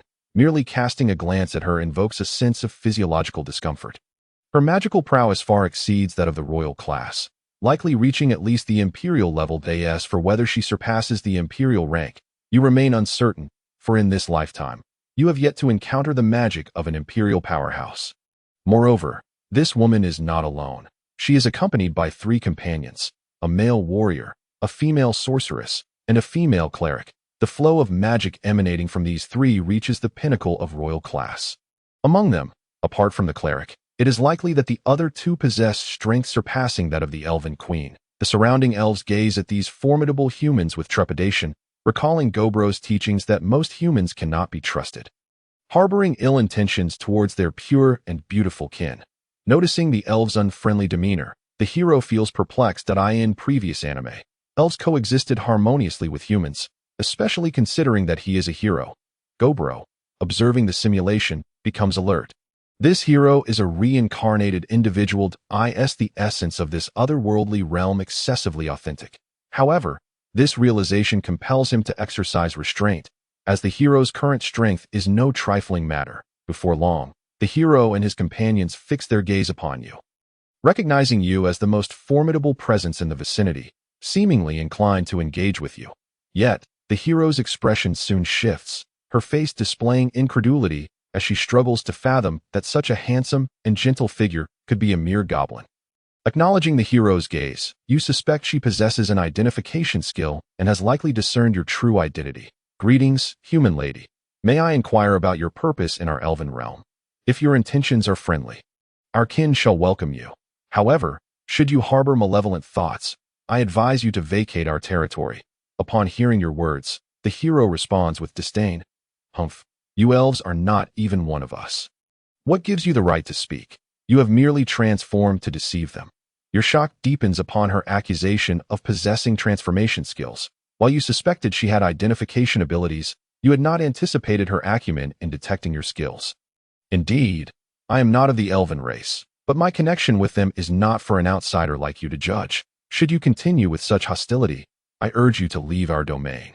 For we elves do not welcome outsiders. After uttering these words, you brace yourself for a confrontation, yet unexpectedly, the hero and her companions refrain from attacking. Observing the elves rallying to your defense, the hero seems to grasp that you are indeed one of their kind. I apologize. My earlier reaction was impulsive, that we bear no malice. Our purpose in the Beastmaster Forest is to confront an Imperial-level demon lord that we seek to rest briefly within your noble territory, if that is permissible. Rest assured, we do not intend to impose without offering assistance in return. Feel free to request anything you required in response. You choose not to outright refuse, recognizing that despite your grievances with this individual, who once ended your life in a previous simulation, for the safety of your kin, you maintain a facade of civility, conceiving plans to exploit this hero in the future, perhaps 100 times, and if she survives, it would merely be a stroke of luck that I cannot determine your fate. Follow me, and I shall take you to meet Her Majesty the Queen. Thank you, they reply, and you lead them towards the Queen's chamber. Along the way, you occasionally steal glances at the group, noting the hero's gaze laced with subtle disdain, not only directed at you, but at the other male elves as well. While her expression remains unchanged in the presence of the females, this leads you to conclude that she likely harbors a disdain for males, possibly stemming from past trauma, though her orientation appears to be conventional. You diligently gather information about the hero, for she may become your most formidable adversary in the future. Soon, you arrive at the life tree, where the elven queen resides. My dear, you have arrived. A melodious voice resonates from within. You momentarily pause, realizing that the hero and her companions have concealed their presences so effectively that even the elven queen did not perceive them. Cough, Your Majesty, several humans have come seeking shelter. So I have brought them before you. Upon hearing your voice, silence envelopes the chamber, and the vines part to reveal the elven queen, poised and graceful before you. Chapter 73. The Hero's Bargain. 5 royal magic crystals. Seeing the elven queen's demeanor, a twitch escapes your lips, for you know that while she presents an air of dignity to outsiders, her true nature is quite playful. The hero and her companions gaze at you in bewilderment. Having distinctly heard the queen refer to you as my dear, the hero, in particular, exhibits the most pronounced reaction, utterly incredulous that a mere goblin could be the beloved of the elven queen. Mr. Gobro, are these the humans wishing to stay? The queen inquires, her gaze shifting to the 4 individuals, her expression growing serious as she recognizes their formidable strength. Could you kindly introduce yourselves? I presume you are not ordinary individuals. Given your extraordinary prowess, of course, Your Majesty, I am the human hero, and these 3 are my companions. Our purpose in the Beastmaster Forest is to confront an Imperial-level demon lord, and we hope to establish this place as our temporary stronghold. Wait, that's not what you said earlier. You merely wished for lodging, you retort. My apologies, that was not a demand. If you agree to our request, you may propose any conditions, and we shall strive to accommodate you. After the hero speaks, the elven queen glances at you, seemingly seeking your approval. The hero is taken aback, surprised by the queen's deference to your opinion, as if she intends to place you in a position of authority. After a moment of contemplation, you respond, in that case, I hope that humans will refrain from clandestinely capturing our elven kin for sale in the Beastmaster Forest, and that our people will remain untouched. Should any harm come to them, you must protect the elves at all costs. Can you commit to this? The hero hesitates, fully aware that while most humans are benevolent, a significant minority harbor malevolence. The sheer number of these individuals, along with the multitude of nations, is beyond her control. That I regret to inform you that while we can guarantee the safety of the elves, we cannot fulfill the first condition. However, I can propose new laws in each kingdom, declaring the trafficking of elves as a grave crime punishable by death. Acknowledging the difficulty of such a proposal, you nod to the elven queen. Upon seeing your assent, she promptly states, "Very well, I consent to your use of our elven territory as a temporary base, allowing you to rest here today. And I have one more stipulation. No harassment of the elves in our domain." Is that agreeable? That is only natural. However, if your elves provoke us, we cannot be held accountable. Rest assured, we will ensure the elves do not trouble you. After the negotiations conclude, you assign the hero and her companions to 2 nearby tree hollows, allowing for swift intervention should any issues arise. The following morning, the flower spirit awakens everyone with the chime of the morning bell. Upon hearing the bell, the elves spring to life, commencing their daily routines. Young elves engage in morning exercises, followed by lessons, while others prepare food and assess areas in need of enhancement, alongside tending to fruit cultivation. The hero and her companions, roused by the bell, witness the elves bustling with activity. The hero is astounded, recalling her encounters with other elven communities, where the majority spent their days merely tending flowers, consuming fruit, and idly passing time. A race seemingly prone to lethargy. Subsequently, her gaze shifted towards you, who were sipping tea in the distance. She was almost certain that the distinctiveness of this elven clan was entirely due to the changes you had brought about. Noticing the hero's glance, you offered her a subtle smile in response. Your smile captivated the heart of the sorceress beside the hero. Indeed, any handsome male elf among your kind could easily ensnare the affections of a sorceress. It was true that the female sorceress harbored dreams of being with every handsome man in the world. However, the reality was that she had yet to hold the hand of a boy. The root of this predicament lay in her noble lineage and her icy demeanor. Though she possessed striking beauty, her cold eyes conveyed an air of disdain towards all, suggesting an equality that belied her superiority. You gleaned further insight into the sorceress beside the hero, recognizing her as a repressed individual with little resistance to the allure of beauty. In the following days, the hero's party ventured out during the day to investigate, returning only at night. On the 5th day, they sought you out. "What brings you to me, Miss Hero?" you inquired. "Mr. Gaburo, I believe you are well acquainted with the circumstances within the beast forest. I wish to inquire if you possess any information regarding the demon emperor we seek." Upon hearing the hero's words, you hesitated to respond immediately, for you indeed knew the demon emperor's whereabouts. There was but one demon emperor in this area, the very one you encountered during your last simulation, the formidable bull demon. From the very first day, you were aware that the hero and her companions were in search of the territory belonging to this bull demon. Noticing your hesitation, the hero quickly deduced that you must possess some knowledge, prompting her to say, "Mr. Gaburo, you know you can provide us with information. Whatever you desire, I can assure you it will be granted." Rather than putting her in a difficult position, you replied, "I require 5 royal-grade magic crystals. If that is agreeable, I shall disclose the location of the demon emperor. You are taking advantage of our predicament." The male warrior exclaimed in anger, "You are welcome to seek it out yourselves." Your words. The male warrior attempted to retort, but was halted by the hero, who then said, 5 royal-grade magic crystals. Correct? That is acceptable. But do you truly know the whereabouts of the demon emperor? Surprised by the hero's agreement, you were taken aback, for you had only intended to request 2 royal-grade magic crystals and were anticipating some haggling. Instead, they acquiesced without hesitation. Of course, I would never jest about such matters. As long as you can present 5 magic crystals, I shall immediately divulge all the information I possess regarding the demon emperor, not only his territory, but also his race and influence. The hero's party was left astounded, unable to comprehend why a goblin like you, who had always resided among the elves, would have such knowledge of the demon emperor. However, they refrained from questioning further and promptly produced the 5 magic crystals. If you could indeed provide that much information, then offering 5 royal-grade magic crystals would not be a loss. Receiving the magic crystals from the hero, you produced a space ring. All the necessary information you seek is contained within. You may study it thoroughly. Additionally, there are some items that may assist you as you handed over the space ring. The hero expressed her gratitude. "Thank you. It is my pleasure. Merely business," you replied. Shortly thereafter, the hero's party took the space ring back to study. Departing the following day. As they left, they made a point to thank you. Indicating their satisfaction with your arrangement. As they departed, You called them back and presented them with 10 vials containing the essence of life. This is a special concoction of mine. Upon consumption, it will rapidly restore your magic and heal your wounds, far surpassing the efficacy of your human healing potions. The 4 of them were taken aback. Not expecting such a precious gift from you that we shall not be remiss in our gratitude. Thank you, Mr. Gaburo. You are welcome. I wish you success, you replied. Indeed, we shall. The hero's party departed. Their reaction fell well within your expectations.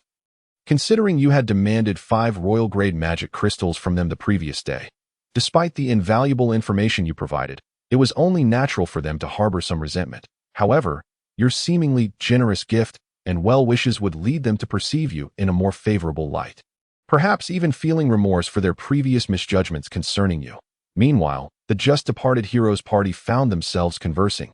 The male warrior remarked, I never expected Mr. Gaburo to be so agreeable. We had wronged him.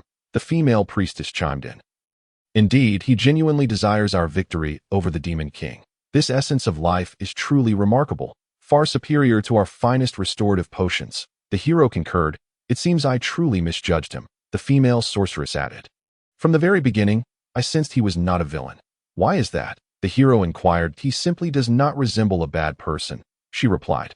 The other 3 exchanged glances, speechless. Meanwhile, Gaburo had consumed one of the royal-grade magic crystals, beginning to absorb its magical essence. If all went according to plan, once he fully digested the power of these 5 crystals, he would undoubtedly ascend to the rank of royal grade, becoming the strongest among the elves. For months later, your power had significantly increased. While the hero's party returned to the elven territory, battered and bruised, observing their condition, you could not ascertain whether they had triumphed or failed. The information you had provided was indeed all that you knew, as their failure could potentially jeopardize the elven clan. Thus, you had refrained from deceiving them. Approaching the 4, the hero's eyes lit up upon seeing you. To Mr. Gaburo, I must thank you for your assistance in this endeavor. Without your help, we might have suffered casualties among our ranks. Your specially crafted essence of life played a crucial role in this battle. So, your expedition was successful? You inquired. Indeed, she confirmed. Congratulations. Come with me. I shall escort you to the queen for treatment of your injuries. The hero added, It is not necessary, Mr. Gaburo. Once Lily's magic is fully restored, she will heal you. In the meantime, may we stay here for a while? This is our sponsorship. As she spoke, the hero produced a royal-grade magic crystal. Welcome to stay as long as you wish, you replied warmly. Thus, the hero's party made their residence within the elven territory.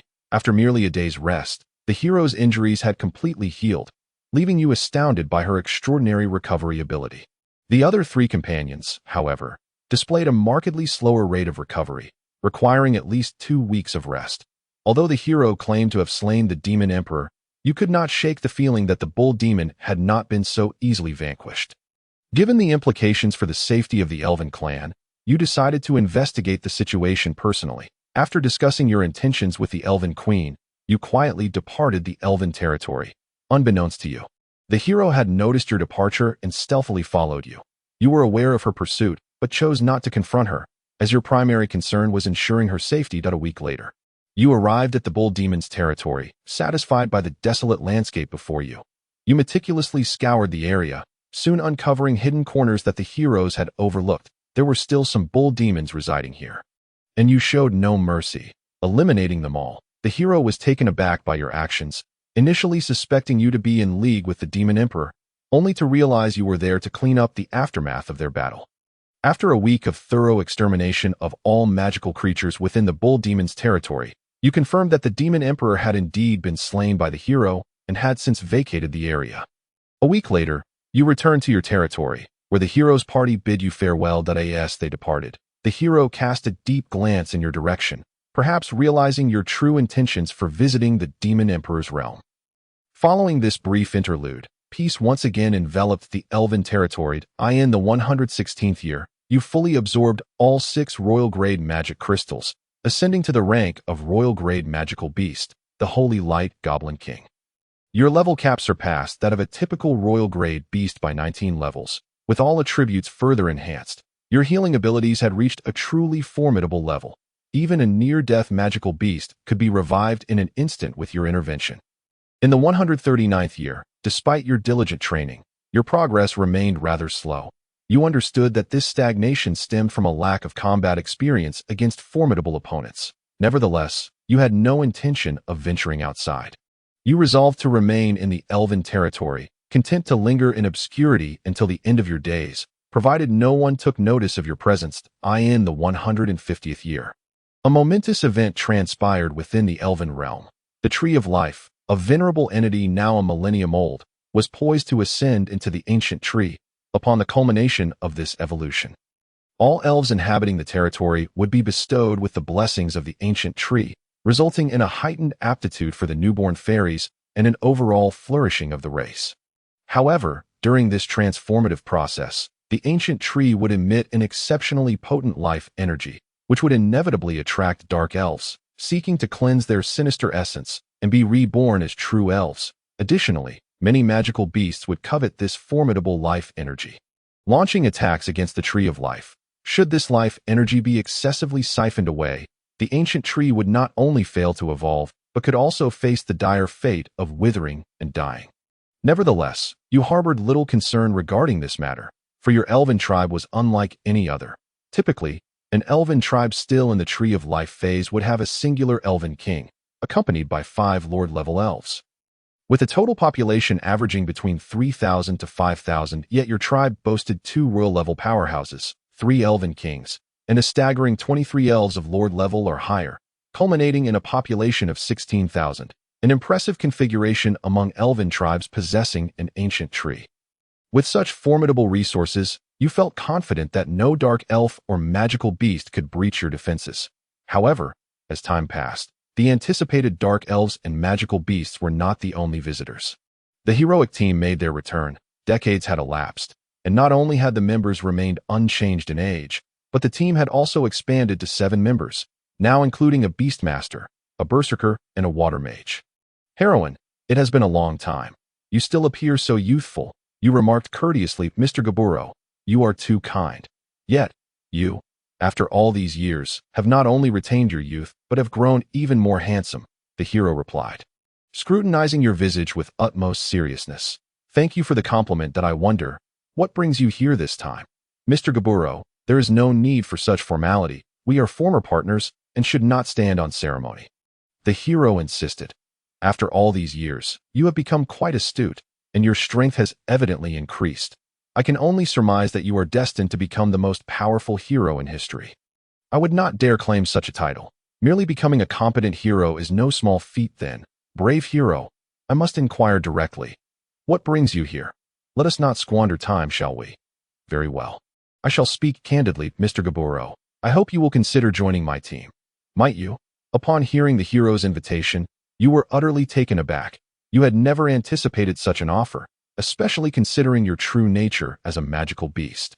Despite your outward appearance, heroine, are you jesting? I am but a goblin. You replied, I am aware of that. However, Mr. Gaburo, what about you? Your demeanor, your very essence, bears any resemblance to a goblin. Were you to be declared an elf? One could easily believe it, but a goblin? That is implausible. She countered. I appreciate your kind words, yet is it not somewhat condescending to underestimate goblins? Certainly not. I understand that high-level goblins do not share the grotesque traits of their lower-tier counterparts. However, they do retain some goblin characteristics, such as green skin, pointed teeth and ears, and fierce gazes. Yet, you, on the other hand, bear none of these traits. If one were to assert that you are an elf, 99% would readily accept it. Is that so? I would like to inquire why it is you seek. Surely there are many strong humans as well. Indeed, there are numerous strong humans. However, the role we require is quite unique. Due to the increase in our numbers, relying solely on she as our priestess is insufficient. We must augment our ranks as a hero's team. Our member requirements are quite stringent. For a priest, the minimum prerequisite is to possess royal-level strength and to possess a certain degree of combat capability, as well as the fortitude to endure the hardships of constant warfare.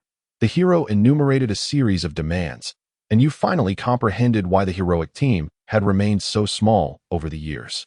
Alas, heroine, as you can see, I have established a family within the elven territory, complete with children. Furthermore, Our land is currently at a pivotal juncture. I cannot abandon my responsibilities that I must respectfully decline your request. Mr. Gaburo, I urge you to contemplate my proposal thoroughly. While the life of a team member is indeed arduous, the conditions are unparalleled. Here, you would have access to the finest companions across the continent.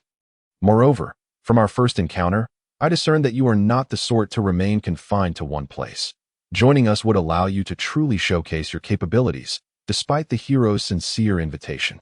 You resolutely declined. Subsequently, the heroic team lingered within the Elven territory for a month, returning daily to solicit your participation. That it was only on the last day that the hero comprehended the critical state your Elven tribe was in, and thus agreed to return the following year to extend another invitation. Shortly after the departure of the heroic team, a cadre of dark elves and magical beasts stealthily gathered, poised to launch an assault on the Elven realm. However, before their assembly could be completed, the Elven scouts you had trained swiftly detected their presence. You did not remain passive. Instead, you took the initiative, infiltrating their encampment alone.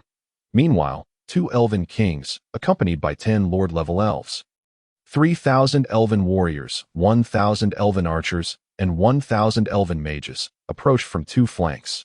Chapter 76. The Ancient Tree, the Rain of Blessings. The still assembling dark elves and magical beasts were blissfully unaware of the impending danger. You effortlessly infiltrated their ranks and soon observed that among them, the most formidable was a female dark elf of royal caliber. Unlike the typical Elven tribes that exude beauty and purity, the dark elf bore a youthful visage yet possessed a voluptuous and alluring figure, her skin a pale lavender, clad in scanty attire that revealed ample smooth flesh, an enticing sight, yet lacking in innocence. As night descended, you approached the tent of the dark elf queen. Though only one figure was visible within, you discerned sounds that hinted at more intimate activities. Seizing the opportunity, you burst into the tent and launched an attack on the reclining dark elf queen, who was caught completely off guard by your sudden onslaught. Your radiant holy bolt pierced her chest with devastating precision. Clutching her wound, the dark elf queen knelt in agony, disbelief etched across her features. "Who are you? Why do you attack me?" she implored. In response to her inquiry, you remained silent, continuing your assault with lethal intent. Despite having resided among the elves for an extended period, your combat prowess had not waned. Rather, it was now more suffocating than ever. Within less than a minute, the dark elf queen was on the brink of death. "Spare me, I beg you. I can be your WM in the 151st year."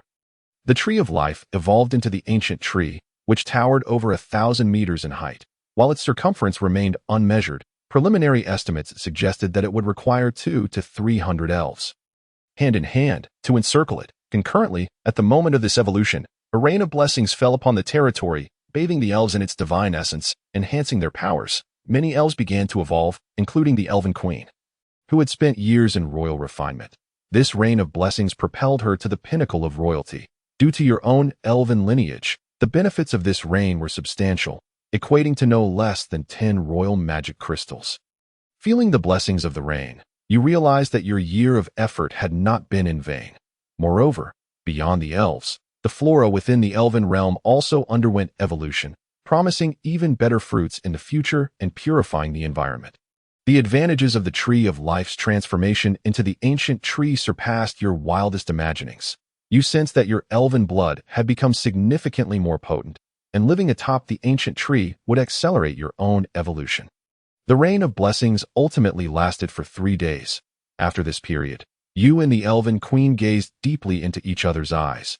After the nurturing of the rain, her already breathtaking visage became even more enchanting. While you found yourself more handsome than ever. 2 months later, the Elven Queen became pregnant. A month thereafter, the heroic party returned to the Elven territory. Witnessing the changes within the Elven realm, they were utterly astonished. Much like before, they came to invite you to join their ranks, but once again, you firmly declined. Faced with your unwavering resolve, the heroes had no choice but to inform you, "Mr. Gobro, should you ever wish to join us, please feel free to reach out." With that, they presented you with a mirror, a tool for contacting them. In the 152nd year, your child was born, and to your surprise, it was another set of twins, a boy and a girl. However, these 2 children stirred some concern within you. The girl's talent was exceptional, even surpassing that of her older siblings, while the boy's aptitude was rather ordinary, akin to that of a typical little elf. You worried for him. You did not expect your children to become unparalleled powerhouses. You merely hoped they would live healthily, and if they chose to forge their own paths rather than follow your designs, you would accept that in the 160th year, your elder children both broke through to the royal level. Ultimately, your son decided to take a seed from the tree of life and venture forth to establish a new territory, while your daughter chose to remain by your side. Meanwhile, the younger twins had also begun to comprehend their surroundings. In the 170th year, with the passage of time, your little daughter made rapid progress under your guidance, while your son, due to his average talent, advanced slowly. Yet, he worked harder than anyone else, exerting effort that far surpassed that of his peers. Witnessing your son's determination despite his lack of innate gifts filled you with pride. Chapter 77. The 600th year. In the 191st year, your strength reached the peak of royalty. Though you were but a step away from the imperial level, it felt an insurmountable distance. In that same year, your little daughter attained the pinnacle of leadership, while your son had only just broken through to the elite level. As time passed, you noticed that your son was becoming increasingly ordinary in appearance, lacking the striking beauty of other elves. You realized this might be a consequence of your goblin ancestry. Consequently, you decided to offer your son a bit of assistance. You became particularly strict in your teachings and spent more time with him than with others. Your son, Goya, perceptively noticed this attention. Upon realizing your intentions, he accepted your favoritism with gratitude, showing no signs of embarrassment. You were astonished by Goya's maturity, recognizing that he might be well suited to become a leader. Consciously, you began to cultivate him in that direction. After some time, just as you had anticipated, Goya remained calm and composed in the face of significant challenges, handling matters with a balance that belied his youth. You even began to wonder if he were a traveler from another world, for his demeanor was remarkably extraordinary. In the 195th year, Goya mysteriously vanished. Despite numerous searches, you could not uncover his whereabouts. By the 200th year, you still found yourself far from the imperial level, yet your children continued to progress rapidly. That year, Goya suddenly returned, transformed in both physique and talent, now exuding a subtle aura of menace. You sensed something significant had transpired during his absence, but refrained from inquiring further. In the 220th year, you remained unable to break through to the imperial level, while Goya, in a mere 20 years, achieved royal status, surpassing even the innate royal physique. Based on your observations, Goya now possessed the capability to command the entire elven race. Thus, you gradually relinquished power, intending to retire and hand over authority entirely to Goya. In the 240th year, Goya ascended as the new emperor of the elves, and both you and the elven queen retired, planning to enjoy a leisurely life tending to flowers. Over the past 20 years, your skill levels had improved significantly, yet your realm remained unchanged. You sensed that continuing in such comfort might hinder your ascent to the imperial level for the rest of your life. You contemplated the hero's invitation. However, this thought lingered only briefly before you dismissed it, opting to wait and see. Should your realm remain stagnant after another 20 years, you would seek the heroes. In the 260th year, your realm had not shifted. You resolved to endure for another 20 years, planning to approach the heroes if no progress was made by the 600th year. You still had not broken through to the imperial level. Over these 6 centuries, although it felt like mere survival, you had experienced countless battles, consuming at least 500 royal magic crystals without advancing to the imperial tier. You felt tantalizingly close to the imperial level. Yet, that single step eluded you. Now, facing the prospect of seeking the heroes, you found it difficult to lower your pride, even though your appearance belied your age. Thus, you chose to continue enduring, uncertain if the current heroes were the same as before. In that same year, your son Goya broke through to the imperial level. Being surpassed by your own son stirred a complex mix of emotions within you, joy intertwined with a hint of melancholy.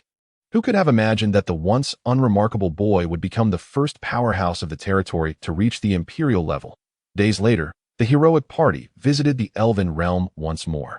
Upon recognizing familiar faces, you greeted them with a smile. The heroic group had expanded to 11 members. It has been a long time. Brave ones, I wonder what brings you here this time. It has indeed been a while. Mr. Gobro, that we have come because we sensed a new imperial powerhouse has emerged in the beast forest. To our astonishment, it appears within the elven realm, and even more surprising is that it is not you. Could it be the elven queen? It is neither my beloved nor I, but my son Goya, that if you wish to meet him, follow me. Very well. With that, you led the heroes to meet Goya, after such a long separation. You noted that the heroes had grown even stronger, yet they had likely not reached the imperial level. This surprised you, for, to date, the heroes were the most talented individuals you had encountered, if even they could not break through to the imperial level within 600 years. One could only imagine the difficulty of such an achievement. Then, you brought the heroes before Goya. Upon seeing each other, Goya and the heroes exchanged deep gazes, both awestruck by each other's strength. Goya, this is the brave one. Brave one, this is my son, Goya. Greetings, brave one. My father has spoken of you. You are indeed as formidable as he described. Thank you for the compliment. That it has been quite some time since my last visit here. I never expected to find an elven emperor here. You are truly gifted, Mr. Goya. At the mention of gifted, both Goya and Gobro squatted slightly, sensing the oddity in their demeanor. The brave one felt a twinge of curiosity. And Goya then spoke. Might I inquire what brings you to our realm? There are two matters at hand. First, I wish to meet this newly emerged imperial powerhouse. Second, there is an old issue to address. What was the previous issue? Goya asked, intrigued. Upon hearing Goya's inquiry, the brave one replied solemnly, Mr. Gobro, I would like to invite you to join my team. May I? Goya was taken aback. He had not anticipated that the brave one would extend such an invitation to his father. Faced with this offer, you hesitated. Though you were 600 years old, your body still felt youthful, in its prime. Allow me a moment to ponder this, if you will, brave lady. Very well. Subsequently, the brave party settled within the realm of the elves, patiently awaiting your response. Chapter 78. The fall of the heroed as night fell. You lay beside the elven queen, observing her delicate features as she softly remarked, still contemplating the words spoken by the hero during the day. Indeed, you replied, turning to gaze upon the elven queen's exquisite visage. I believe you should go. You wish for me to go? Of course not, but I sense your desire to remain here among the elves. You may never achieve the pinnacle of emperor level if you linger here. It has been your lifelong ambition, and I cannot bear to witness your suffering. Besides, who says you must go alone? I shall accompany you.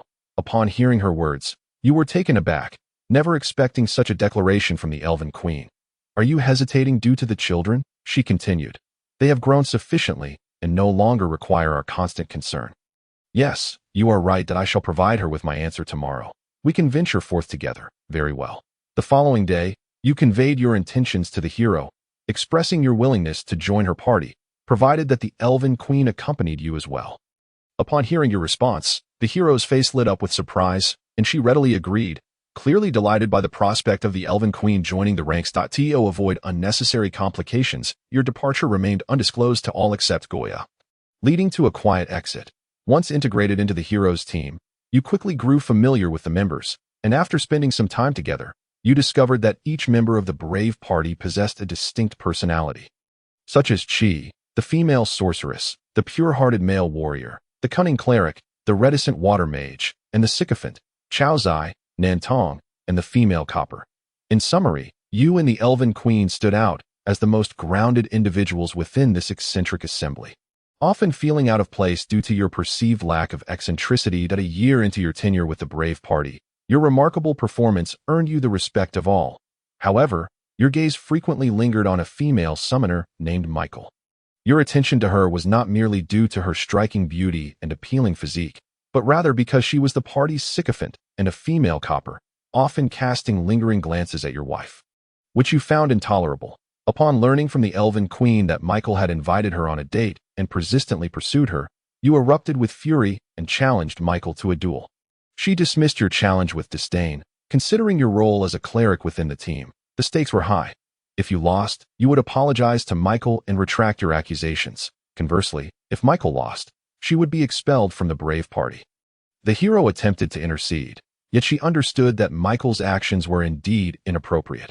Although they had not caused substantial harm, it was conceivable that you might resort to more extreme measures given the circumstances.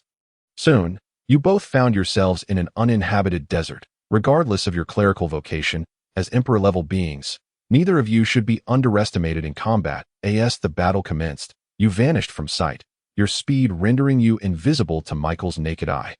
The onlookers were left in awe, for while the hero had speculated about your prowess, she had never anticipated it to be at such a level. In the blink of an eye, you appeared before Michael, who had summoned a royal ironfang tiger. Your fist struck her abdomen, and as a top-tier summoner, Michael possessed a damage transfer skill, causing your blow to obliterate the royal beast she had just summoned. Simultaneously, Michael was sent flying, your strike exceeding the threshold of what a royal creature could withstand, nearly leaving the spectators in shock. Such feats were hardly achievable by a cleric, despite your speed and strength. Michael, being a member of the Brave Party, managed to summon 3 royal beasts and her signature Emperor-level beast, the Howling Moon White Wolf, in an instant. However, you paid little heed to the 4 creatures before you. Your sole focus on Michael as you teleported before her, unleashing a flurry of blows imbued with holy light, each punch radiating a searing aura in mere moments. The surrounding royal beasts were vanquished. The Howling Moon White Wolf attempted to intervene, but was utterly powerless to halt your onslaught. Despite Michael's desperate efforts to summon beasts using every conceivable method, she could not stave off your relentless assault, as you overwhelmed her before she could conjure an Emperor-level creature to counter your might. Half an hour later, with a swollen face akin to that of a pig, Michael apologized to you and your wife before departing from the Brave Party. The hero observed the unfolding events in silence, first calming your emotions, then conversing with Michael, who soon left willingly, casting a lingering glance in your direction as she departed. Following this, you and the Elven Queen faced numerous arduous battles alongside the Brave Party. As the first millennium came to a close, neither you nor the Elven Queen had attained the Emperor level, remaining at the peak of Emperor tier. You understood that this was your limit. Without extraordinary opportunities, it seemed unlikely you would ever surpass this threshold. Perhaps you had underestimated the challenge of reaching the Emperor level, for the next step was divine, a feat not easily accomplished. In that same year, the hero's time drew near. Unlike your monstrous companions, although heroes enjoyed significantly longer lifespans than ordinary humans, they were ultimately still mortals, having lived for 1,500 years. The hero was indeed among the longest-lived of human Emperor-level beings. The following year, a new hero emerged, bearing a striking resemblance to the hero of yore. However, you had no intention of following her and returned with the Elven Queen to the Elven Realm. Intending to spend your remaining days there, in the 1,100th year, an unexpected presence arrived in your territory, a young man with an alluring appearance. Though he appeared youthful, his strength was unfathomable. Chapter 79. The first Demon General, forced to join the Demon King's army. This was the first Demon General under the Demon King, his power nearly rivaling that of the Demon King himself. Both existing at the divine level. At this moment, the formidable Demon General regarded you and your family with a smile, inviting you to join the Demon King's army. You understood that peril loomed for the Elven race. The impending danger was not due to your previous association with the hero. During your time under her command, you had concealed your appearance and essence. Unless the Demon General personally arrived, recognition was impossible. The true threat lay in the fact that joining the Demon King's army would result in the Elven race being corrupted by the Demon King's dark magic, transforming all elves into dark elves and turning the ancient tree into a tree of death. You attempted to negotiate, but the Demon General showed no inclination for dialogue. After futile resistance, you, along with your kin, joined the Demon King's army. All elves, including Goya, were transformed into dark elves, their power significantly enhanced. And you felt as though you were on the brink of ascending to the Emperor level. However, after multiple confrontations with the Demon King's forces, you realized that the benefits paled in comparison to the adverse effects of the Demon King's power. In the 1110th year, the side effects of the Demon King's power became particularly evident among the ordinary elves. Once benevolent, the Elven race turned cruel and bloodthirsty, developing an insatiable craving for human flesh. Witnessing these transformations within your kin, you felt a profound sense of helplessness. Perhaps the Demon General had discerned your past association with the hero, seeking to torment you by recruiting you in the 1130th year. You too fell under the influence of the Demon King's power, your demeanor becoming significantly more brutal than in contrast. The Elven Queen steadfastly clung to her principles, never having committed any wrongdoing. Watching your transformation, She was filled with sorrow, yet remained powerless to intervene. In the 1131st year, a new heroes party arrived in your territory, beginning to hunt the now corrupted elves. Utilizing the crystal ball granted to you by the Demon King to observe the entirety of your domain, you watched the new hero battle the dark elves, momentarily awakening to your former self. Once, you had fought alongside the hero. Now, you found yourself opposing her. You also noted that Michael, the summoner who had once been your adversary, had not perished and had joined the new hero's party. However, her survival was not unexpected, as summoners are a unique class, and a rare few possess the talent for life-sharing, allowing them to share their lifespan with their signature summoned beast. It seemed that she had acquired this skill, enabling her to endure until now. You are a man of great generosity, yet also possess a streak of parsimony. Do you recall the woman who once harassed your wife? Had it not been for the constraints of the brave, you would have reduced her to nothingness long ago. Now, fate has presented you with another opportunity, and you have resolved to eliminate her. Even if you cannot kill her, you shall impart a lesson she will never forget. Not long after, Guya entered your chamber. Observing the images within the crystal ball that he inquired nonchalantly, "It seems Father is already aware of the brave team's incursion into our territory. How do you intend to address this?" Despite Guya's formidable strength eclipsing your own, he has always treated you with utmost respect, never once showing any sign of disdain. What else is there to do but to eliminate them? We cannot allow them to slaughter the elves indiscriminately. After all, once one brave falls, another shall soon arise. You gazed at the figure of the brave within the crystal ball, your expression a tapestry of emotions. Upon hearing your response, Guya hesitated for a moment before nodding in agreement, saying, "Very well." With that, he set about handling the matter, and you followed suit, declaring your intention to partake in this affair. Guya, though puzzled, acquiesced. Soon, you and Guya personally engaged in battle against the newly formed brave team. Locking eyes with the brave before you, she stared at you in disbelief, exclaiming, "Mr. Gaburo, how could it be you? How have you become my enemy? You must not be acting of your own accord, right?" During her initial ascent to bravery, you had provided her with considerable guidance, serving as a mentor of sorts, which rendered her astonishment upon seeing you palpable. However, whether or not you acted willingly had become inconsequential. You were adversaries now. You replied coldly, and with that, a black staff adorned with a crimson gem materialized in your grasp. Witnessing your frigid demeanor, the brave suppressed her profound sorrow and drew the sacred sword from her waist, and thus, the battle commenced. From the outset, you unleashed a torrent of assaults upon Mykier, leaving her questioning her very existence.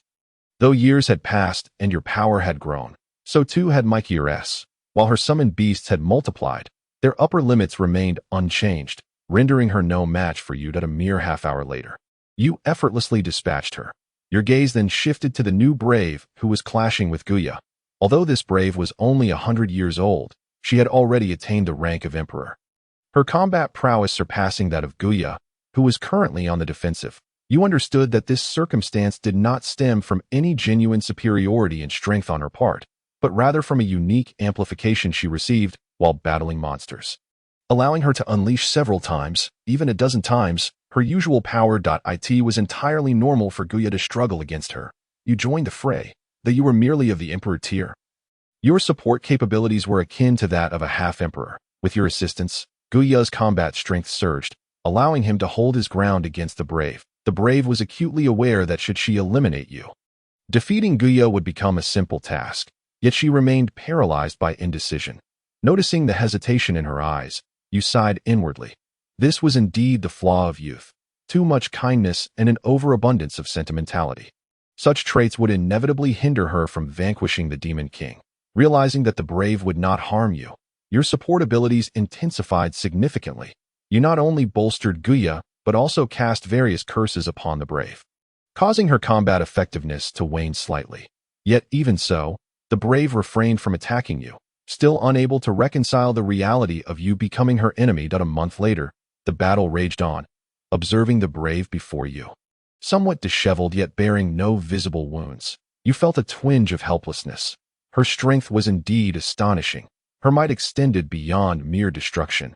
Her regenerative capabilities, defensive prowess, and magical power surpassed human comprehension, rendering her incomparable to a typical emperor. Gradually, The Brave's companions eliminated your surrounding king and emperor-tier warriors, decimating the high-end combatants of the elven race, until only you, Guya, and the elven queen remained. The Brave fixed her fervent gaze upon you, devoid of malice, seemingly hoping for your change of heart. Yet you offered no response to her silent plea. Your body had long been corroded by the powers of the Demon King, although some semblance of rationality lingered. It would not be long before you succumbed entirely to the demonic influence, becoming a mere shell driven by bloodlust. Rather than face such a fate, you would prefer to perish at the hands of the Brave. Allowing her to slay her own mentor, perhaps she would learn to shed her overly compassionate nature, though it might also leave her with lasting psychological scars, locking gazes with your cold, indifferent eyes. The Brave felt a profound sense of loss. She understood that you were no longer the person she once knew, and your relationship had transformed into that of enemies, soon, with the aid of her comrades.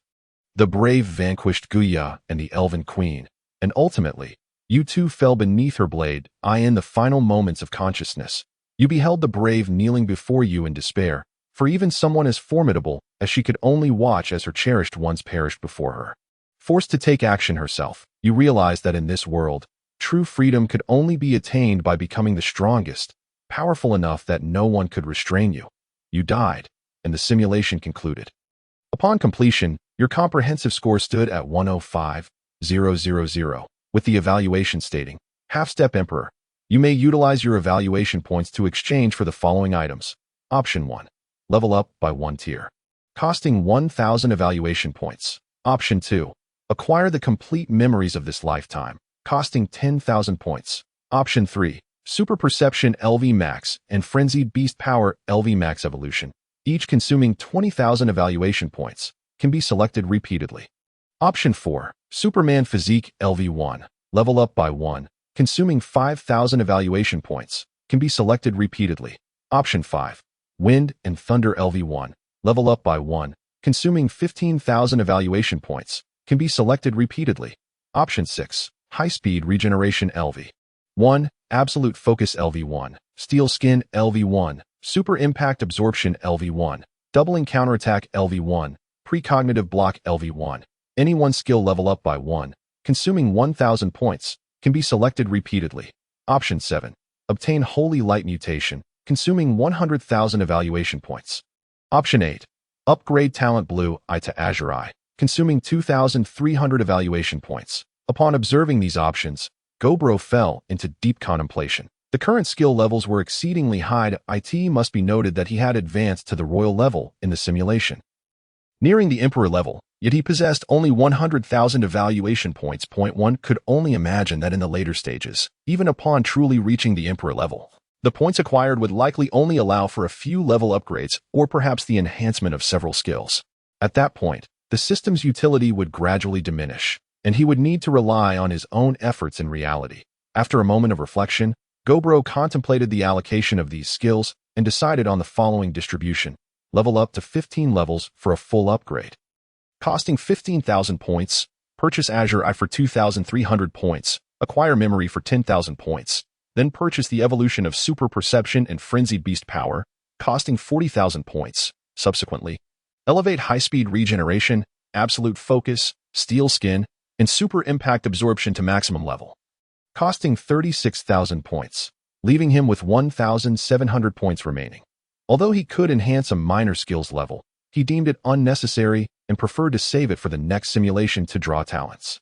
What pleased him most was that the Azure Eye only cost 2,300 points. It was known that evolving from Blue Eye to Azure Eye brought him immense benefits. After acquiring these memories, a torrent of knowledge flooded Gobro's mind, and his body began to undergo certain transformations. Soon after, a system notification echoed in his mind. Congratulations, host. You have comprehended the special talent photographic memory, grasped the fundamentals of magical principles, evolved basic magical principles into intermediate magical principles, evolving into advanced magical principles, evolving into ultimate magical principles. LV1. Upon hearing the notification in his mind, Gobro took a considerable time to recover. The memories he had gained were staggering, containing millennia's worth of knowledge, which left him profoundly moved, along with the acquisition of several skills. His current attributes had significantly improved. Name: Gobro Race, Furious Goblin Template, elite level, 45-45, 100 stamina, 180 strength, 245 agility, 180 spirit, 182 charm. 17 skills, prophecy LV.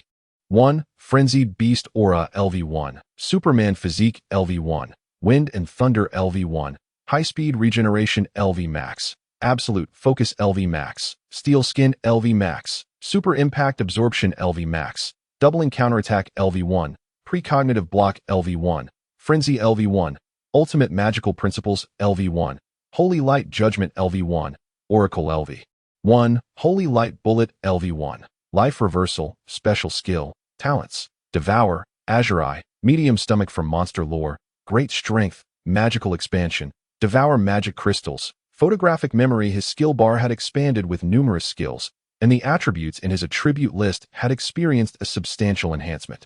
His current strength could indeed be described as incomparable to before.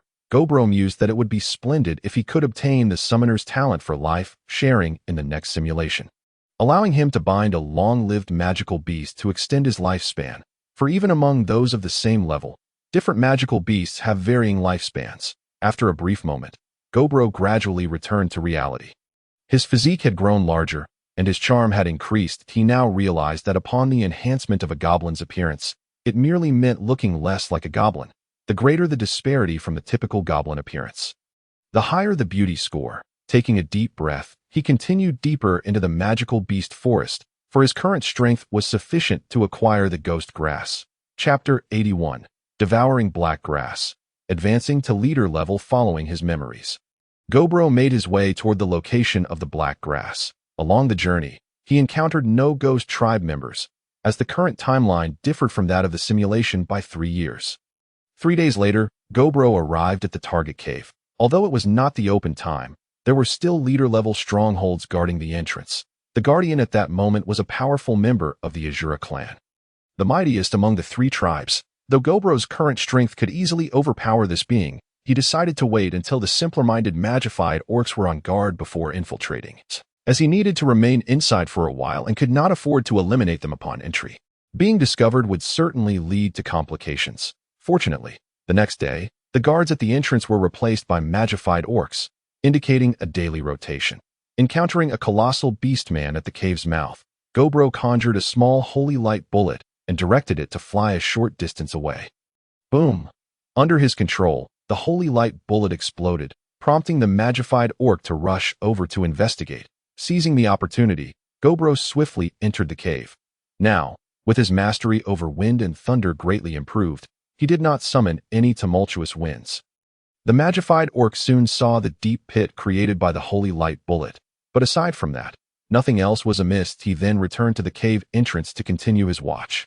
Once inside the cave, Gobro quickly encountered an enemy, the bloodthirsty giant earthworm. This creature, equipped with massive jaws lined with fangs at both its head and tail, possessed formidable life force and defensive capabilities. Once ensnared, one would undoubtedly have to engage in a fierce battle to escape. Within this cave, such magical beasts were abundant, and the reason Gobro did not encounter them in the simulation was primarily due to the ghost tribe. Azura tribe and magified orcs having cleared them out. Bloodthirsty giant earthworm. Its flesh seems quite delectable. It should be rich in protein. Minutes later, Gobro seized a segment of the bloodthirsty giant earthworm and began to feast. Unlike ordinary earthworms, the bloodthirsty giant earthworm fed on blood and flesh, resulting in a body devoid of mud, filled solely with firm, succulent flesh. The taste resembled beef, albeit with a strong bloody flavor. However, as a magical beast, Gobro relished the bloody taste, making it an added bonus. With each hearty bite, the bloodthirsty giant earthworm was soon consumed entirely. Following this, he quickly encountered a second, then a third, devouring every bloodthirsty giant earthworm he came across. Perhaps due to their shared dwelling with the black grass, the meat of these creatures was infused with abundant magical energy, 5 times that of magical beasts of the same tier. Thus he did not spare any. Skills had improved, and the medium stomach had evolved into a large stomach. Has my stomach expanded? The evolution method for this stomach is quite unique. Lost in thought, Gobro soon found himself standing before the black grass once more. Ah, we meet again. Oh, this must be your first encounter with me. That if you wish to avoid suffering, remain still, and allow me to consume you," Gobro muttered to the black grass. Perhaps it was due to absorbing too many memories that he often found himself talking to himself. In no time, Gobro stepped into the black grass's attack range, prompting an immediate strike. However, the tendrils capable of tearing apart leader-level warriors left no mark upon Gobro's body. "Still want to attack me? With Superman physique and steel skin, you little brat," Gobro remarked in a tone of reprimand. Yet, the black grass showed no response, evidently unable to comprehend. He then uprooted the black grass entirely and began to devour it piece by piece. In the simulation, he had defeated the black grass with 2 punches before consuming it. Although it had been freshly killed, some magical energy should have undoubtedly dissipated. Now, by consuming it alive, the magical energy should be preserved intact. Before long, Gobro had completely consumed the black grass. Suddenly, an eerie sensation radiated from his chest, spreading outward as Gobro's body began to shrink. Is it time for magical evolution? He silently pondered within himself that Gobro did not harbor much resistance towards magical evolution. Considering it to be on par with the original evolution, the memories accumulated over the past millennium had accustomed him to the combat style of mages. Soon after, Gobro felt an intense swelling sensation within his body, indicative of a surge in magical power. As the total amount of magic within him increased at an astonishing rate, his form began to gradually diminish, shrinking from a height of over 3 meters to 2 meters.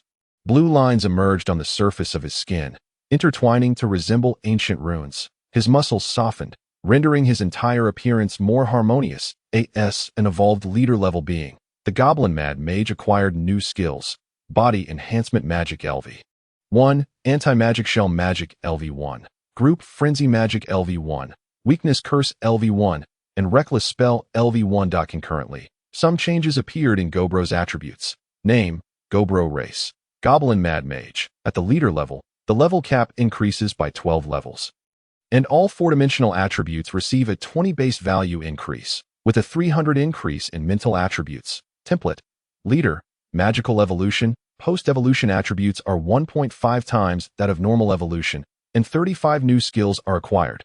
Level: 45-52, 0, Stamina, 240 Strength, 305 Agility, 360 Mental, 242 Charm, 49 Skills. Prophecy LV1, Ultimate Magic Theory LV1, Holy Light Judgment LV1, Oracle LV1, Holy Light Bullet LV1, Body Enhancement Magic LV1, Anti-Magic Shell Magic LV1, Group Frenzy Magic LV1, Weakness Curse LV1, Reckless Spell LV1. Talent: Photographic Memory. Gazing at the updated attributes in the newly acquired talent, Gobro felt immense satisfaction. With these enhancements, he could venture into the territory of the elf race, akin to the simulation. However, this time, after obtaining the Fruit of Life and the Blessing Rain, he would not linger among the elves. After all, the previous simulation had already proven that without fortuitous opportunities, it was virtually impossible to transcend into the Emperor level. Chapter 82. The third young master of the Arrow family. Nonetheless, prior to that, Gobro intended to return and see if he could locate Gobmo and the others. After all, Gobmo and Gobra had proven to be invaluable allies most of the time. Moreover, given their talents, with a sufficient accumulation of resources, they could certainly break through to the king level. Having spent considerable time together, they had formed a bond that could not simply be forsaken. As he contemplated, Gobro arrived at the entrance of the cave, where the guards had now been replaced by the Ghost Tribe. Although the Ghost Tribe lacked the brute strength of the Azura Tribe, they possessed the keenest senses. The previous method employed to lure the transformed orcs would undoubtedly fail against these foes. After careful consideration, Gobro unleashed a holy light bullet directly at the leader of the Ghost Tribe, effectively demonstrating the elemental advantage of light against them. The strike hit the leader squarely in the head, leaving the guard unable to utter a cry as his head exploded, the remaining parts of his body dissolving under the light-infused magical energy. Casually collecting the magical crystal from the fallen adversary, Gobro departed the scene, retracing his steps.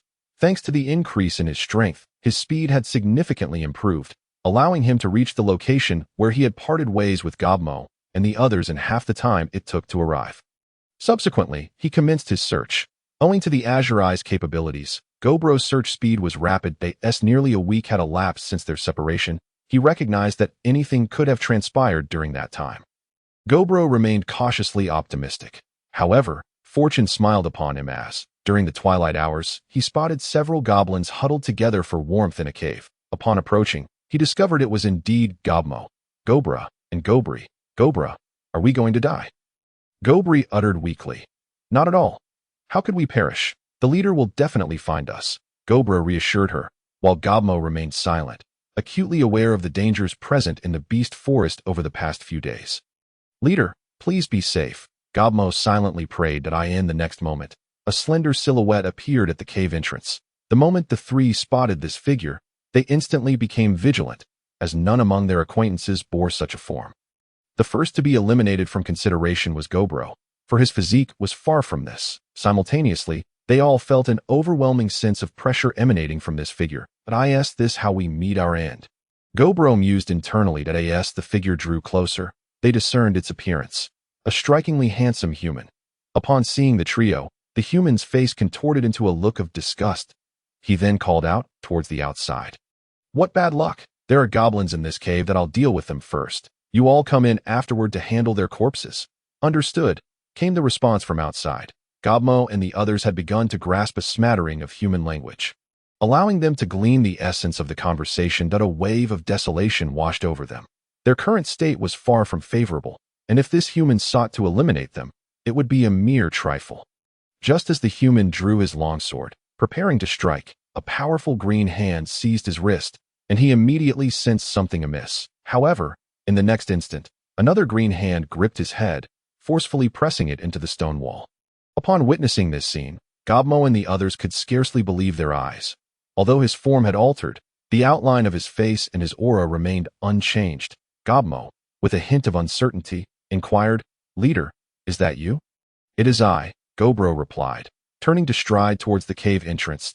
He had just swept past the four humans outside to eliminate this one. The four humans, having heard the agonizing cries of their comrade from within, were now on high alert. Soon, they beheld a 2-meter-tall green humanoid creature materializing before them. Gobro's visage had transformed to such an extent that he bore little resemblance to a goblin, leading the four to initially misidentify him as some kind of half-human monster. Among them, a blond youth exhibited a tinge of fear. Noticing the boy's expression, a nearby female warrior comforted him. Fear not, young Master Arrow. We will ensure your safe return to the family. Indeed, the boy replied earnestly, nodding that it was none other than the third young master of the Arrow family, who had been presumed dead after a prolonged disappearance. In reality, he had merely gone missing for an extended period, leading to the assumption of his demise, especially after his foray into the beast forest for training prompted the family head to unleash their wrath upon lower-tier beasts. Gobro and his companions Valley had been innocently caught in the crossfire.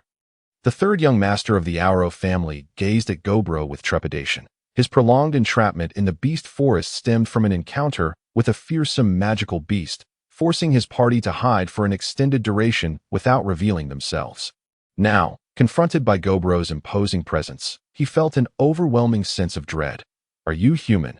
One of the mages among the four ventured to ask cautiously upon witnessing Gobro's appearance. However, Gobro offered no response. A white orb of light materialized in his hand. Upon witnessing this, the others felt a modicum of relief, recognizing the light magic as a sign of a beast that typically coexists amicably with humans, much like those of the elf race. Yet, in the next heartbeat, Gobro launched the light bullet directly at a female warrior's chest. She looked down at the gaping wound. Disbelief clouded her features as she collapsed. After a brief moment of shock, the remaining male mage and warriors swiftly counterattacked. However, the mage's fireball merely singed Gobro's skin without inflicting any damage, while the male warrior was sent flying by Gobro's claw, crashing through two large trees before landing, blood spewing from his mouth, clearly on the brink of death. Without hesitation, Gobro unleashed another holy light bullet, striking a male mage squarely in the head, resulting in a gruesome explosion. Monster, the young master of the Arrow family spoke with a visage filled with dread. Gobro, however, exhibited no semblance of mercy and promptly crushed the boy's skull in the aftermath of the boy's demise. Gobro remained oblivious to the fact that he had inadvertently avenged the valley. Had the patriarch of the Arrow clan not dispatched individuals to massacre the lowly magical beasts, perhaps his son could have returned safely. Yet, he chose to act, and by a cruel twist of fate, his son encountered Gobro, who ultimately sealed his fate. Chapter 83. The Poacher Squad. After dispatching these few humans, Gobro approached their vicinity and began to search through the remains, quickly uncovering 5 spatial rings. Among them were 4 small spatial rings and 1 medium-sized ring, the latter belonging to the young master. Despite the numerous hunting parties that had preceded him without acquiring a single spatial ring, Gobro found it astonishing to have obtained 5 all at once. It appeared that this golden-haired youth's status was even more illustrious than he had initially surmised. However, such nobility mattered little now, for he was already dead at Gobro's hands. Subsequently, Gobro took a moment to assess the contents of the spatial rings. He discovered approximately 5,000 gold coins, along with 43 third-tier magic crystals, 141 second-tier magic crystals, and 600 first-tier magic crystals. Additionally, there were various sundry items, such as equipment and daily necessities. With his newfound strength, the quantity of magic crystals required for the next simulation had risen to 100 third-tier crystals. A figure that, frankly, was not particularly daunting, especially considering he had already amassed a significant portion.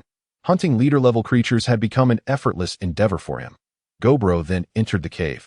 Upon witnessing Gobro's safe return, Goblin and the others breathed a sigh of relief. "Are you unharmed?" "We are fine, Chief. Just a bit hungry." "Hungry, you say? Here, have some of this." As he spoke, Gobro retrieved some jerky and bread from his spatial ring. "Partake in this for now." After distributing the food, Goblin and his companions began to feast heartily. Once the trio finished their meal, Gobro promptly declared, "Rest for a moment. We must soon embark on a journey to a new abode." "Yes, Chief." Regardless of the circumstances, having just slain a human squad, Gobro intended to minimize any potential complications by not lingering here for too long. An hour later, he led his companions deeper into the territory of the elven kin. Along the way, thanks to the Eye of the Green and his prophetic abilities, the magical beasts they encountered were swiftly dealt with by Gobro. His prophecy was not an active skill, but rather a passive one, enhancing his extraordinary perception to its zenith, allowing him to navigate danger with remarkable precision, thereby evading nearly all threats. 7 days later. "This way," Gobro instructed. "Understood." Noticing Gobro's sudden change in direction, Goblin and the others refrained from questioning him.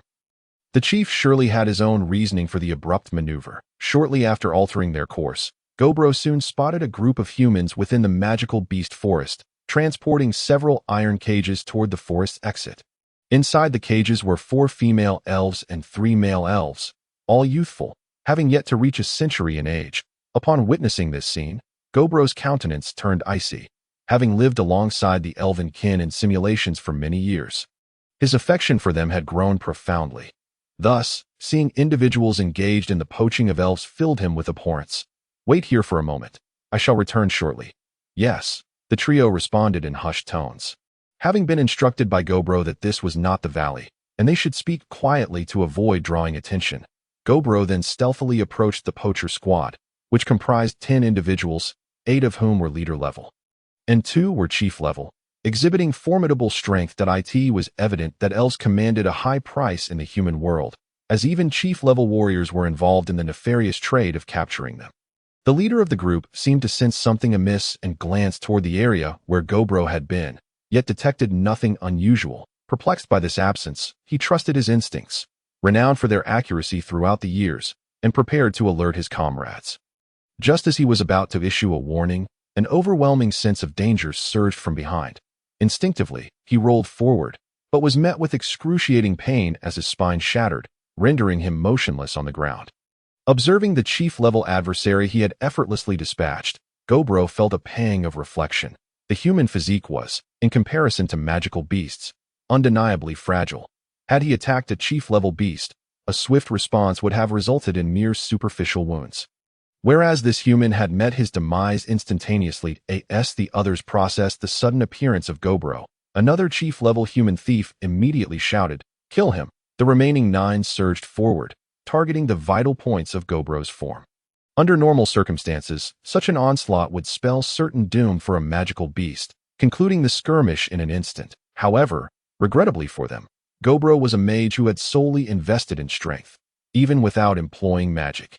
He could effortlessly dispatch them with a single blow. In the next moment, Gobro's claws lunged toward one chief-level human, while his other claw targeted another. The sound of metal colliding resonated as Gobro's strikes merely grazed the outer layer of skin, while his claws penetrated the hearts of two adversaries. Following this exchange, the remaining 7 realized the gravity of their predicament. The creature before them was far beyond their capacity to combat, its physique too formidable to be slain.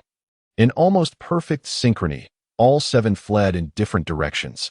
Witnessing this, Gobro refrained from pursuing each one individually.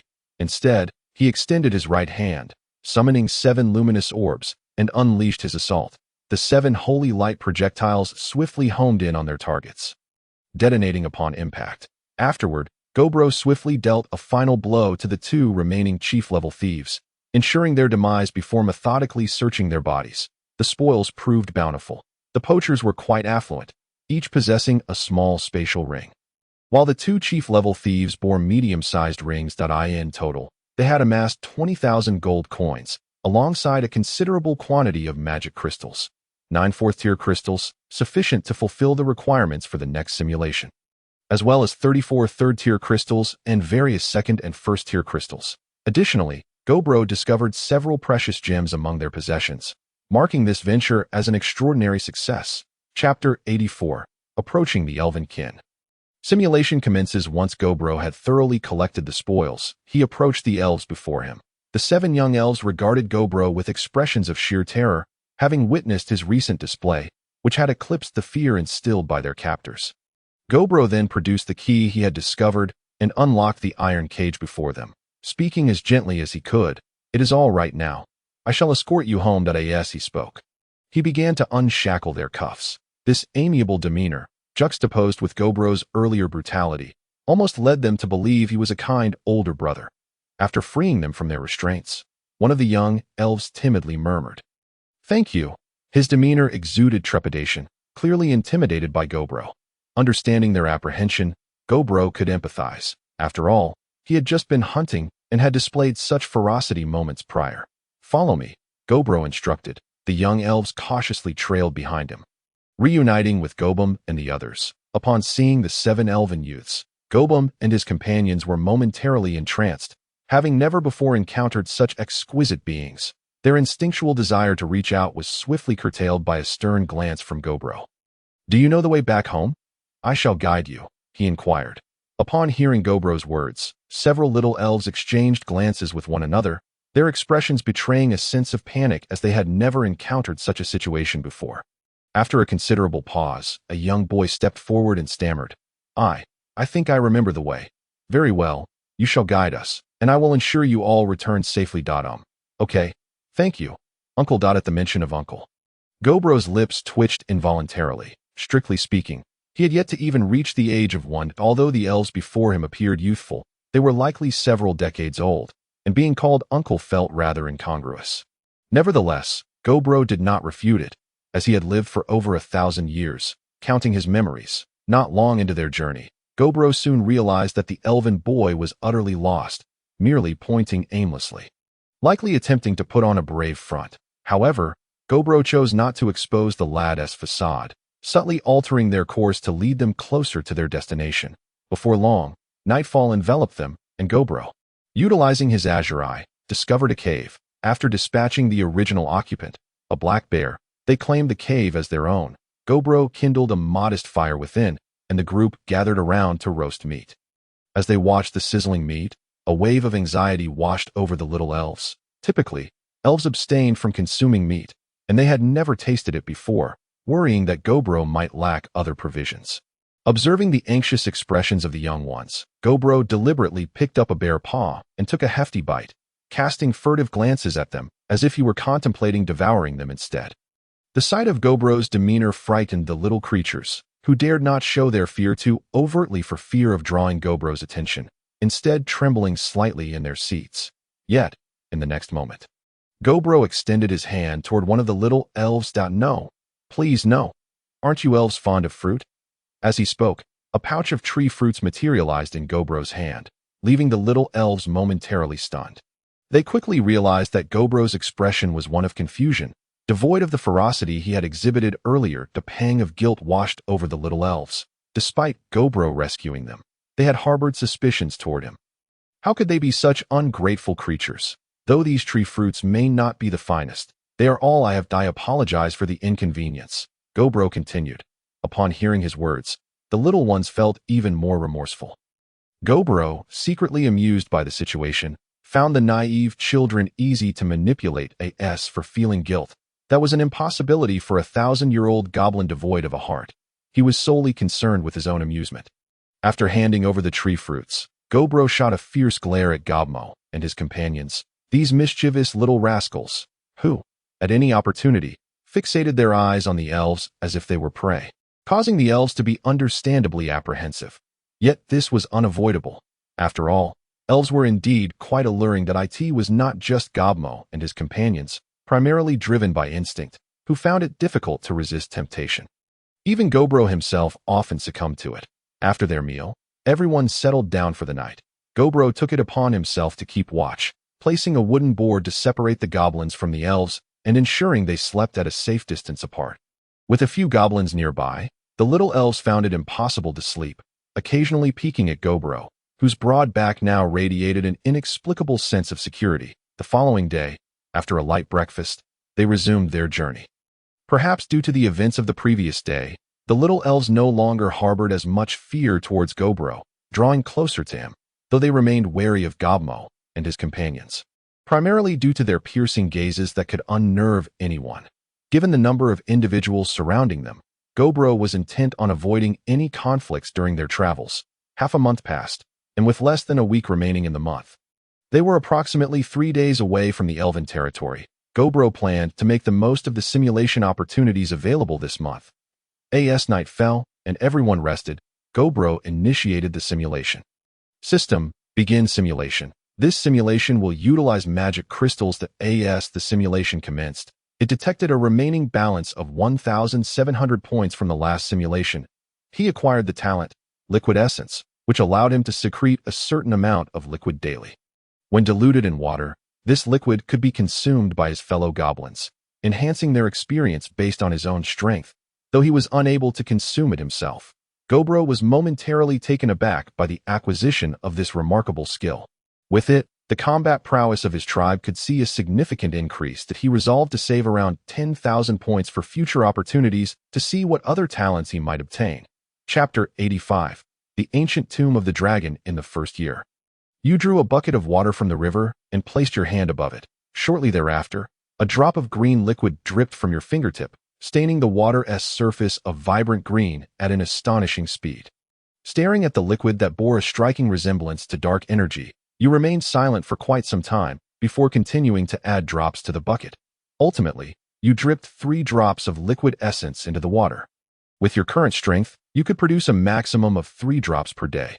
Afterward, you presented the thick liquid to Gobmo and his companions, initially pondering how to persuade them to drink the viscous green concoction. Yet, upon seeing the bucket, their eyes widened as if it were a rare vintage. After receiving your approval, the 3 eagerly gulped down the liquid that resembled dark energy. As they drank, you observed their magical power visibly increasing. By the time they finished the bucket, their magic had gradually augmented. Based on their digestion rate, they should complete it by the following morning, likely experiencing a level increase of about 3 to 4 levels. As anticipated, the next day, all 3 had indeed gained 3 levels. For the following days, you continued to provide them with this liquid. 3 days later, you arrived at the Elven territory, due to your rescue of the young elf. You received a warm welcome from the Elven clan. Your subordinates also benefited from your good fortune, having the opportunity to drink from the fountain of life. The next day, they simultaneously evolved into elite beings. While you experienced a substantial level increase, remarkably without any mutations occurring. Thanks to the liquid essence, you decided to recruit more goblins for training, settling near a small river not far from the Elven territory. In the second year, you enlisted 500 goblins from the monster forest and, within a year, assembled a team of over 100, all boasting an average strength above the elite level. Simultaneously, your territory began to resemble a well-structured small town, with a massive lake excavated at its center. Each day, you would add a few drops of liquid essence to the lake, which had become the primary water source for the goblins, thanks to your continuous nurturing.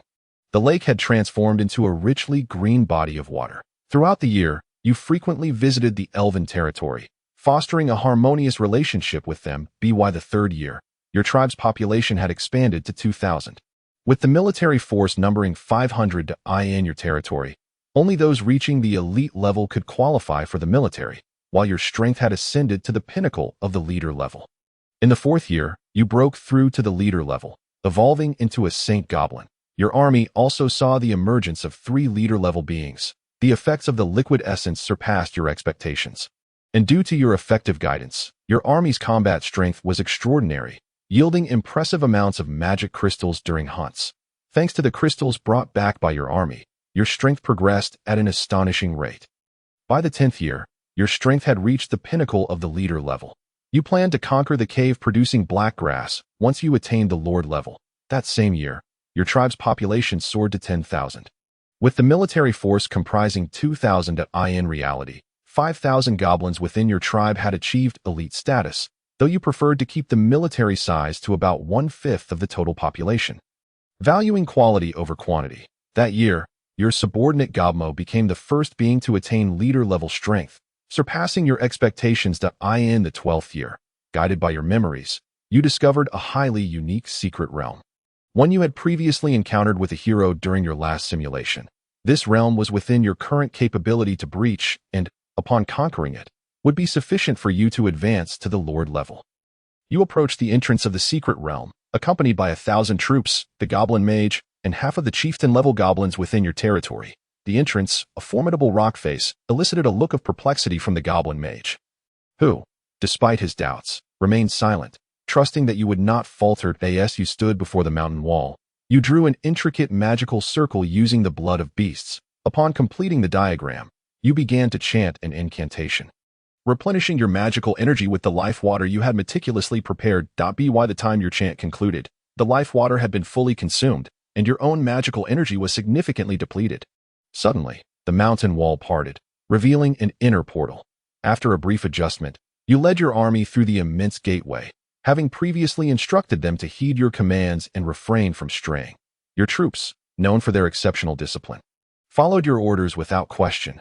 Yet, as you traversed the secret realm for an extended period without encountering any assaults, none found it remarkable.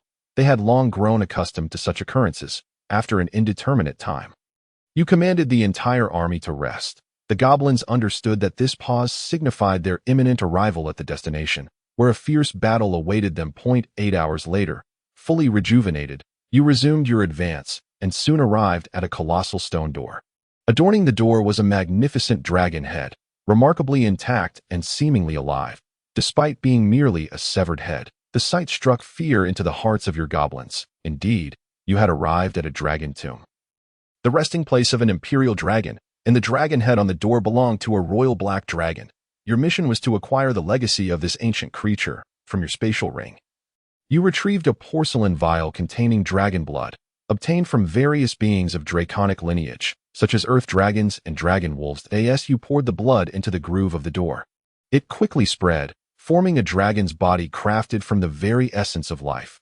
The dragon head emitted a thunderous roar in response. Chapter 86. Encircling the undead dragon, the dragon emperor's treasure, as the dragon head exhaled a torrent of searing breath into the air. The great door thunderously swung open, revealing the grotesque scene within. A pungent stench assaulted your nostrils, and you, alongside your goblin legion, felt a wave of nausea wash over you. Before you lay the formidable corpse of a dragon, measuring an astonishing 50 meters in length. Gazing upon the mightiest species of the continent, you felt a tremendous weight of pressure. You knew that once you claimed what you sought, the dragon's corpse would resurrect.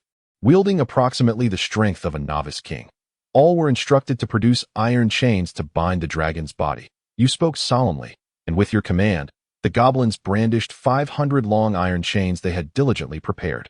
Securing the dragon's remains tightly, you gazed upwards at the floating dragon pearl, the very object of your quest. Each dragon of pure bloodline, upon birth, is accompanied by a dragon pearl, significantly contributing to their growth. Typically, these pearls are not removed upon death, but rather interred alongside the dragon, said to enhance the dragon's fortune in the afterlife. Whether this belief holds truth is uncertain, but you were determined to seize the pearl before you. Despite your excitement, you refrained from snatching the pearl immediately. Instead, you began to inscribe a magical circle around the dragon's corpse. The rationale behind this strategy was that the corpse would inevitably rise as a zombie dragon after sustaining a certain degree of damage, while the pearl would empower it to unleash 80% of its former strength. Thus, it was prudent to secure the pearl prior to confronting the creature. You meticulously completed the magical circle. Having learned these advanced techniques during your past life as a member of a hero squad, capable of manifesting power far exceeding one's level, after an extensive period, you finalized the circle and readied a substantial container of life water to replenish your magical energy as needed. In the next moment, you ascended into the air and seized the dragon pearl, stowing it within your spatial ring.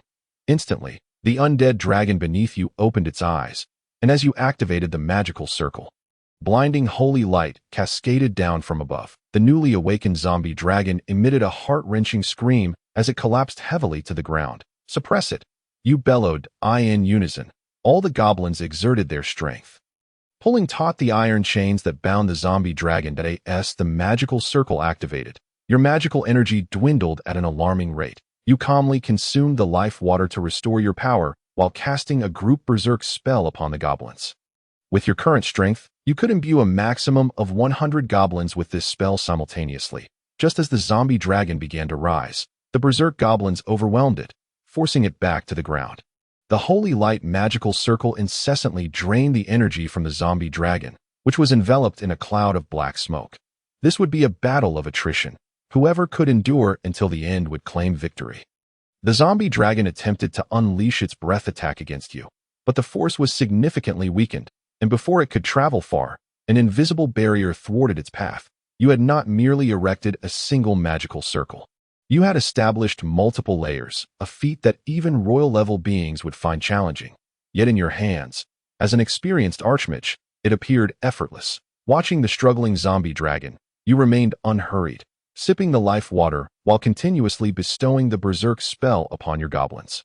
After bestowing the spell upon all 1,000 goblins, the zombie dragon was pinned to the ground, utterly immobilized. Its body bore several gaping holes, exposing bone beneath the corrosive effects of the holy light.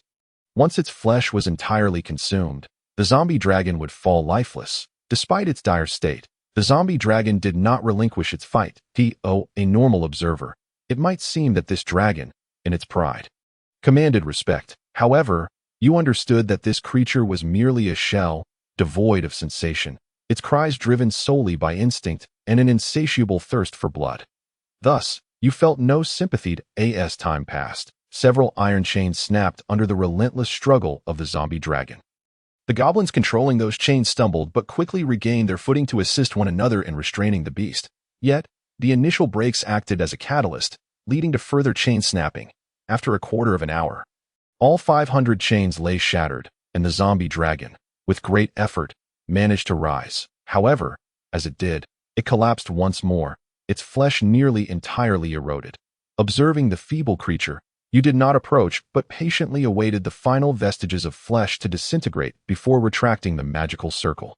A powerful undead dragon was vanquished by you, a mere chieftain, commanding an army of goblins of only elite strength, without a single oversight, an execution as flawless as a meticulously orchestrated banquet. Subsequently, you instructed a small contingent of your troops to remain and manage the dragon's remains. The dragon pearl had been secured, and all mechanisms within the secret realm had been disabled. It was now merely an ordinary burial site. Upon moving aside the dragon's skeleton, you ordered the goblins to lift the iron floor beneath it. Forged from high-grade iron, its weight formidable. 300 goblins strained to shift the floor, and as they did, a gaping pit was revealed.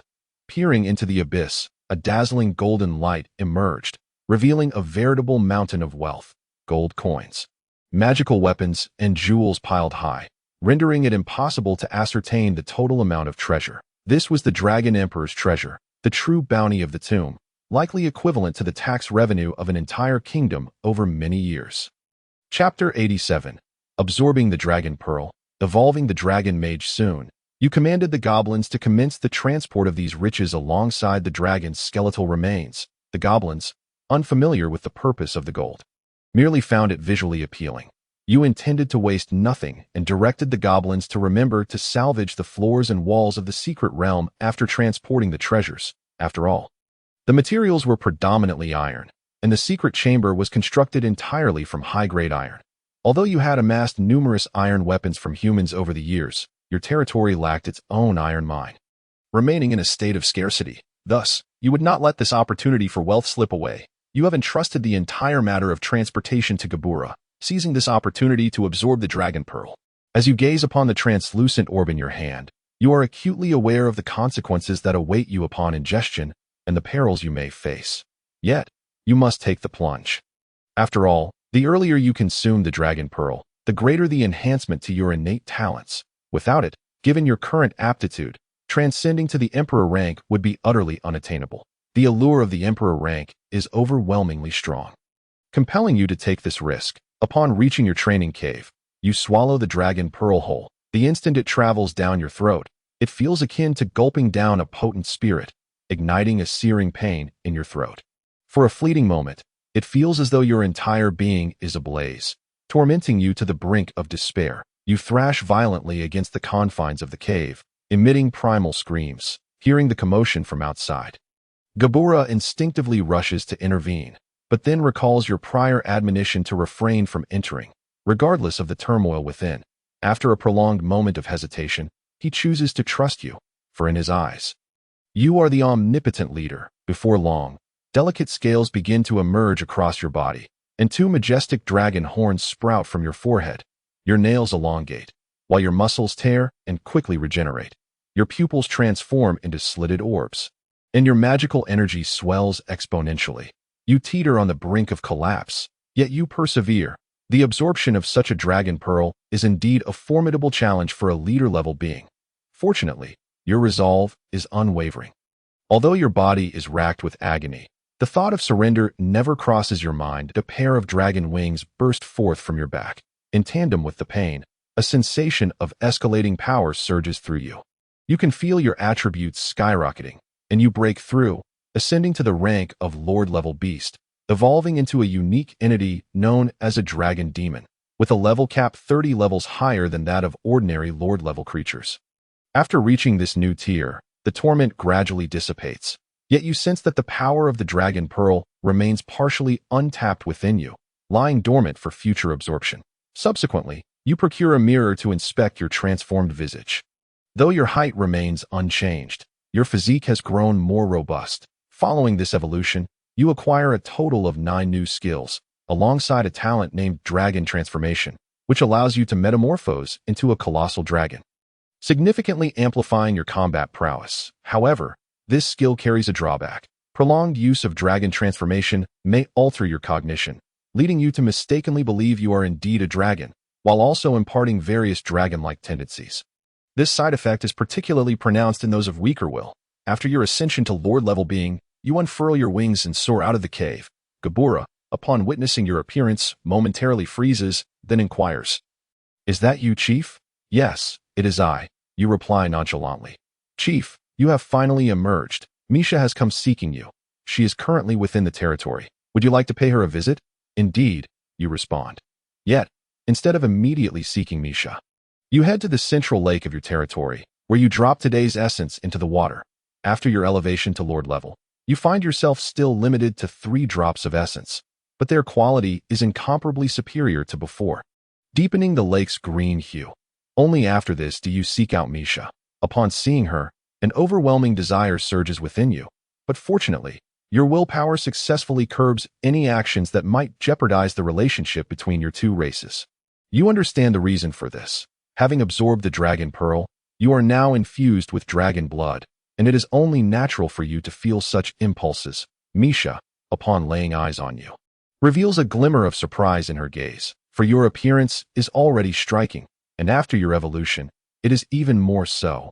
Now, imbued with the essence of dragon blood, you possess an alluring charm that is irresistibly captivating to the opposite sex. However, the pure-hearted elven race finds it difficult to engage in overtly lascivious conduct, so Misha nervously approaches and states, "Mr. Gaburo, this is the life water for this month. Please see if there are any issues." "What issues could there be?"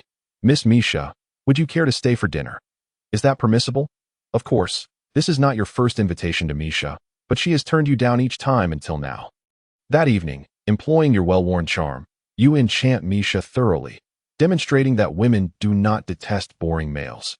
They merely disdain those who are unattractive. However, that night, you refrain from making any advances on Misha, content with merely conversing before sending her home.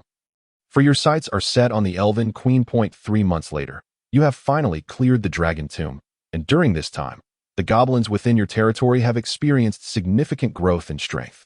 Thanks to the essence, the number of Lord-level goblins has reached 5, and the count of Chief-level goblins has exceeded 100, with 90% of the goblins achieving elite-level prowess. You then instruct the tribe's blacksmiths to forge iron equipment diligently.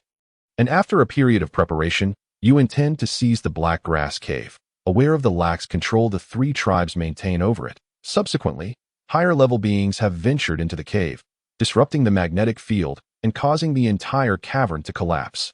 Obliterating this rich source of black grass, by the 15th year, the tribe's population exceeds 50,000, with an army numbering 10,000. The count of chief-level goblins has reached 1,500. While the number of lord-level beings stands at 17, and your own level has risen to 70, that you begin to assemble your forces, preparing to take the Black Grass Cave. Chapter 88. I offer you an opportunity, though the Ghost Grass Cave is jointly controlled by the 3 tribes. They possess numerous resource points, rendering the Ghost Grass Cave insignificant to them. Even if you were to seize this territory, it is unlikely that all 3 tribes would mobilize against you at once. Soon, you lead 1/3 of your army towards the Ghost Grass Cave. A week later, your forces arrive in close proximity to the site. Due to your previous attack on the Ghost Tribe, the defenses here have been bolstered.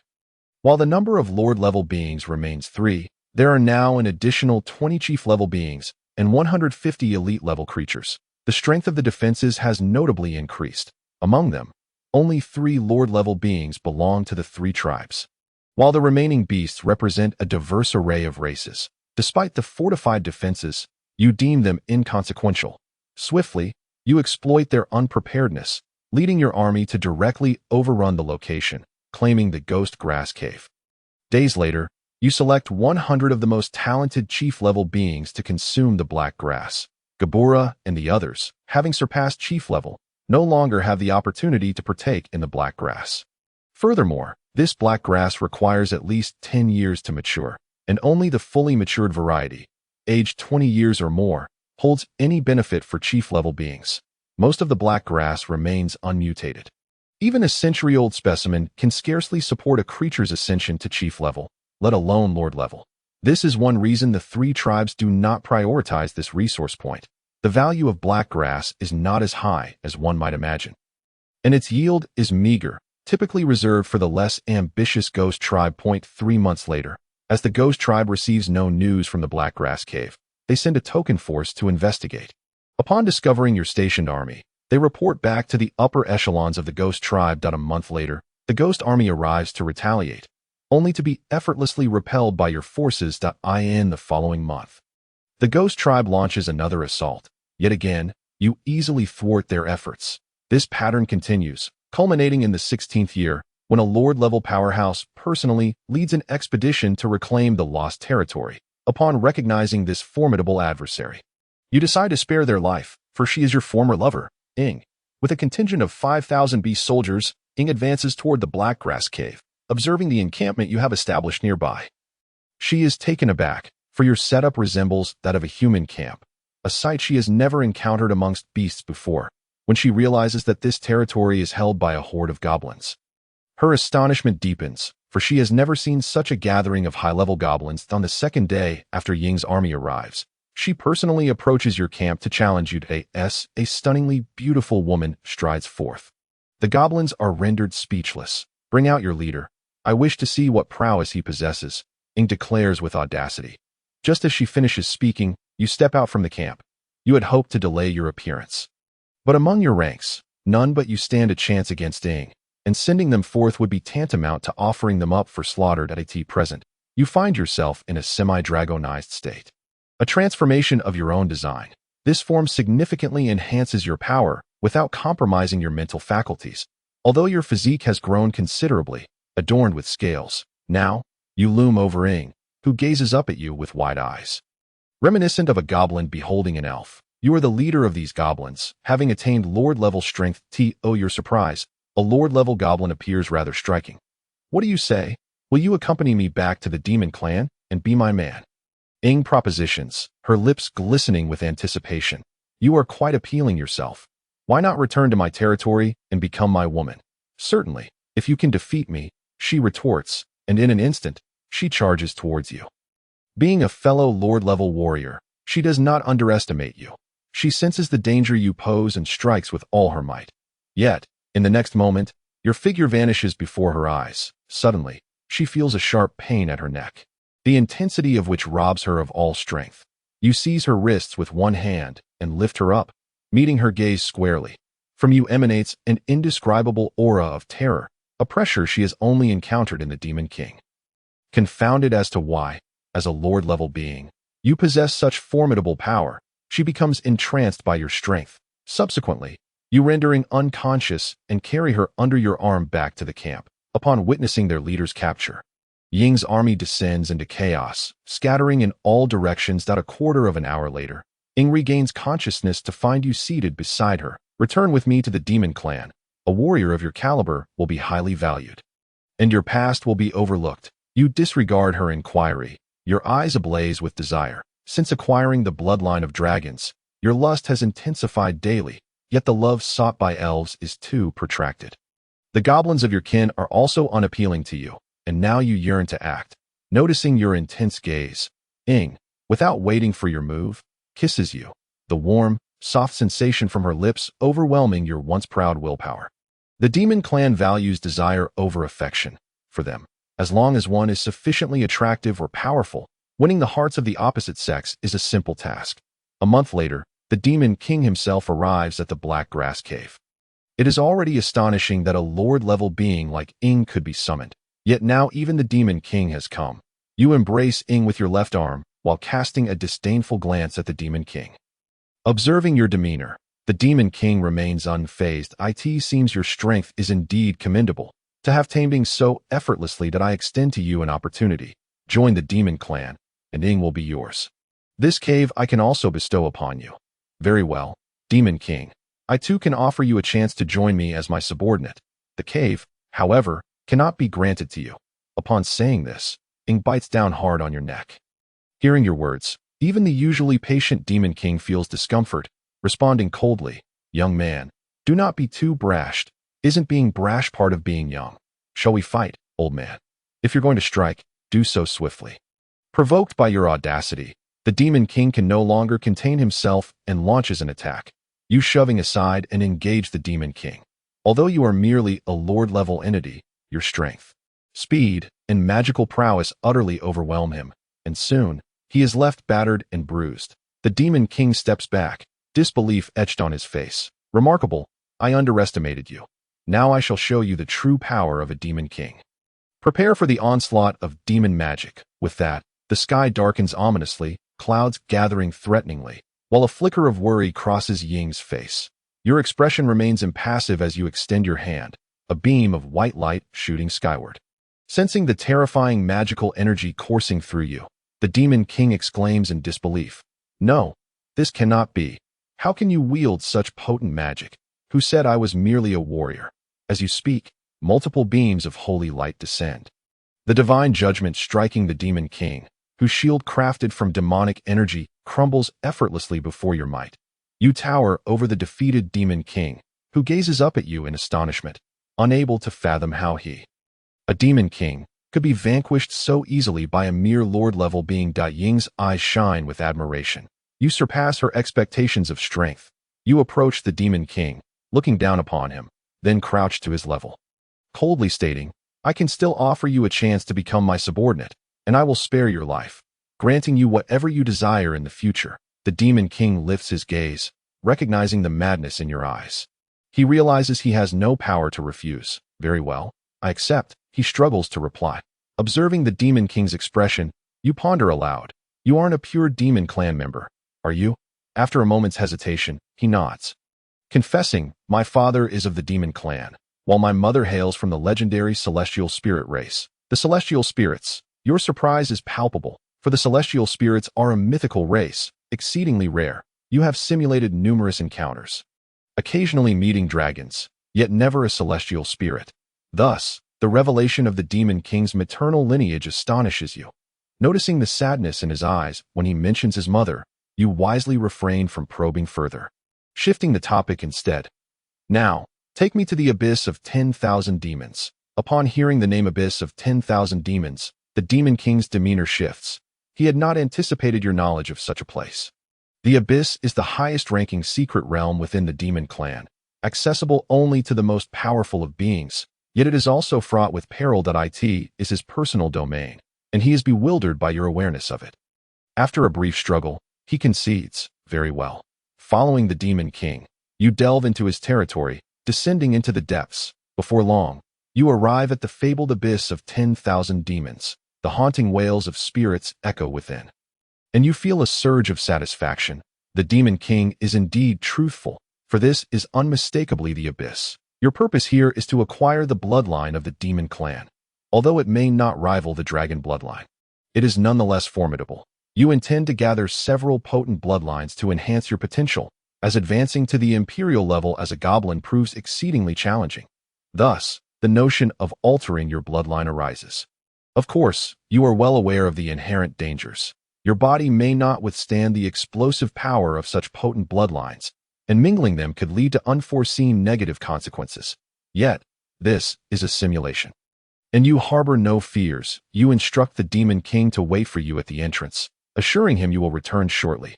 Obediently, he remains behind. Upon entering the abyss, you are immediately enveloped by a suffocating aura of demonic energy, each moment intensifying the pain within your body. Yet this is precisely what you seek. You venture deeper into the abyss, soon encountering a demon puppet that charges toward you. In an instant, your fist collides with the puppet. Akin to striking a mighty tree, your fist, as hard as iron, proves detrimental to the puppet, which is soon obliterated. The demon puppet dissipates into a dense cloud of demonic energy. It merges with your being, sending a chill coursing through you as you delve deeper. 2 days later, your skin takes on a bluish hue, and familiar demonic tattoos emerge on your back. You have successfully integrated the bloodline of the Demon Clan, which now constitutes approximately 10% of your bloodline. However, you do not choose to leave just yet, for this meager 10% cannot suppress the dragon bloodline within you to achieve balance. You require at least double the amount of demon bloodline. Your gaze shifts toward the innermost depths of the abyss, where the true prize awaits. Soon, after dispatching several more demon puppets, you arrive at the deepest recesses of the abyss. In the distance, a colossal demonic visage looms. A warrior's demonic construct, the most powerful entity within the abyss, its strength nearing that of a king. Defeating it will be a formidable challenge, and absorbing its power even more perilous.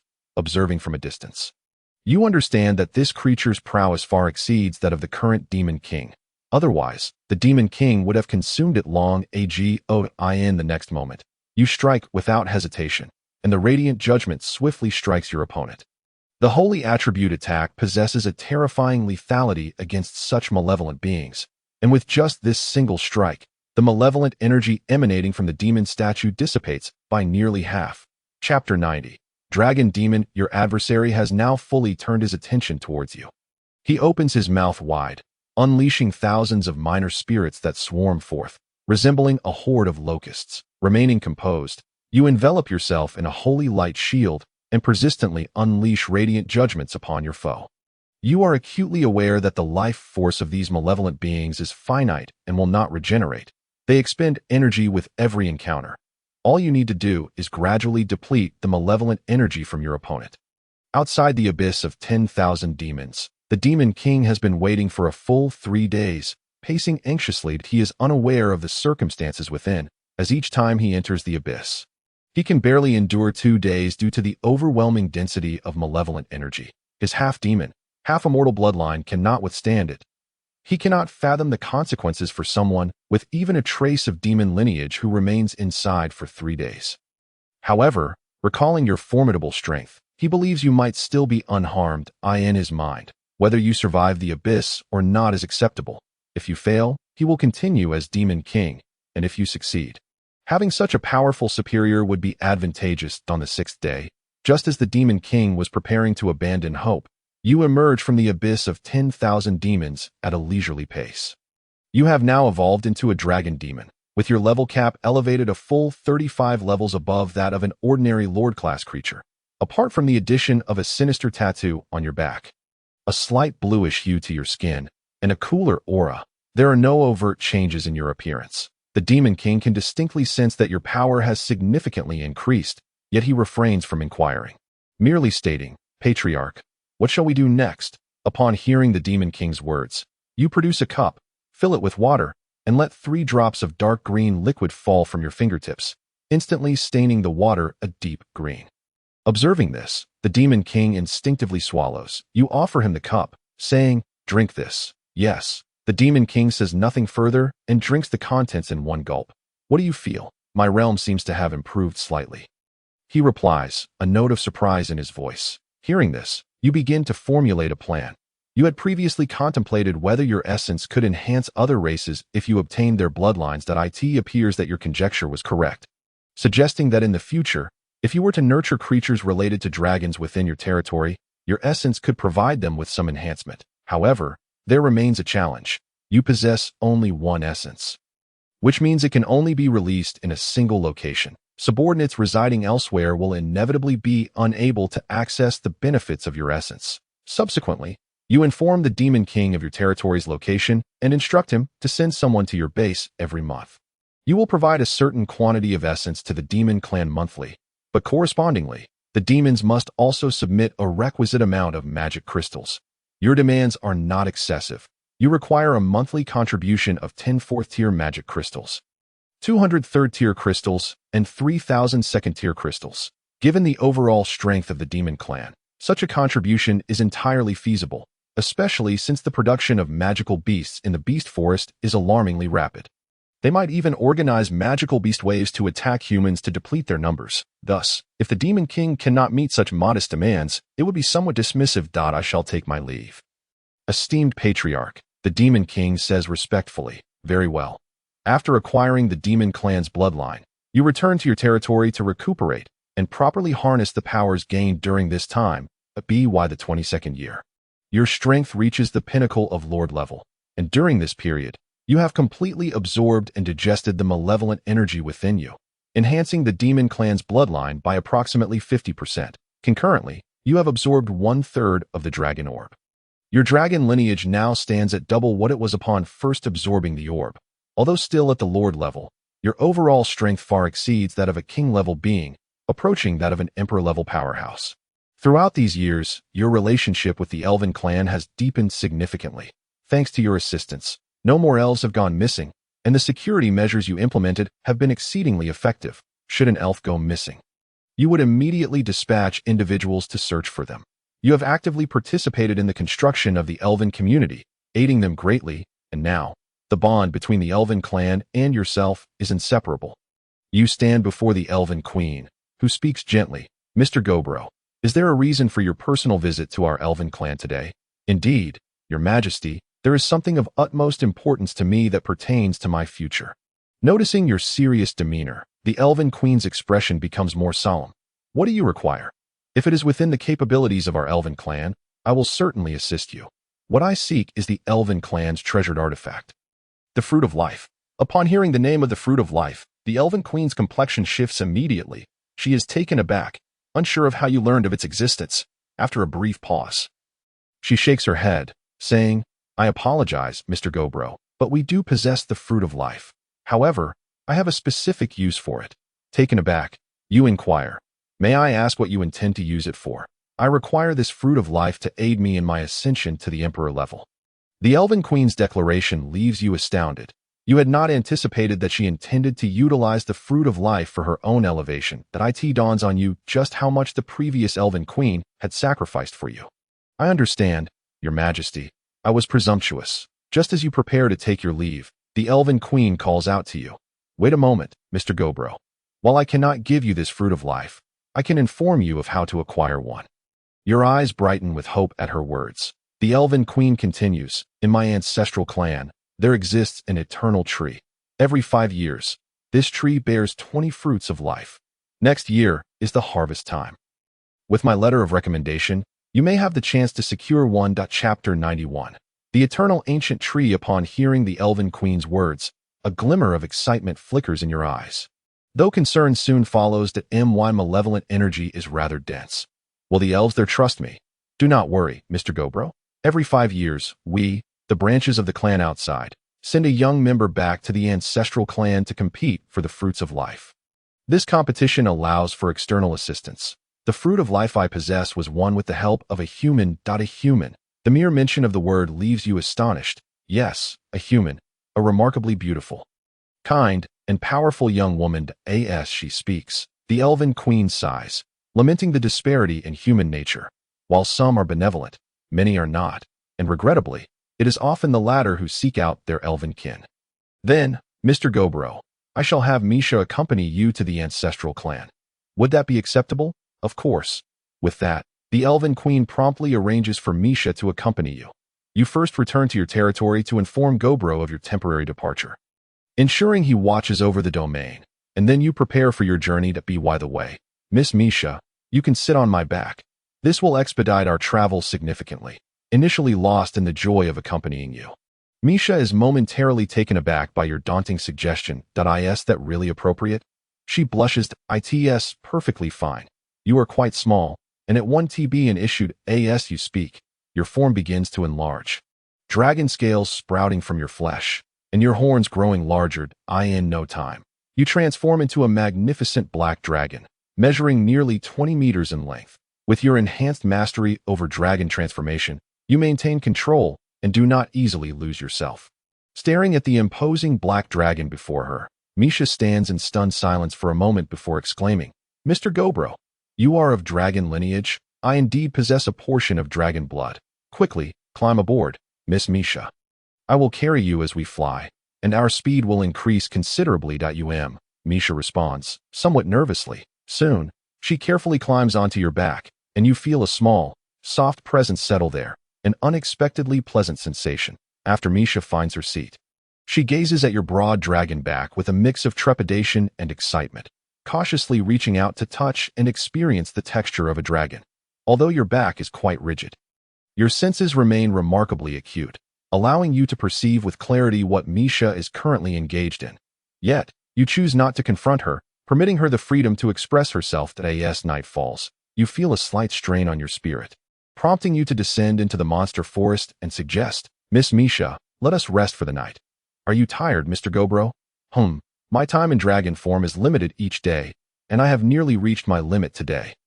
I am not fatigued, but continuing our journey through the night could be somewhat perilous. Very well, let us take a break.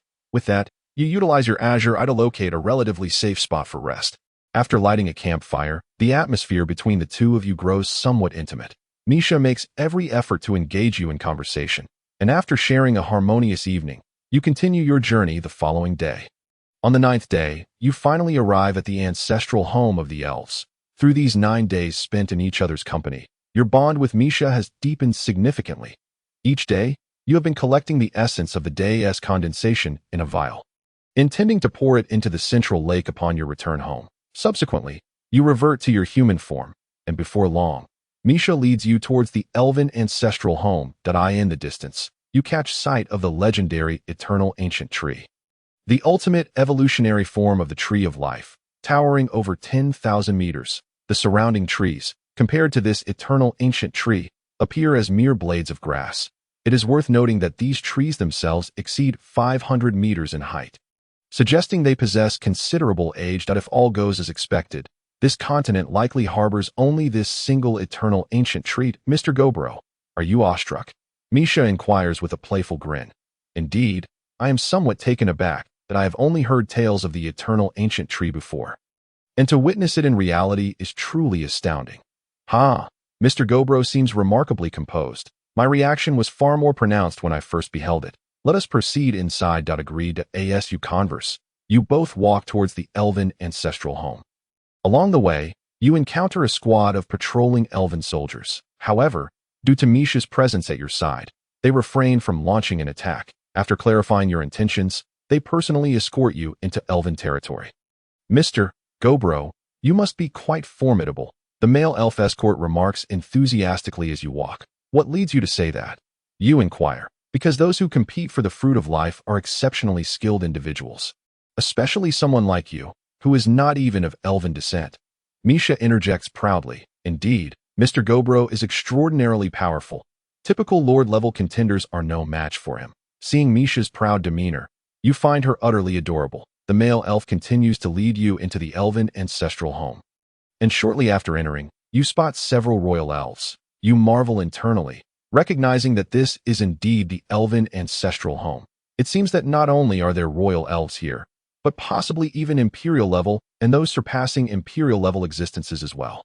This realization stirs some turbulence within you, for in your past life, you had exerted every effort without breaking through to the imperial level, and now, the prospect of encountering beings exceeding that level, akin to the demon general of yore, fills you with excitement. Afterward, Misha and you settle in according to the arrangements made by the elves. The competition for the fruit of life has yet to commence. You will need to stay here for several days. Due to your non-elven heritage, you quickly attract considerable attention from the elves. Those who have lived here for a long time frequently strike up conversations with you. Particularly the female elves, many of whom are drawn to your unique aura and appearance, eager to make your acquaintance, much to Misha's discontent. You notice Misha's unease. Thus, although you engage warmly in conversation with everyone, you refrain from forming deep connections, which greatly pleases her. Deep down, Misha harbors a fear of your interactions with other women, as in her eyes, you are unparalleled, and she worries about others encroaching upon your bond. The behavior of these elves over the past few days has left her particularly unsettled on the eve of the competition. Misha confesses her feelings to you, and you relay the matter of Ing. Although you exhibit signs of nervousness, you are confident that Misha will agree, and indeed, she does, expressing that as long as you are together, that is sufficient. You both entrust yourselves to one another. The next morning, Misha rests atop you, her snowy form contrasting vividly against yours. She playfully traces circles on your chest with her soft fingers, unable to suppress a grin as she gazes at your handsome visage. Following your discussion of Ing the previous day, Misha experiences a fleeting moment of discomfort but soon finds solace. As in the realm of monsters, it is quite normal for the strong to have multiple partners. Therefore, her resistance is not as strong as she initially imagined. With a playful grasp, you seize Misha's hand. Look what I have caught, a mischievous little rascal engaging in mischief, blushing at your touch. Misha exclaims, "Come on, get up. The competition is about to begin. There's still some time." "Why the rush?" you reply, allowing the two of you to linger a moment longer. Eventually, you make your way to the venue, where the competition commences. Due to the elves' non-aggressive nature, combat is only incorporated into the decisive matchup. Other events, while competitive, strictly prohibit any form of combat among participants. The first event consists of a race, where the objective is to complete a designated 100-kilometer obstacle course along a prescribed route, with the use of any skills allowed to destroy obstacles, though harming competitors is strictly forbidden. Upon learning the details of the first event, you reflect on the elves' benevolence. Had it been the demons organizing a speed obstacle race, it would surely have resulted in a bloodbath that a total of 34 participants compete at the Lord level, with 30 being elves, while the remaining 4 belong to other races, including yourself. As preparations unfold, you unfurl your dragon wings, eliciting gasps of astonishment. All present perceive you as a formidable adversary, as it has been a considerable time since a dragon has graced the competition. And dragons are known as the mightiest race on the continent. Among the 5 fruits of life, only 2 are allocated within this Lord-level contest, and it is expected that the dragon will claim one, leaving the remainder to contend for the other. Unbeknownst to you, the appearance of your dragon wings shatters the confidence of 90% of the competitors present. As the judge announces the start of the race, a gust of wind sweeps through, and in an instant, your figure vanishes from sight. Meanwhile, an elder elf of royal caliber, observing your full-speed flight from above, is left in a state of shock, as your speed alone surpasses not just Lord-level competitors, but even royal-level ones, already reaching the initial threshold of Imperial-level. In his mind, one thought prevails. The strength of dragons is indeed fearsome. By the time the second competitor has completed merely 5% of the course, you have already crossed the finish line, securing the highest score of 20 points and receiving a special reward for first place, a fruit known as the Swift Spirit Fruit. an exceptionally high-grade fruit that, once consumed, permanently enhances agility attributes. After receiving the elven prize, you consume the swift spirit fruit with great satisfaction. Instantly, a light, ethereal magic flows within you, seamlessly integrating into your being, resulting in a slight enhancement to your agility. The elves had anticipated you to be a dragon adept in speed, with other attributes being less remarkable, but in the subsequent magical, strength, and various other competitions, you overwhelmingly surpassed the other elves, captivating all present with your formidable prowess. You claimed the first prize in every event, significantly boosting your attributes. Eventually, only 8 competitors remain for the final assessment, which involves practical combat. This practical matchup offers substantial points, with the top 2 scorers earning the reward of the Fruit of Life. Having secured first place in all previous events, you need only to defeat any one of the remaining 8 competitors to guarantee a Fruit of Life. To ensure absolute fairness, this practical battle requires each participant to face off against the other 7. With victorious individuals earning 5 points and losers receiving none, your first match soon commences, facing an elven girl warrior. Upon seeing you as her opponent, her face pales momentarily, yet she does not concede. Instead, she urges you to unleash your full strength. Eager to gauge the disparity between your abilities, you strike the ground with a punch, obliterating the arena beneath you, causing the elven warrior to fall outside the ring and lose the battle. In the following 6 matches, your opponents choose to forfeit, avoiding any prolonged engagement. Ultimately, you have successfully obtained the Fruit of Life, which has also drawn the attention of the high-ranking members of the elven race. Several formidable Imperial-level elves have taken notice of you, speculating that you may possess the potential to ascend to the Imperial level. After the competition concludes, an Imperial-level powerhouse meets with you. Elven Emperor, you are here on behalf of that child. Wenisha, are you not? Gaburo. Indeed, Lord Moreau. Elven Emperor. Excellent. I did not anticipate that Wenisha would be able to find such a powerful ally from the Dragon Clan. Remarkable, child. Your performance has truly been outstanding. I have a gift for you. As he speaks, he produces a seed. He then continues. This is the seed of the Tree of Miracles. Once you take it back,